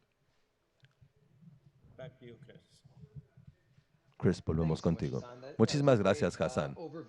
Una excelente reseña y hay mucha tela de la que cortar. Ahora ya estamos entrando a hablar de movilidad, no solo de carga para detonar desarrollo, pero también en el movimiento de personas, tanto en términos del aeropuerto, que mencionó tanto usted como Malin, y el puente binacional aeroportuario Cross Border Express es precisamente el tipo de proyecto que puede cambiar la visión de una región y unirla de una forma que antes se parecía imposible, apalancar activos en ambos lados de la frontera. Eso es entusiasmante para mí, escuchar de ambos de ustedes la oportunidad de seguir apalancando proyectos como este. Ahora, cedo el uso de la voz a Mike Steep, por último, pero no de menor importancia, que tiene muchísima experiencia en desarrollo urbano y también experiencia en innovación en el sector privado. Mike, el foro es suyo. Entonces, parte de cualquier desarrollo regional desde un punto de vista económico y también desde el punto de vista de las personas y la calidad de vida, se trata de cómo la región trata el desarrollo tecnológico y en especial las inversiones tecnológicas. Entonces, parte de lo que estamos viendo en Stanford es la tecnología y cómo afecta la vida de la ciudad y también el desarrollo comercial por parte de sociedades privadas. Tenemos una asociación con 40 empresas y hemos podido enlazar los 400 laboratorios de Stanford para meter tecnología a las zonas metropolitanas a través del gobierno. Entonces, cuando empezamos a pensar en el futuro para esta región, también tenemos que pensar en cómo pensar en la investigación y el desarrollo y cómo ponemos a disposición el capital para el desarrollo. Tengo unas diapositivas, voy a tratar de ver si puedo compartir estas diapositivas con ustedes. Son solamente 3 diapositivas sencillas. Cualquier planificación de ciudad o regional que ya se ha intentado hacer antes, por ejemplo, Londres, Berlín, Bonn y también Tokio, el problema principal que han tenido en cuanto al desarrollo regional es que no consideraron el papel de las tecnologías disruptivas. Y eso es el caso, irónicamente, aquí en Silicon Valley. Aunque tenemos muchas empresas de tecnologías aquí, las políticas de infraestructura y desarrollo del gobierno de Silicon Valley limitan mucho. No tenemos conocimientos ni experiencia que aproveche la capacidad de Stanford en estos temas. Entonces, lo que hemos tratado de hacer es trabajar directamente con las empresas. En el caso de México y San Diego como una potencia regional, se tiene que considerar cómo se ve este modelo para el desarrollo tecnológico, cómo creamos conocimientos, cómo evitamos los problemas que las otras ciudades han tenido y al no tener ese tipo de asociaciones y conexiones. Les voy a dar un ejemplo. Esto es una gráfica de la innovación y lo que está pasando con eso a nivel mundial. Estamos en medio de una de las mayores explosiones de tecnologías e innovación que hemos conocido en nuestras civilizaciones. Si vemos la curva exponencial, es la velocidad con la que la tecnología está empezando a crecer en los diferentes campos, en China, en Estados Unidos, etcétera. Tenemos más capital fuera de las organizaciones de empresas que dentro de las primeras empresas. 200.000 millones de dólares por parte de las empresas, 300.000 millones de dólares fuera de las empresas. El punto es que la explosión en las tecnologías, si vemos la línea roja, la línea roja de abajo está creando una brecha más grande. Entonces, si no sabemos hacia dónde van las tecnologías, va a ser muy difícil y las tecnologías se van a hacer obsoletas. Entonces, para resolver eso en Silicon Valley se va a ver algo así. Esto es una comparación de los valores de mercado de las empresas de la zona de la bahía entre el año 95 y el 2015. Ha habido una explosión de riqueza en la última década.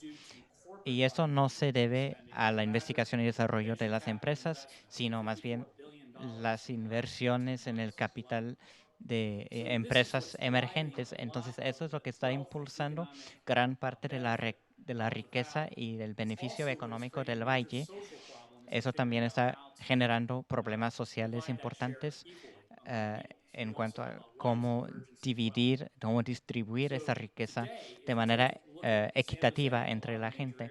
Si vemos San José y las zonas importantes, estamos viendo un verdadero problema en la infraestructura y el desarrollo. Y aún tenemos ciudades que están actuando de forma independiente respecto de la región en cuanto a la toma de decisiones. Incluso si tenemos la tecnología como base y si tenemos éxito, eso no necesariamente va a resolver las dinámicas sociales y la infraestructura, a menos que haya algún tipo de conexión a menos que la planificación pueda trabajar directamente con las universidades. Eso es uno de los temas que quisiéramos atender. Vamos a trabajar con la universidad y con el instituto MIT de la costa este. Tenemos que enfocarnos en nuestro plan tecnológico y no solamente en nuestra infraestructura regional, porque eso es lo que atrae el capital, es lo que atrae las capacidades, los empleos y también genera riqueza, si sabemos aprovecharlo. Gracias, fue una presentación fascinante. Voy a quitar eso de la pantalla. Y ahora vamos a tener un diálogo. Quisiera empezar que simplemente al escucharlos a ustedes, lo que yo estoy escuchando como visión amplia para la región es, en primer lugar, ser una comunidad conectada de una manera que refuerce esa idea con una alta calidad de vida, con un costo razonable. Creo que por mucho tiempo la idea alrededor de México es que la ventaja es la mano de obra barata. Y eso no se trata de eso no se trata. Se trata de tener una alta calidad de vida para los residentes de la región y de usar la frontera como una herramienta para lograr eso. Ser un centro de innovación y tecnología y para la planificación urbana, la forma en que se desarrolla la ciudad y luego aprovechar la frontera para el desarrollo económico y para crear empleos. Yo creo que todo todo junto suena sencillo, pero forma una región binacional, una región que está logrando cosas que nadie más en el planeta está haciendo. Entonces creo que es una visión emocionante.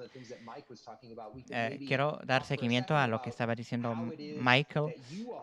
Podemos hablar por un momento de cómo ustedes ven la tecnología en los campos en los que ustedes trabajan, en el cruce de la frontera, en el turismo médico.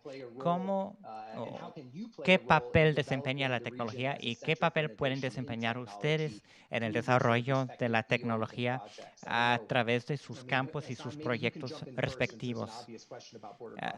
A lo mejor usted puede comentar el tema del cruce fronterizo primero. Por supuesto que la tecnología va a desempeñar un papel muy importante en el futuro, no cabe duda. Y en el campo del transporte, la construcción de la infraestructura, la tecnología muy probablemente va a marcar, va a definir cómo hacemos esto. O si hablamos de un canal de Panamá, por ejemplo, no tendríamos el mecanismo de seguridad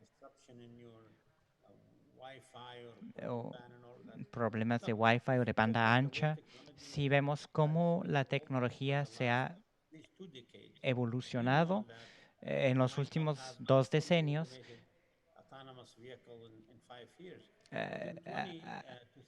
a lo mejor en 20 a 30 años vamos a tener un vehículo, otros tipos de vehículos electrónicos, por ejemplo. Entonces, no podemos pronosticar el futuro sin saber cuáles van a ser los avances tecnológicos. Siempre tratamos de adivinar qué es lo que va a pasar cada vez que tenemos un avance tecnológico. Cuando se inventó el fax, la gente pensó que la gente ya no iba a viajar. Creo que la tecnología, pero eso no pasó. Creo que la tecnología del futuro se puede anticipar porque creo que va a guiar qué tan eficaces vamos a ser, ya sea en la conexión de aeropuertos, conectar los aeropuertos con los cruces fronterizos, por ejemplo. Eso lo podrías tener en tu iPhone, por ejemplo. Podríamos saber cuánto se tiene que pagar incluso antes de salir de casa. Ese es el tipo de cosas que la tecnología puede lograr. La tecnología existe hoy en día. Tenemos que estar dispuestos a experimentar con la tecnología. La tecnología es como un iceberg. Lo que vemos es la punta. Lo que no vemos detrás, por debajo de eso, es lo que se está desarrollando hoy en día y los miles de empresas emergentes.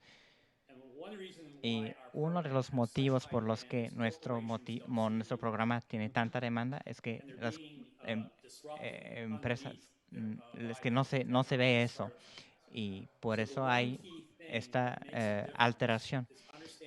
Lo que hace la diferencia es cómo relacionar lo que está pasando en las universidades con lo que está pasando en las empresas. Es decir, ver la tecnología antes de que se desarrolle y cambiar la forma en que vemos eso. Se han hecho avances para tratar de averiguar eso.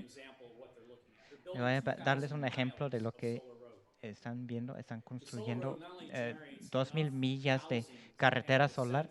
Normalmente se logra hacer 7,000 viviendas por milla, pero todos estos se puede leer el inventario conforme cruza el desierto. Entonces están integrando las universidades para traer a la educación, para programar esa carretera a través del desierto Gobi.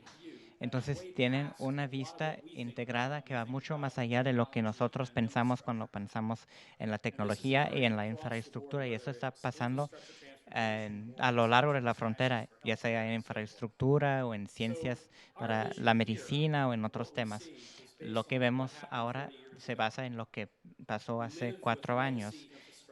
Vivimos con el legado de la infraestructura y es difícil ver lo que está sucediendo. Y cuando vemos la zona de Silicon Valley, San Diego tiene una gran ventaja, que es un solo condado. En Silicon Valley tenemos muchos diferentes condados. Entonces, en San Diego, las autoridades de planificación pueden implementar cambios mucho más fácil. Y en cambio, en Silicon Valley no podemos hacer eso. No podemos ponernos de acuerdo si debemos construir una carretera de cuota. Entonces, tenemos que ver lo que va a pasar con el desarrollo regional para no impedir el desarrollo económico. Entonces, ahora están viendo por fuera de la zona, pero debe de haber un enfoque proactivo. Están poniendo anuncios en Silicon Valley, en otros lugares donde hay un costo de vida menor. Entonces hay una gran ventaja aquí si el gobierno puede apoyar eso y usar las universidades como una base para facilitar eso. El gobierno y todas las empresas deben pensar diferente en cuanto a estas tecnologías. Y yo veo que los cruces fronterizos están abiertos y la gente pasa, y quienes no puedan cruzar se va a detectar en un segundo. Entonces, no solo se trata de lo que sabemos del cruce ahora, sino en lo que se podría convertir. Podría hacerse mucho más eficaz integrando la tecnología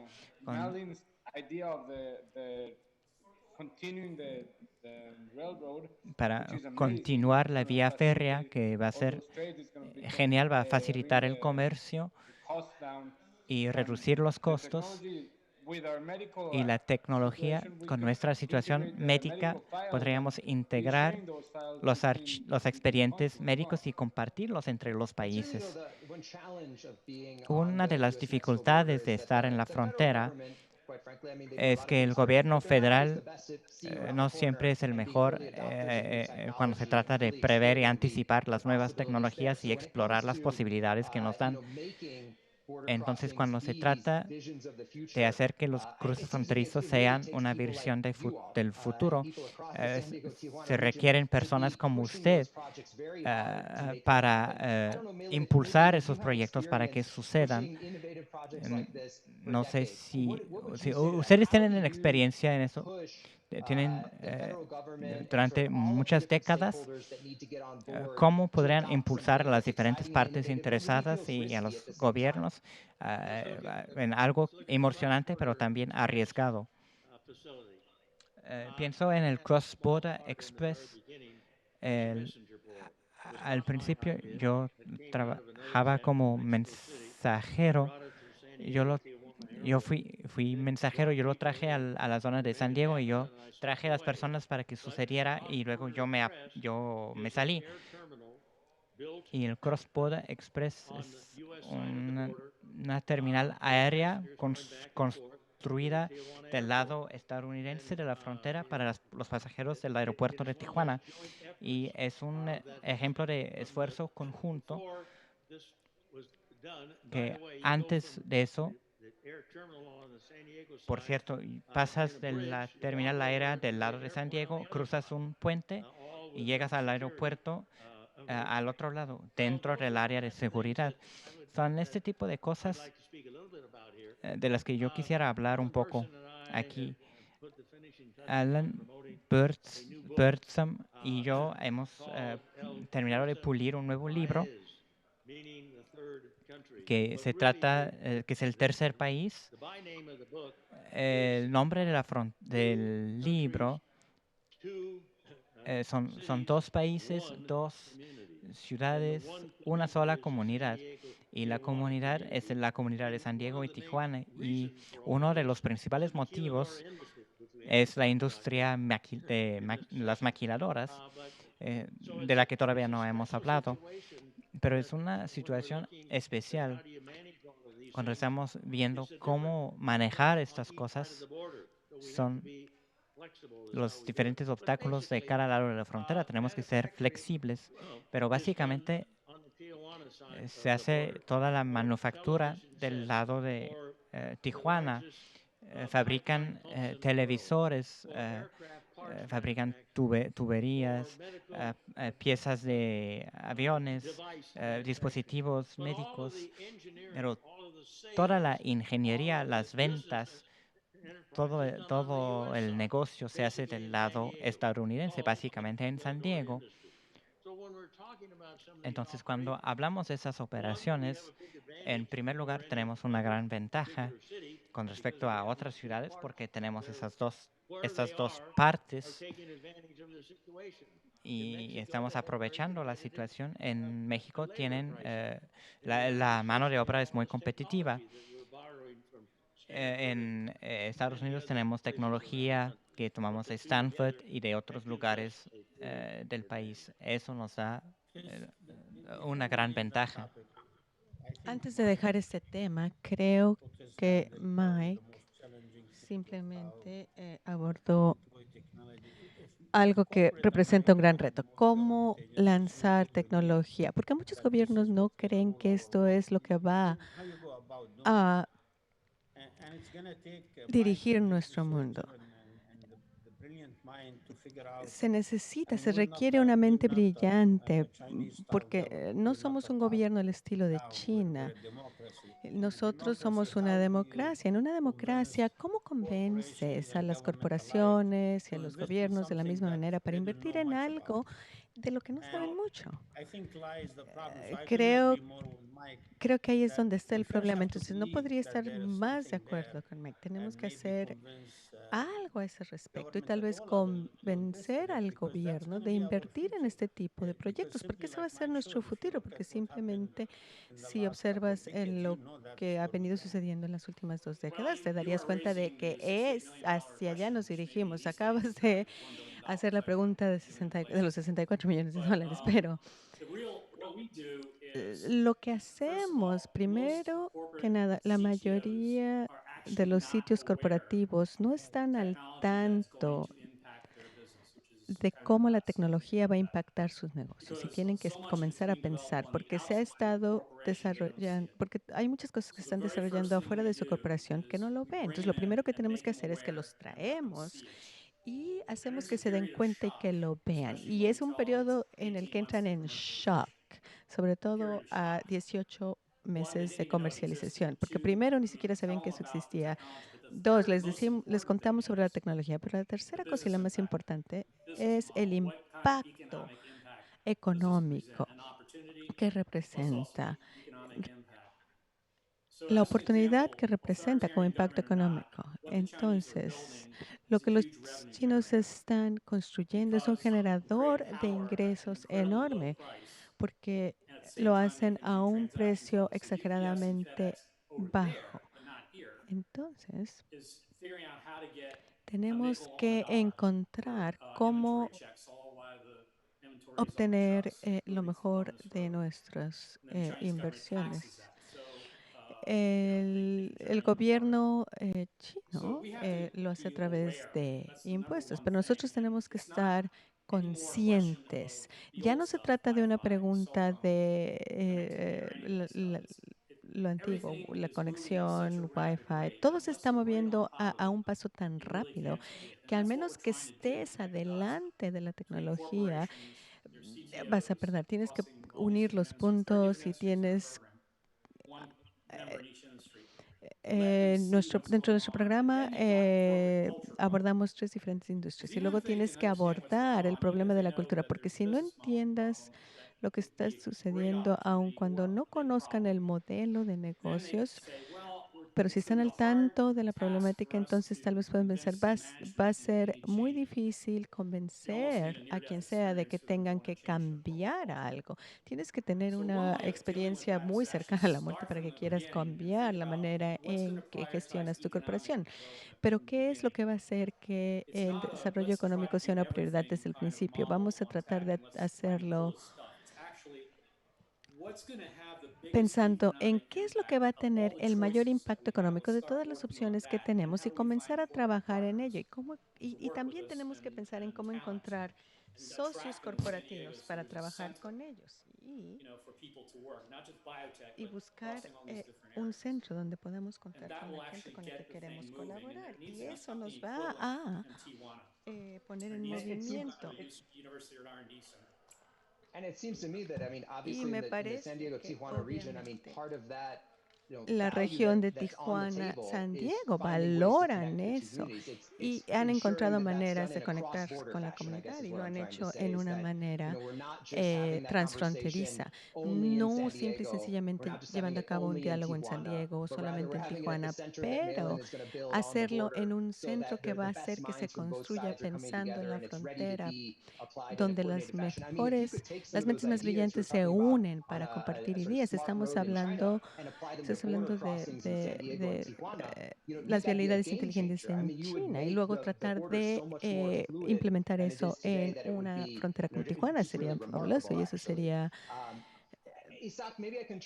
Isaac, tal vez pueda dirigirme a usted y preguntarle, dentro de la industria médica y en esta más amplia zona de industria, ¿cuáles son los mayores retos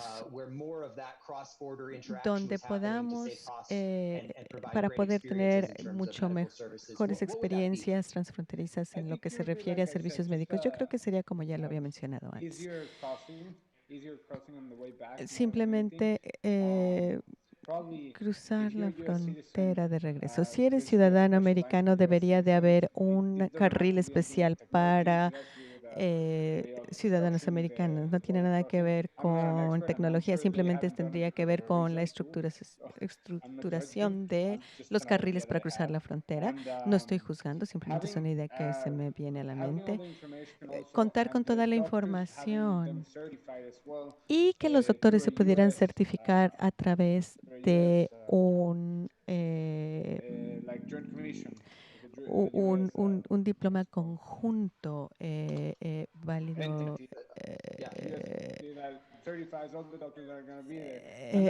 en Estados Unidos. Y así es como lo hacemos. No estamos invitando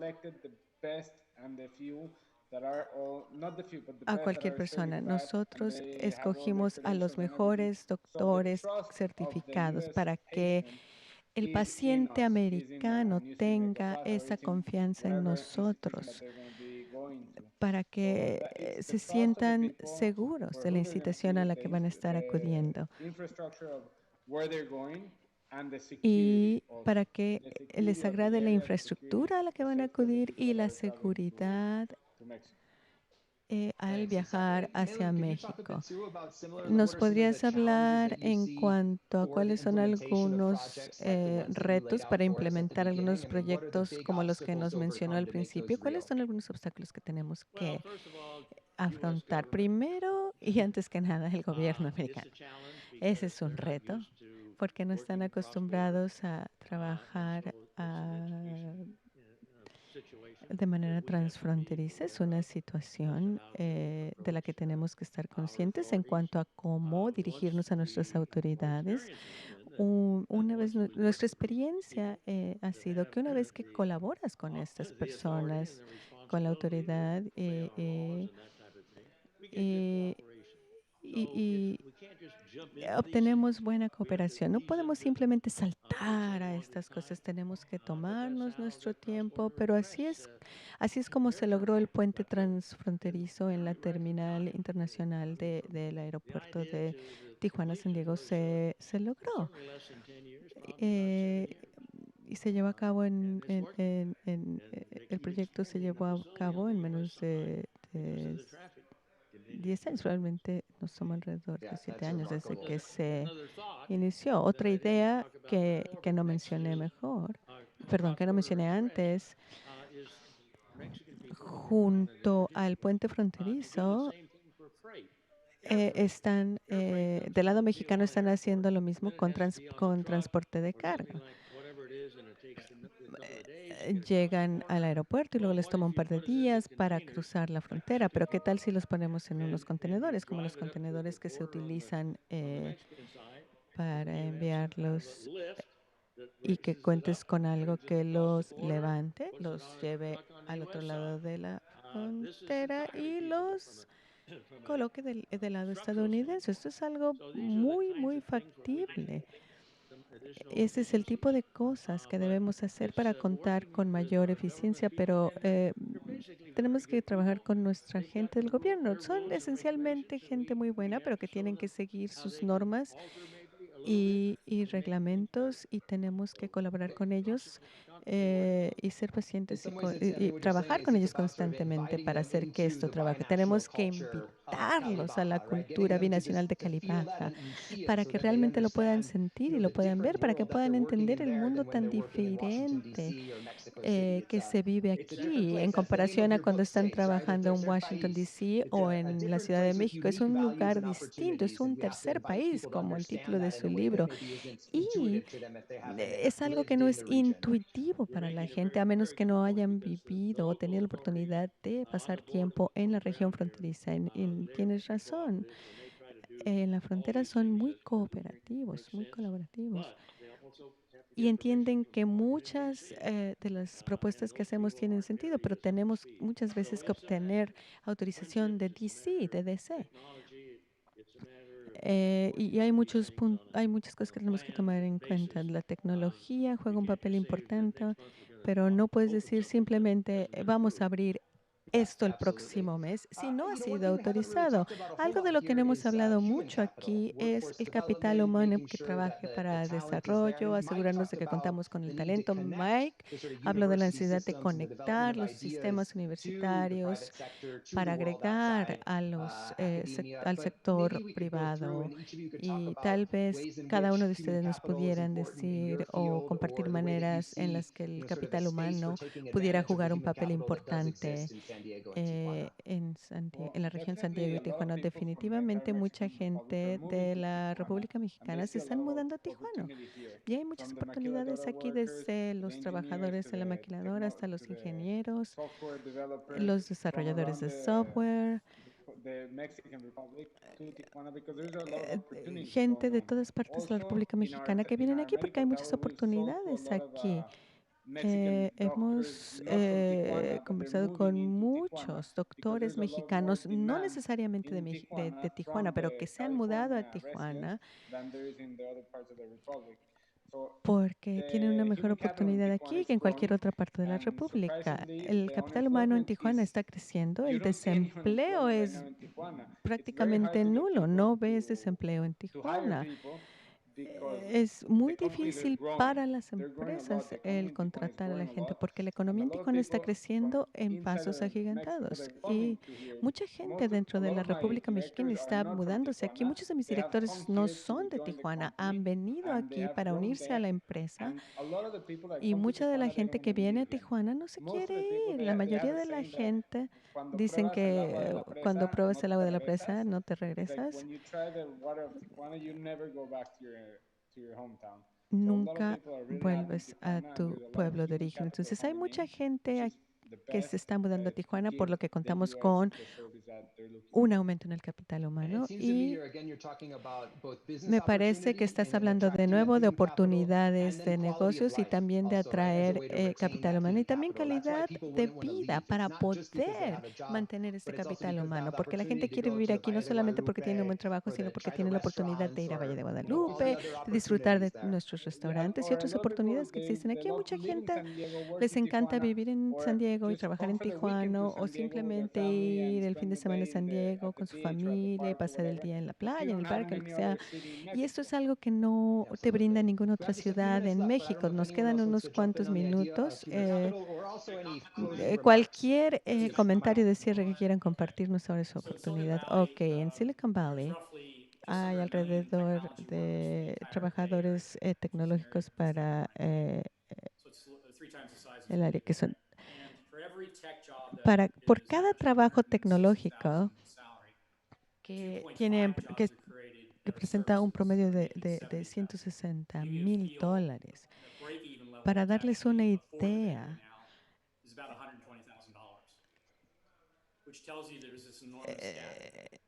No, todo esto nos dice que hay una enorme brecha y una de las razones principales por lo que la gente en tecnología se queda es porque saben que pueden encontrar otro trabajo si algo no funcionara con su startup o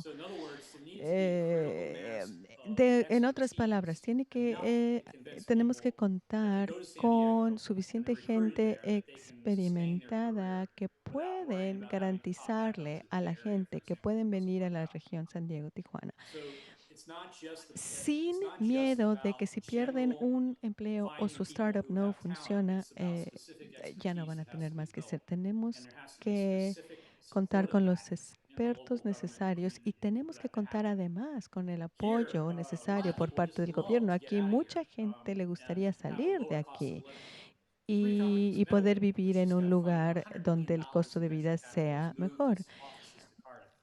Hay algunas de nuestras oficinas se han mudado a otras ciudades para recortar costos, pero están viajando, van y vienen viajando en avión al Silicon Valley.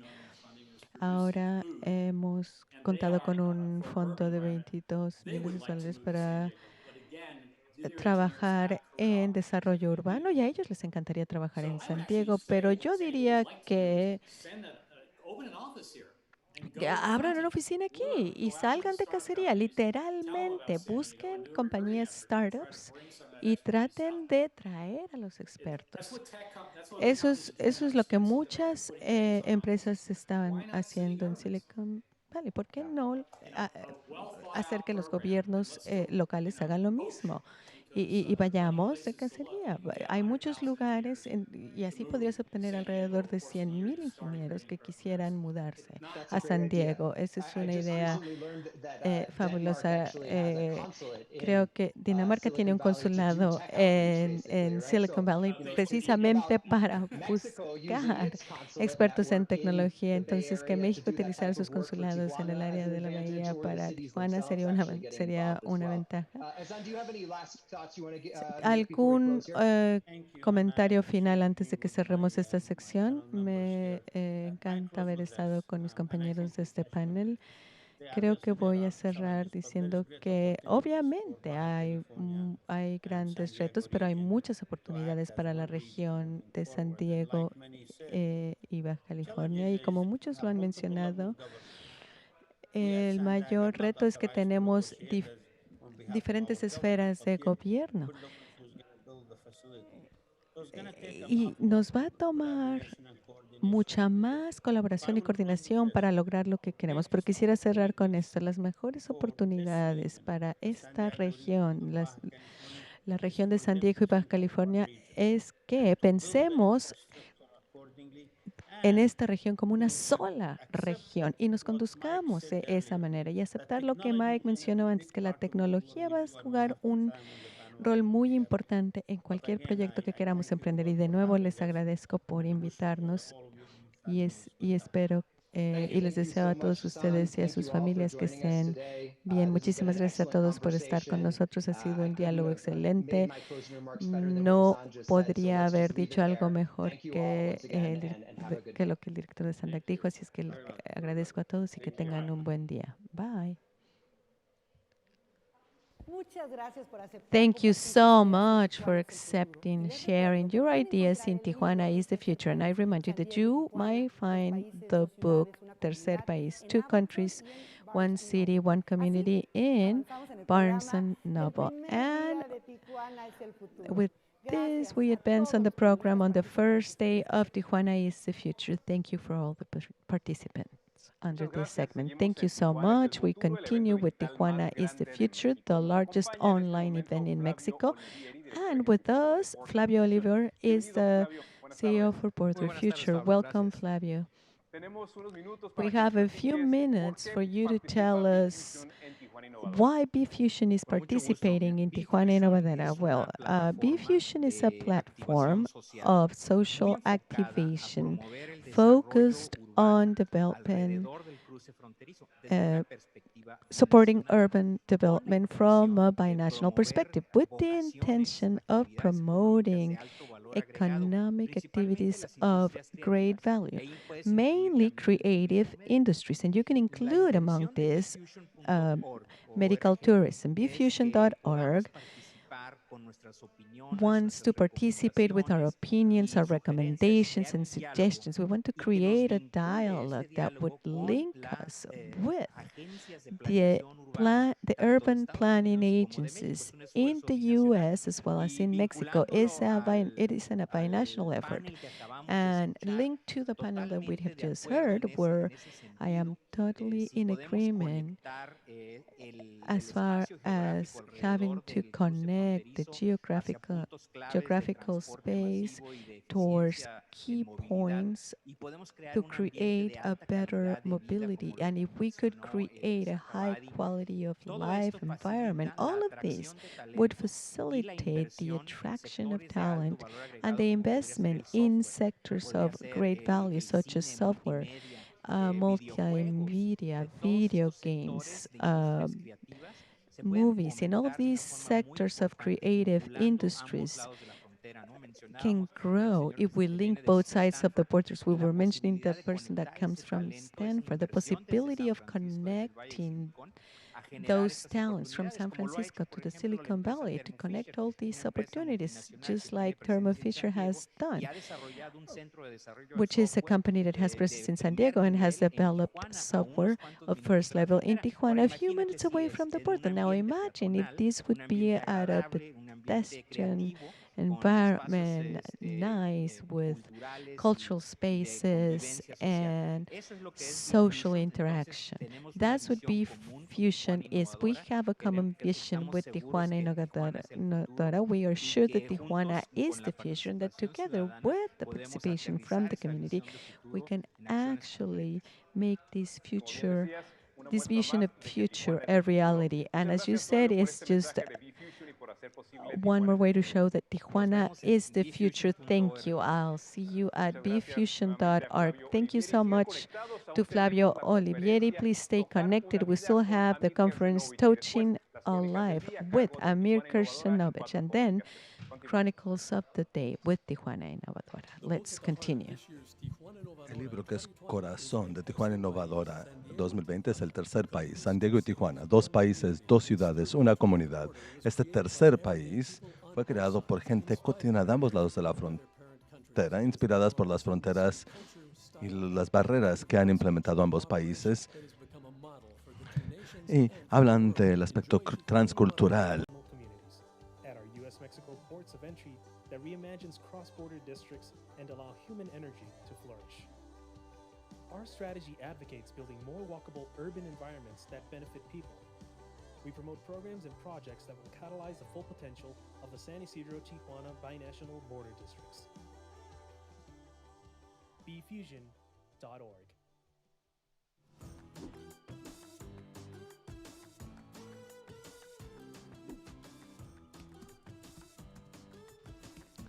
This is Story 2020. The word science is written with an initial capital letter. This science segment is sponsored by Toyota Baja California, which produces the Tacoma pickup truck, the most sold pickup truck in the last 14 years. We also want to mention the support of CDT, Fidem, Unidad, Televisa, and the Mujer Actual magazine. I want to introduce our guest. Amir Kirshanovich is a medical doctor from Mexico who has been the chief of pediatric neurosurgery at the Schneider Children's Hospital in Israel. He studied medicine at Mexico's Autonomous National University, UNAM, and he did his neurosurgery residence in Israel. He has a specialty in pediatric neurosurgery, which he got at the Children's Hospital in Dallas, and a second specialty in movement disorders from the University of Washington, Seattle. In 2009, he was named to the pediatric neurosurgery unit at the Heinsinger Center in Pennsylvania, where he worked until the end of 2017. In addition, Dr. Kirshanovich is someone who, in addition to academia, has worked in humanitarian issues to care for children in different countries around the world. To introduce the talk, we thank Ambassador Carlos González Gutiérrez, Consul General of Mexico in San Diego, who will now say a few words. Hi, good evening. My name is Carlos Gonzalez Gutierrez, and I serve as Consul General of Mexico in San Diego. And it is a huge pleasure for me to be here to moderate this session where we will hear from and talk with Dr. Amir Kirsanovich.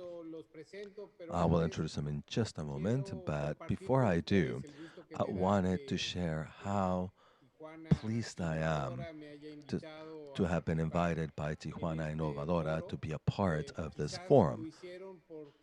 Perhaps they did so because in 2003, when the Institute for Mexicans Abroad was created as part of our Ministry of Foreign Affairs, I had the opportunity and the huge privilege, really, of being the first executive director of this Institute for Mexicans Abroad, or IME, which continues to be a part of Mexico's foreign relations and whose main charge is to promote a special relationship and foster a special relationship with our Mexican nationals abroad.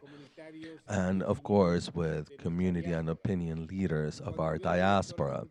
When I served as executive director, which was from 2003 through 2009, one of the most significant projects that I got to launch was the Network of Talents, which is now known as the Global Network, through which the Institute of Mexicans Abroad, Mexican Foreign Affairs, and Mexican government in general try to do just that, to develop a special relationship with all highly qualified Mexican people abroad. And it's very important that we understand that our diaspora, which is our connationals who live beyond our borders, are much more than just remittances. They mean much more than just sending money to Mexico. These highly qualified Mexican nationals, as is the case for other sending countries, promote the development in their countries of origin by sharing their experiences and improving the country through their contacts and through developing their creativity and using it to serve as a hook to better connect us to the global economy. So our Mexicans abroad are an essential element for the development of Mexico and for promoting knowledge and technologies and so on, and to promote the best ideas and to create wealth in Mexico and throughout the world. It is very important, at least I believe so, and so does the Institute for Mexicans Abroad and Mexico's Foreign Affairs, to leave behind that concept of brain leaks when people leave the country, but to rather consider these Mexicans abroad as a process of circulating knowledge. Of course, it is our charge, ours as Mexican people, to combat that old prejudice of leaking talent to other countries and open channels and build bridges so that these highly qualified Mexicans abroad can help to further Mexico's development. We, the Mexican people, need to take charge of our own development, but our country will never reach its fullest potential unless we can fully incorporate our Mexican connationals living abroad. Also, as you will see in a moment, with Dr. Kirsanovich, my experience has been that these highly qualified Mexican people abroad who are working in different parts of the world because of this global hunt for talent, as they say in English, are people who are intrinsically motivated to helping their country of origin. So we need to take full advantage of that motivation and that interest and that deep knowledge that they have about we as Mexican people and of how they can best help Mexico to connect. So, Dr. Amir Kirsanovich. I extend the warmest of welcomes. It is a pleasure for me to welcome you to the session of Tijuana Innovadora. If I may, very briefly, Doctor, I'd like to, before I turn it over to you, to run a brief bio of your work so that those who are watching us will know who you are, and then immediately after that, I will turn the mic over to you. So Dr. Amir Kirsanovich is director of the pediatric, or the head of pediatric neurosurgery at the Janet Wise Children's Hospital at the Geisinger Medical Center in Pennsylvania. He served there from 2009 through 2017. He has a master's in health system management from the University of Ohio with a subspecialty in pediatric neurosurgery, which he obtained from the Dallas Children's Medical Center, affiliated to the University of Texas Southwestern, a second specialty on functional epilepsy and movement disorders, which he obtained from the University of Washington in Seattle between 2007 and 2009. He did his residence in neurosurgery at the Bellingson Hospital, which is part of the Radin Medical Center in Israel. And importantly, he graduated originally from UNAMS, the National Autonomous University in Mexico, with a medical degree that he obtained between 1996 and 1999. From 2017 to date, Dr. Amir Kirsanovich has been the head of pediatric neurosurgery at the Schneider's Children's Medical Center in Israel, again, since 2017. So, Doctor, it's a pleasure to meet you on this virtual platform. I hope soon I'll have the opportunity to meet you in person. The floor is yours. Thank you so much for being a part of this. My pleasure. Thank you so much for your beautiful introduction. It's also a pleasure for me to meet you in this space and build that expectation for our future relationship. As you well said, Mr. Ambassador, to fully take advantage of all that energy and desire to continue to having ties to our home country and helping out.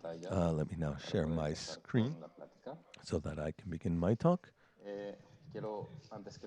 First and foremost, I want to thank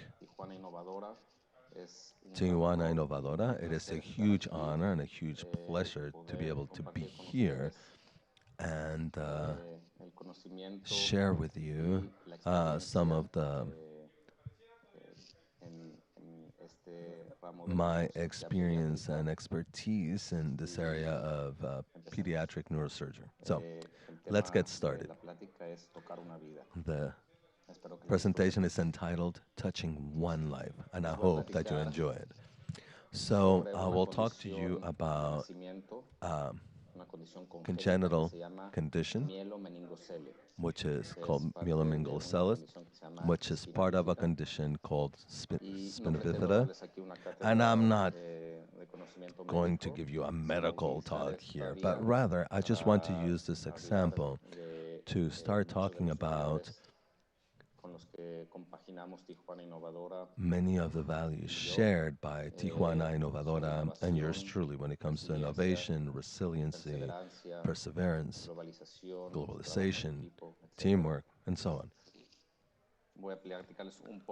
So I will tell you a bit about this disorder and all of its consequences. And again, I hope that you will enjoy this fantastical journey through what used to be science fiction, and now we're seeing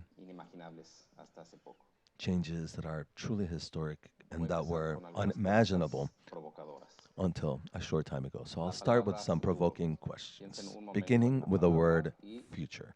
Think about the word future for a second. What does it evoke, rather? What do you associate it with?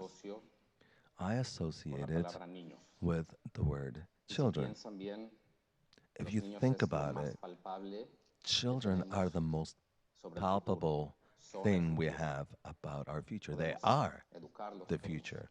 We can educate them, we can be with them, we can watch them grow, we can see them molded, and they can have all that influence to change our world for the better. And above all, they are the most priceless thing we have. Our children, our kids. There's nothing more valuable than them, more priceless than them to us. So think about a boy or a girl. Either way, your choice. And imagine that child, that boy, that girl, who cannot urinate on his or her own. I know it sounds kind of rude, but not being able to urinate means you will die very quickly. If you cannot eliminate urine, it'll be retained. It can lead to renal failure and eventually death. It's not a very common condition, but imagine what we would need to do so that that boy, that girl does not die because they cannot urinate. First, it requires the parents to learn how to insert a catheter, which is a little silicone tube, several times a day for the urine to be able to flow out. Once a children grows or becomes an adult, then he or she can do it by themselves. So what is the future for that child? It doesn't seem very promising, does it? But if that is their only disorder or issue, socially, it's something they can live with. It's something that no one else sees. They can do it on their own. It's not very obvious to society that they have an issue. But now imagine if that child, in addition to not being able to urinate, they cannot walk. They are paralyzed, or their legs are paralyzed, and they're in a wheelchair. So what the future looked like for this child, his future, our future, becomes completely truncated. If you knew ahead of time that that was going to be your baby's condition when you were pregnant, would you abort that child? It's not an easy answer. There are people who disagree with abortion, so for them it's not an option. Others who perhaps would consider it, but who live in countries where abortion is not allowed, and others where abortion is allowed in their country, and they would have then that conflict. They know that they could, but they don't know if they should, if it's the right thing to do or not. For over a century, pediatric neurosurgeons have had our hands severely tied, and so we haven't been able to help solve this issue and help these families make that decision or give them more options. For over 100 years, the only thing we could do was to operate for that congenital defect once the baby is born, immediately after birth. Now, through technology, we've been able to see prior to birth that that condition is present and prepare ourselves. And there's also been epidemiological work. We have found that giving mothers folic acid during early pregnancy reduces the incidence of this condition of myelomeningocele. But once it presents, all surgery does is save the baby's life so that they don't die of an infection, but we cannot improve those functions that were already damaged by the condition. First, I should explain a bit about the anatomy and pathophysiology so that we can understand these very exciting, history-changing moments that we are living in. And now we'll spend a few slides presenting it. These are some electron microscope images in high magnification. And we're seeing the initial cells of an embryo, and all I'm trying to show here is that during the first 4 weeks of gestation, there is a tube that is created. this layer of cells in the center start to shape a tube, which slowly closes until it creates the tube, which will eventually become excuse me, that will eventually belong the spine and will be surrounded by the vertebrae. And what happens during this condition is that those layers do not form, and the nerves of the spine are outside of the body. There's no muscle, no skin, nothing covering them up. They're just protruding from the body. This condition leads to four problems. One, that this whole nerve bundle and the lower back are in charge of movement and sensation in the legs. That is one of the areas that is affected. They stop moving, you can't feel them. Second issue is that the lowest nerves are the ones that provide bladder function and function to part of the intestine. So then if they're impacted, then the bladder cannot work and eliminate urine. And the third is that all of the brain liquid and the brain in your spine can leak through this opening. And so the brain, the back of the brain,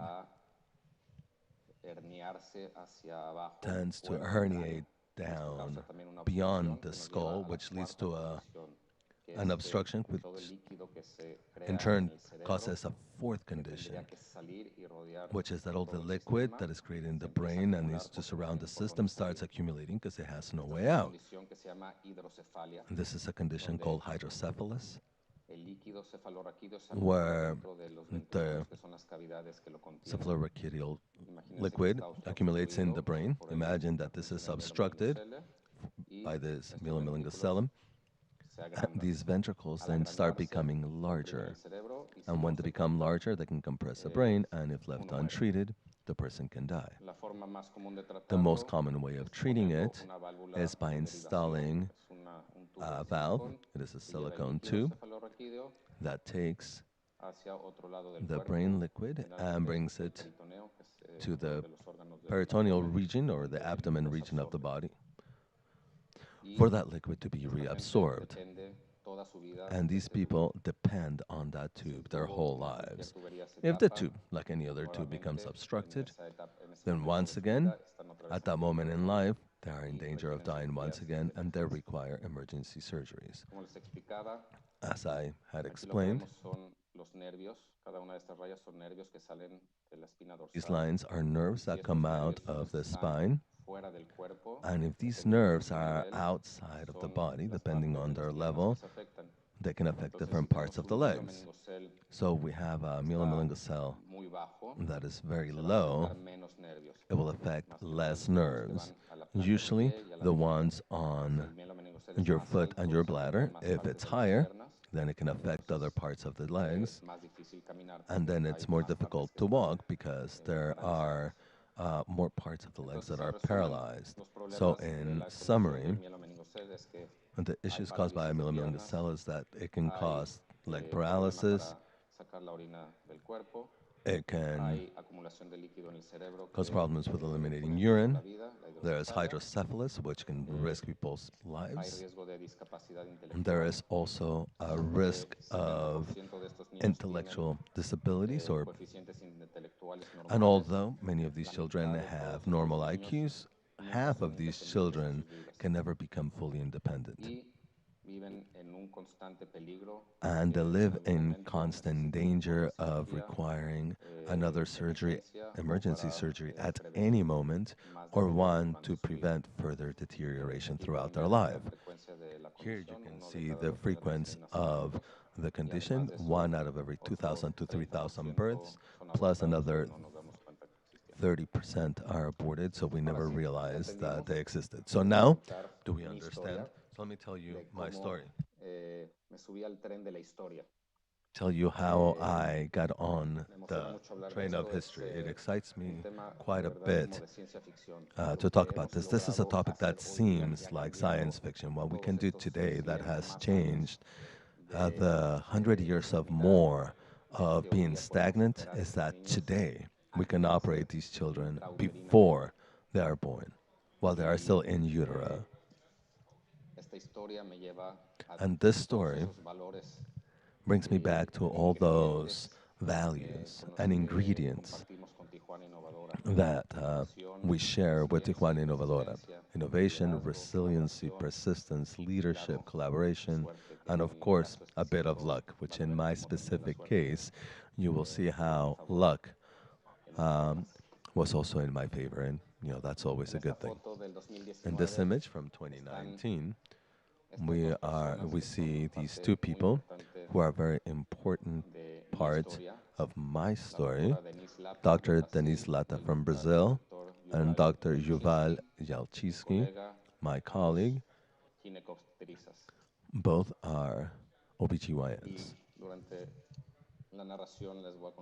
And as I told you this story, you will see how our trajectories and our values pushing us forward led to our roads coming together to bring us to where we are today, making history. The very specific story with this topic, the relevant part of my story begins in 2011, in March, with this article that was published in the New England Journal of Medicine, better known as the Mom's Trial.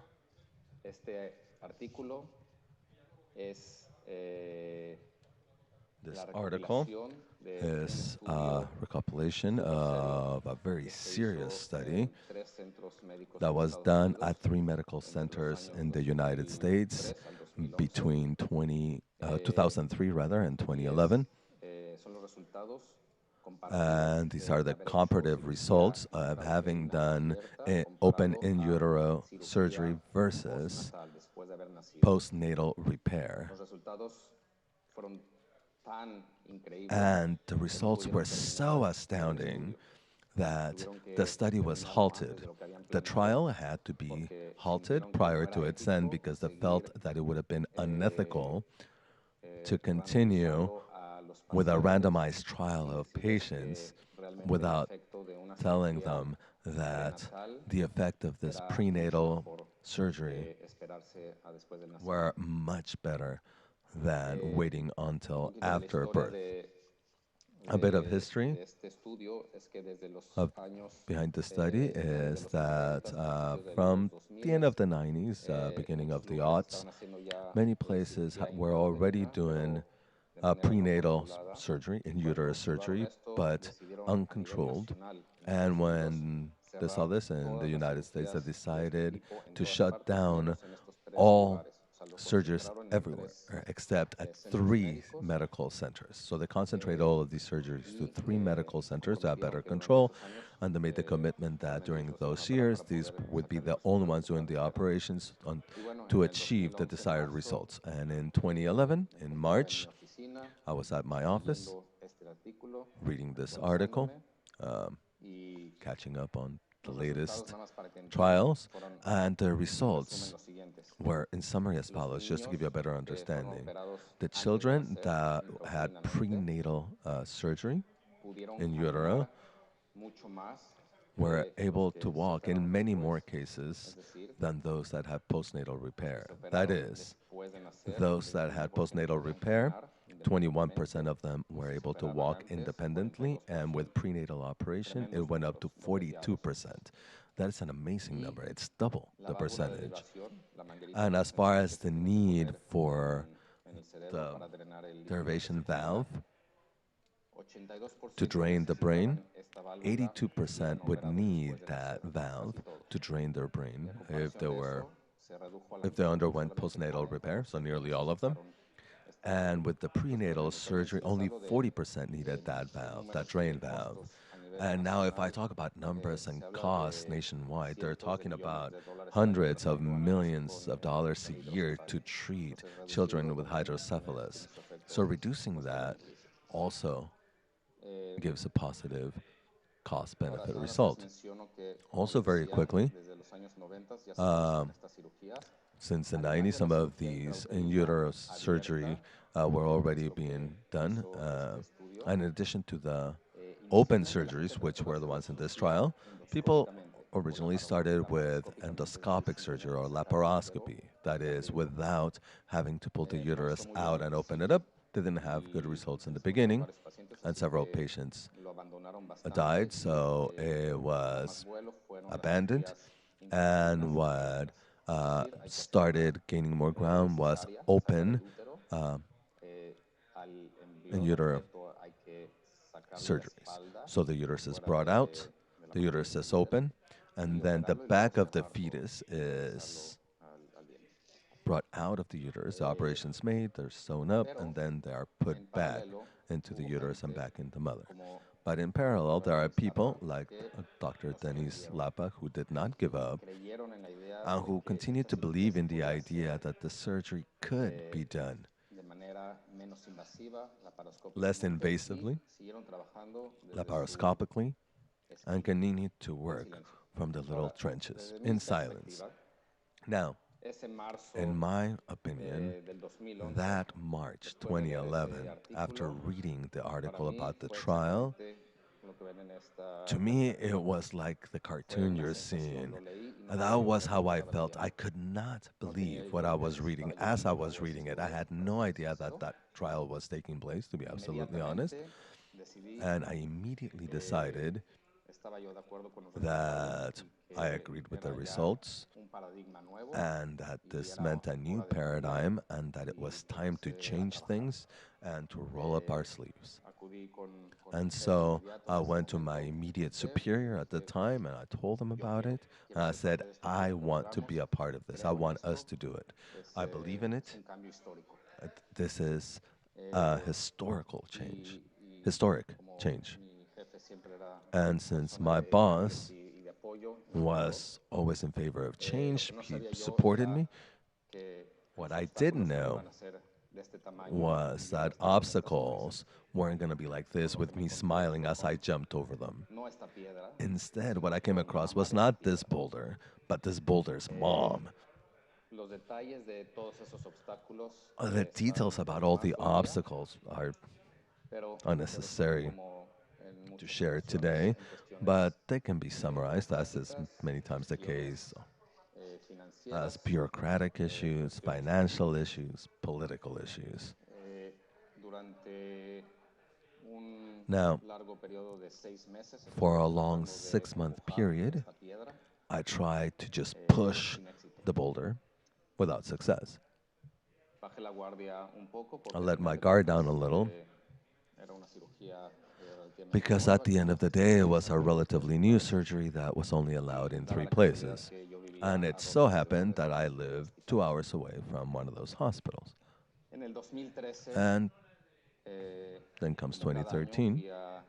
As it happened every year, I went to the annual meeting of the Pediatric Neurological Surgery Association in the United States, and to my surprise, unpleasant surprise in fact, within those 2 years, 11 new centers had opened up their doors to that surgery in the United States. Other people who got excited just like I did and understood that that was a road to take were able to overcome those roadblocks and were now performing that surgery. And I had the good fortune, as it happens many times, especially with globalization today, that brings us the advantage and good fortune of having the media and transportation and knowledge at the reach of our fingers allowed me to meet Dr. Samer El-Badad, who at the time was the director of the pediatric neurosurgery unit at the St. Louis Hospital. And without a lot of roundabout and without a lot of bureaucracy, he invited me and my team to go to his hospital and learn how to perform this surgery. Not long after, I was there, obviously at my institute. I also restarted the discussion because this was my passion. I wholeheartedly believed in it, and I got much better support than I had had the first time.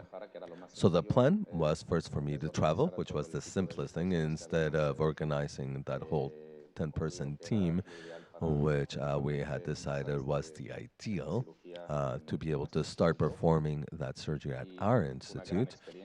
And it was a great experience, and I learned how to do it. I came back to my institute, and I came across this new roadblock, this new boulder, the ethics committee. And the key issue was that we lived too close to one of the centers that did the trial. And that was caring for many patients and had a lot more experience than we did. So a lot of questions came up as to whether it was ethical for us to undergo our own learning curve and risk both mothers and children were so close to us. We already had a center that had the experience. And before I tell you how it all came out, let me tell you a bit more about not so parallel story of Dr. Denise Lapa, who is one of the great innovators of our time when it comes to this type of surgery, and who shares those same values that I mentioned. Since 1998, she was doing fetoscopy, or fetal endoscopy, and she took a very interesting road. These numbers is just to show you how in the beginning of the 2000s, there were few cases of fetal endoscopy or fetoscopy, and over time, more started happening and more experience came about, and everything improved little by little. But look at how long it took to get to this specific moment in history. Now, Dr. Lapa had this dream to be able to operate these babies in utero through a couple of trocars without having to remove the uterus from the body or the baby from the uterus, from the body. And it's easy to say, but the work to get to that ideal moment required tremendous efforts. For over 10 years, Dr. Lapa worked at a lab with animals, doing experiments in animals as to how to operate for the same condition, the myelomeningocele. This is a sheep, and we see how the defect was closed, all in utero, of course. And then other questions came up. How can you simplify the surgery? How do you do it faster? Because it also poses a risk to the mother.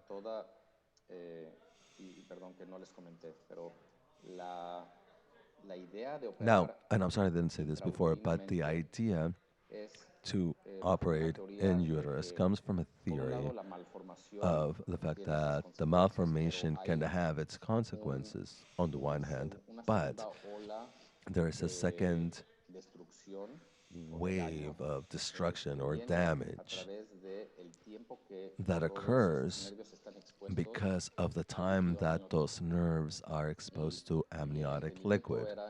And the understanding at the time was that if we could separate and cover that opening earlier in the pregnancy, then those nerves would not be in contact with amniotic fluid during the mid and late term of pregnancy, where they are most harmful. So it was, on the one hand, to protect those nerves, and two, to prevent the leakage of brain liquid and to keep it from herniating and for this liquid to expand in the brain. So going back to Dr. Denise Lapa and having a minimally invasive surgery, one that could be done quickly, And with efficient closure, both she and others started trying with different synthetic materials that could basically just be placed over the defect and then close the skin, very simply. This is in contrast with a postnatal repair where you need to close 4 different layers, which takes a lot more time. And they discovered a biocellulose, which is what we see in this cut image. And this biocellulose allows the fetal body to develop a natural layer to cover those nerves. And the muscles don't become attached to the membrane either. And for larger defects, they found other materials that foster skin growth for better closure. And then you need to find the trocars to bring in the tools. And there's also special instruments that are long because they have to be able to traverse the abdomen and the uterus to be able to enter the pregnant uterus. You also need to learn to remove the amniotic fluid and replace it with gas, CO2 gas, and for it to not leak out. So we needed to design trocars that had a sort of balloon. So all new technology. And we had to work with medical device companies to develop them, and all of that takes time, of course. And this is what led to what we do today. We have 4 trocars. There are other techniques that use less of these, but the technique that Dr. Lapa developed, which is the one we use today, we are the only ones doing this without removing the uterus. It is a technique which is called the open technique, which is the one from the mom's trial, where you have to open up the abdomen, then the uterus, and then place the baby's back on that opening. That is the open surgery in utero. There's a second technique that is being done in Houston, which has been very well received the world over, where would you also basically do a cesarean to remove the uterus or bring it out from the abdomen. Then you use 2 trocars and you do laparoscopy, but with the uterus out of the mother's body. And we can do the laparoscopic surgery through these 4 trocars without having to bring the uterus out of the mother's body.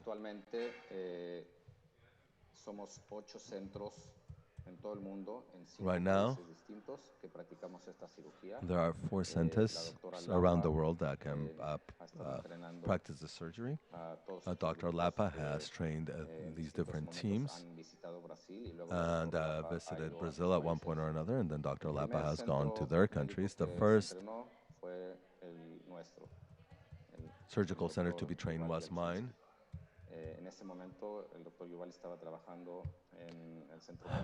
Dr. Jobal was working at the Dasa Medical Center in Jerusalem at the time. And they did the first intrauterine surgery in Israel. So that's a bit of my story. And I was saying that I ran into the ethics committee, and I wasn't very excited by the fact that more and more centers were being opened throughout the country. Ours wasn't allowed to because of how close we were to Philadelphia. It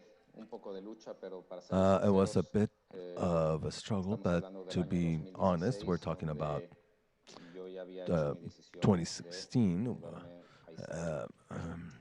And by then, I had already made the decision to move to Israel, which I ended up doing in late 2017.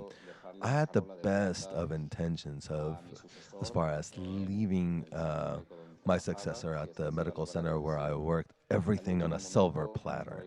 So up until the last second, I was still willing to get that program going for them.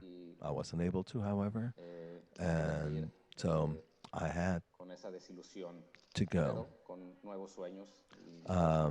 Sort of disillusioned, but with new dreams of being able to create this program now in Israel. And it is here that luck or circumstances coming together when you are prepared. Dr. Chalchinsky, who had already done 4 cases in Jerusalem, decided that he wanted to move and go work at the medical center where I had just started working.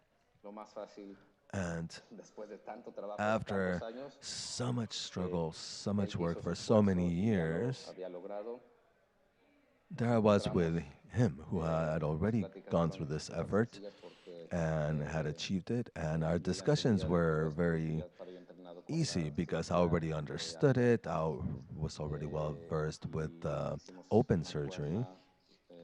And so it was very easy for us to start working together.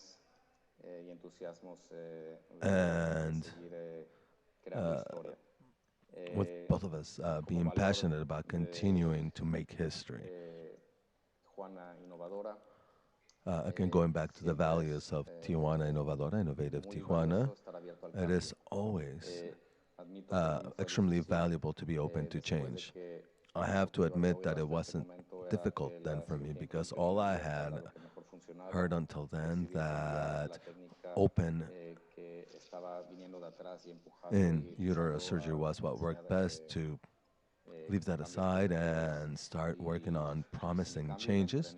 And so I trained in what I needed to train in to be able to change my surgical technique, to be able to do it in utero. And we started with our first case at our medical center, the 5th in Israel.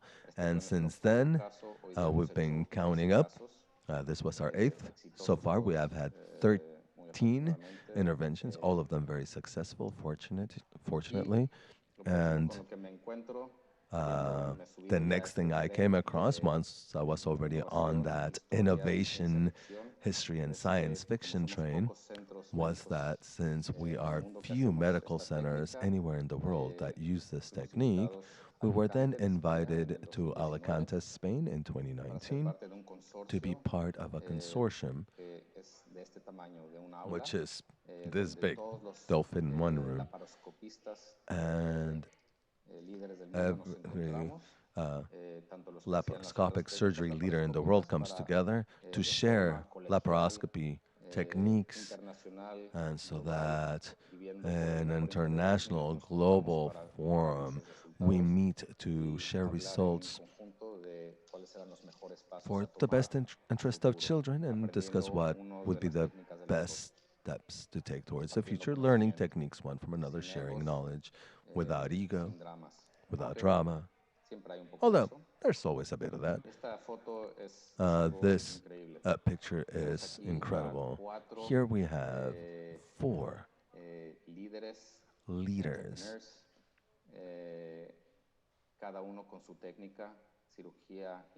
in this condition. First, we have the in utero open surgery, bringing the full uterus outside, the percutaneous surgery, and a 4th technique here. All 4 presenting at the same Congress last year, talking about their results, history-changing moments. All 4 were part of a panel, and their results showed that for the first time in history, the results using laparoscopy techniques were at least equivalent to the open surgery technique. That open surgery technique that had been the flagship since 2011. And during the following 8 years, created tremendous international fame. But then we came to this new paradigm to question whether it was still justifiable to perform a cesarean with the risks that this poses to the mother, when laparoscopy does not pose those risks. And so the answer was obvious. The future is laparoscopy for this condition. We, as the audience, were very happy to be part of this wonderful moment in history. And then a few months later, we were invited to Turkey to be a part of the relaunching of this International Perinatal Medicine Congress, again, to present fetoscopy in utero laparoscopy for fetal surgery. And the Zoom call is also an example of the changes that we've had to face, unfortunately, in this new COVID-19 era. 3 days ago, the surgeons from these 8 centers all came together to discuss our results, the progress made, the innovations on techniques, and how to continue innovating, improving, and educating. So, before I close, I have to show you a video of that surgery. For those of you who can't stand blood or surgery, please close your eyes. This is for those who can stand to watch this fantasy come true. What we're seeing here is a surgical instrument for laparoscopy within the uterus. Here we see the fetal leg, the abdomen. Then we grab this from the skin to turn them and expose the myelomeningous cell. The technique to repair myelomeningous cell requires us to cut the edge between the defect and the skin so that we can close the skin or use that biocellulose patch that I showed you earlier. This is the amniotic membrane. In order to be able to operate, we need to replace the amniotic fluid with gas, with CO2. And the technique also requires using special long tools used with the surgeon's hands. So we are watching a screen while the instruments are inside the uterus. This surgery requires a lot of collaboration. We have 4 people actively operating, 2, 3 more with instruments, and another with an ultrasound, ensuring that the baby's vital signs remain okay. This is done under general anesthesia. When the mom goes under anesthesia, this also provides anesthesia to the baby. Here we install the patch, and then we're doing, you see the suturing. And as with any other surgery, the more we do, the better we become over time. And we start doing the surgery more effectively and more quickly as well. That is what I meant when I said touching one life, to literally touch it and literally change the prognosis for the rest of his or her life.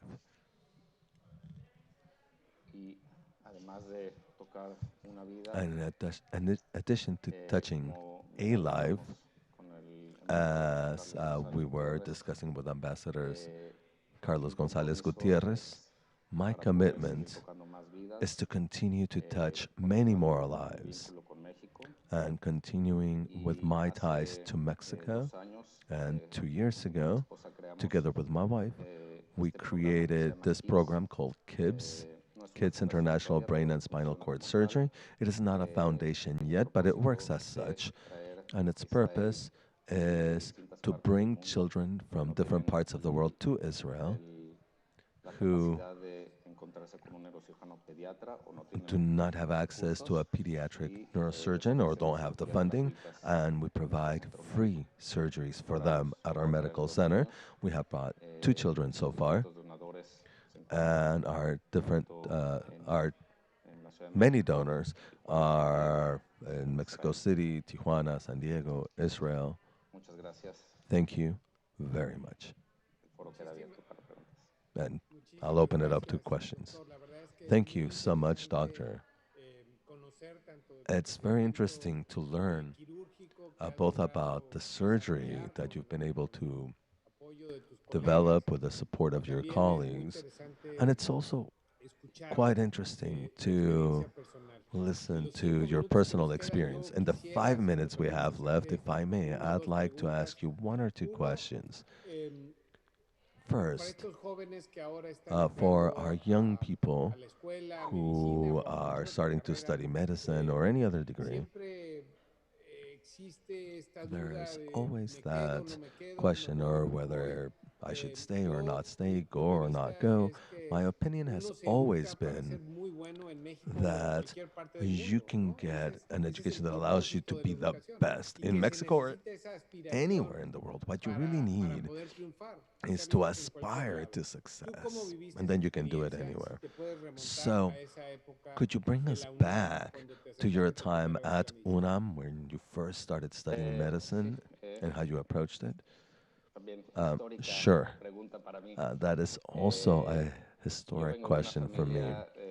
I come from a family where I was a third generation doctor, so I had no doubt that I would become a doctor for the same reason that I had no doubt that I would be a doctor. I knew that I would study first in Mexico and then do my residence outside of Mexico.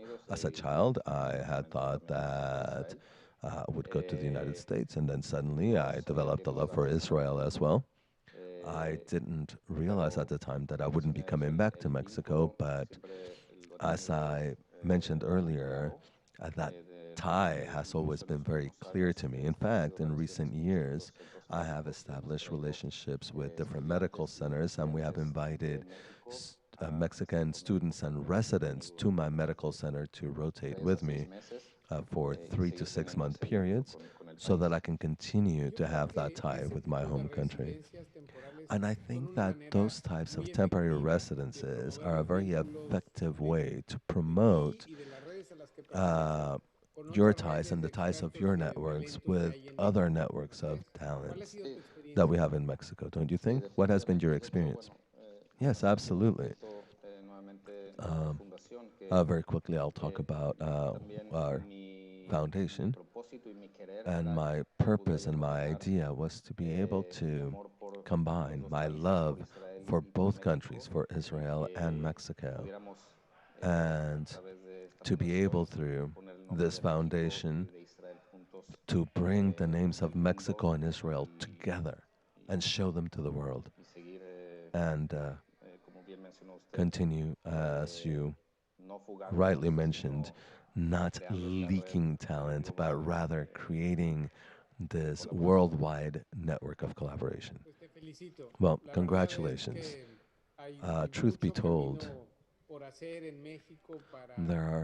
there's a lot of road before us in Mexico as far as facilitating and strengthening the reincorporation of our Mexican talent throughout the world.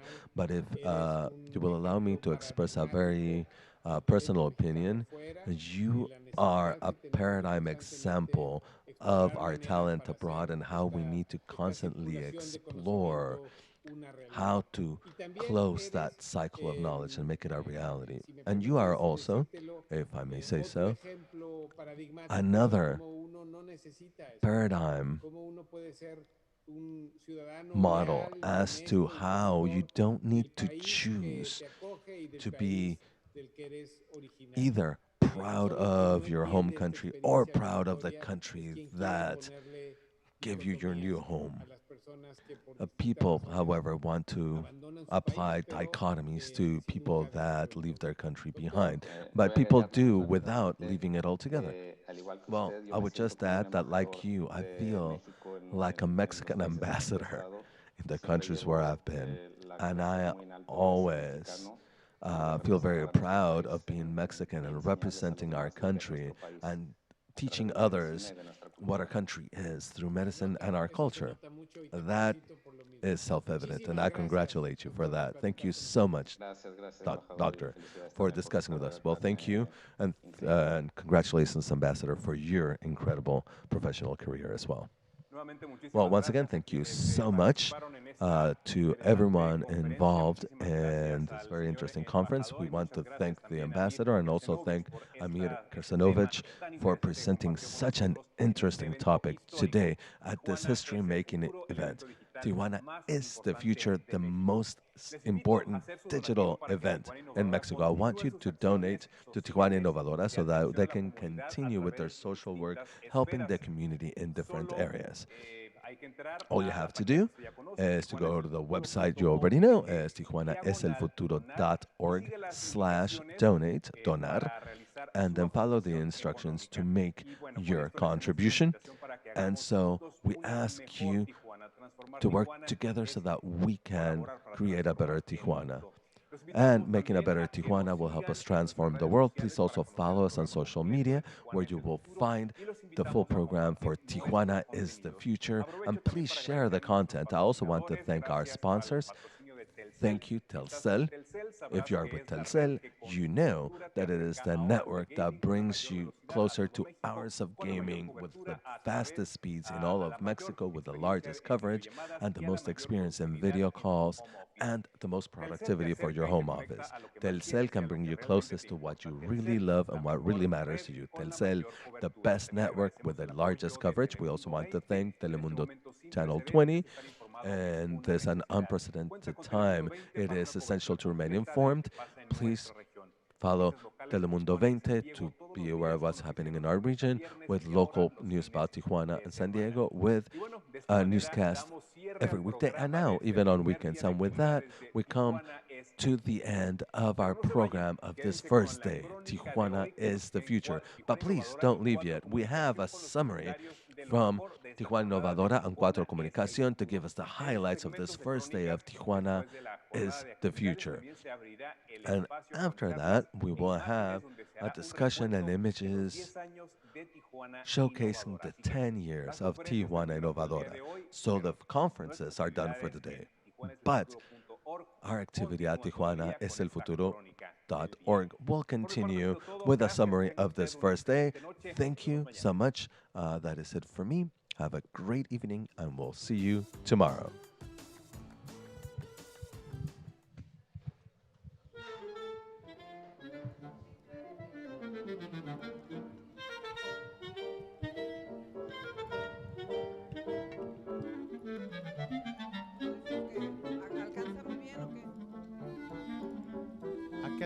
¿A qué altura hacemos el micrófono? Aquí. ¿A qué altura? ¿A qué altura? Aquí, mira. Aquí. ¿A qué altura? Bueno.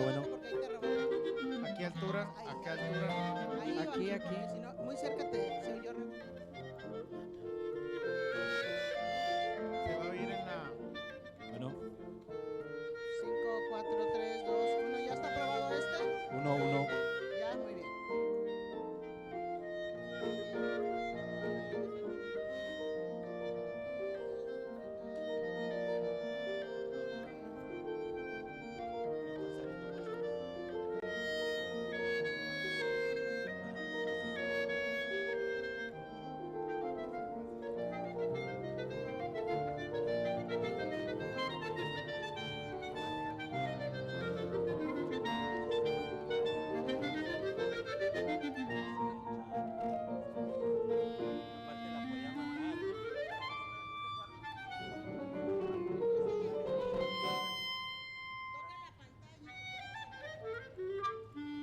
Facundo Gámez, mi en vivo.